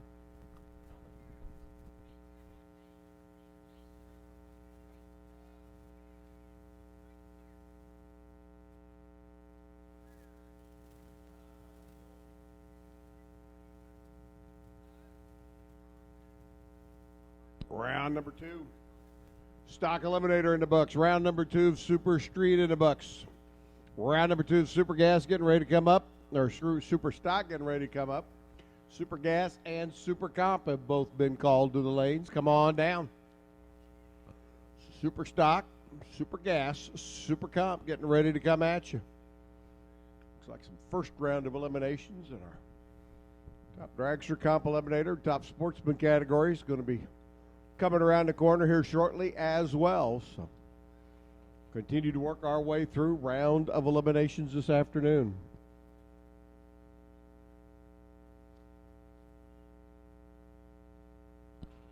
Super Gas, you should be on the west side. Super Comp, you should be on the east side staging lanes. Super Stock at the ready line, a little starting line prep. A little mop action, a little quick cleanup action. Round number 2 of our Super Stock field. We whittled it down from 75 cars in the opening round. We'll whittle it down one more time. It's John Stock, J.P. Schuster getting ready to come at us. J.P. on the left side from Damascus, the young engineer.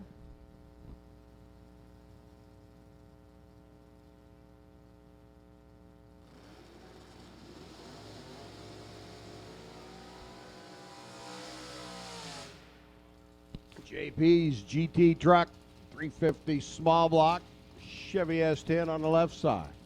John Stock, how about a Shelby Cobra? Factory GT car, now running a 352 combination. I'd like to have John's car on a day like today. Yeah, let's take it down track, get down there to the shut, turn off road, and turn off. Cruise around to gate 8. Hit gate 8. After 136. Let's go for a ride. Be a good time. John 1 doesn't do it yet. He wants to take out JP Schuster this round. Gonna have to work on it. Doesn't get it done. 10:55 dead on 2. A 17 package for JP. 9:53 by John at the other end of the racetrack. 137 miles an hour. And okay, now you can go cruising on 136. Jim Neiswanger, Dan Jacobs. Rolling in next, the Camaro for the runner out of Ohio, the GTF automatic machine, 1018 the dial. 994 for Jacobs. That's the stick shift, 305 small block. Cavalier over to the right side, getting the handicap start to the Camaro. There goes Jeff. Here comes Dan. It's Jeff. It's Dan. It's Dan. It's Jeff. Jeff is going to make him work for it. Dan a little out of the groove back here and can't reel him in at the other end. 22 on an 18 by Jeff, who was 005. 98 on a 94 by Dan, who was 34 on the tree. Jeff able to take the win down at the other end by 32 thousand. It's Super Gas, West Side staging lanes. Super Comp, East Side staging lanes. You're all invited. Super Gas and Super Comp. Lanes, please. David McGee and Dave Dupps. David McGee goes red. Dave Dupps gets the win. Chevy Nova McGee out of the off the starting line too quick. Hiked the front end straight up out of the beams. 10:46 by Dupps. 121 miles an hour. 10:30 after the red light start by McGee's Nova. And his Donnie. Parker Zimmerman, Morton, Illinois-based runner. Super F modified. 280 cubic inch, small motor. Gonna high wind that puppy up. Take off after Mike Morgan. Morgan's dialed in 11:20. Parker dialed in at 10:05. Here comes down. There goes Morgan. Here comes Parker. Zimmerman trying to reel him in now as they get closer to that finish line stripe. Coming. Not going to get him. 11:23 on the 11:20 by Mike. 11:02. Parker with problems down track. Slows up better than a second. And Morgan gets the win and the W. Christie ship now up. GTI automatic machine. Pontiac Firebird in the right lane. Dave Dupps on the left side. This is Dad Dave. GT Easy automatic. Chevy Cobalt on the left. 983 the dial for Dave. 1115 the dial for Christie. Second plus, handicap start. Going to the young lady out of Whiteland. Good looking first. Red light start, Christie. Too quick out of the gate. There's the red light behind her. She heads to the other end of the racetrack. Dave Dupps will get the win. Dave motors through 994. 119 miles an hour. 11:17 by Christine on the 11:15 dial. That red light back here on this end of the racetrack kind of negated those kind of numbers on that end of the racetrack. And here comes Andy Cronenbritter and Nick Morris, who had an exceptional year in 2015. Finishing up in the number 2 spot nationally in the country, little 352 power. Factory GT Mustang. Dialed in at a 988. Cronenbritter just a little bit quicker to 966. A couple of tenths. Red light and overload. Andy's too quick out of the gate by 17 thou. Nick Morris moving on. Mustang hustles through. Look at that. Dead on 3. 988.3 on the 988 dial. 135 miles an hour. 966. Andy was dead on 0. But Andy was 17 thousandths too quick leaving the starting line. And, well, as Walter Cronkite could say, that's the way it is. Kid sitting in the grandstands out there next to his dad says, "Dad, who's Walter Cronkite?" And Dad, being 32 years old, goes, "I'm not really sure, son. That's an old guy up there talking."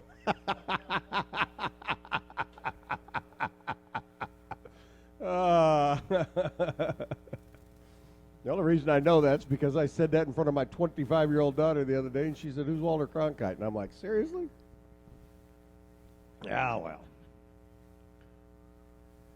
All I can say is they missed out. Oh, and for those of you that don't know, Walter Cronkite was the TV newsman back in the day. Stephen Bellinger, little Chevy Deuce, hard charging, 327, 4-speed car there on the left lane. Ron Terrell, Super J automatic, the Camaro over here on the right-hand side. Super stock J automatic. A lot of cars in the Super J automatic class across the country. I haven't looked at Nitro Joe's stats to see how many of them, but there are always a lot. Mopars, Pontiacs, Chevrolets. Think of those real quick. Bellinger 984. Daryl's J automatic car, a 1020 dial. Quite a half-second head start. There goes Ron. Here comes Steven. As the old expression goes, your starting line reaction time starts with a number other than 0. You're generally in trouble. 1026. Terrell gets the win at 128. Steven was just dead late out of the gate. Runs 979 at the other end. And as the other old adage goes, 2 wrongs don't make a right. Too late on this end, too quick on that end. I don't know, maybe in Common Core match you could figure out a way to win that way, but it'll take you 3.5 months to figure out how to do it. CompuLink works a little bit faster than that. Jim Clark up now, the Pontiac Grand Am. Dan Kyle alongside, 1010 the dial for the GT car, the Firebird of Dan. Clark out of Manitou Beach, Michigan. I got to look that one up on Google Maps. I have no idea. Green light and go, both of them. Remember that adage I talked about a moment ago about if your starting line reaction time doesn't start with a 0? Yeah, it fits Jim this time around. Jim Clark dead late out of the gate, runs 865 at 157, 1014 by Dan. Kyle's Firebird moves on. The Lawrenceburg-based runner will be back. Brent Jones and Aaron Allison. Next pair in. Looks like some quick cleanup there in front of Aaron's car. Brent Jones, Driller. Drag Pack Challenger. Gorgeous automobile. Painted over in Bonner Springs, Kansas by Hachinsky Race Paint. I know that because I was in the shop while the car was getting painted. We'll clean up there on the starting line. Aaron's going to sit and wait patiently. 901, the dial for the B-modified Cavalier. Brent Jones going to be dialed in at a 964, the Driller. Going to try and drill the tree and get to the finish line in front of Aaron Allison.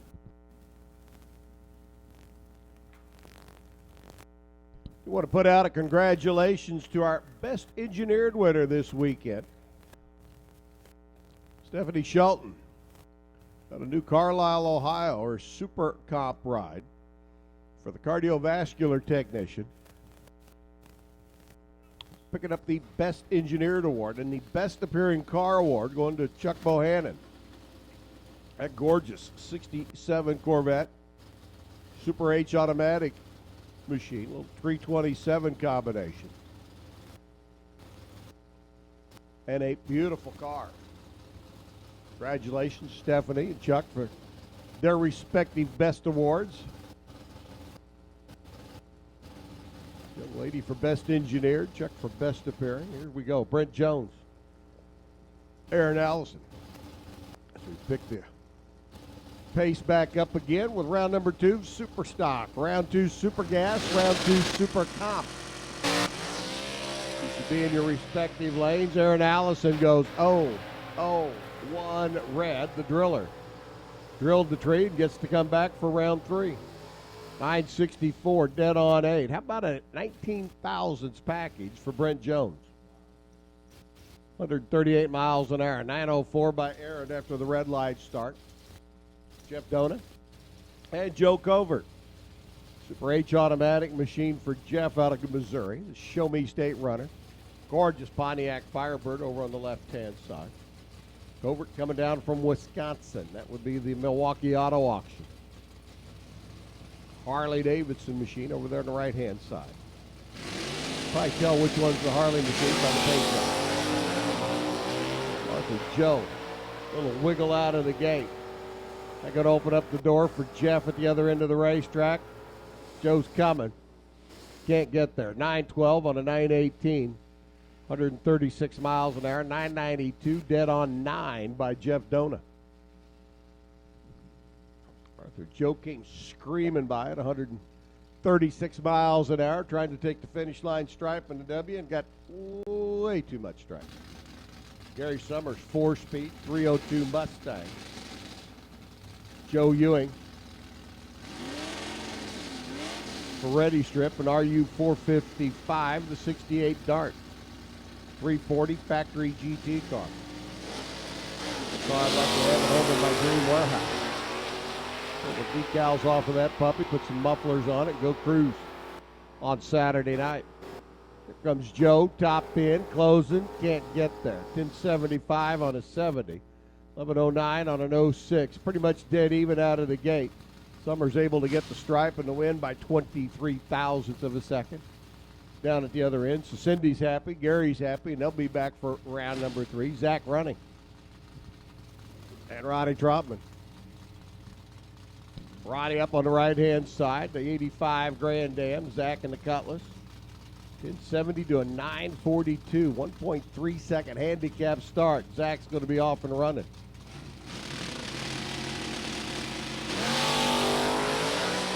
Red light. Ronnie couldn't wait any longer. Zach will get the win, move on to round number 3. Easing on down. 1069 on the 1070 goes Zach. 944 by Ronnie.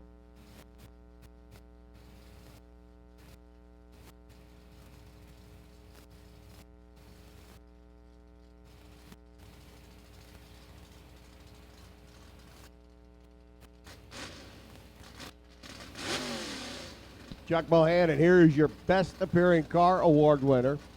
Gorgeous 67 Corvette there on the left side. 327 mouse motor. Super H automatic machine taking on the Thunderbolt. How classic is this? 67 Corvette, 64 Thunderbolt. Chuck goes red. Just getting ready to give a big spiel about classic cars and good side-by-side pair. Chuck goes 001 red and it ruins my spiel. 905 by Dallas. He'll get the win. 137 miles an hour. He'll be back. Chuck gets to go home. Think of that best appearing car award alongside of him for the Corvette. Gary Coccaro and Bill Skillman as we roll in next.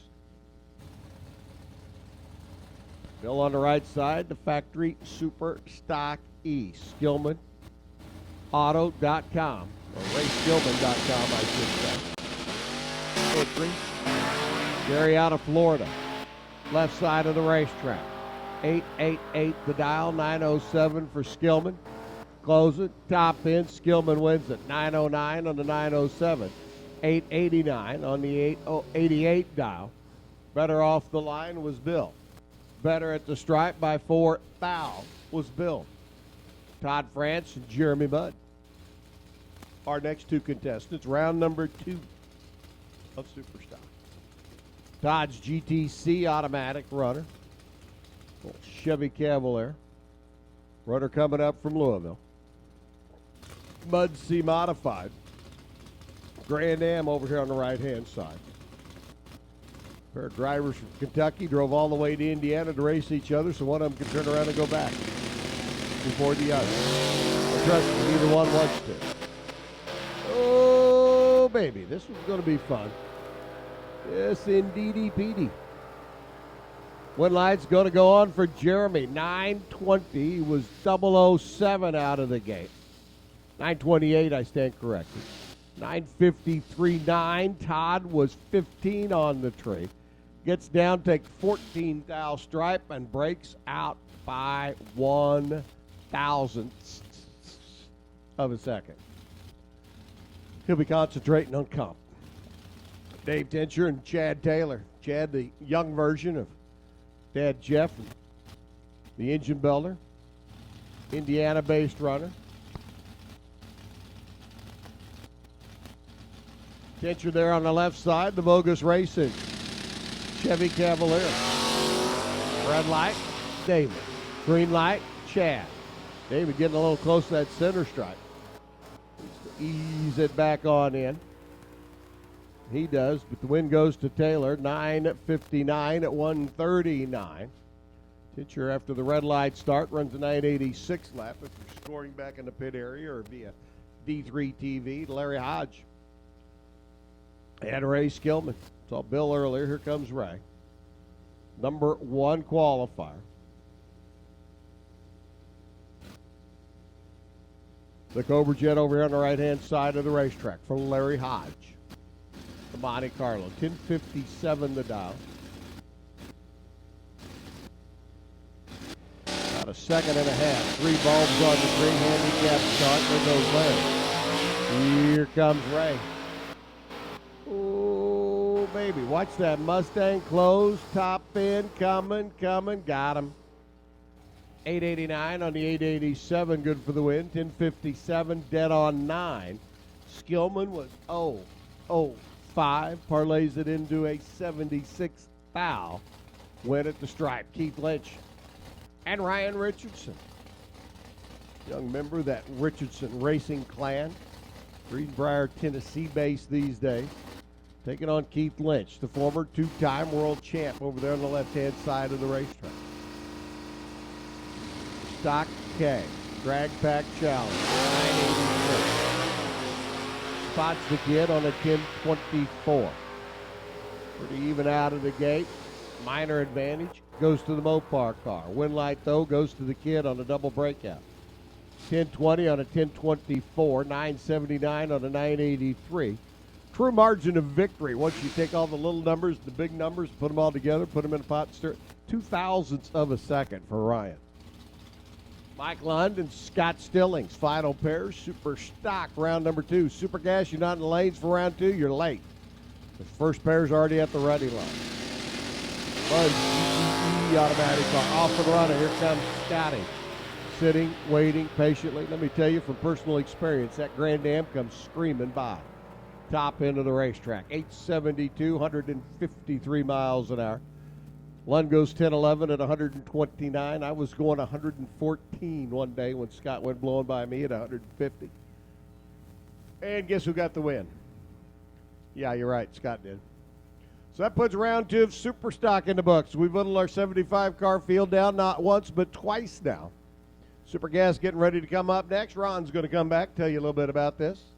Super Gas and Super Comp, round number 2 coming up. Here's Ron.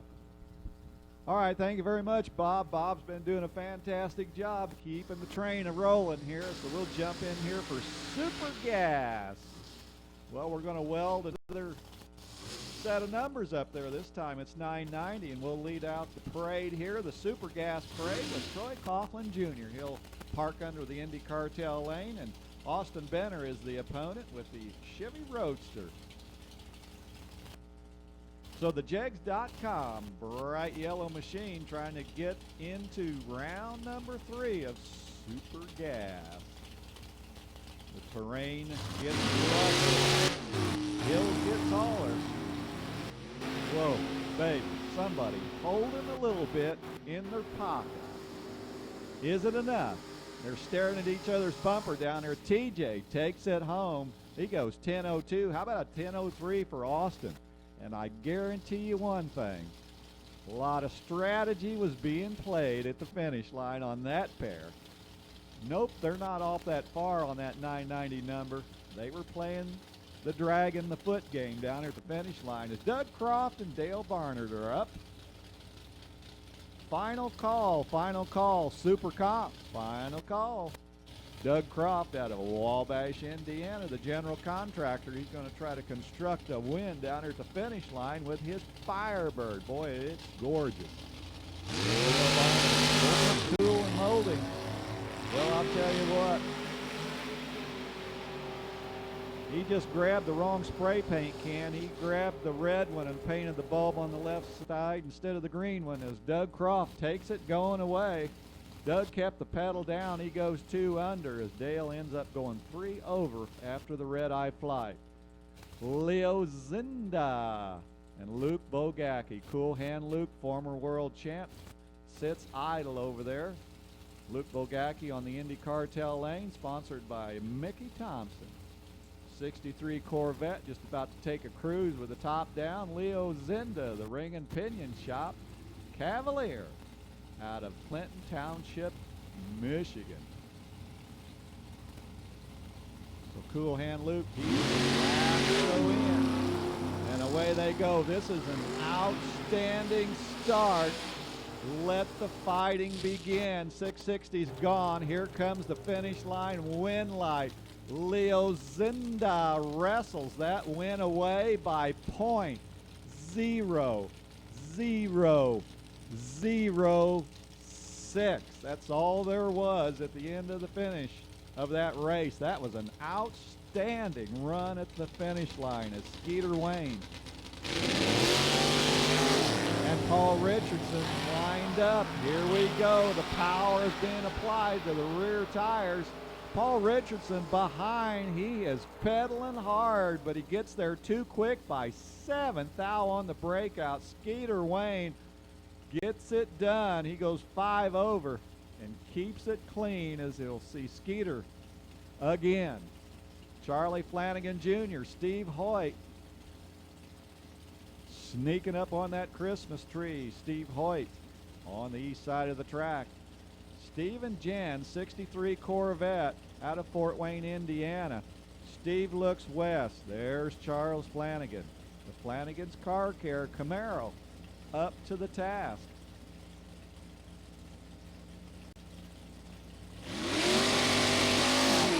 The buttons are let go, and Charles Flanagan missed the tree by 2 thou, and Steve keeps moving on. Hoyt goes dead 7. That's a 22 pack, and Flanagan will have to park it in that portable garage with the tires underneath of it. Roger Bishop, Alan Keener. Alan out of Tremont, Illinois, the electrician, comes in handy. These cars got miles and miles of wires on them. Roger Bishop out of Mooresville, Indiana with the Monza.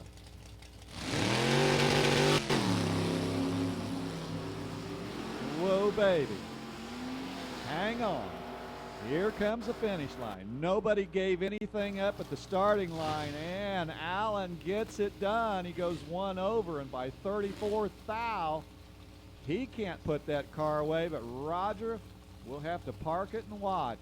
Roger ends up going 5 over the dial as he goes down, and Bob Prose and Justin Moser want to join the round 3 club. Bob Prose in that green Corvette out of Terre Haute, Indiana, is away. Wow. These drivers are inside that bulb this round. And the win light comes on for Justin Moser as he goes 6 over the dial. He may have cut old Bob loose down there, and Bob goes under by 6 thou on the breakout. There's Bobby Deary and Jason Lynch racing Jason. The Cars Protection Plus Cutlass.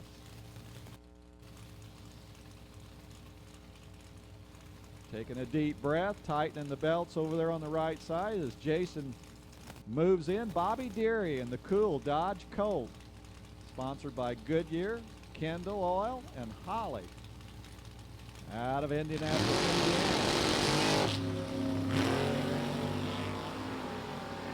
So Bobby's car is down into the next county. Here comes Jason Lynch with that 170-mile-an-hour charge on the double breakout. Jason Lynch takes the win. Jason going 4 thou under.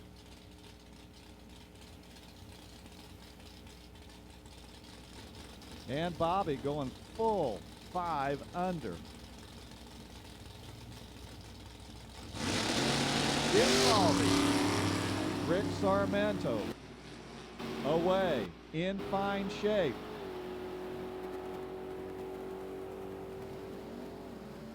Jim Falby got the break this round as he was dead late, but Rick Sarmento handed him the win. Rick going under by a full 2 numbers. Rick just blew through the starting line area in great shape, and Jim we thought was toast, but you don't call a win till the finish line work is done, as Larry Rodell and Bob Hanshaw. Bob out of Ohio, the engineer with the Firebird on the Indy Cartel lane. And the Don Davis built Roadster, the Baldman transmission sponsored car. Trying to keep the sponsorship going right down to the end. Another great start. They are front fender watching already.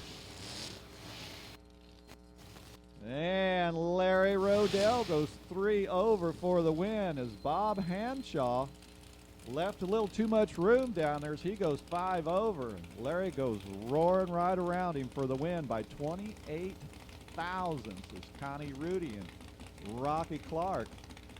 Connie with the only gremlin, I believe, on the property this weekend out of Lima, Ohio, parked under the National Dragster scoreboard. Rocky Clark is away. Another battle shaping up. Gremlin way down track. Here comes Rocky Clark, and Rocky gets it done. Dead on with a 0. Rocky was 3 behind on the tree, and he goes screaming by and stole Connie Rudy's stake right off their plate. Margin of victory, 12 thousandths at the stripe. So Greg White patiently waiting over there in the Indy Cartel lane. The truck driver parked the truck, pulled out the Beretta, and let's have some fun here this weekend. The Division III opener. Robbie Sesko out of Ohio, the mechanic with the Ford Roadster. Neither driver want to quit working. The fun is on the racetrack, not parked in the trailer. And Robbie Sesko punches his ticket into round number 3 as Greg White, both of them going 5 over the dial. Margin of victory was 11 thou at the stripe. Larry Bernshausen, the 77 Vega wagon. Larry's had this car forever, knows it like the back of his hand. He's from Manitou, Illinois, retired, sponsored by Sloan's Racing Transmission. Scott Deffenbaugh, gorgeous 66 Nova with a black vinyl top. Great matchup.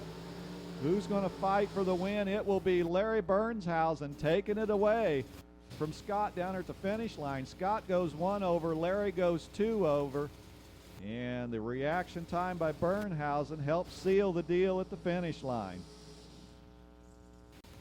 So our runner-up at the 4 wides just last weekend in Supergas, Miss Mia Tedesco, bringing the Cars Protection Plus Cavalier to the west side of our racetrack. Looking out the passenger window sits Alan Bush, the Aerospace Best Engineering Award 2005 Cavalier. Top Dragster, need you to the lanes, please. Top Dragster to the lanes. Top Dragster, need you to the lanes. So Alan Bush, Mia Tedesco locking down.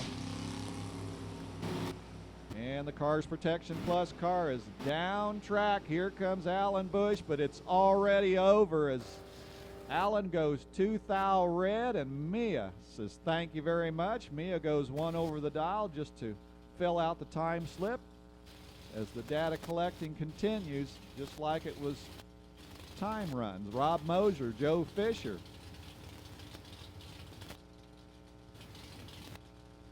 Joe Fisher out of Clayton, Ohio. Got the top down on this beautiful day here in Indianapolis. Rob Moser with the S10 pickup truck is down track. Here comes Joe Fisher trying to close the deal, but Rob Moser takes that win going away. He was dead six. That's a 29 thousandths package. As Joe Fisher goes cruising across the finish line as he goes 2 over.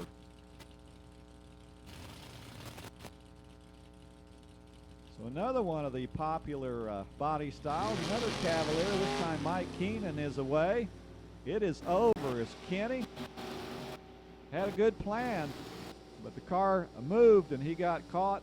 Red light by 5 thou. Keenan goes perfect on the tree and goes 3 over as he goes cruising into the next round. A lot of pressure down there sitting in those race cars, and a lot of times those buttons get you in trouble. John Sickish, Marcus Bush. Marcus Bush in the Nova out of Aledo, Illinois, the teacher. Taking the weekend off, not grading papers. He'll catch that up later on. John Sickish retired out of Belmont, Ohio. Good looking run for Sickish. Can he get there? Nope. Marcus Bush holds him off at the finish line. John Sickish goes dead on with a 3. Marcus Bush taking the win. He goes 1 over the dial, and just by 28 thousandths. Marcus has to keep playing. Larry Turner with that bright yellow 27 Ford T out of Columbus, Indiana. The auto detailer has secured this win already. Well, Dave left before the tree was even activated. So Turner just goes cruising down there with a 10.02 at 138 miles an hour. Tough break for Dave and Judy Dahlem as they bow out this round. So rapid fire we go as the True Blue Ford Probe moves in. Steve Williams sits behind the driver's seat, and James Wilson Sr., the 63 Corvette, free stage.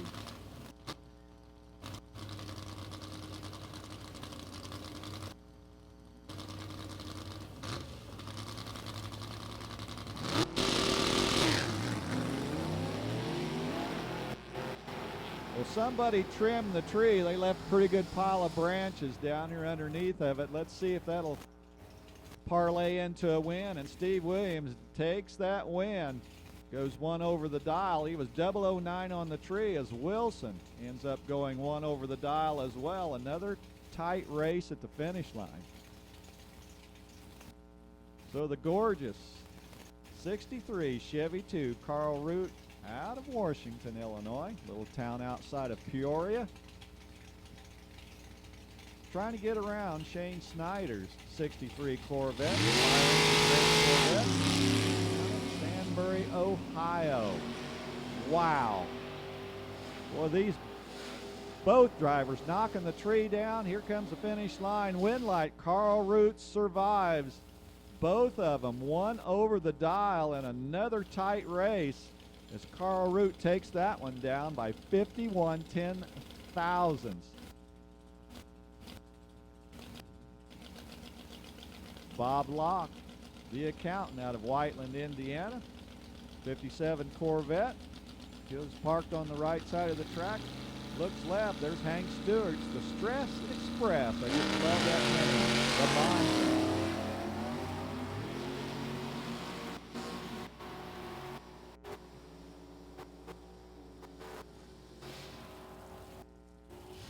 Hank Stewart taking the win as he goes 5 over the dial. I think Bob cut him loose down there. Bob goes 7 over. And Hank Stewart takes the win this particular round.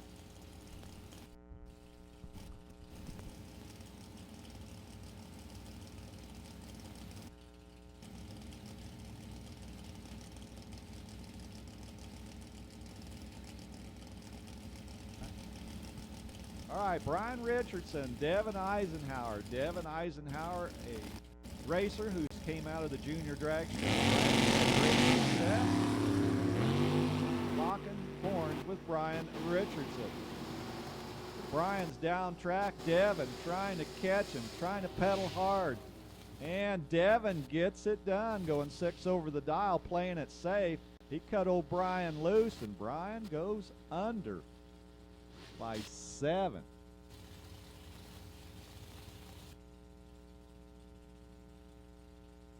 So Steve Eckert and Tim Gillespie are front and center on our one-way runway as Tim Gillespie plants their mailbox in Xenia, Ohio. He's got the car planted on the National Dragster lane, patiently waiting as the tree bulbs are filled out. Steve Eckert is alongside out of Pataskala, Ohio.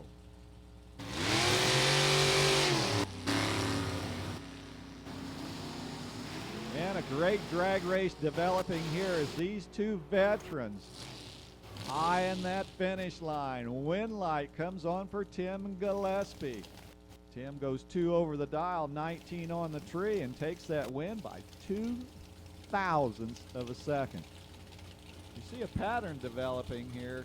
You better bring your triple-A game if you want to make those lights dance on your side of the scoreboard. Rob Aker in the Dragon Wagon out of Canby, Indiana. John Squires out of Defiance.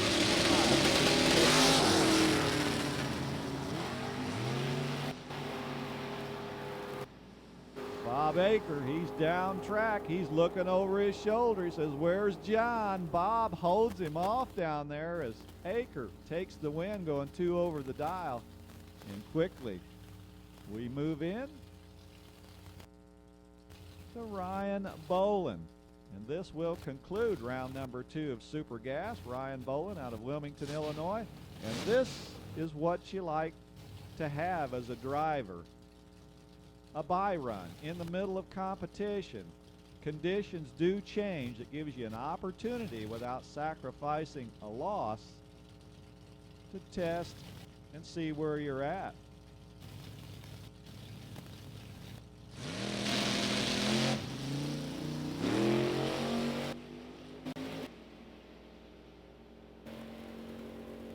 So top dragster, you've been called to the lanes, and Ryan Bolin goes cruising to a 996.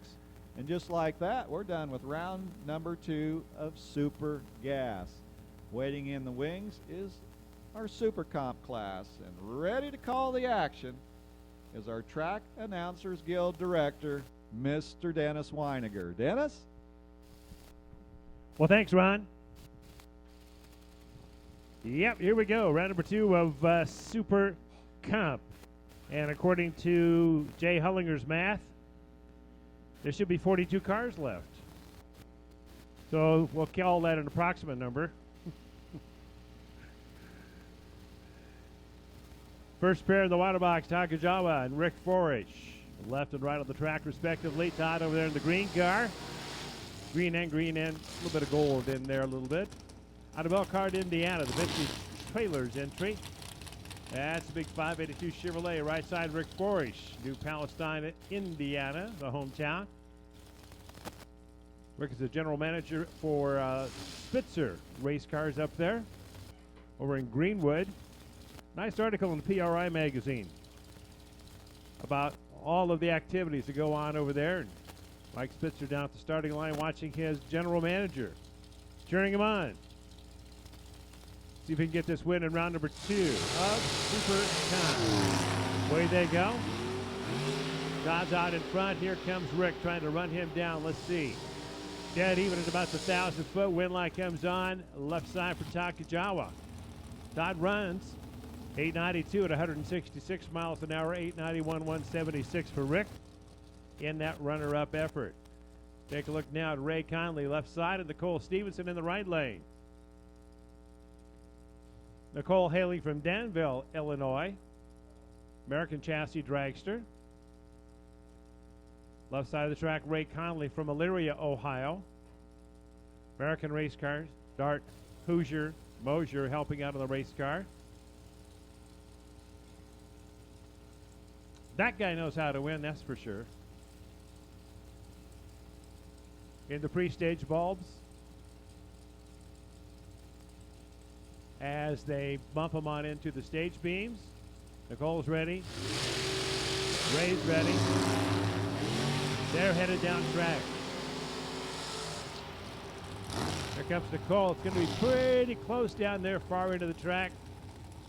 We're in line in the right lane. 892 for Nicole, 177 to an 891, 165 left side for Ray. Nicole Stevenson, 042. Ray Conley, 083. How about that? Got to get those good lights all the time. Here's Joey Fusting and Rock Haas, left and right on the track. Rock Haas over here in that gold and yellow and cream colored dragster. He is from White Lake, Michigan. A bus owner. Maybe that's business owner. Yeah, it must be business owner. Hughes Performance Stealth Engineering. Joey Fusting from Grays Lake, Illinois. Here they go. Fusting and Haas on the track, at half track, at the 1,000-foot mark, and at the finish line. Rock Haas is your winner in the right lane. He'll run 887 on that double breakout of 167 to an 886 for Joey, a 162. So Rock Haas advances to round number 3. Top Dragster, we need you now to the staging lanes, please. Top Dragster to the lanes, please. That would be E1 for you folks. Top Dragster to the lanes, please. Next up, Pat Martin and Jeremy Mason. Jeremy's over here in the right lane. His dragster based down in Lexington, Kentucky. Pat Martin from London, Ohio. The Armor Paving and Sealing entry. Couple of big Chevrolets, 598 left, 632 right as they bump them into the beams. Up against the stop where they go. This one ought to be decided by the instant replay, just in case the lights fail down there. And the win line left side, Pat Martin, 891, 176. He goes to round 3, 892 for Jeremy, 173. He does not, unfortunately. Only one car advances and a pair of 2. Well, on a rare occasion, I guess there could be nobody advancing, but we haven't seen that in probably 20 years. There's Pat Lamont and Ed Cook Sr. Fast Eddie over here in the right lane, the blue car from Thomasboro, Illinois. I have no idea where that's at. It's next to Champaign. Holy cow. Who's our geographic expert there?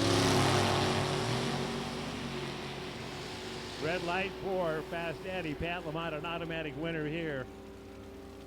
And Pat Lamont runs 891, 170 miles per hour, 888 for Fast Eddie at 123 of that red light start. Dang it. Things like that. Black Dragster in the right lane. Shannon Minji from Urbana, Illinois.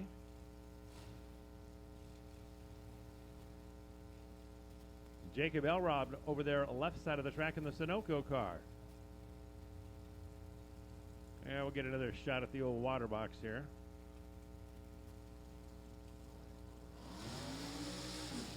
Heat them up, clean them off, make them sticky. That's the general idea. Of course, we have seen cars just roll through the water box and not do a burnout. We go, holy cow. Then they win. Well, that happens sometimes too. So Jacob Elrod, Shannon Minji, our next pair. They are left and right on the track. Shannon right side, Jacob left side.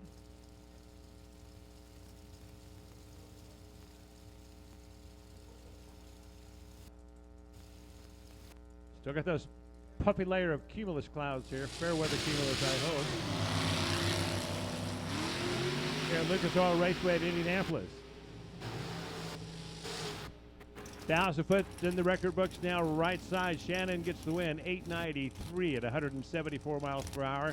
For Jacob at 893, also at 170.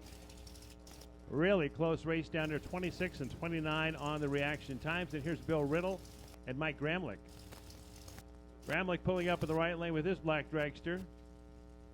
Got that orange and blue stripe on the side from maybe Michigan.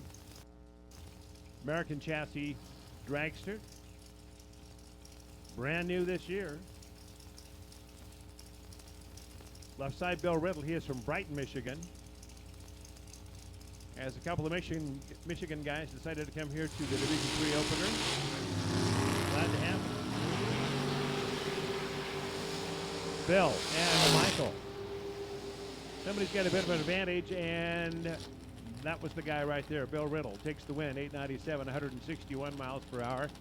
And for Michael in the right lane, 897 to 156. Bill had the advantage off the starting line with a 15 to a 27. And here's the next pair as they back up. Dave Goins in the right lane from Plymouth, Michigan, and Dean McElvain from New Carlisle, Ohio. McElvain Race Cars, and Dean McElvain is the CEO, Chief Executive Officer.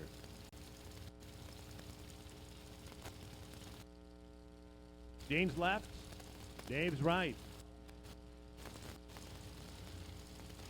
Ohio versus Michigan. The Big Ten football matchup this weekend.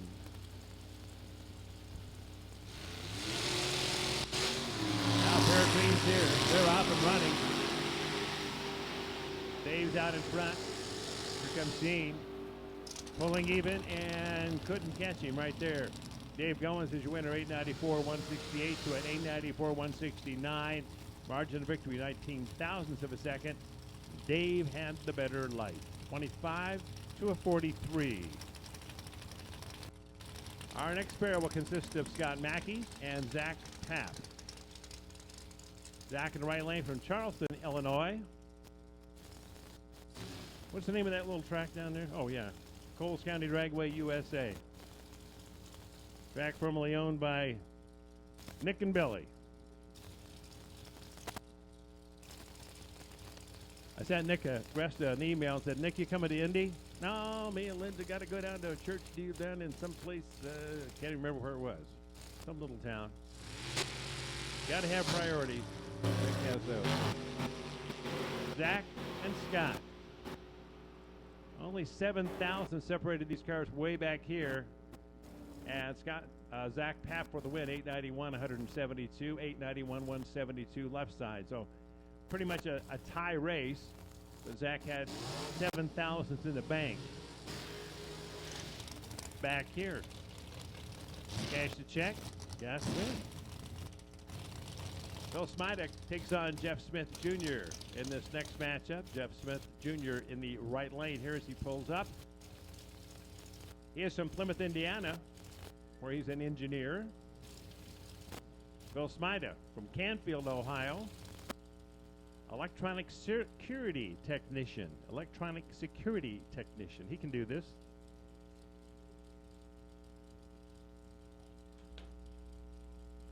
So Phil and Jeff.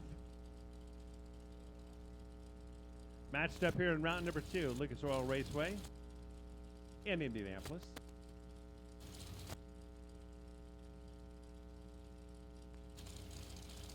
Formerly known as O'Reilly Raceway Park, formerly known as Indianapolis Raceway.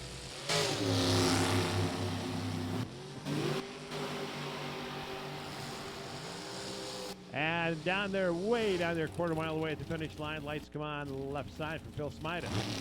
His number is 892 and 166. He has a big advantage off the starting line. Jeff went 891, quicker but losing, a little over 160 miles per hour. Here's Tyler Bohannon and Janice Swan. Janice Swan from right over there in Mooresville, Indiana. I guess it's right down there, isn't it? This is down south just a bit. Occupation, consultant. Father, Marlon Snyder. He's a winner. Oh, he's a winner if he wouldn't have ever got to the winner's circle. How about that? Tyler Bohannon from down Louisville, only 18 years old. Young and hungry. Didn't work this time for him. Janice Swan in that double breakout race. 889-1 for Janice at 174. 883-161 left side for Tyler.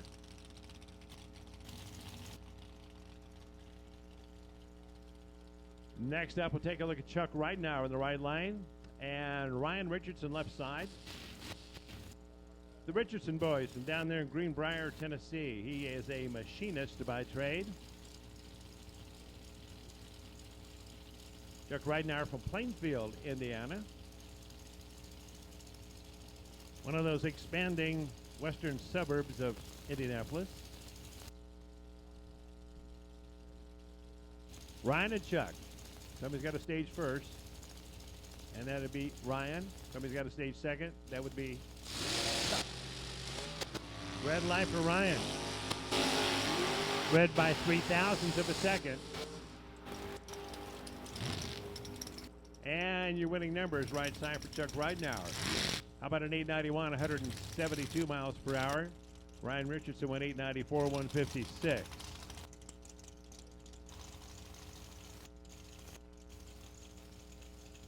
Dennis Ridgway and Rose Richardson. Next pair up. Rose in the right lane from Woodburn, Indiana, where she is a convenience store owner. She and Paul sharing the ownership duties, the money counting duties. Dennis Ridgway from Cerro Gordo, Illinois. DRE engine diapers. He's also got a motorcycle for sale. Yeah. 2,500 miles on it. Street glide. Underway. Ridgway, Richardson. Who are you going to pick? How about Dennis Ridgway? 892 at 151 to Rose's 895 at 166. And Rose had 200s in the bank. Back here at the starting line and could not turn that into a win. Next pair, Dave Dahlem, Pat Fitzpatrick. Fitzpatrick over there left side of the track from Peoria, Illinois, where he is a painting contractor. Dave Dahlem right side. Retired from Caterpillar. I don't know if he was a vice president or a CFO. I can't really remember. You might have to ask him to find out for sure. Right now he's a consultant, which means he gets paid a bunch of money to stop by and have coffee with you.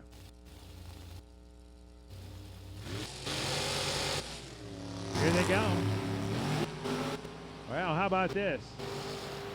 How about this? I can't tell you yet. I can tell you now, though. I can't. Gotta wait. Perfect life for Dahlem. 0, 0, 0. 891, 172. He's got the win. Pat Richardson went 887, 164 with an 033 light. Man, he must have rolled a bunch of numbers in there. Otherwise, he blinked. Wow. Congratulations, Dave and Judy. You betcha. Leo Zenda. Joseph Bomarito. Our next pair, Leo Zenda. Always had that kind of that yellow and reddish color scheme on all of his race cars. From Clinton Township, Michigan, the Ring and Pinion Shop owner. Left side Bomarito. From Springfield, Illinois, a college student. And he goes to school down there, UIS. Or SIU or something. We'll figure it out. Leo right side, 893 at 178. He's got the win, 889, 167 left side for Joe, and it's University of Illinois Springfield. That's what it is. Well, Troy Compton comes up in the Jakes colors, yellow. He's in the right lane from Delaware, Ohio, taking on Bill Rudy left side. Bill from Lima, Ohio. As they sneak him on up. Very deliberately. Into the beam. The green light. Marino out in front. Here comes Troy Jr. From behind in the beginning. Yes, he did. 891. 174 miles per hour to an 894, 159. 0-1-0. A 10 for Bill Rudy on reaction time, and it was a 21 for Troy Jr. And Troy ran around him down there at the other end. Whoa. Here's Steve Fields and Justin Mosier up next. Mosier race car entry in the right lane from Portland, Indiana. Justin taking on Steve Fields from Carlton, Michigan, where he's a Petro transport driver.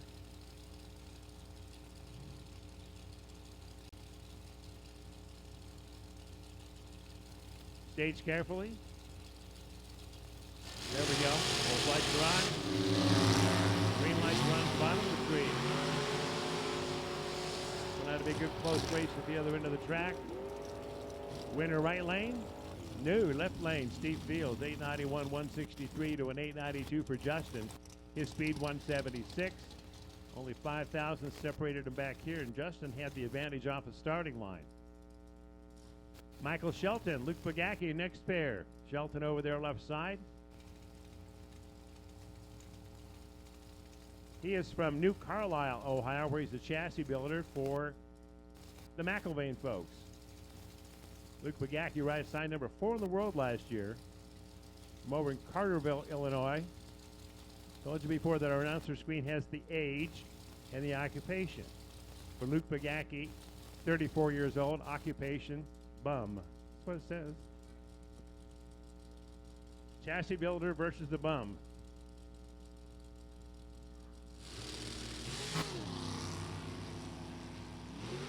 And if Luke would have put down extremely good bracket racer, we would have believed in there too. Winlight right side for Luke. 8.903 at 164 miles per hour to an 889.5 at 176. Whoa. Tight race down there at the other end. Do I cut him loose? No, I got to take the straight. No.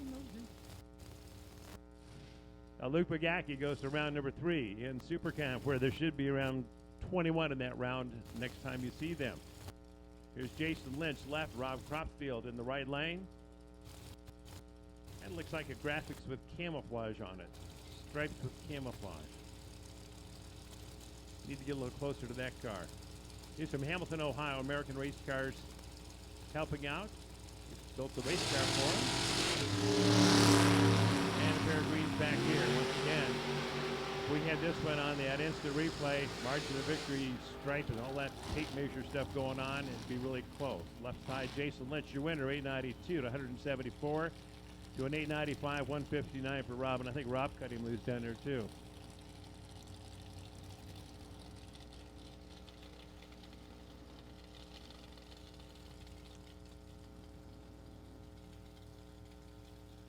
One more car left. And that would be Stephanie Shelton. Stephanie was scheduled to face Lynn Serena from Petersburg, Illinois, and Lynn's a no-show this time. So Stephanie Shelton on a single here. The Whitefoot Racing Team, cardiovascular technician. Ba-bump, ba-bump, ba-bump. Looks good. Send him home. So a single. Stephanie Shelton moves into round number 3. Last Super Comp car of this round.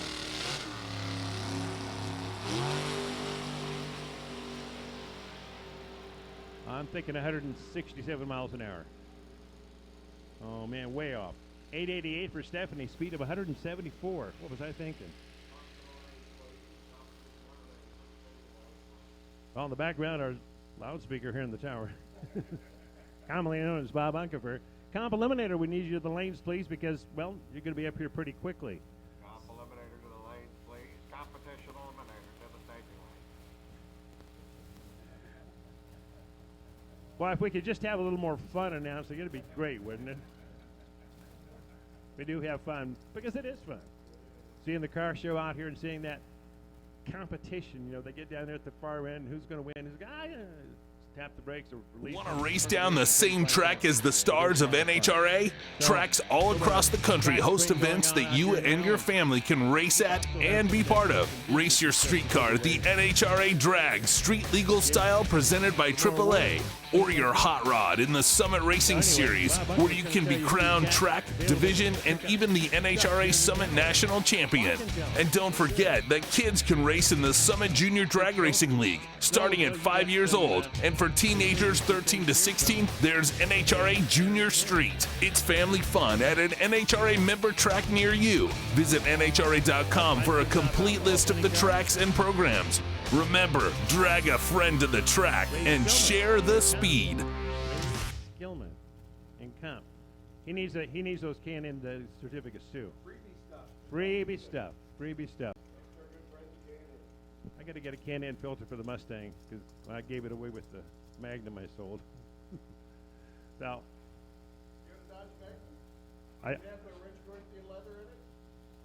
Man, it had some torn leather until the morning I sold it. You know, that side bolster that you slide into it after 160,000 miles, it gets a little bit worn out. And the guy says, Want me to fix this really good, or you're going to sell it? I'm going to sell it this afternoon. Okay, it's fixed. I don't know. It's like magic. You've seen him do that stuff. Just, holy cow. I said, so is this going to have the same pattern as the seat? He said, yeah, it'll be dirty and smooth. So, anyway, he told me how he did it. I didn't want to watch him, but it really was nice when it was done. It was nice that the car went to Detroit, too. Okay, anyway, here's Bob Unkefer to continue on here with all this exciting racing. That is called economical reconditioning. You run it down to Charlie's shop. If you want the good stuff, you go to MJ's place down in Louisville.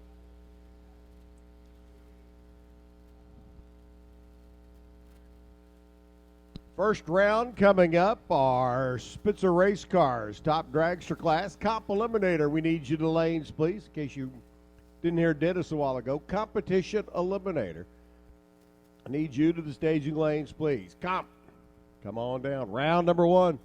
We'd like to have you. We're missing you as we continue to work our way through rounds of elimination. Super stock round 2 in the books. Super gas round 2 in the books. Super comp round 2 in the books. We're now on to top dragster and comp round number 1. 32 car field and top dragster, comp eliminator. 23 cars here this weekend. Top Sportsman field getting ready to come up for their first round of eliminations. And right behind them, top alcohol dragster and top alcohol funny car, although in reversed order. And our snowmobiles, and back into stock and super street and super gas. And, well, you know, you get the drill now.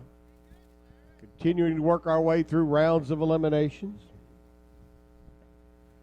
Top dragster category, our winner last year, Rob Mosier in the Mosier Engineering car, taking out Andy Johnson's hot rod, the Cynthiana, Kentucky-based runner.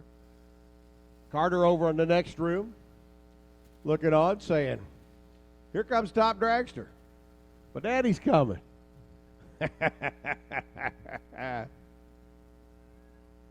Yeah. Mike Coughlin and Richard Frisch coming up. First pair. Number 9 and number 25. Throw a couple of 6-second numbers up on the scoreboard. Now, it's called How Good Can You Be? Interesting to note that has the first pair of our Spitzer race cars. Top dragster come in. The clouds roll back in.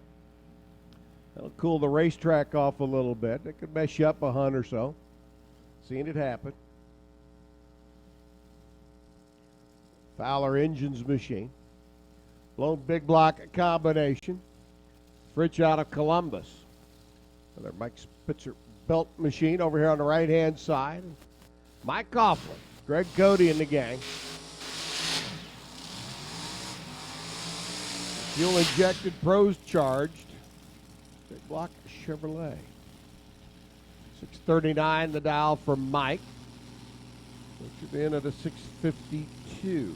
656 the dial. Which is dialed up 4 Hun. Coughlin. Got a 635 in that last session. He too dialed up 4 Hun.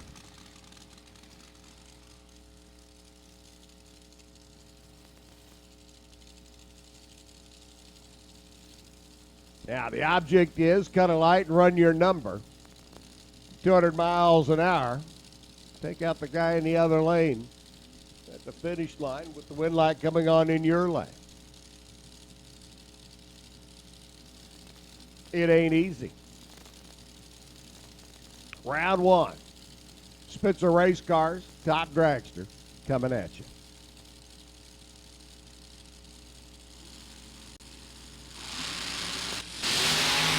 Red light, it's over. Richard out of the gate, 20 thou too quick. The wind light on for Mike. Saves the parts, saves the pieces, cruises on through. 001 on the tree for Coughlin, runs through to 1260.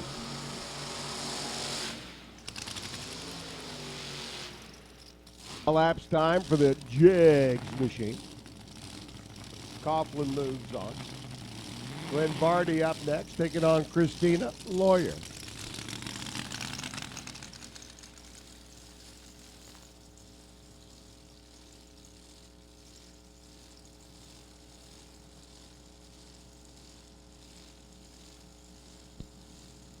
Glenn Vardy up on the left side. Christine on the right.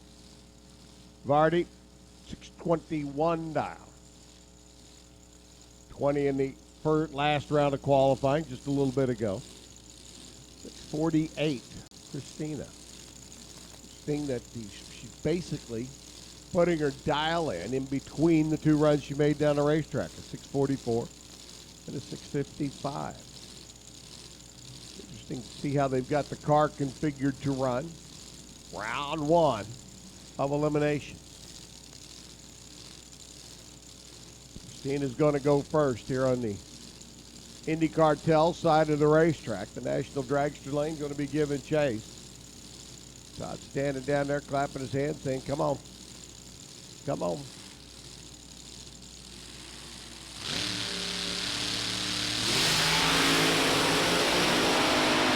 Red light by Christina. 6:51, 208 miles an hour. 6:24 by Glenn Vardy. 222 miles an hour. And I got to tell you, in all honesty of reporting, Glenn left before his side of the tree was activated, but Christina had already gone red.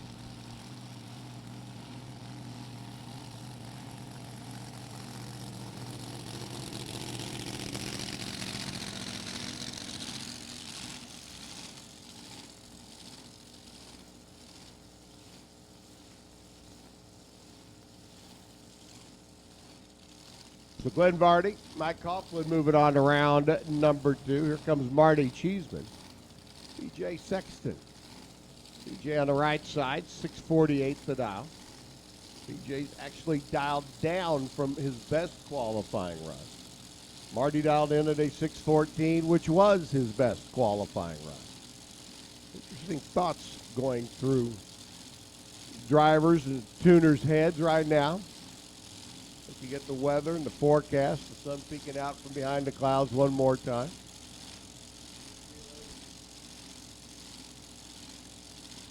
I will take the 3-letter word sun any day over that 4-letter word that starts with an R. Or that multi-letter word that starts with a P and ends with an N. BJ on the right side, Marty on the left side.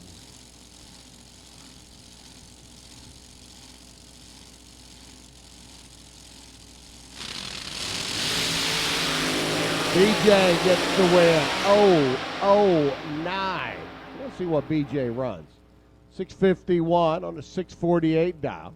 He'd run a 6:51 in qualifying. Guess he just left himself a little bit of room down there. Maybe a little bit too much. Fortunately, Cheeseman goes 009 red. Moves on to the next round of elimination.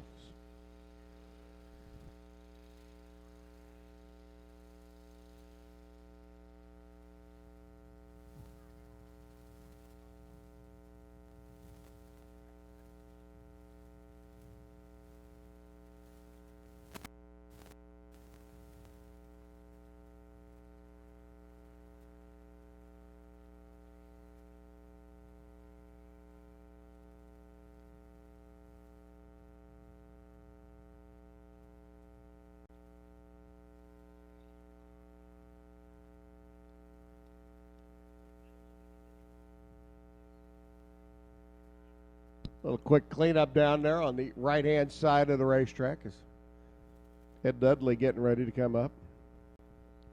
I'd go into my Dudley do-right impersonation of the Canadian Mounties, but I'm sure you all don't want to put up with that today.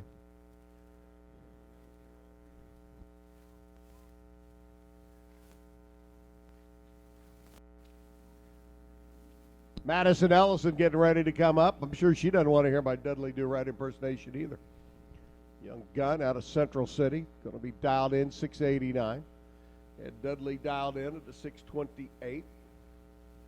You heard any results from Baytown, Joe? Have they finished up down there? I heard they had a little bit of moisture. They were, down at Baytown. They were down to the final 3 in top dragster down there. Oh, really? Yep.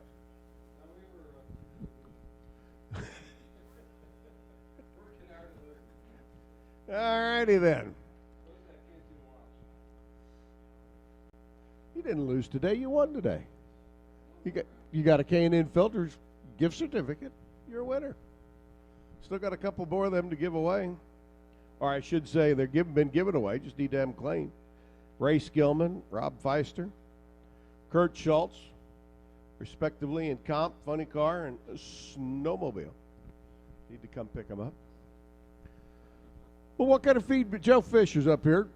Our RacingRVs.com champion class, our sponsor for the championship this year.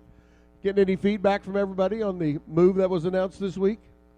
Yeah, it's been great. We've had people come out of the woodwork I haven't heard from in years and just say thank you. And, you know, it just means a lot to us just to be able to help in any small way we can help. So it's been great. A lot of people have said thank you and just appreciate what we're trying to do to help everybody else.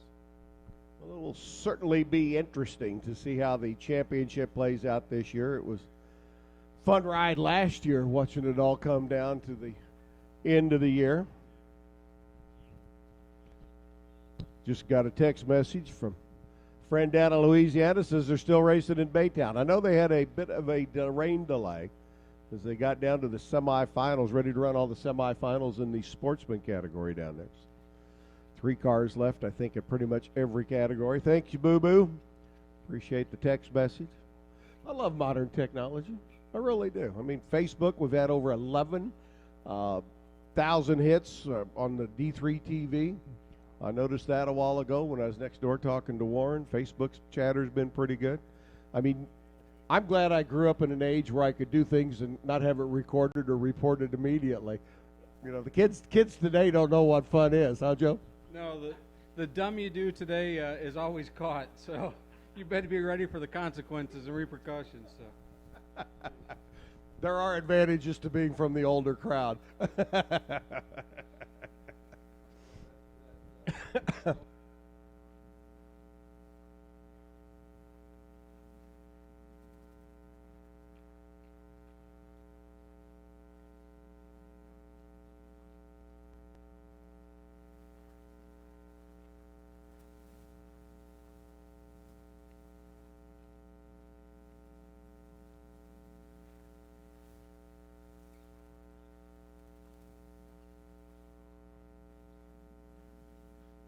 So the Mop and Glow team out there doing a little cleanup on the Indy Cartel side of the racetrack.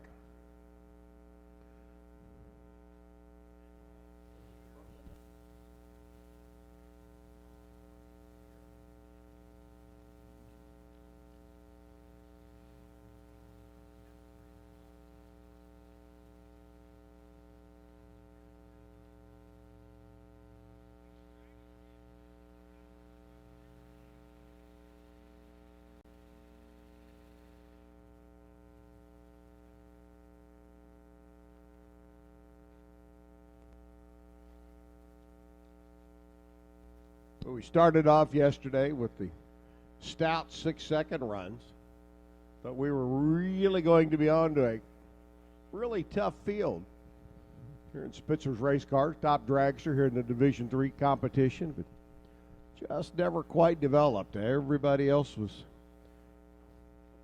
or I shouldn't say everybody else. We had a stout field to about number 25, that last 7. Just some problems getting down the racetrack. Kathy Fisher, unfortunately, 1 lap. Noticed some problems. They loaded up and headed for home. Oh, yeah. Everybody on there, the 26, 27, 28 ranks. Karma, Tony. Madison getting ready to come up. Madison's pretty happy, though. She was first 6-second runs. She was celebrating last night on Facebook. I saw the post. Now she's got to get by round number 1. And that's always fun. Ed Dudley over here on this side of the racetrack waiting for his side to get cleaned up before we continue on with round number 1.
Interesting to see what's going on down on the starting line. Ed's sitting there looking at the crew working diligently on the racetrack and going, I want to be on this side or do I want to be on the other side?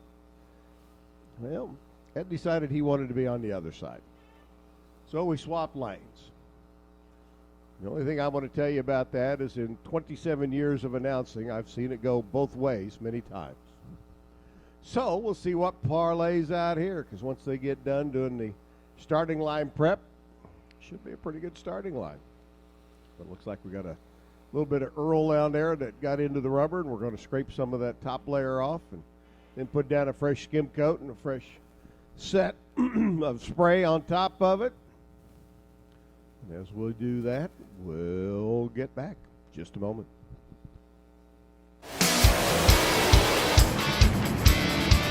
NHRA All Access is your exclusive ticket to watch live racing from the comfort of your own home or on the go all season long. With live streaming NHRA All Access, my friends and my family, they can watch me race around the country and turn those wind lights on. From sunup to sundown, NHRA All Access is live right at your fingertips. From qualifying to the finals, we have you covered. Can't get enough of the world's most extreme sport? Sign up for your personal pit pass to all of the action at NHRAAllAccess.com. The best thing I like about NHRA's All Access is I get to watch the Sportsman competition throughout the country, and as a bonus, I get to watch my son, Sean Langdon. I'm Ashley Stanford, and I love NHRA All Access because it shows all the Sportsman classes, the competitive races, and best of all my family and friends get to watch me race. Never miss a race again. An entire season will be yours for only $99.95. Join us, NHRA All Access. We want to say congratulations to our number one qualifier in comp. Picking up the low qualifier bonus, little J Dragster 6-cylinder machine. $100 bonus from our good friends at T&E Auto Haulers. We'll see our number one qualifier coming up here in just a few moments in Comp Eliminator as they get ready for their first round of eliminations. But again, tip of the cap to everybody over at T&E, sponsoring that low qualifier bonus here in Comp.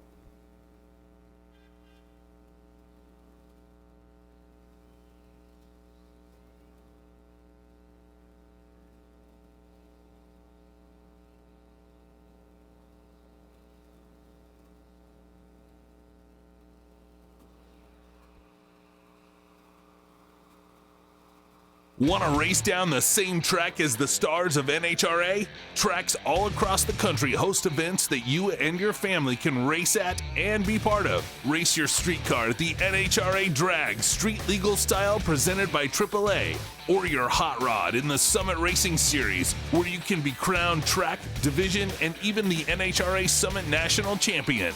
And don't forget that kids can race in the Summit Junior Drag Racing League, starting at 5 years old. And for teenagers 13 to 16, there's NHRA Junior Street. It's family fun at an NHRA member track near you. Visit NHRA.com for a complete list of the tracks and programs. Remember, drag a friend to the track and share the speed.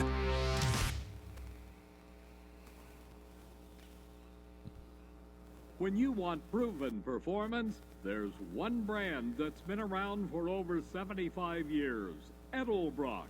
Building the finest American-made performance products for the street and track, Edelbrock's Total Power Package delivers dyno-proven parts for maximum results. Edelbrock has thousands of made-in-the-USA performance products for all makes and models. Visit Edelbrock.com to get your free 2014 Edelbrock Performance Catalog and to see what's available to take your ride to the next level.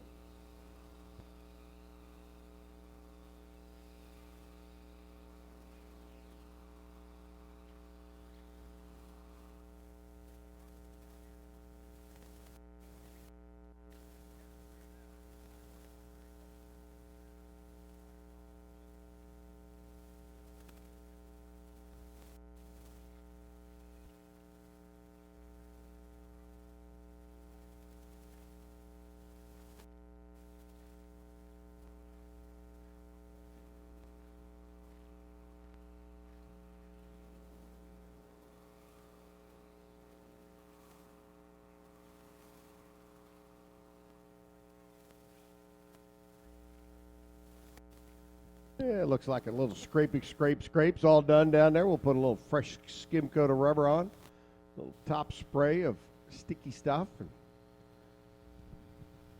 young Madison and Mr. Dudley will be ready to go for the other end of the racetrack.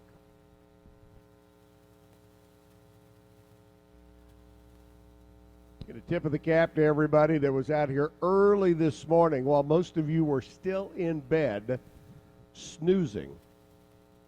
Lucas Oil Raceway track crew was out here just a little after 6 o'clock getting started on track prep to get her dried and scraped. And all the excess moisture off of it. Get the track ready for a long day of competition. And coming up on the 6 o'clock hour now, and we still have a considerable amount of racing to go late into the evening tonight before we crown our champions.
Track prep done.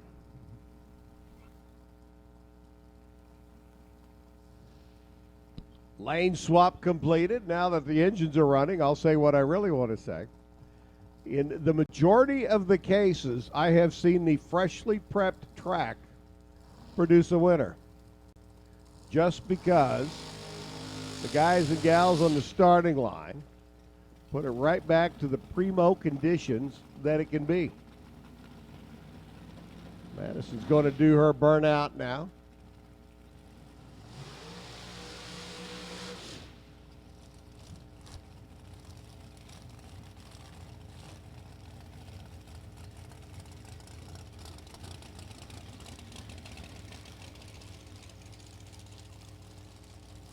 But anyway, it'll be interesting to see. Madison right side.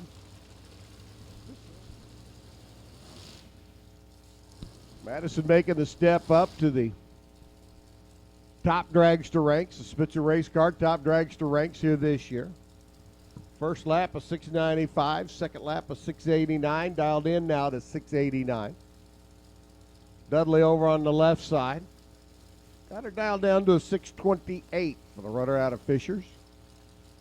That's kind of like go down the road, take a left on 435, 465 and cruise around. Yeah, it's over on the northeast side of town. I've been studying my Indianapolis maps. All right, they're in. Handicap start's going to go to Madison. See if she launches clean, mean, and green. Oh, and just a tick too quick. 6 foul. Too quick out of the gate. Runs 691, 642 by Dudley. 207 miles an hour. That was going to be a pretty good race had she not gone red, I think. She may have had enough down there to hold off Dudley. Richard Edwards and Craig Sullivan coming up next. 106 cubic inch. That is a big motored Ford, Joe Fisher. It sure is. And Craig, after he had his unfortunate blow up there on Friday, went back to the shop yesterday, fixed it, and came back out today, requalified, and now he's ready to go. If y'all weren't with us Friday, when he made that lap, Sullivan literally blew the top off of the motor. Pop the top. That's what you want to do after racing, not during racing. 706 cubic inch, big motored Ford. Back to the shop in Avon. Got it all fixed up, patched together. 642 qualifying today. Richard Edwards, Terre Haute-based runner. They're on the left-hand side. 6 flat the dial. Run that 5.99.9, you're done. It's going to be interesting.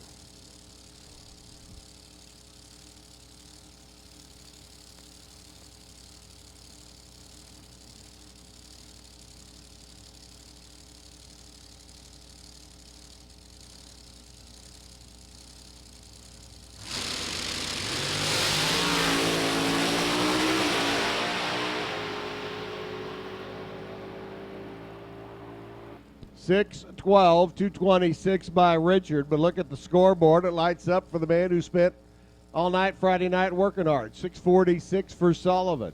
189 miles an hour. Taking the stripe, getting the win. Richard's day is done. Got an early exit to Terre Haute. Dan Morris, Michigan-based runner, right side. Lynn Ellison, left side. Lynn has been around this a long, long time. Helped make some of the top dragsters here in Division III what it is. I mean, he has been a strong competitor. Oh, he's great, and he has what I consider the baddest tune-up on a 632 single carb in the country. I mean, he's running 630s, and some of these guys have got to have blowers, or in my case, have to have a Pro Charger to keep up with the guy. I mean, it's just very impressive. Good combination for the runner out of Central City. That's down in Kentucky. They're going to have a pretty good race in Kentucky here in a few days. Yeah. Single horsepower, Kentucky Derby.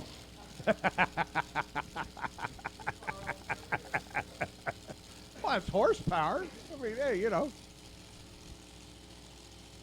Trust me, I get reminded of it. My daughter's a horse person. So Lynn's left side, 6:51. Dan North's going to have to try and track Lynn down. I think we're running out of real estate. Yep. 6:52 on a 51. Lynn gets it. 6:24 on the 17 by Dan Norris.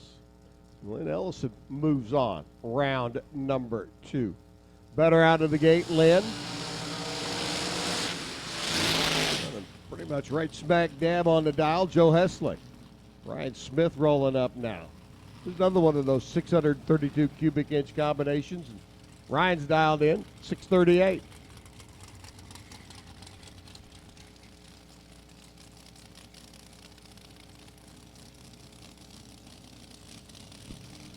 Joe Hessling coming up. Joe Fisher standing there next to me. Say that again. Joey got 8th in the world last year, and he missed about 5 races for points claims, and he said this year he's going to try and go after it. So it should be interesting. He's young and he's talented, and he's got that Pro Charger dialed in real well. Pro Charger has changed the face of top dragster racing. I don't care how you cut it.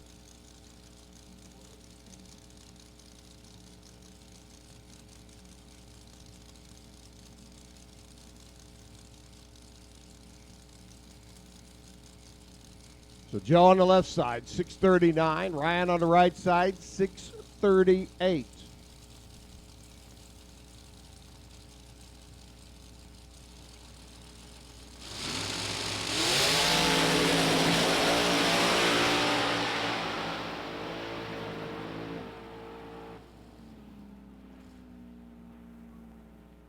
Ryan giving it a ride down there. Got a little out of the groove. The tail end got wag happy.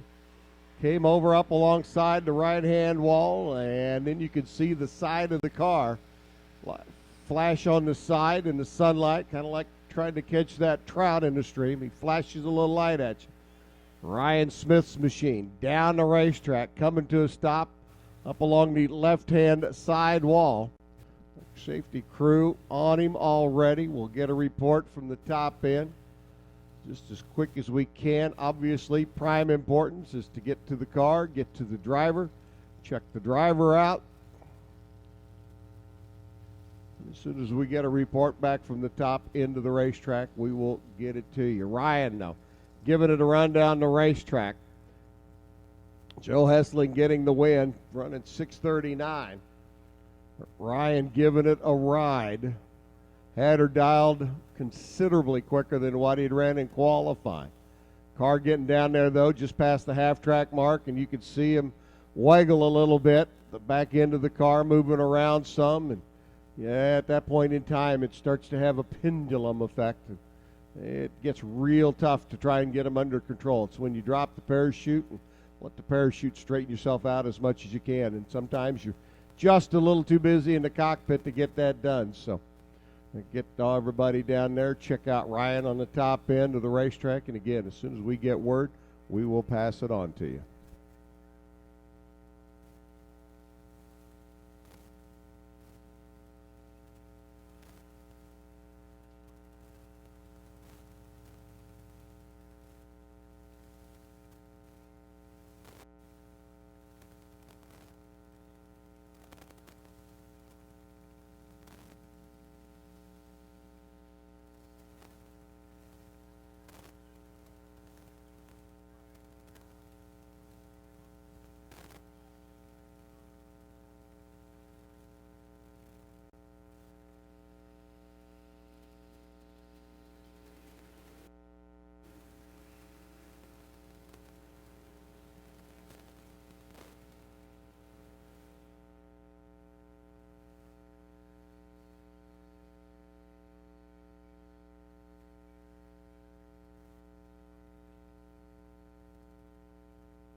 And again, for those of you, Ryan Smith making his run down the racetrack, the runner out of Kenosha, Wisconsin, the car getting wag happy at the back end of the car, moving around, and came around on the car.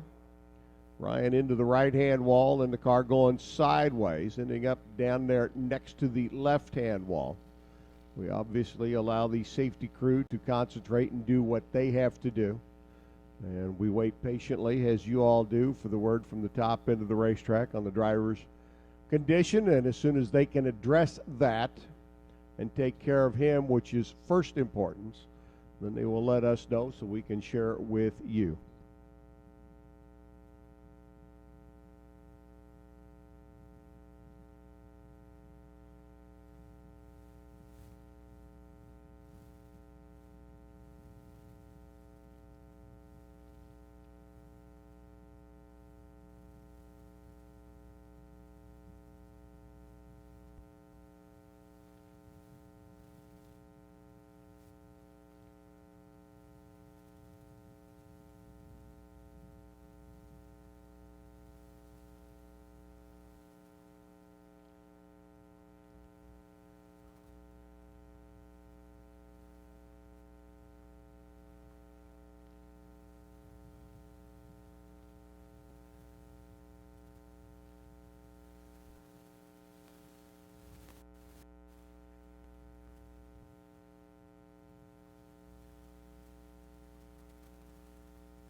right, we'll allow the medical staff and the safety crew down at the other end of the racetrack to do their job. Just got word back from the other end that Ryan's out of the car and talking to the medical staff. They're checking him over right now, as they will do in the event of any instance on the racing surface. But word from the top end of the racetrack from the medical crew is that they will check him out, give him a once-over just to be sure everything is good and clean. But right now it looks to be no problem for Ryan. Can't say the same for the car.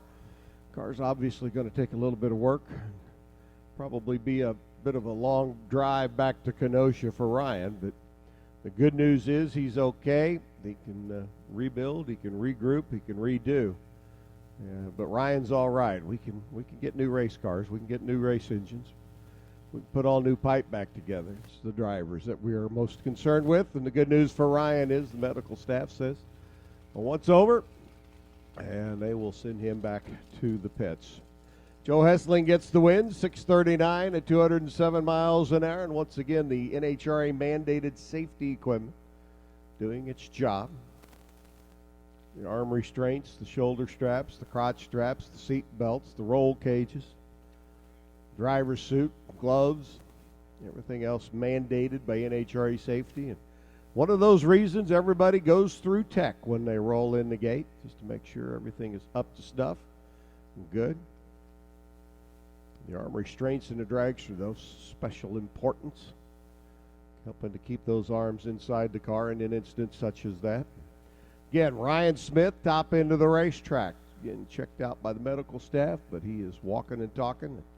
They say once over, and they'll send him back to the pit area. And he could start thinking about that drive back to Kenosha and how to regroup and get back out here. 30 years of racing. He's certainly not going to walk away from it. He will be back. But the good news is Ryan out of the car and okay at the other end.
Again, cleanup going on top end of the racetrack as we get Ryan Smith's car loaded up and taken care of. And obviously a little cleanup needed after the spin out down at the top end. So we'll get that taken care of. Again, Ryan Smith, okay.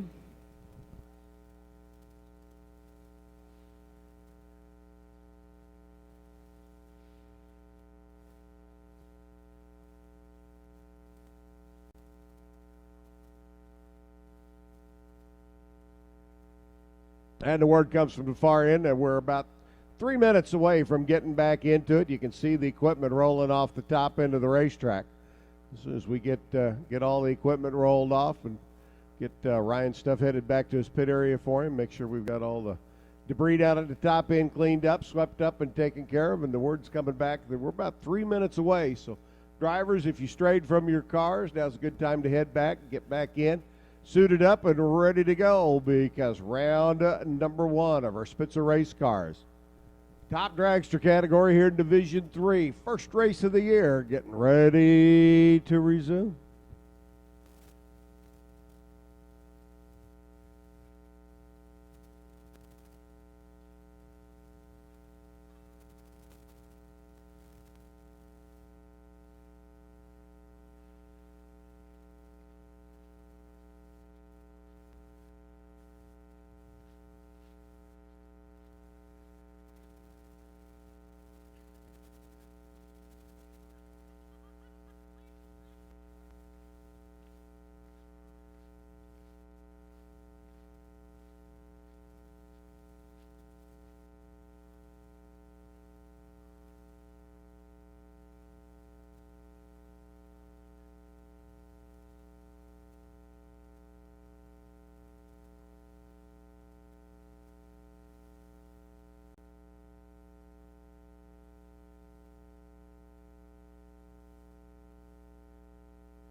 All right, call goes out. Get ready to fire them up, and let's get back after it.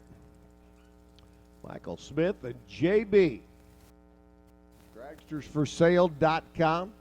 Lucas Oil, VP, K&N. Hot Rod over on the right-hand side. And Mike Smith, Owasso, Michigan. Bowen chassis car. Number 1 qualifier left lane. That's the joys of being number 17 in the field. You get to run the quickest car on the property. Now, in defense of the quickest car on the property, you got that number 1 spot by being the bad boy. But on the flip side of the coin, being able to be the bad boy on a continuous basis is sometimes a bit of a challenge. And Joe's sitting here shaking his head going, yeah. Short wheelbase car with the big bad Alan Johnson blown Oldsmobile in it. I mean, it's, hello. Be almost like driving a Pro Mod. Except the engine's behind you instead of in front of you. So being quick, you can lay claim to that number 1. You can get the bonus if there is one. You can have bragging rights. You can always have bragging rights if you're number 1. But being able to do it round after round after round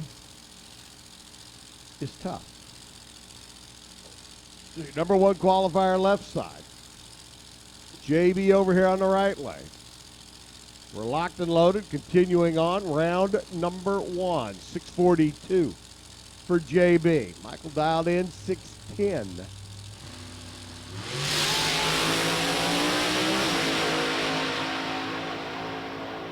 Pull it up alongside, top end. Wind light goes on for Smith. 613, 220, 648 by JB. 20 on the tree was Smith, 33 on the tree was Strasweg. The DragstersForSale.com entry. Gets shot down in the opening round by your number 1 qualifier. Here comes our next pair, Rob Mosier and Mark Harmon. Rob ventured his way through a 32-car field last year. Get to the final round of eliminations. Now we've got the new Pro Charger combination for Rob and the gang. Mosier engineering car. I wonder if that car's got Mosier rear axle parts in it. You think? It's a good possibility. You probably got a pretty good deal on him, too. Mark Harmon, right side, the fast lube entry. Now, I did see a lane swap go on back here before they got to the water box. So Rob was in the right lane. Decided he wanted to be over on the left-hand side. So it worked out okay for Ed Dudley earlier when he lane swapped. Let's see what it does for Rob Mosier.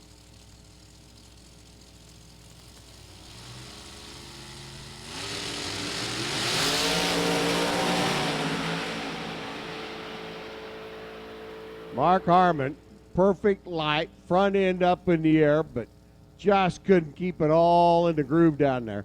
636, Rob Mosier. He'll motor on through at 188. Your defending champ moves a step closer to trying to win it all again here in 2016. Harmon, 896, 97 miles an hour. If you're scoring via D3 TV or back in the pit area, Tim Papp comes up. Brian Keller rolls in.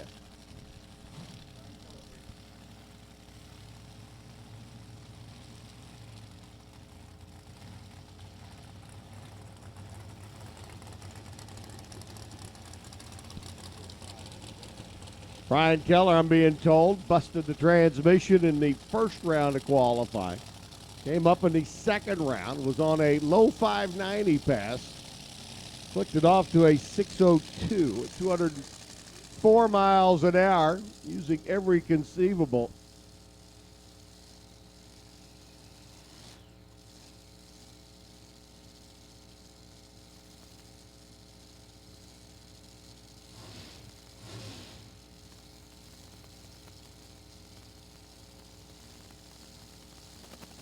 Brian Keller right side. Tim over on the left. Let's see if the transmission will hold up again.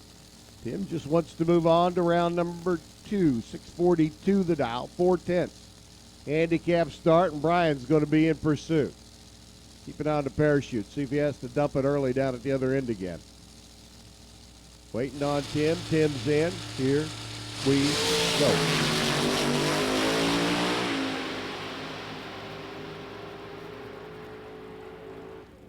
Pap gets the win. 46 on a 42. 07 by Keller on his 02 dial. Tim was 13 on the tree. Brian was late, but look at the speed for Brian. 240 miles an hour. He was pedaling fast, furious down there. The chain just couldn't take no more. 6:07 at 240. And there's some weird numbers coming up there. 6:46, 193 by Tim, and into round number 2. Al Peebler. Karma Hopper up. Karma, your number 32 qualifier. 734 or 743 in qualifying. She's got it dialed in at a 650. Let's see if they have got that Chrysler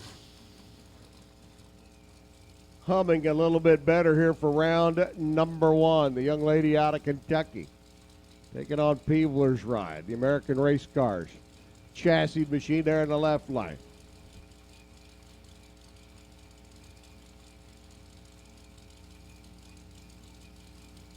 Karma, the unknown in this pair. What will the car do?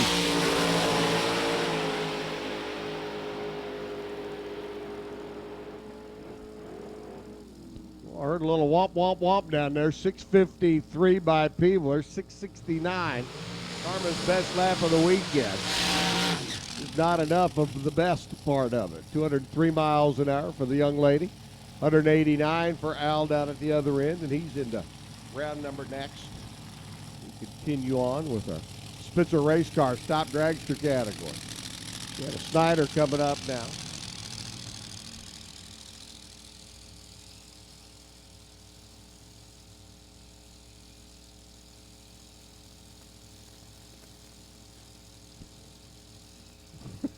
And Marco Abruzzi, gentleman carrying the first ever number 1 for Top Dragster on the side of that big scoop. Runner out of Ohio. Telling you, competing in Top Dragster and Top Sportsman back to back. Keeping 2 cars up that run as quick as they do. Right now, Shanna says, I just want to take it down to 1. Vintage trailer machine, another Spitzer chassis car there on the left-hand side.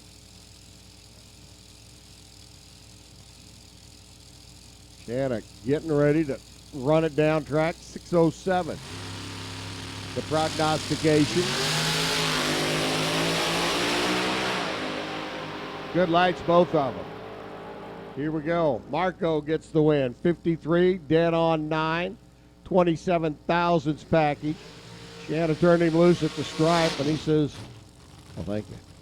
Thank you very much. 6:15, 212. Down at the other end of the racetrack, and Marco hammering the tree, running right on the money. Sonny, 27 thousandths package doesn't leave you a whole lot to work with. Shanna would have been, had needed to have been 6:07.6. 5 to win, 6 it would have been decided by CompuLink. Zach Sackman, kind of like our shootout the other night in our Super Comp run. 1/10,000th of a second. Yeah. Zach Sackman left. Mike Trouth right. I have seen it come up 0, 0, 0, 0 and still pick a winner. Was that Columbus about 10 years ago? Okay.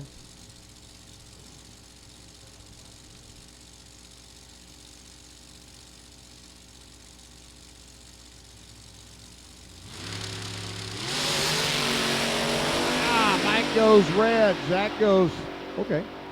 Thank you. I'll take it. 6:41 on a 37 by Zach. 58 on the 48 dial by Mike. That red light start back here on this end of the racetrack made all the difference in the world down on the other end of the racetrack. Tony Billett, John Deacons getting ready to finish out.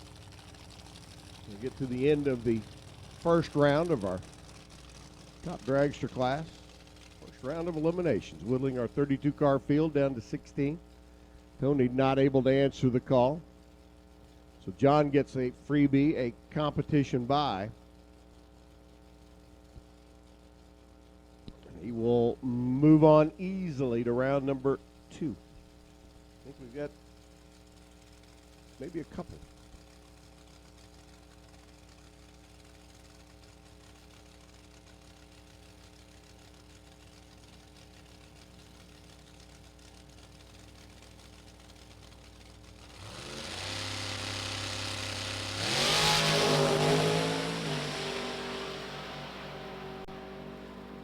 John Motors on down track, runs a 6:32. Motors into the next round of eliminations, has basically a 2 qualifying run effort today. Or he'll have to run somebody. Kathy Fisher should be up in her car, but as we said earlier, she had some problems after that opening lap. Should be alongside Ashley. I know Kathy's sitting at home watching on D3 TV. She posted a while ago that she had both TVs going. She had Baytown on one side and D3 TV on the other. Sitting there watching Top Dragster on both of them. And eating ice cream. Yeah, Kevin wouldn't let her do that much. Ashley on the right side. Ashley's the dietitian. Yeah, we're sitting there talking about eating ice cream. Ashley's the dietitian.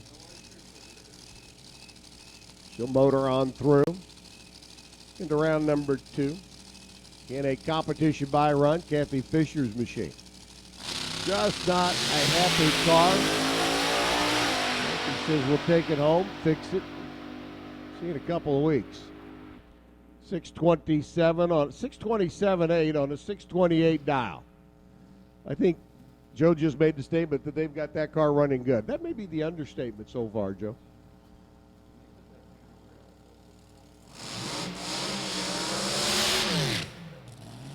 And the dietitian, I need to make friends with Ashley. Never mind.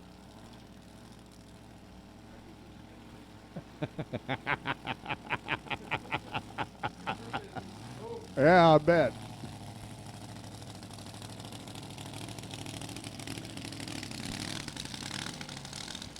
Mike Warren up on the left side should be taking on the Show Me States. Don Floyd. Don not able to answer the bell for round number 1. And I do believe this is our final pair. Our Spitzer race cars, top dragster category. Divisional contest sponsored by Spitzer. The national point standings this year. Whoa. That didn't work so well. Well, Mike now has a little bit of time to get that one figured out, what happened. Hey, it looks like we got seepage. A deposit upon our racing surface. As I said yesterday, a deposit at the bank is a good thing. A deposit on the racing surface, not so much. Joe, Patty, thank you much. See you in 3 weeks. Norwalk bound.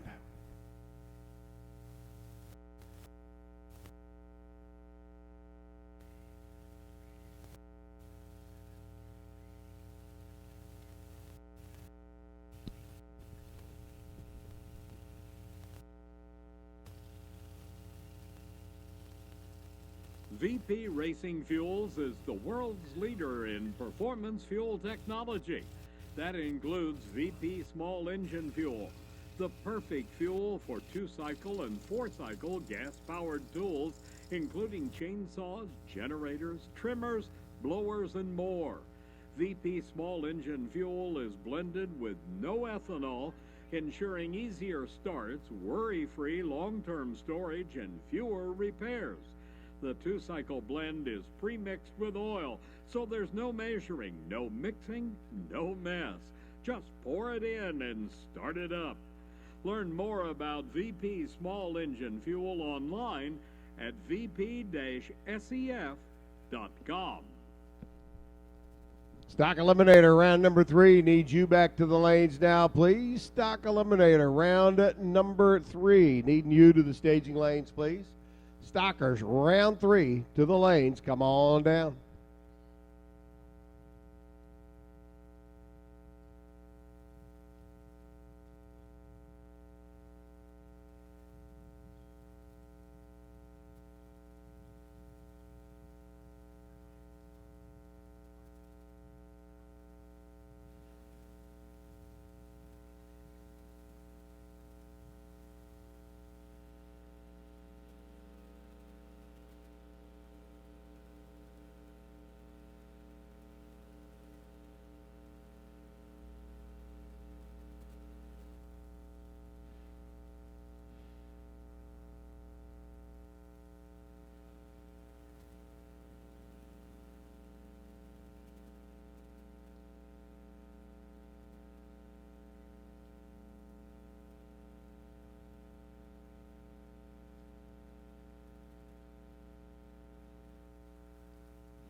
Still working on the starting line, getting everything taken care of there to get the dragster loaded up and out of the way. Still be some cleanup underneath the car once they get everything done.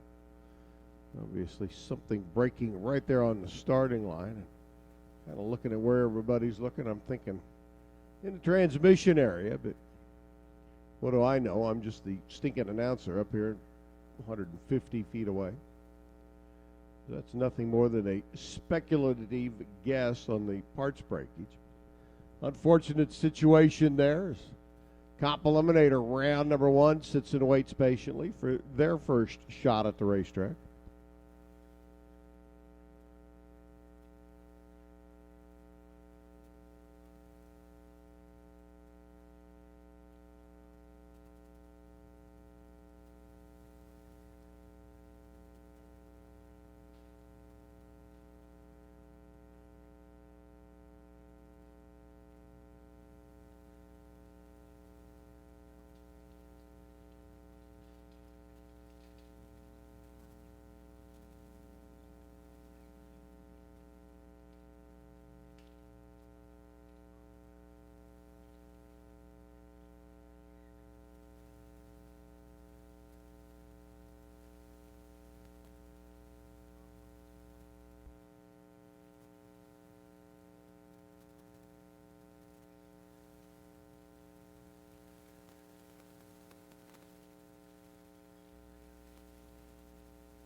Again, Stock Eliminator round number 3 needs you to the lanes, please. Stock Eliminator round 3 needing you into the staging lanes, please, if you would.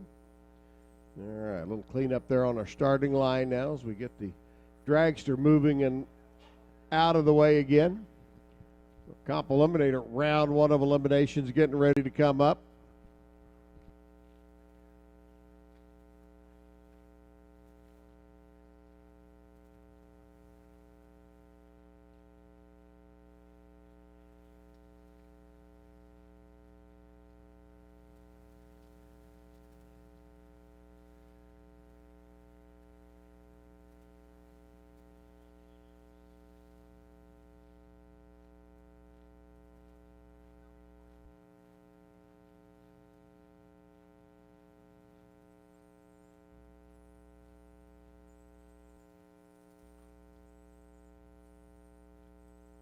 The race days settle in across the country. Race down in Baytown over with. Some of the racers settling in and kicking back, watching the race conclusion on D3 TV. My computer seems to be blowing up a little bit more with people signing on and letting me know that, hey, we're listening in. And some of them are sitting at home drinking a few cold blue moons. I'm not going to say anything about anybody, because they're trying to make weight in a race car. I wouldn't pick on anybody in particular. Yeah, I love it. Sure I would. The word comes from right behind me. Sure you would. Bob, what are you talking about?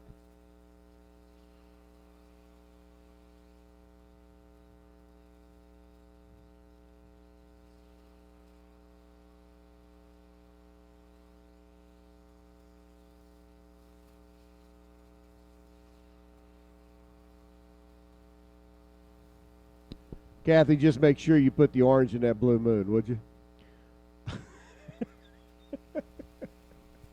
Dean Forbes signing in. Finally made it back from Baytown. Nice to see them listening in along the radio. Ron Bone coming up.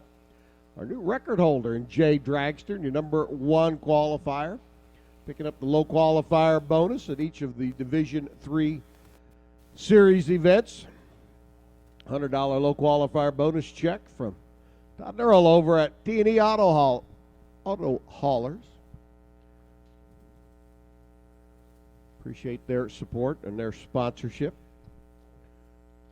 Again, tip of the cap to everybody involved in the Jerry Arnold Memorial Comp Eliminator Bonus Fund. We talked earlier about Billingsley and Quick Fuel and some of the rest. And didn't get a chance to mention Bullet Cams, RCE, Butner Auto Sales, Cohen Transmissions, Brian Brown, Bell Housings, Brian and Deb sitting this one out. The car not done. They've been taking care of grandson Carter all weekend. Buck Racing Engines. I thought Bob was going to be here this weekend. Liberty Gears, Ray Skillman Automotive, RaySkillman.com, all the dealerships here. Indy Gears.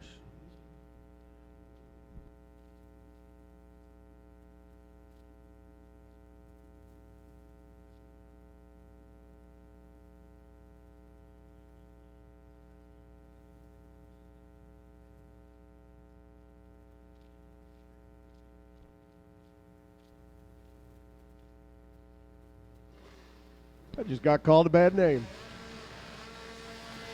That's the first in my life. If you believe that, I have some oceanfront property in western Kansas. Let me make you a deal. All right, Ron. 23 cars, Comp Eliminator field. He gets the odd lot buy run, being the number one qualifier, setting a new record in the J Dragster category this weekend. 751 and 752 back-to-back laps. The record coming in this weekend was a 763. So that little six-cylinder Chevrolet has trimmed a 10th off of the J Dragster record. A few J Dragsters down in Division 4 that we know of.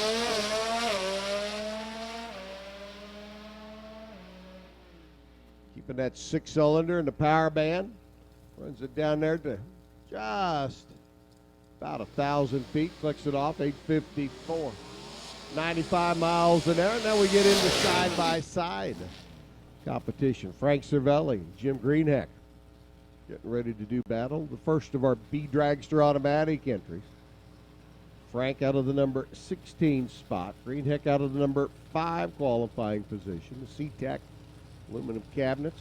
Jim Greenheck and the gang, part of the sponsorship of our Jerry Arnold Memorial Comp Eliminator bonus funds. Some bonus money paid out to our comp racers and going into the shootout at the end of the year. A $2,000 check to the winner and a $1,000 for the runner-up. We get to the final race of the year. That'll be coming up a little bit later on this season down in Bowling Green. Beach Bend Raceway Park, beautiful Bowling Green, Kentucky. Always a hoot to be there. Of course, that'll be the divisional race. Don't forget we have the JAGS Sports National coming up towards the end of next month down at Beach Bend. And all I can tell you is if you're not planning on being there, you need to change your plans. Green hack away, green. Wheels up, launch for Cervelli. Trying to reel him in, top into the racetrack. Not going to get it done. Green hack, 731. 182 miles an hour on the 794 index. Runs it right down the racetrack and into round number 2. Cervelli goes 685. His best run of the weekend, and just not enough to get there. Cervelli day is done. Jim moves on to round number 2. Here's another one of our top qualified machines, another late model Camaro bodied entry. Former U.S. Nationals champ Dave Billingsley over here on the right-hand side. Been down this racetrack late on the afternoon. Early September. Got down the other end of the racetrack, and everybody was hooting and hollering and yelling down there. Daryl Aerosmith goes right in with his Lumina. Lights both beams. We get him backed out. Courtesy staging in effect. You light your pre-stage bulb. Wait for your competitor to do likewise and then pull into the stage beams. I'll activate the auto start system. Billingsley rolls right in alongside Daryl. Red light start. Billingsley. One foul too quick out of the gate. And Errol Smith, the runner out of Ham Lake, Minnesota, runs 868 at 156 miles an hour. Wonder if Ham Lake is where they used to make Ham's beer. From the land of sky blue water. Billingsley goes 883, 147 miles an hour. I'm going to get tagged by people for my singing on fly. Here's a good matchup. Greg Camplain and Robert Bailey. B Dragster automatic left side. A Econo Dragster right lane. Camplain, your number 14 qualifier, Robert, out of the number 3 spot. Robert qualified at 69 under the index. Doesn't want to do that here. Not in this round. Not against Greg. Not this early in the season. Camplain, one of those book race engines. Coming out of Bob's shop. The runner right down the road in Brownsburg. Handicap start, going to go to Camplain. Bailey's going to be giving chase. Red light Greg's all over with the crying. Robert runs it down track, 725 at 139 miles per. 11:34, 69 miles an hour by Greg. After the red light start, for Billingsley was 1 thou red. Camplain is 4 thou red. It's called trying to trim the tree. Rick Brown up now. Redditch and Brown, B-Truck automatic.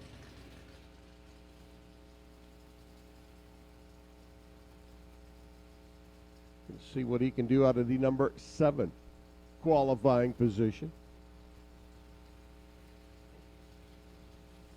Truck finished up back in late 2001.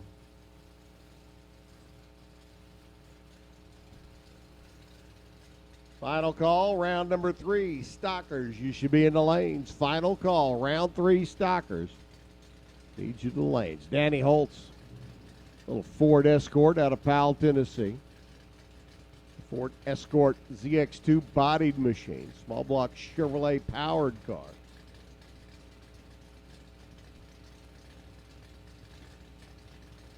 Top Alcohol Funny Car needs you to the lanes now, please. Top Alcohol Funny Car.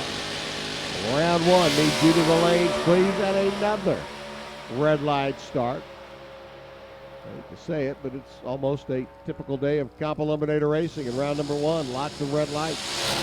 Everybody's amped up and anxious. 8:31 by Danny Holt. He'll take that Tennessee-based Escort into round number 2 at 137. 8:87 by Rick. After going red with the truck on this end of the racetrack.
And the correct car numbers into the timing system, so we have the correct indexes up on the scoreboards.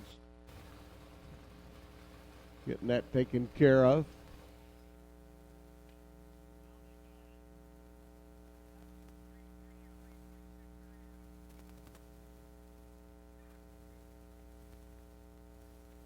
Terry Smith and Mike Farrell getting ready to roll in next. The A Dragster automatic. We have a gaggle of B Dragster automatics. We had several A Dragster automatics in competition last weekend down at the Texas Motorplex.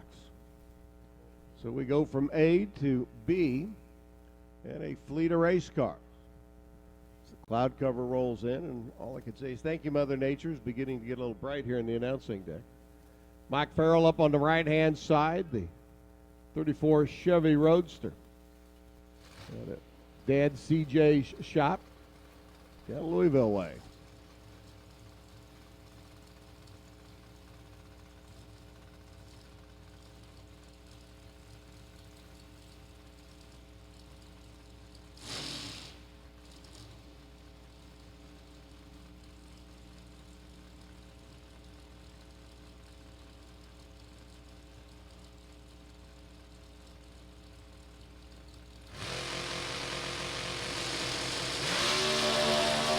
There goes Mike.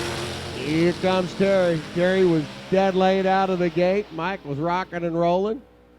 Farrell Motors through 789, 146 miles an hour. Could have gone a little bit softer down the racetrack. But it's a win light. And he moves on. Terry Smith, 991, 105 miles an hour. Here comes our little flyweight car, the 4-cylinder Chevrolet power. Eficano Dragster.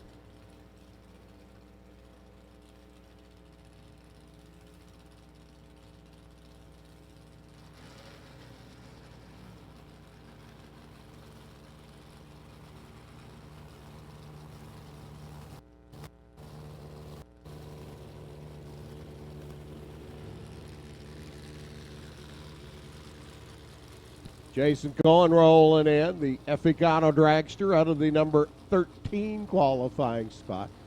Taking on Ray Skillman's hot rod, your number 2 qualifier. Rotated down the racetrack at a 74 under pace against that 827 index. Doesn't want to do that now. Top Alcohol Funny Car, you should be in the lanes. Top Alcohol Funny Car. Need you to the staging lanes, please.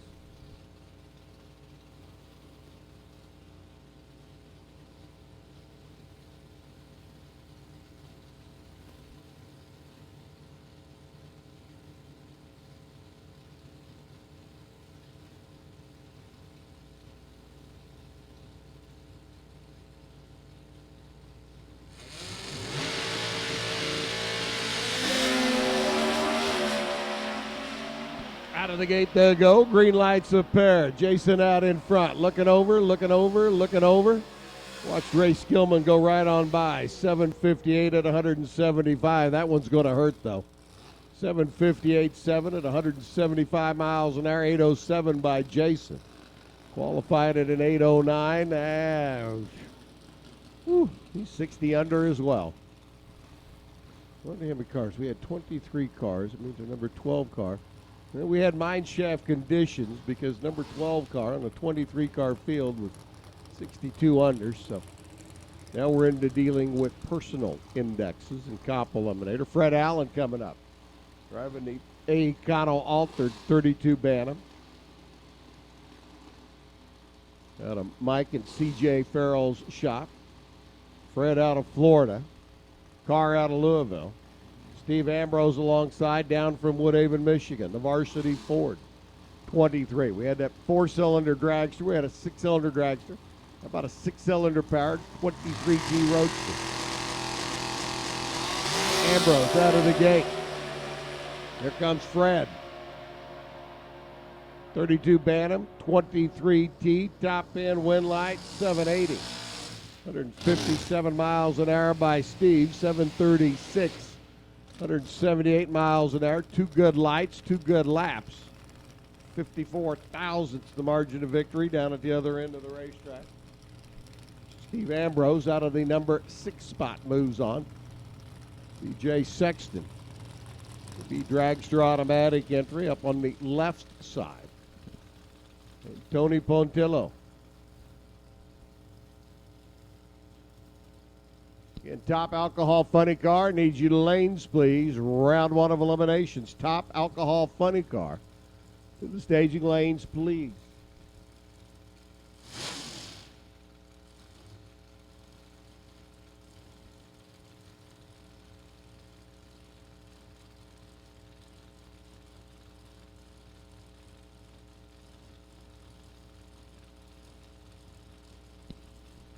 B Dragster automatics, a pair.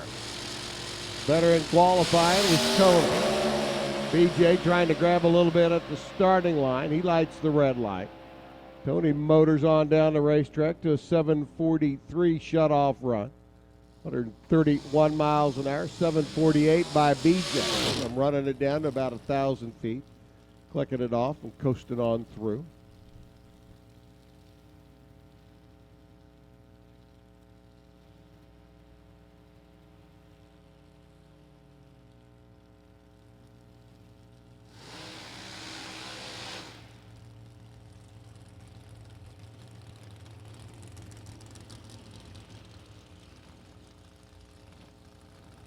Jeremy Bailey now rolls in his B Dragster automatic. Troy Gralbreth and his B Dragster automatic. We're going to whittle the B Dragster automatic entries in half real quick here in round number 1 with them racing each other. Qualifying, Troy, number 7 in the world last year at Cop Eliminator action. Had the quicker car. Jeremy up on the left side. See what he can do, try and make a race out of it.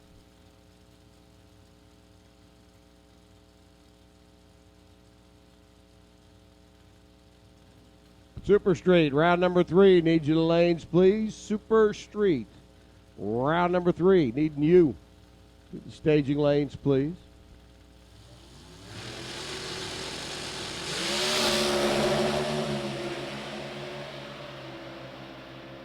Ooh, Jeremy trying to steal one on the starting line. Still didn't have enough steam.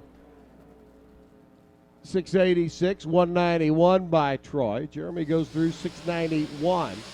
After that 005 light made him work for it at the other end. 12 thousandths of a second. Margin of victory down at the other end of the racetrack. So Troy moves on. Round number next. Here in our Cop Eliminator battle. Round number 2 we'll see come up in just a little bit.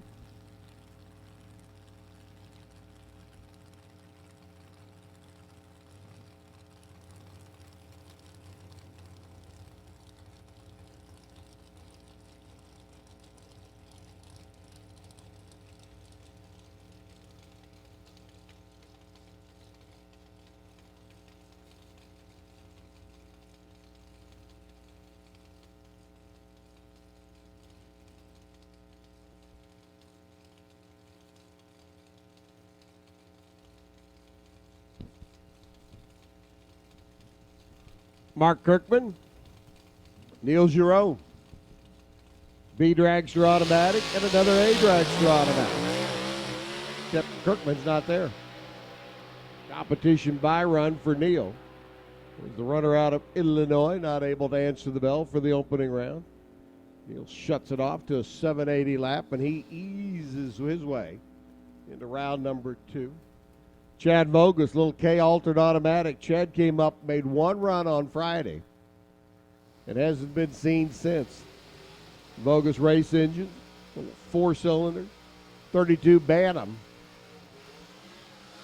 Should be alongside Todd France.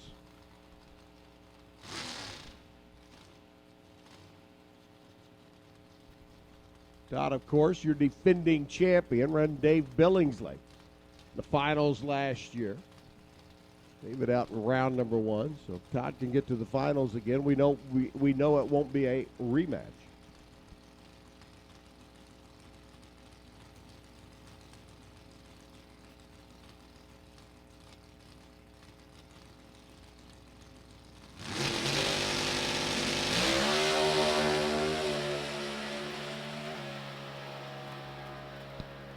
Todd eases his way on down, shuts it off about 1,000 feet, goes 927. 109 miles an hour, and that'll put round number 1 of Comp Eliminator into the books. Round 1 of our Brodix. Steve Schmidt, top sportsman category, getting ready to come up next. Alcohol funny cars should be in the lanes. Stock Eliminator to the lanes.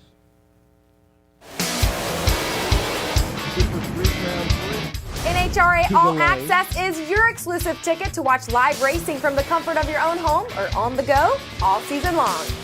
You know, with live streaming NHRA All Access, my friends and my family, they can watch me race around the country and turn those win lights on. From sunup to sundown, NHRA All Access is live right at your fingertips. From qualifying to the finals, we have you covered. Can't get enough of the world's most extreme sport? Sign up for your personal pit pass to all of the action at NHRAAllAccess.com. The best thing I like about NHRA's All Access is I get to watch the Sportsman competition throughout the country, and as a bonus, I get to watch my son, Sean Langdon. I'm Ashley Sanford, and I love NHRA All Access because it shows all the Sportsman classes, the competitive races, and best of all my family and friends get to watch me race. Never miss a race again. An entire season will be yours for only $99.95. Join us, NHRA All Access.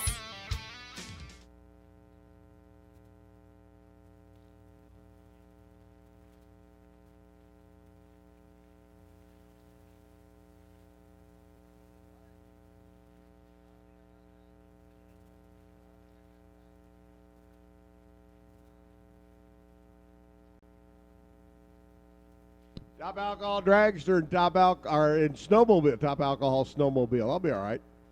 Top Alcohol Dragster and Snowmobile. We need you to the lanes, please. Maybe in the future we'll have Top Alcohol Snowmobile. Well, we can see that. And again, I'm sure never mind, I'm not even going to go down that path. Snowmobile and Top Alcohol Dragster. Round 1, we need you to the lanes, please.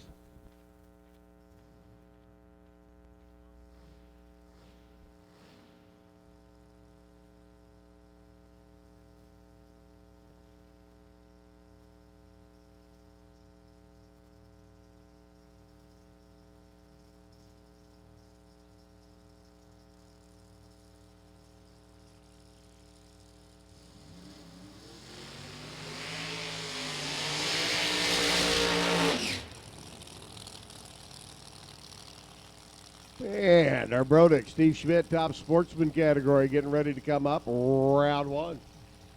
Elimination. We'll whittle this field in half. Get down to our Sweet 16.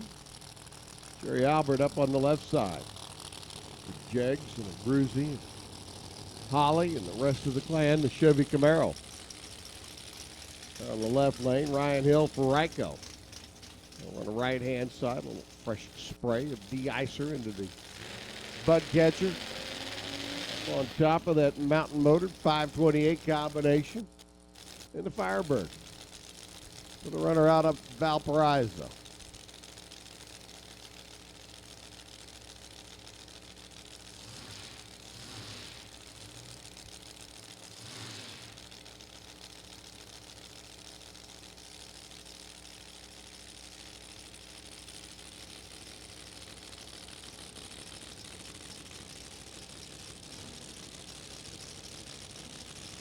Jerry Albert in left side. Ryan Hill right side. First pair, first round. Brodick Steve Schmidt top the Sportsman competition. Clouds overhead blocking out the sun, cooling down the racetrack real quick. Ryan on the right side, Jerry on the left. Red line start, Albert.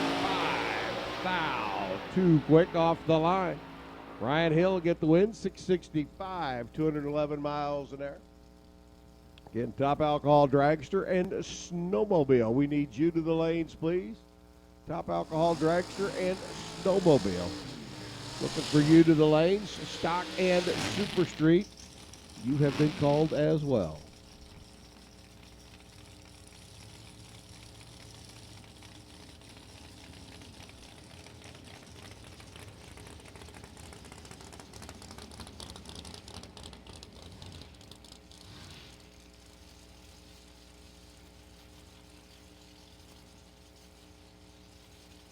Shane Cowan rolling in next, the runner out of Pittsburgh, out of Medina Oral Surgery Center. Runner at the wheel, the C5 Corvette bodied entry there in the left lane.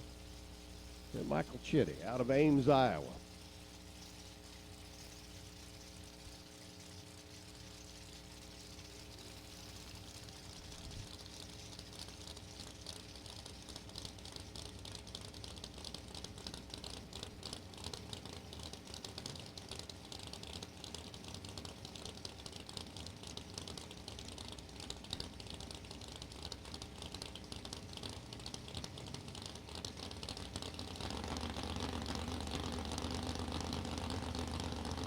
Michael on a 676 style. To the Cavalier. He lights the pair. Here we go. Shane in the Corvette. Looking over the shoulder. Michael trying to get there. Comes up 8 foul short. Shane Cowan. 724 dead on 2. For Michael, a 680 lap at 203 miles an hour. Just didn't quite have all the ponies down at the other end of the racetrack. So Shane moves on with the Medina Oral Surgery machine.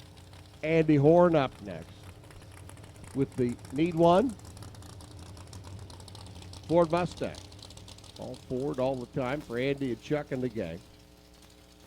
Chris Osborne out of Oakland, which you all know is in Michigan and not in California. Talked earlier about Chris listing his occupation as a valve spring engineer. Does that mean they stretch out a lot of valve springs and he runs a lot of valve springs on the Chevy Camaro bodied entry? Or just he physically manufacture, design, and build valve springs? Hey, one of those questions inquiring minds want to know. Horn on a 665, Chris on a 705.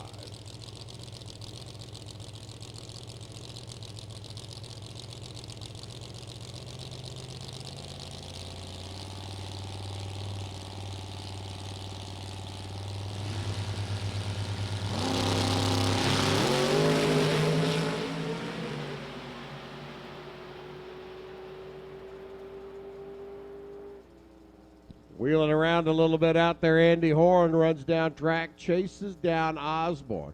Osborne runs 698 on a 705.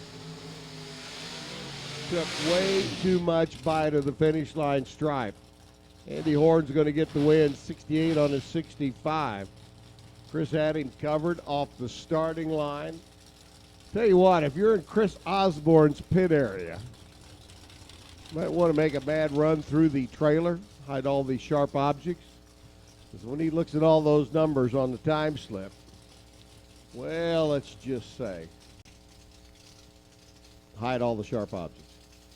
Tommy Turner. There's that 904 cubic inch mountain motored Pontiac coming to us out of Naples, Florida.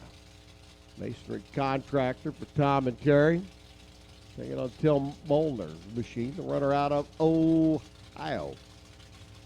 The Grand Am there on the left side. Handicap start. Handicap start's going to go to that mouse motor, little 632 cubic inch car. 904 cubic. I mean, can you realize 904?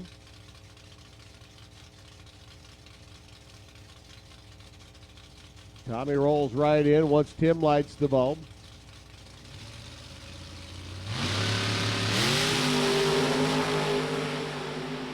Ooh, ooh, ooh, ooh, ooh.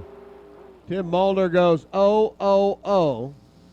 And Tommy Turner runs him down with a 680 at 197 miles an hour, 726 by Tim.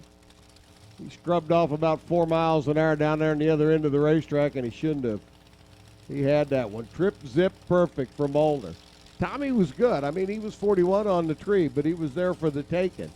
Just able to track him down with a 904 cubic inch Steve Schmidt power plant. Wow. Glenn Julius taking on Mark Malkut. Malkut out of Strasburg over in the Buckeye State. State where they've been known to have a football team at times. Glenn Julius on the left.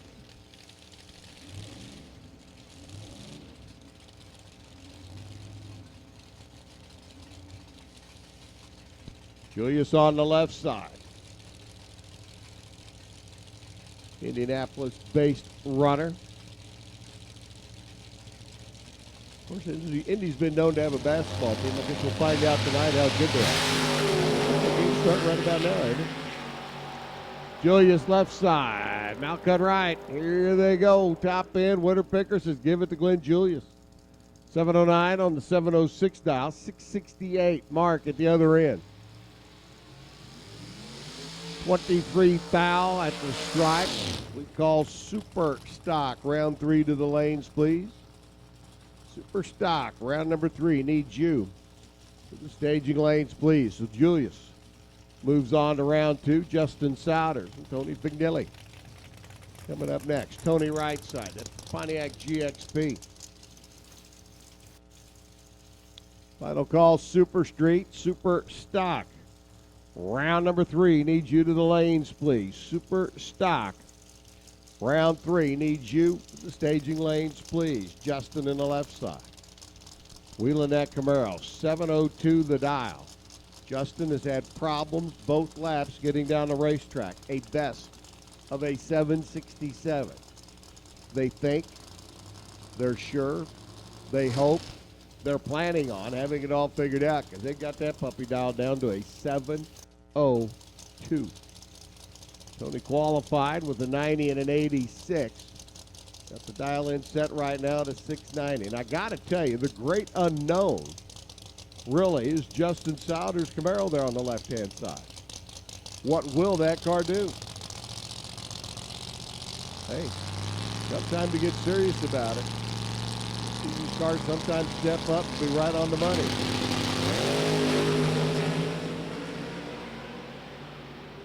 Kind of like now. Justin giving him a run, runs 719 at 190, his best lap of the weekend. 694 by Tony. 75 miles an hour. Stick the nose of that Pontiac out in front and ease it right on across that finish line stripe. Only 175 for Tony, and he qualified right at 200, so obviously off the throttle down at the other end. But Justin, 21 on the tree, he was dead even with Tony off the starting line. Gave him a bit of a run for the money. You know, Tony had to be looking over as they got to that half-track mark going, son, he's planning on doing that. Kenyon Dinkle and Mark McDonald. Getting ready to come up next. Kenyon out of the bottom half of the field. Mark out of the top half of the field. The dragstersforsale.com. 600 cubic inch Ford-powered Mustang here on the right-hand side.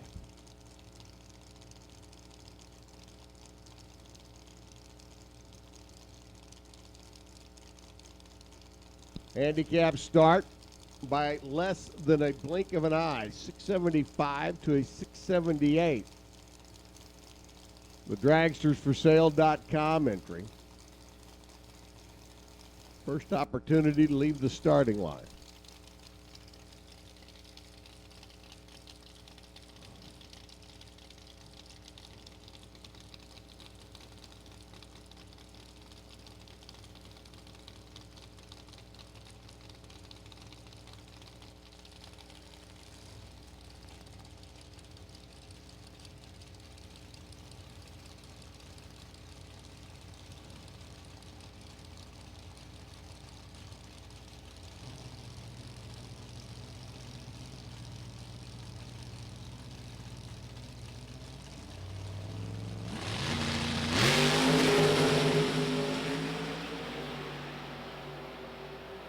Red light start for Kenyon. Too quick out of the gate, 676. Mark McDonald, the dragstersforsale.com. Ford rotates its way into round number 2. Kenyon's day is done with that 7:09 lap as Chad Peckrell and Glenn Butcher roll in next. Glenn over here on the right side, out of that number 4 qualifying spot. The Holbrook powered Chevy Camaro for the demolition contractor out of Ohio. 645 the dial, Peckrell's machine. That 68 Camaro over on the left-hand side.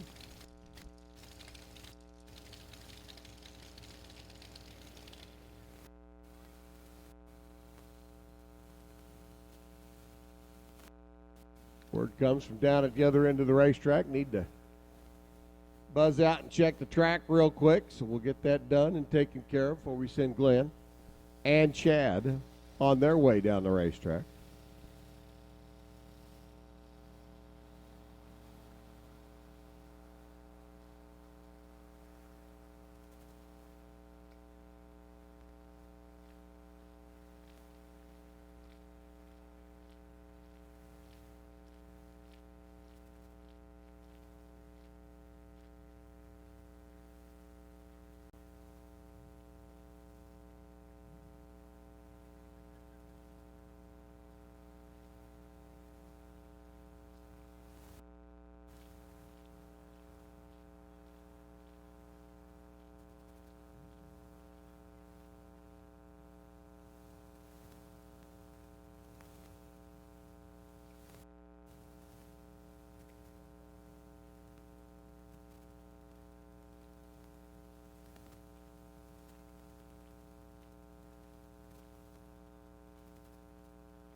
Looks like we'll clean up down in the top end of the racetrack. Chad Peckrell and Glenn Butcher. Sit a little wait patiently. A couple more pair back here in our Brodix. Steve Schmidt, top sportsman category.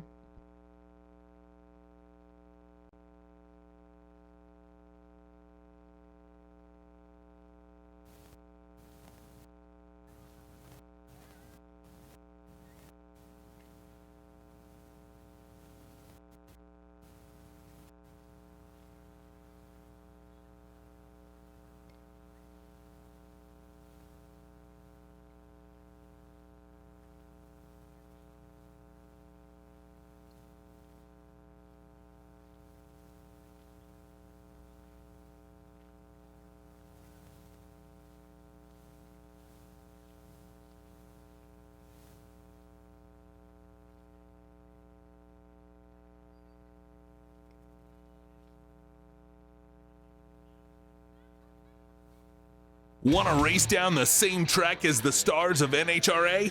Tracks all across the country host events that you and your family can race at and be part of. Race your street car at the NHRA Drag Street Legal Style presented by AAA, or your hot rod in the Summit Racing Series, where you can be crowned track, division, and even the NHRA Summit National Champion. And don't forget that kids can race in the Summit Junior Drag Racing League, starting at 5 years old, and for teenagers 13 to 16, there's NHRA Junior Street. It's family fun at an NHRA member track near you. Visit NHRA.com for a complete list of the tracks and programs.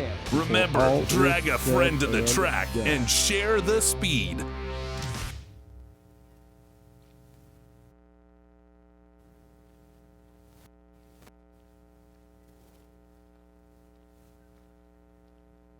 By the way, Will, if you know something about overtime, I'm sure wish you'd share it with me. Chad sits and waits. Top in, getting taken care of. Looks like it should be a relatively short one down at the other end of the racetrack. When we get back to it with Glenn and Chad. Now, the good news is on the top end, it is most generally a much quicker situation to address and take care of than on the racing surface itself. But our top Sportsman cars getting ready to finish up. Top Alcohol Funny Car, Top Alcohol Dragster. Snowmobiles getting ready for their first round of eliminations as well.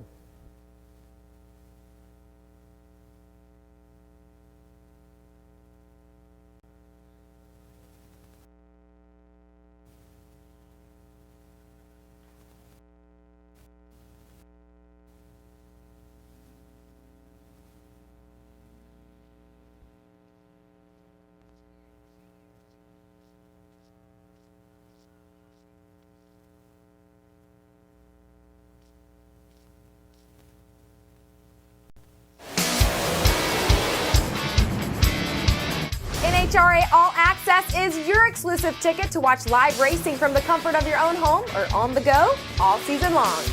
You know, with live streaming NHRA All Access, my friends and my family, they can watch me race around the country and turn those win lights on. From sunup to sundown, NHRA All Access is live right at your fingertips. From qualifying to the finals, we have you covered. Can't get enough of the world's most extreme sport? Sign up for your personal pit pass to all of the action at NHRAAllAccess.com.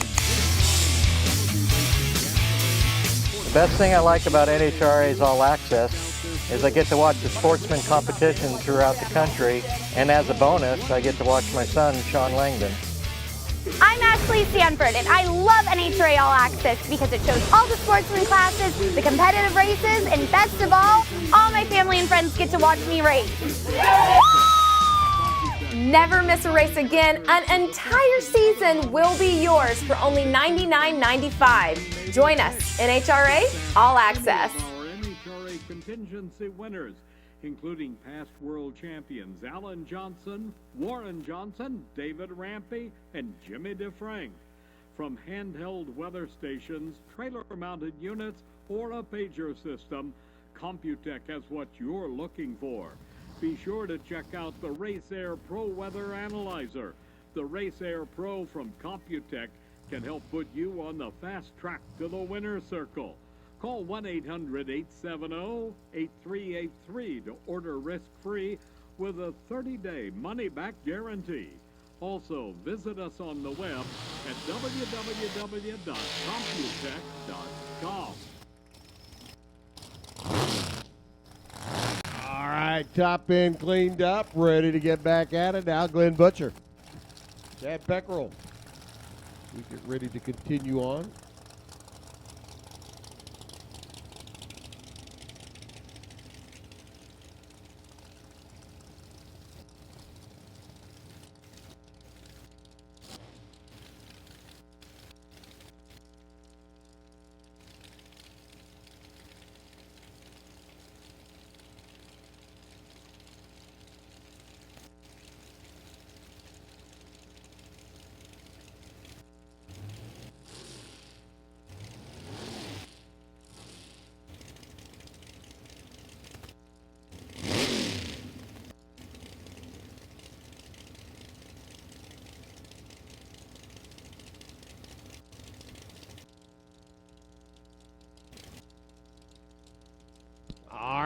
Chad to live, Glenn to live, getting ready to rock them and roll them down the racetrack. Round 1 of eliminations as we continue on.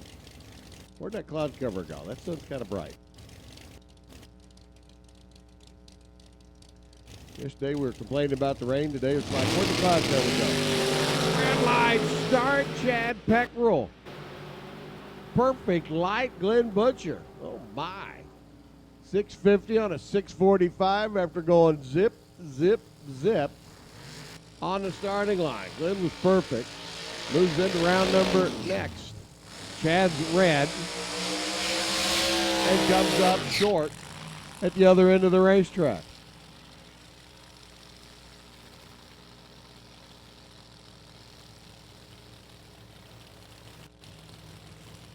Chad Harger coming up, the runner out of Des Moines in the Cutlass over here on the right-hand side, the number 15 qualifier.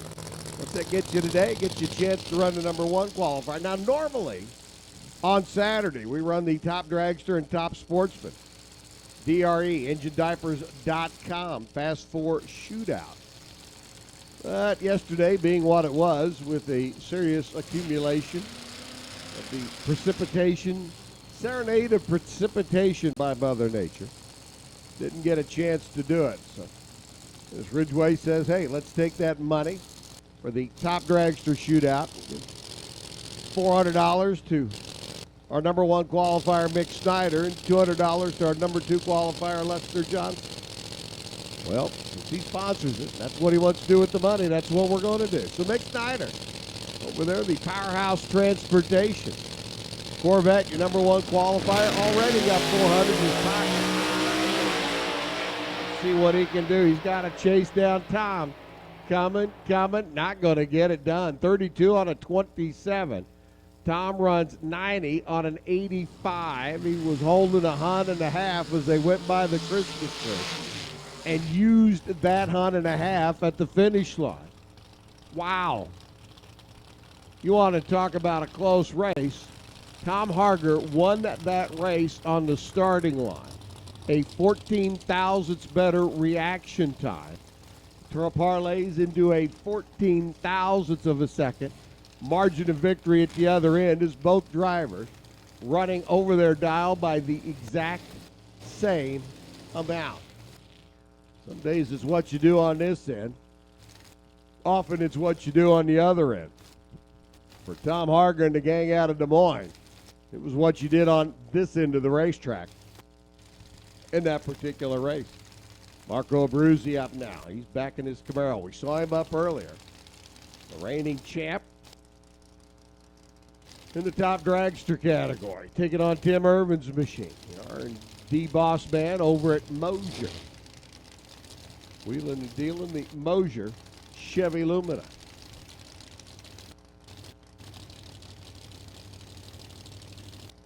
Top Dragster, where we didn't have the shootout, Michael Smith and Richard Edwards will split the DRE.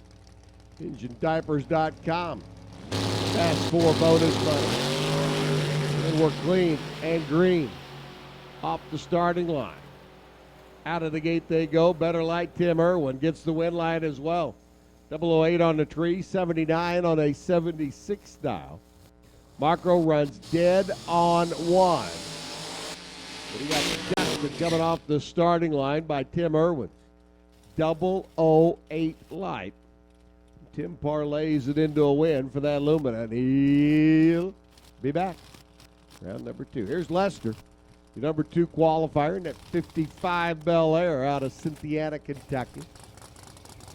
Lester picks up a $200 check for the Top Dragster and Top Sportsman DRE Fast 4 Shootout. It became bonus money for number 1 and 2 qualifiers, with the shootout getting canceled due to yesterday's anticlimactic weather. Let's just put it that way. Yeager on the right side. 96 Monte Carlo, the new London-based runner coming down from Wisconsin. Dialed in 7 flat. Lester on a 632.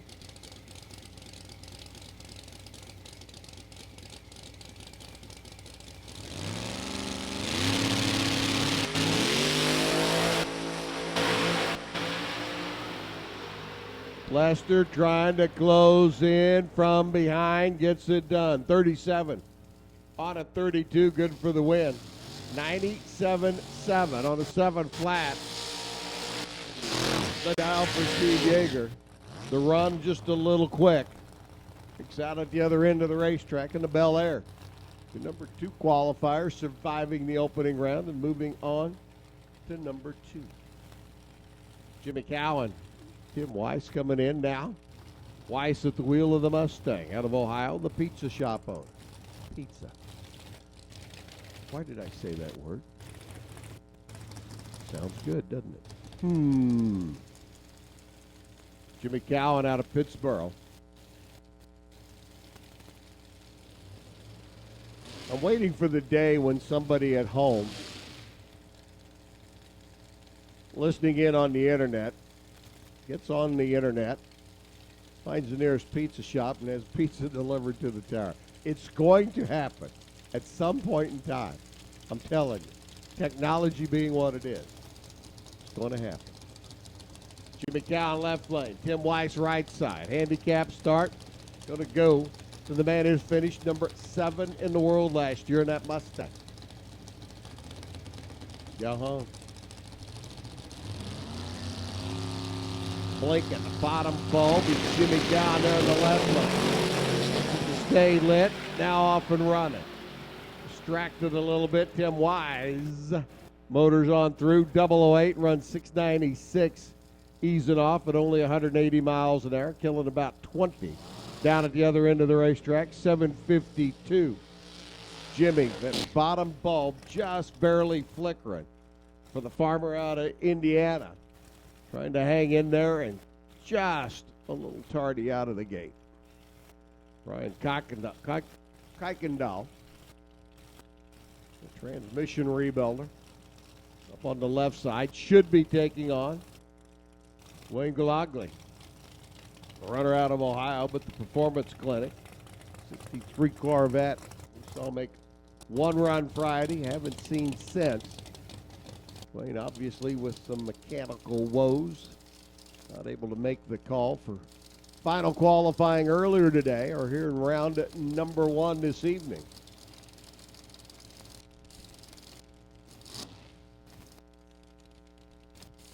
Final couple of cars here in our top sportsman competition.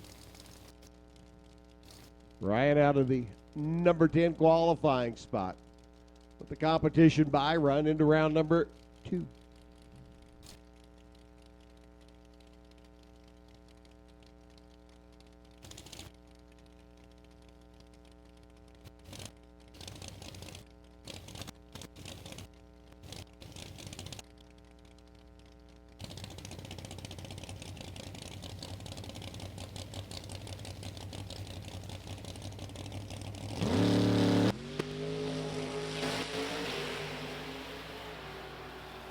Ryan's Dodge Stratus bodied machine hustles right on down, 672. 198 miles an hour, and he motors his way into the next round of elimination. That is Jeff Sexton's hot rod. Should be taking on Kyle Dvorak's machine. Of course, Kyle up in the early session today, the Corvette, getting hard onto the brakes down there. Doing a little twisting action in the top end of the racetrack. Getting an up-close and personal inspection of the concrete walls down there.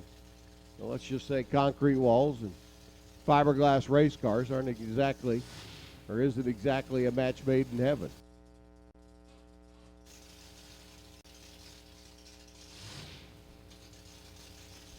So Kyle obviously not able to answer the call. That Vanishing Point race cars machine, no protecting Kyle.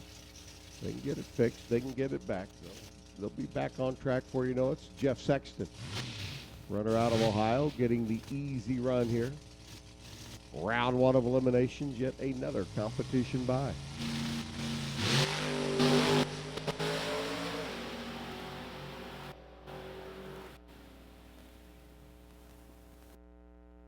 Shutting it off early is Jeff, 747. Down at the other end of the racetrack. Again, tip of the cap. Dennis Ridgway and the DRE, EngineDiapers.com. Top Dragster and Top Sportsman. Fast Four Shootout sponsor. Fast Four Shootout got canceled yesterday due to the Mother Nature. So the money roll.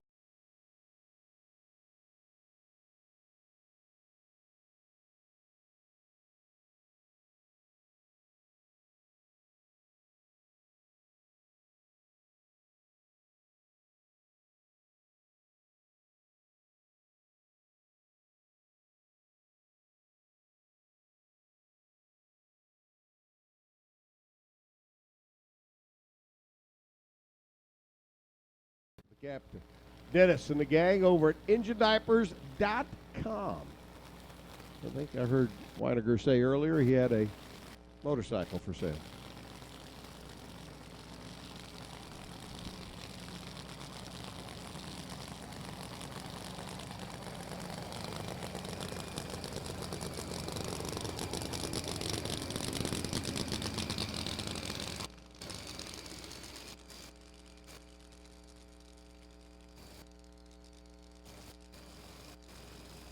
Johnny Lindbergh now calls Brownsburg, Indiana home.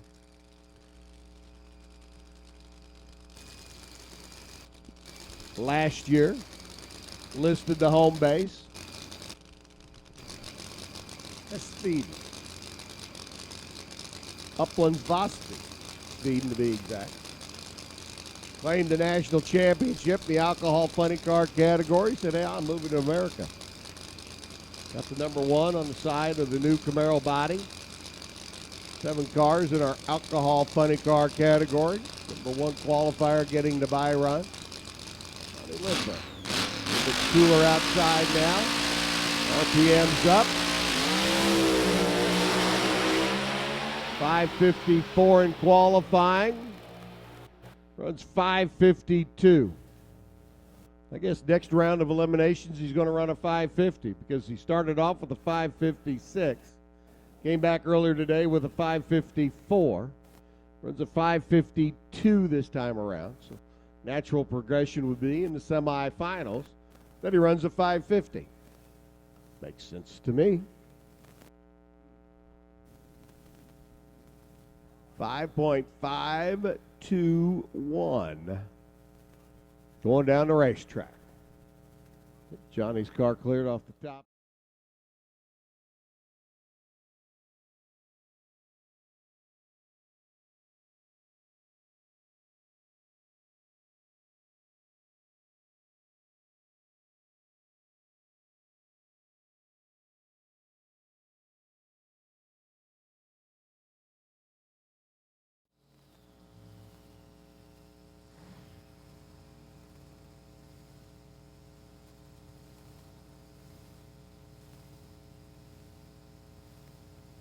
So we have racers from Sweden, now living in the States, right down the road, Brownsburg. We have racers from Île-des-Chênes, Manitoba, Canada. On the right-hand side, truly an international sport. Steve Harker not with us this weekend, but he of Australian heritage. There's Foster. Little boy out of Davenport, Iowa. DragRaceHose.com entry. Finished 5th divisional competition. Scott McVeigh. Scott has had an interesting weekend. They wounded one motor. Thursday's test and tune session. Came back, ran an 1161 and a 799. Have yet to really lay down a good number going down the racetrack.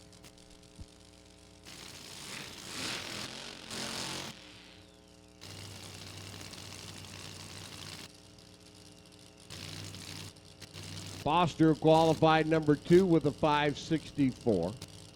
Been around this sport and ran Scott McVeigh in the past. Knows that that is not a car to take lightly.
up when it counts the most. Eliminations. Laying down a strong number. 569, Foster. Just short down at the other end of the racetrack. Now Ray Drew and Tony Bogolo. Winner here gets to come back and run that Scott McVeigh character. Will it be Tony or will it be Ray Drew? Drew, kind of like Scott McVeigh. The 2 qualifying laps they've had were not necessarily the 2 qualifying laps that Ray Drew and the crew out of Wisconsin were looking for. The K&W Manufacturing Mustang bodied car. Over on the left-hand side, the National Dragster lane here at Lucas Oil Raceway. And much like Scott McVeigh, a bit of an unknown. Tony Bogolo on the right-hand side, 573 and 571. 2 good, consistent laps.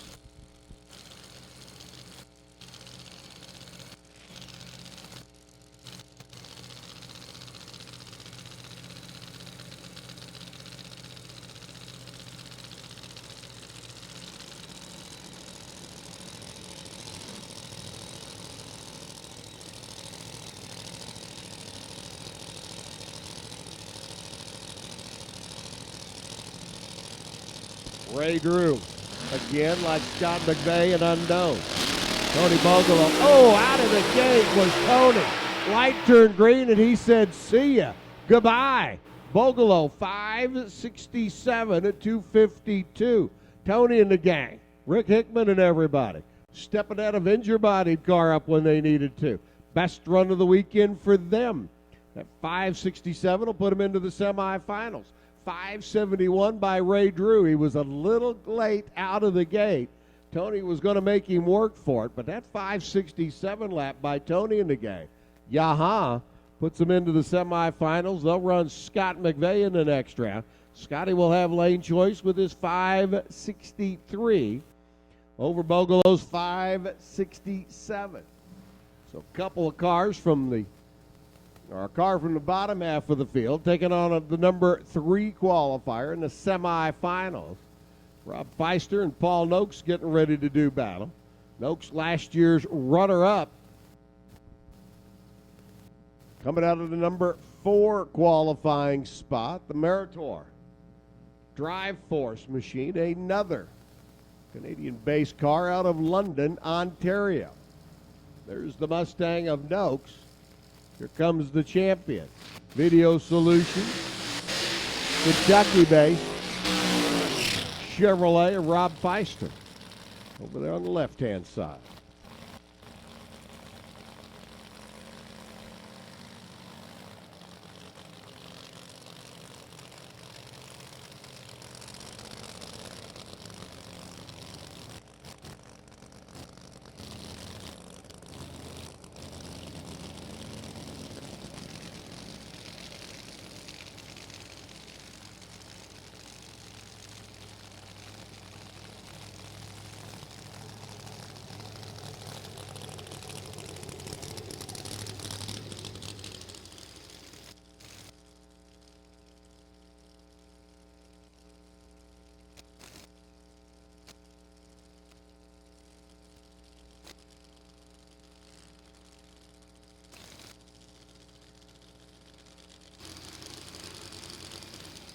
So Rob Feister out of the number 5 spot. Paul Noakes out of the number 4 spot. Pretty good disparity in their 2 qualifying numbers. Feister, though, again like Bogolo, again like Ray Drew, again like Scott McVeigh, jump up there and run the number. Noakes and the gang, hey, they weren't runner-up at this event a year ago for nothing. RPM's up, swap the feet. 1, 2, gear shifts going down the racetrack. Paul Noakes, 574, 252, 702 at 132 miles an hour. So Rob Feister's day comes to a conclusion in the opening round. And for Paul Noakes, I have good news and I have bad news. Paul, the good news is you're into the semifinals. Bad news is you got to run one of the baddest cars on the property. Johnny Lindbergh, national champion guy in the semifinals. But hey, it's race day. Anything can happen. So Feister and Lindbergh, McVeigh, and Bogolo. Now your final four in Top Alcohol Funny Car. Top Alcohol Dragster coming up, and hey, what a final qualifying session earlier today, huh? Whew, baby. 16 cars trying to make an 8-car show. Finally got them all squeezed together. Ken Perry answering the call for Ray Hack, your number 4 qualifier. Not able to answer the bell. Ken Perry, the number 10 qualifier, and an alternate. Sliding into the spot that Ray Hack would have been. Saw Ray early on Friday. Haven't seen him since. Brandon Boer doing his burnout. The runner out of Illinois. And last year's runner-up. The first race of the season. Ken Perry there on the left-hand side of the racetrack. Ken, who laid down 2 good, solid 540 runs. But just wasn't quick enough to make the bump spot, which ended up being Gore Jingles 541. Perry laid down a 546 and a 547. Brandon Boer, 1 good lap down the racetrack. For last year's runner-up, that was a 536. It was good enough to put him into the show and hold him there. Problems on the last run earlier today.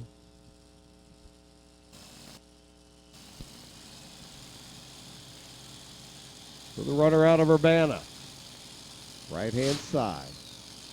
Getting ready to see what he can do.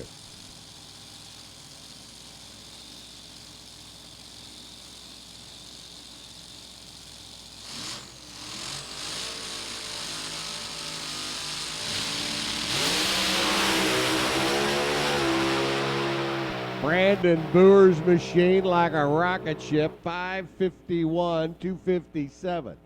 Doesn't match his qualifying time, but it does the important thing. It lights up the scoreboard at the other end for a round 1 win and puts him into the semifinals. Ken out of the gate. Good short numbers to the 60-foot mark, but that was about all she wrote. After that, the car never really did get back on track. Brandon Boer was 001 off the line. And Ken Perry was already looking at the back end of Brandon Boer's car going down the racetrack. Ken kept it going, 1031 at 76 miles an hour if you're scoring via the interweb or listening via the PA system back in the pits. But that one was all Brandon. So to the final 4 he goes. Robin Sampson, Krista Baldwin getting ready to come up next as the call goes out to light the next pair. Krista out of Upland, California. Has some pretty good lineage in her blood. Chris Carmasinis. Grandfather to the young lady out of California. Number 6 qualifier at a 537. Robin Samsel there on the left-hand side. Marion, Indiana based. Tool and die maker. 531 at 271 in qualifying. On paper, a pretty good matchup. Shape it up.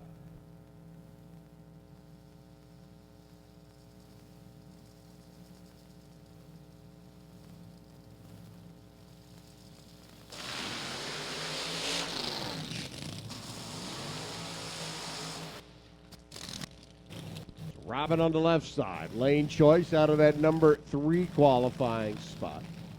So Brandon with lane choice taking the right-hand side of the racetrack. Like we said earlier, been a pretty good old racetrack. And again, tip of the cap to everybody here at Lucas Oil Raceway. their hard work and diligence early this morning, starting before the sun came up. Get the track prepped and ready has paid off certainly tenfold today. The ability of these cars to throw the numbers at the racetrack that they've been able to do. Robin on the left side, Krista on the right side. See who's going to the semifinals. So Brandon Boer is one of our final four. Kristen or Robin going to join them.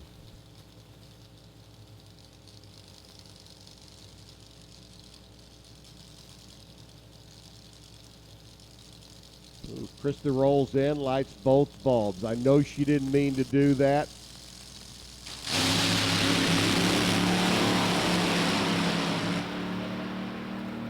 Robin goes on down track, coasting through. Krista motors through, 540 at 264 miles an hour down at the other end of the racetrack. Again, Krista lighting both bulbs. Robin coming in and then just a little tardy out of the gate, but the car at the hit of the throttle just never really moved. Krista's car to 60 feet, very quick. Robin's car to 60 feet, not so much. So Krista makes the final four. She'll move on to the next round of elimination. And we'll see who's going to run. Krista in that semifinals is going to be Marty Thacker or Jared Dreher. Bottom half of the qualifying sheet, if you will, or bottom half of the ladder, I guess I should say. Jared and the gang out of Clinton, Indiana. Injected nitro car. Fire the cars up on gasoline. Let them build a little bit of heat in the cylinders before they switch them over to the cackle of nitromethane.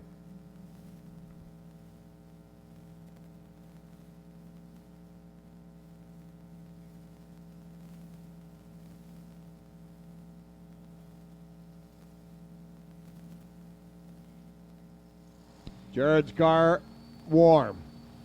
Taking the gas tank off, flicking it over to nitromethane. Marty Thacker in the blown alcohol machine. Gang out of Robinson, the Total Flow Products entry. They're on the left side.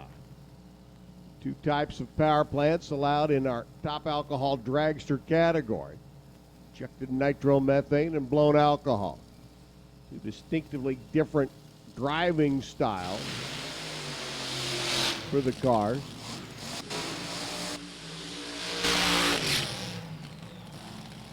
Blown alcohol machine to radically oversimplify the statement and the description.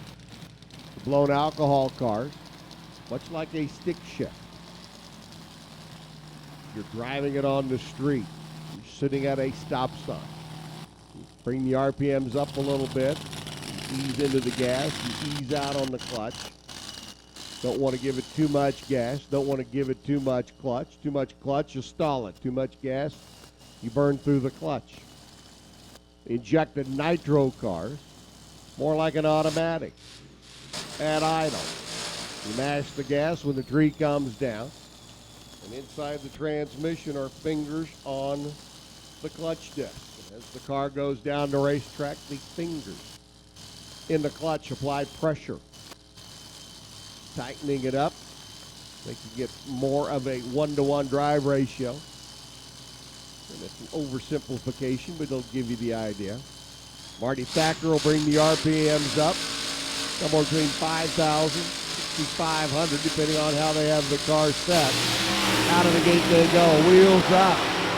Jared Dreher, front end nestling back down as they go down the racetrack. But at 548 at 261 just isn't enough against Marty Thacker's 5.408 down at the other end of the racetrack. So it's Thacker moving into the semifinals as he gets around Jared Dreher by 63 thousandths of a second here in the opening round of eliminations.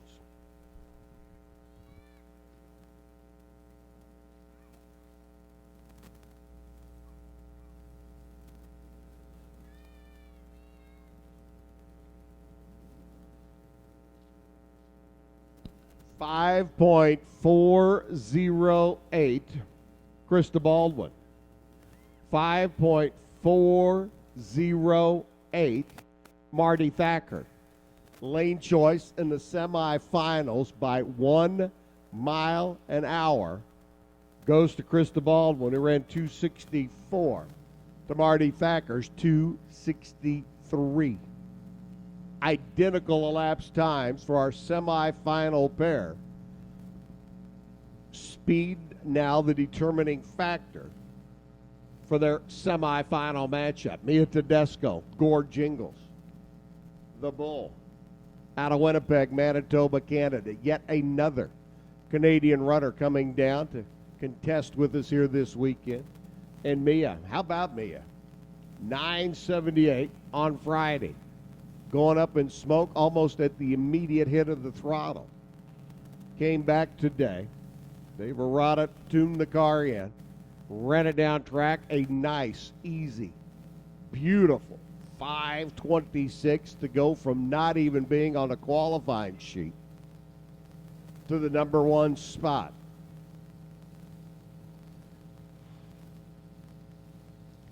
Mia now looking to see if she can advance to the semifinals. So she'll take on Brandon Boer in a rematch of last year's final round.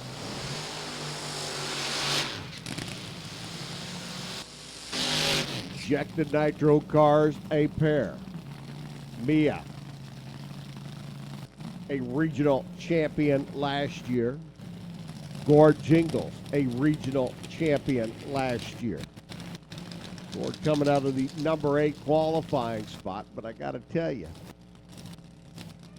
you just can't count out the Bull. Cliff Bax and Gord have been campaigning this car for several years. They know it quite well. If Mia trips, falters, stutters, stumbles, number 1 qualifier and the defending event champion could find herself out in round number 1. Could happen.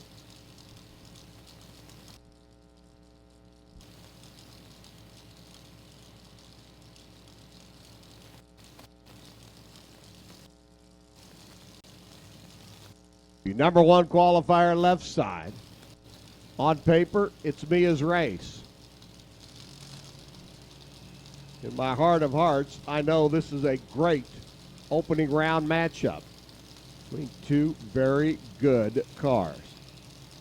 Jingles right side, Tedesco left lane. Check the nitromethane, a pair who's got the better combination figured out for the cooling air, the cloudy conditions, the cooler racetrack. Out of the game. Oh, they both of them. Paddle fast. Here we go. Gord Jingles right side. 620, 254, 689 by Mia. Gord just a little bit out in front. Both cars got into smoking the tires a little bit. Gord Jingles able to pedal it, got the smoke fest, the pedal fest. Got his car to settle down, and the Bull marched on to the finish line. 620, 254, 689, 202 by Mia. Down at the other end of the racetrack. Wasn't the round, the lap, either one of them were looking for. Gord Jingles able to recoup, recover, and get it to the other end, foist. Super Gas and Super Comp needs you to the lanes, please. Super Gas, Super Comp needs you to the staging lanes, please. Semifinals now in our snowmobile competition. Getting ready to come at us. So it's Brandon Boer, Gord Jingles, Brandon having lane choice, Marty Thacker, and Krista Baldwin, with Krista getting lane choice based on speed.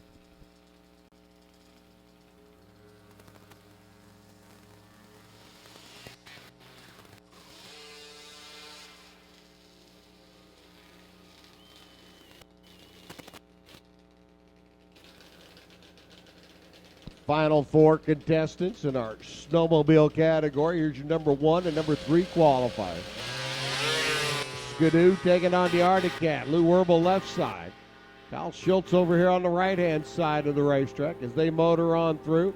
One light's going to go to Kyle. Your number 3 man takes out the number 1 qualifier. 8:48 at 150 miles an hour, and 8:43 lap by Werble. At a $1:52 for speed, 44 thousandths of a second. Difference between the two of them. Down at the other end of the racetrack. Here comes the other matchup. The semifinals. Kurt Schultz taking on Matt Ernst. Ernst out of Clinton, Iowa. An Arctic Cat. A Skidoo over on the left-hand side for the runner out of Michigan. Kurt Schultz. Number 2 qualifier in the right lane. Number 4 qualifier in the left lane.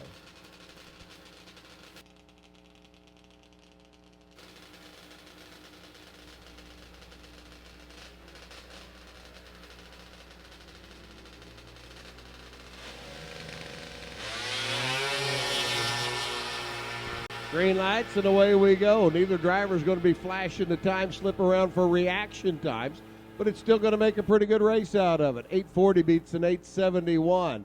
Matt Ernst gets the win. So your number 2 qualifier and your number 3 qualifier get ready to do battle in the finals. 8:71 at 140 for Kurt Schultz comes up short. 8:40 for Matt Ernst carries him into the final round of eliminations. Here comes round number 3. Stock Eliminator coming at us now. 23 cars left on the sheet. Super Gas, Super Comp. Need you back to the lanes, please. Super Gas and Super Comp. We'll take you back to the lanes as well.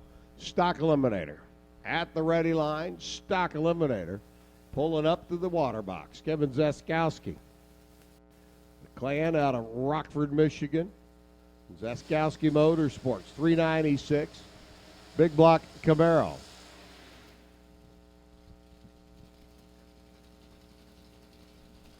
Here on the right-hand side of the racetrack, 23 cars left in eliminations. Kevin getting the odd lot by run. We'll move on to round number 4. Be down to our final 12 cars. Kevin's just going to kind of ease on down. Save the parts and the pieces. Cruise on in to round number 4.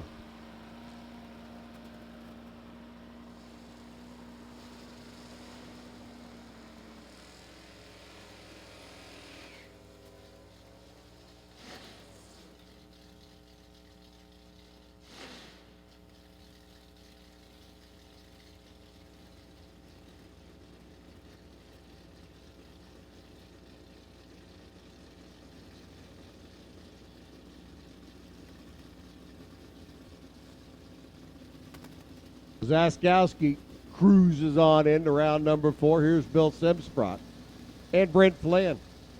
Firebird, Chevy 2. Number 59 a pair. J Stick, 283 Deuce with a 4-speed. 400 cubic inch Pontiac Firebird, the automatic. A little bit better out of the gate. Simsprot lights up the scoreboard at the other end. 65 on a 59 at 112. 61 on a 59 by Brent. Simsprot was 0-0-1 and goes to the round of 12. Jeff Blanchard, Andrew Hill coming up next. Andrew wheeling and dealing at D Stock Automatic. 70 Camaro here on the right-hand side of the racetrack. Jeff Blanchard's L Stock Automatic Mustang there in the left lane. 302 Ford.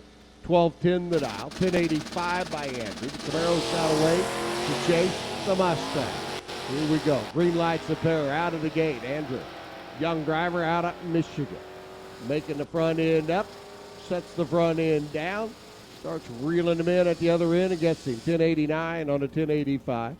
57 thousandths of a second at the stripe. Gets the W. 109 miles an hour. Andrew. 1217. 99 miles an hour by Blanchard.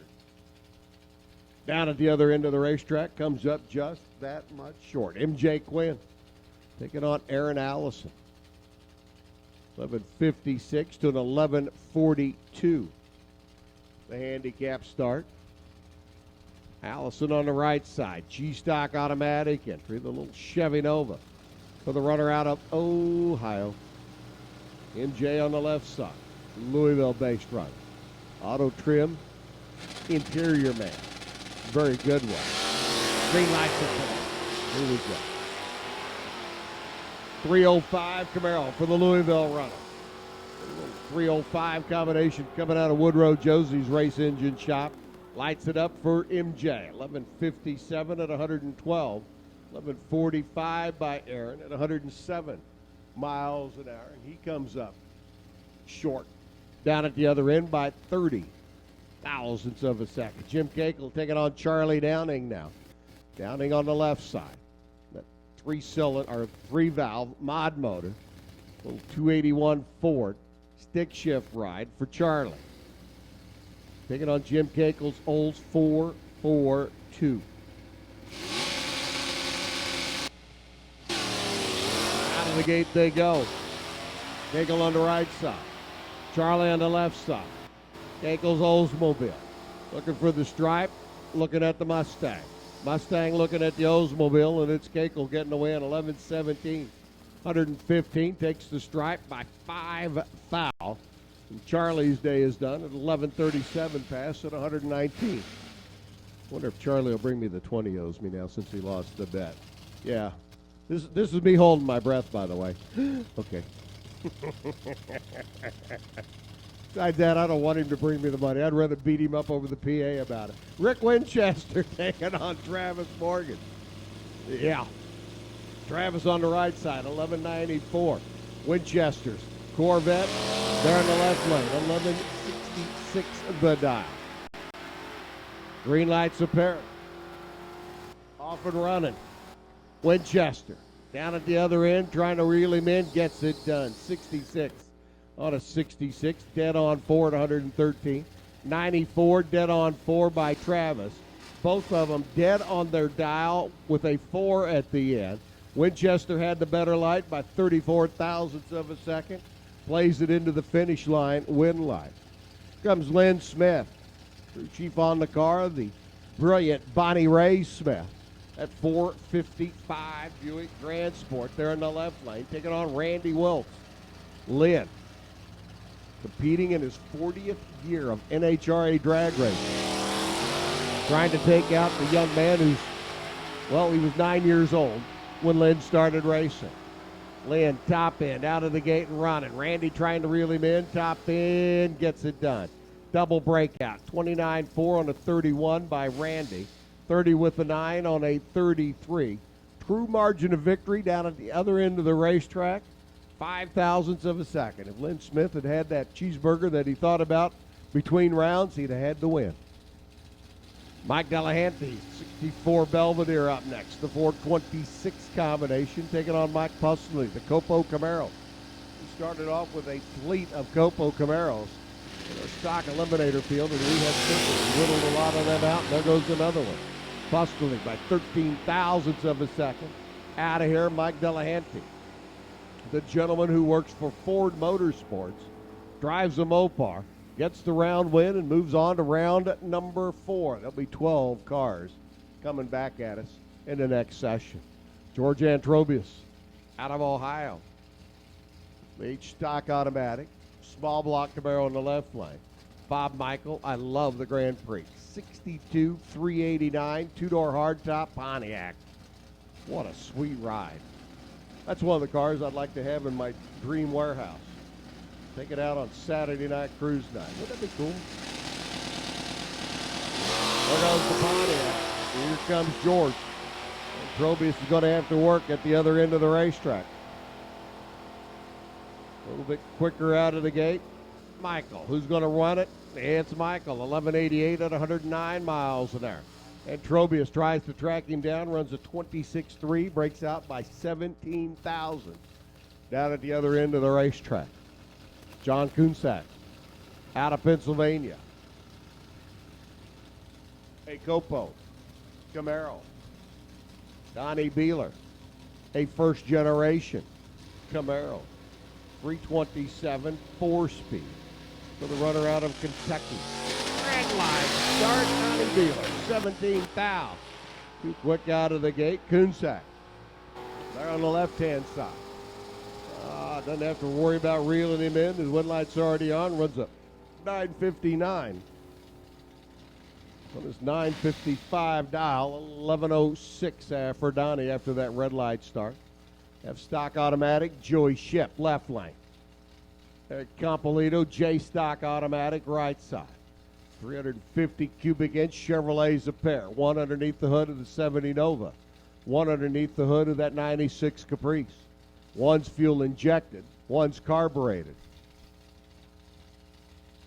Ship on the left side, the youngster. Out of Whiteland, a respiratory specialist by profession. Eric Compolito over here on the right-hand side, still a student trying to figure out what he's going to be when he grows up. Besides a drag racer, that is.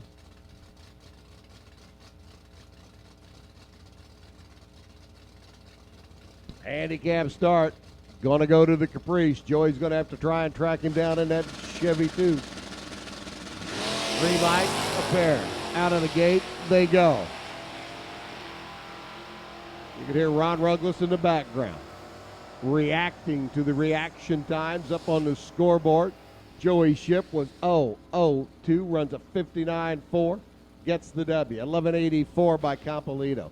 100 miles an hour, and his day's done. Brian Merkel, Matt Lund, B-Stock Automatic, a pair. Heads up. First one to the stripe wins. Who's got the better combination? They've been pretty close in qualifying, but who's been holding back and who's shown all their cards? That's the question now. B-Stock Automatics, a pair, getting ready to come at us. 2000 Pontiac Firebird, left side. 96, right side. LT1, LS1.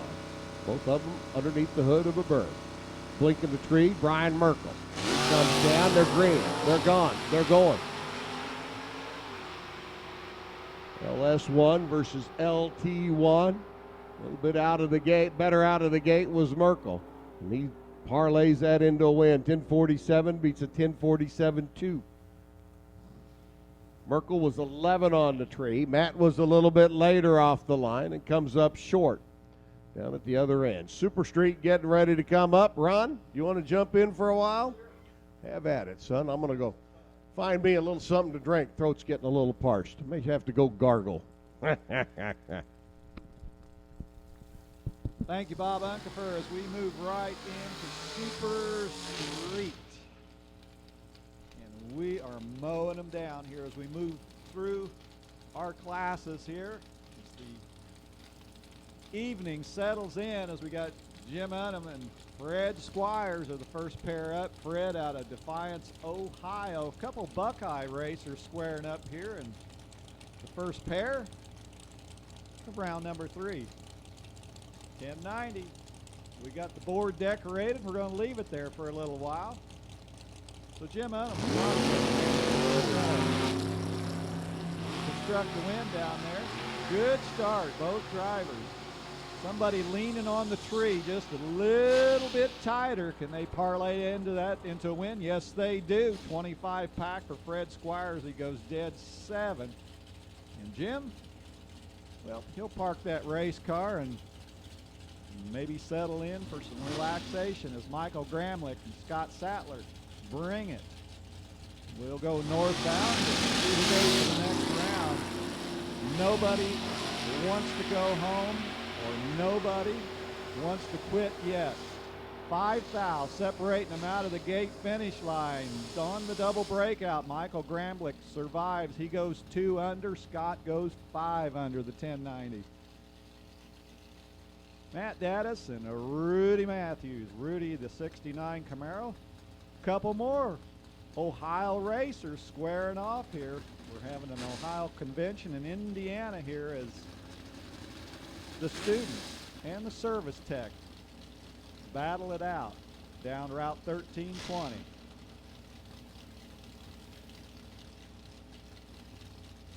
So Rudy, pre-stage. Matt, he'll move in, get them other pair of bulbs lit. So the Starfire and the Camaro trying to move on. So both drivers carefully putting it in the battleground.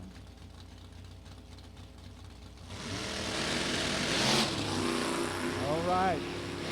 We've got a couple great bulbs, and we've got a great race coming on. Here comes Rudy Matthews standing on the gas, trying to make the pass. Winlight. Matthews takes it home. He goes 3 over the dial. Both of them 3 over. Margin of victory, 0.08 for Rudy Matthews. An outstanding matchup as we quickly move in to Damian Hazelton. Damian parked under the Indy Cartel lane, the Lucky Dog Racing Camaro, and he'll tangle with Craig Myers. 62 Plymouth Fury, it's a beauty. All right, we're away clean and green. Both drivers doing a whole lot of fender watching. Who's going to ambush who at the finish line? It will be Craig Meyer goes dead 5 for a 23 thou package. Damian 1 over and just comes up 51 10,000 short at the stripe. Tom Head out of Highland, Illinois, a little town outside of St. Louis. 68 Plymouth, and yes, got a Mopar under the hood.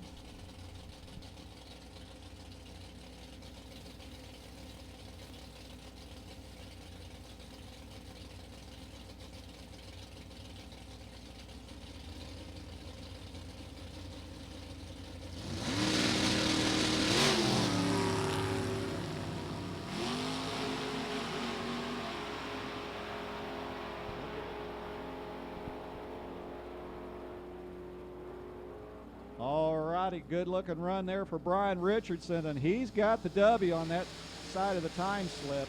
Tom Head did all he could do, but it didn't work out, and Brian Richardson moves on.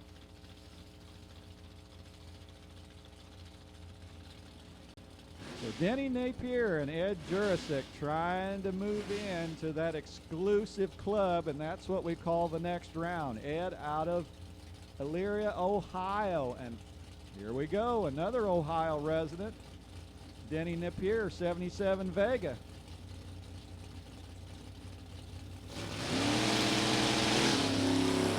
Throttle stop, working their magic.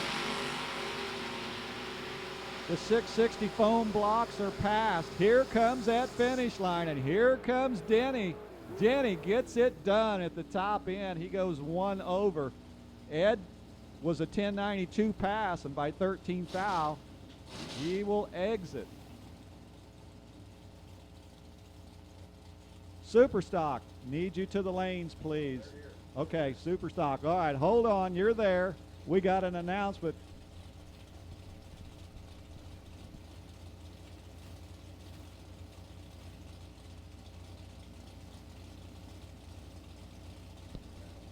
All right, Ricky Ship, Bill Smida. This is the battle of the heavyweight. And the reaction times play that story out. Wow, they are really trying to ambush the other down at the finish line. Wow, Smida slams the door down her, goes dead 0, and just cruises for the win as Ship goes under by 9 thousandths. We're going to turn it right back over to Bob, so pay attention for a special announcement.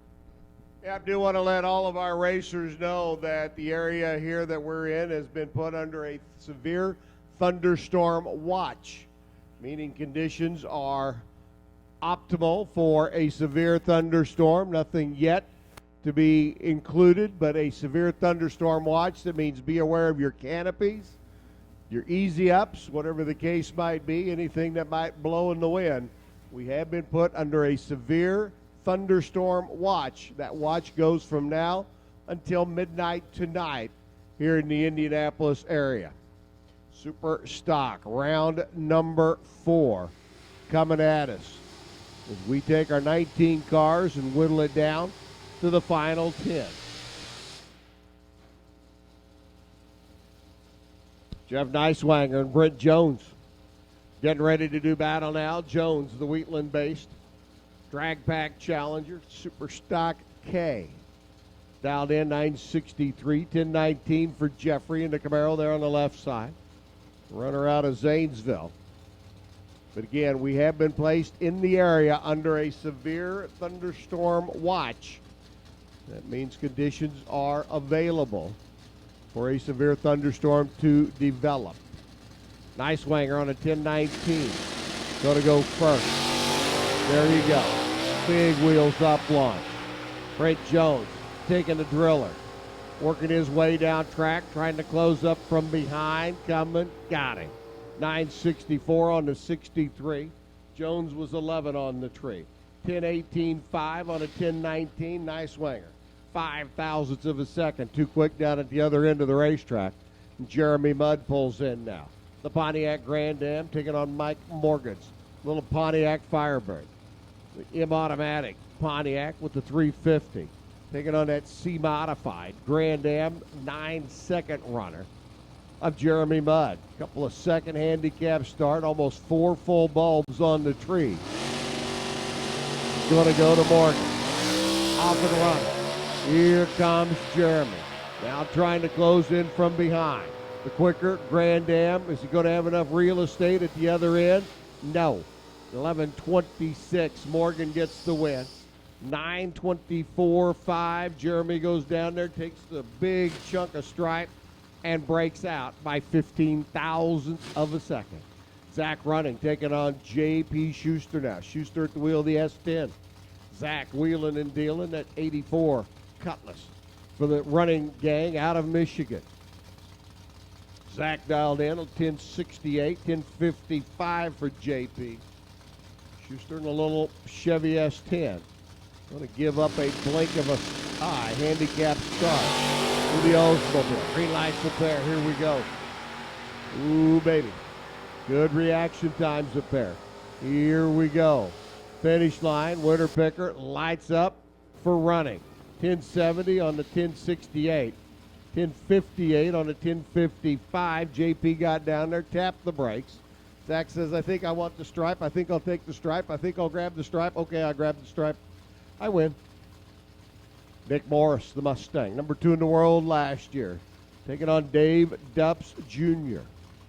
Wheeling and dealing the Cavalier. Or excuse me, the Camaro. 305 the combination. GTI automatic the class. Handicap start going to Dupps, 1041. 987 for the Mustang. Here comes the Ford. Spitzer Race Cars, top dragster needs you to lanes, please. Spitzer Race Cars, top dragster needs you to the lanes. Morris goes through 988 for the win. 132 miles an hour, 10.406 on the 1041 dial by Dave Dupps. Breaks out by 4 thousandths of a second down at the other end of the racetrack. So Morris moves on. Dave Dupps Jr.'s day is done. Here comes Gary Summers' Mustang. Again, top dragster. Spitzer Race Cars, top dragster. Needing you to the staging lanes, please. Spitzer Race Cars, top dragster to the lanes. Jeff Donut, 991 the dial, the Firebird. Super H automatic entry. Summers, super stock in. 4-speed Mustang. There goes the Mustang. Here comes Donut. Jeffrey, the Show Me State runner. Trying to pull up alongside. The other end lights it up. 992 at 130. 1108 by Summers at $1.19. Margin of victory, 17 thousandths at the stripe for Sir Jeffrey. Dallas Kelly, the 4-speed Thunderbolt Classic Vintage race car for the runner out of Cleves, Ohio. 902 the dial, 1023 for Ron Terrell. 85 version of the Chevrolet Camaro over here on the right-hand side. Racers do want to let you know if you have checks coming, payout is available. Second floor of the tower. Right next to Race Patrol. Green light Ron, red light Dallas. This one's over with at the hit of the throttle. The Thunderbolt's day is done. As he goes down track to a 904 at 148. Terrell moves on to the next round of eliminations, a 10:25 lap at 129. Ryan Richardson next up, taking on Scotty Stillings. Here comes that 148 mile an hour. Screaming by you, 98 Pontiac Grand Am. Richardson there on the left-hand side. 10-19 the dial. Big handicap start. 870 for Stillings over in the right lane.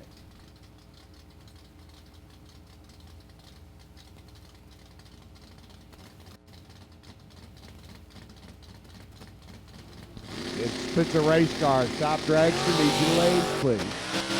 There goes Richardson. Here comes Scotty. Top into the racetrack, got him. 871, 148. Better light. Scott got the win at the other end. 10-19. Dead on 9 by Ryan. Just left a little bit too much back here on this end of the racetrack. And Stillings moves on another round. 982 the dial for Dave Dupps up in the Cobalt. 887 the dial for Ray Skillman up in the Mustang. Super Stock B factory hot rod on the right hand side. GTE automatic for Dupps on the Cobalt in the left lane.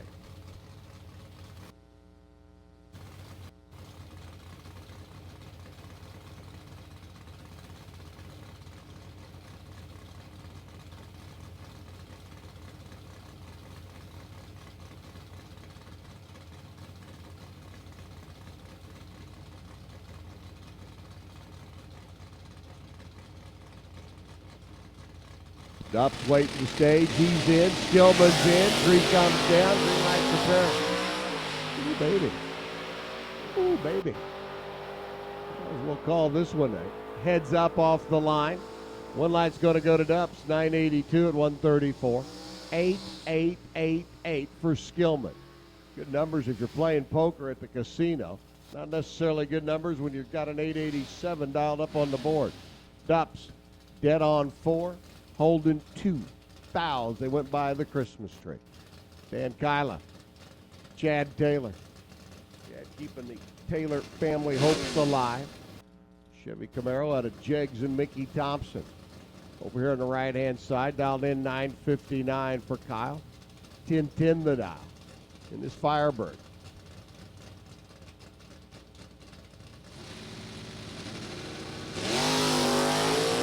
Red light.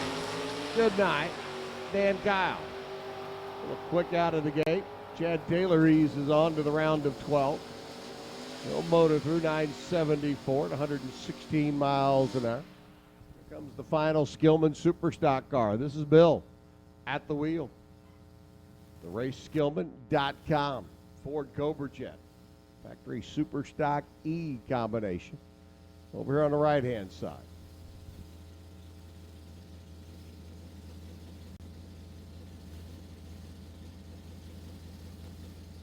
Again, Spitzer Race Cars, Top Dragster. Needs you to lanes, please. Round number 2. Spitzer Race Cars, Top Dragster.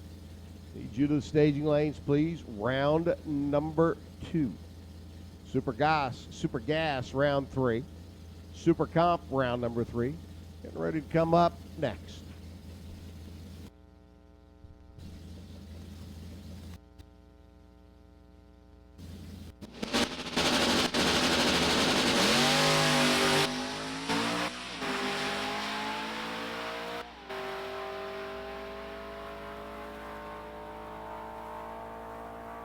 On a 906 dial, Skillman goes 9063.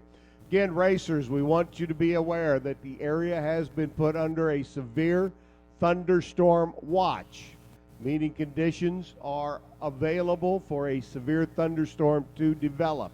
It is merely a watch area, but we are in that watch area until midnight tonight. Be aware of that fact. If you have your canopy still out, if you have an easy up, just need everybody to be aware that the area has been placed under a severe thunderstorm watch, where conditions will be available for a severe thunderstorm. There have been none yet reported. We are not under a warning. We are merely under a watch.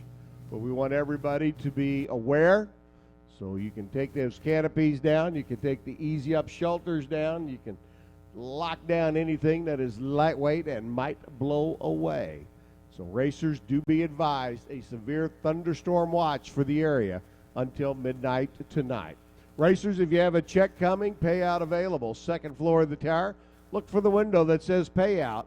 Go in through the according door, and if you got money coming, you can either A, come and pick it up, or B, be a real nice guy and sign it over to the announcing staff for the Old Announcers Retirement Fund. That works, doesn't it, Ron? All righty, yeah. You like it on that. And Super Gas. Next round of eliminations getting ready to come at us. Round number 3. 26 cars left in Super Gas, 21 left in Super Comp. I'm going to stray away for a moment and turn it back over to Ron. Let him have all the fun with the 990 and the 890 machines.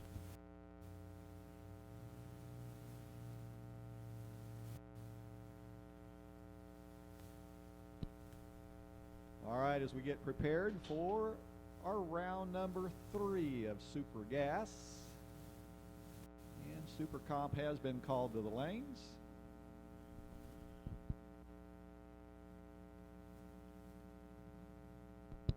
So, report is of some light sprinkly, so I think we're going to sit tight here for a little bit.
We do want to send with a few sprinkles in the area and some raindrops indicated on the radar screen. We've got a little bit of moisture coming down. We'll let everybody get back to your pit area, and if we need to, we can head back into eliminations here in just a little bit, depending upon what Mother Nature decides to do.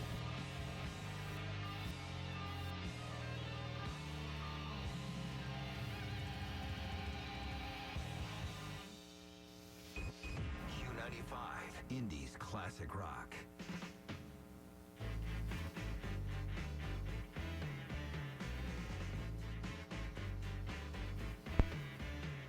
Hello, I love you, won't you tell me your name? Hello, I love you, let me jump in your game. Hello, I love you, won't you tell me your name? Hello, I love you, let me jump in your game. She's walking down the street, blind to every eye she meets. Do you think you'll be the guy to make the queen of the angel side? Hello, I love you, won't you tell me your name? Hello, I love you, let me jump.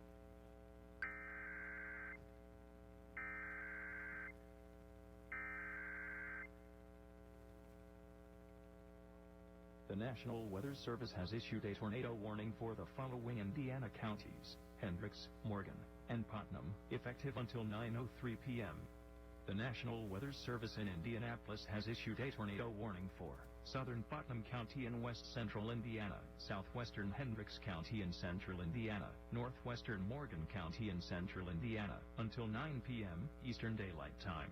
At 8:33 p.m. Eastern Daylight Time, a severe thunderstorm capable of producing a tornado was located near Greencastle, or 13 miles east of Terre Haute, moving east at 35 miles per hour. Hazard: tornado and ping pong ball size hail. Source: radar indicated rotation.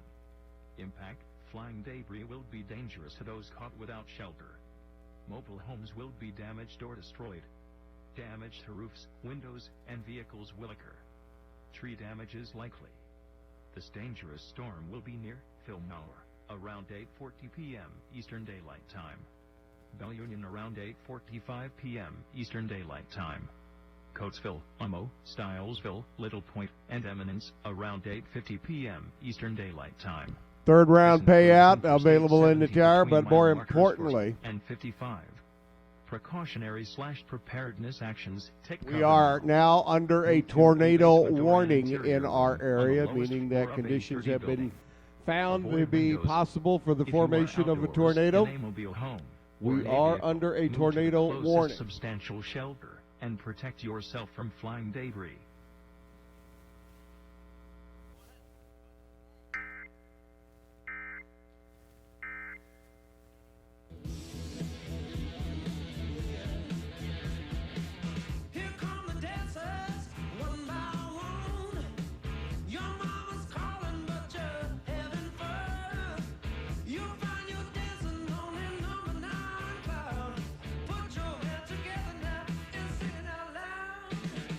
Inside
Again, racers, do be aware that we are in a tornado warning for the next 20 minutes, meaning that conditions have been indicated on radar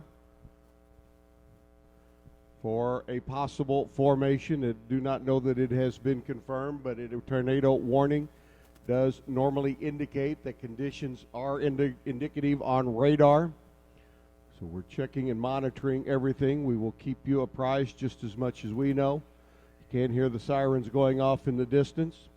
Know the American Red Cross states if shelter is not available, you can get into your car. If it is airbag equipped, have the car running. But that is from the American Red Cross and not from Lucas Oil Raceway.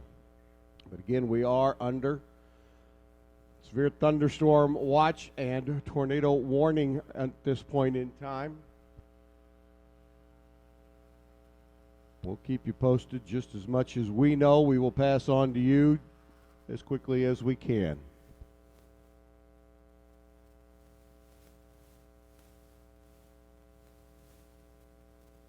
Canopies obviously need to be taken down or loosened up.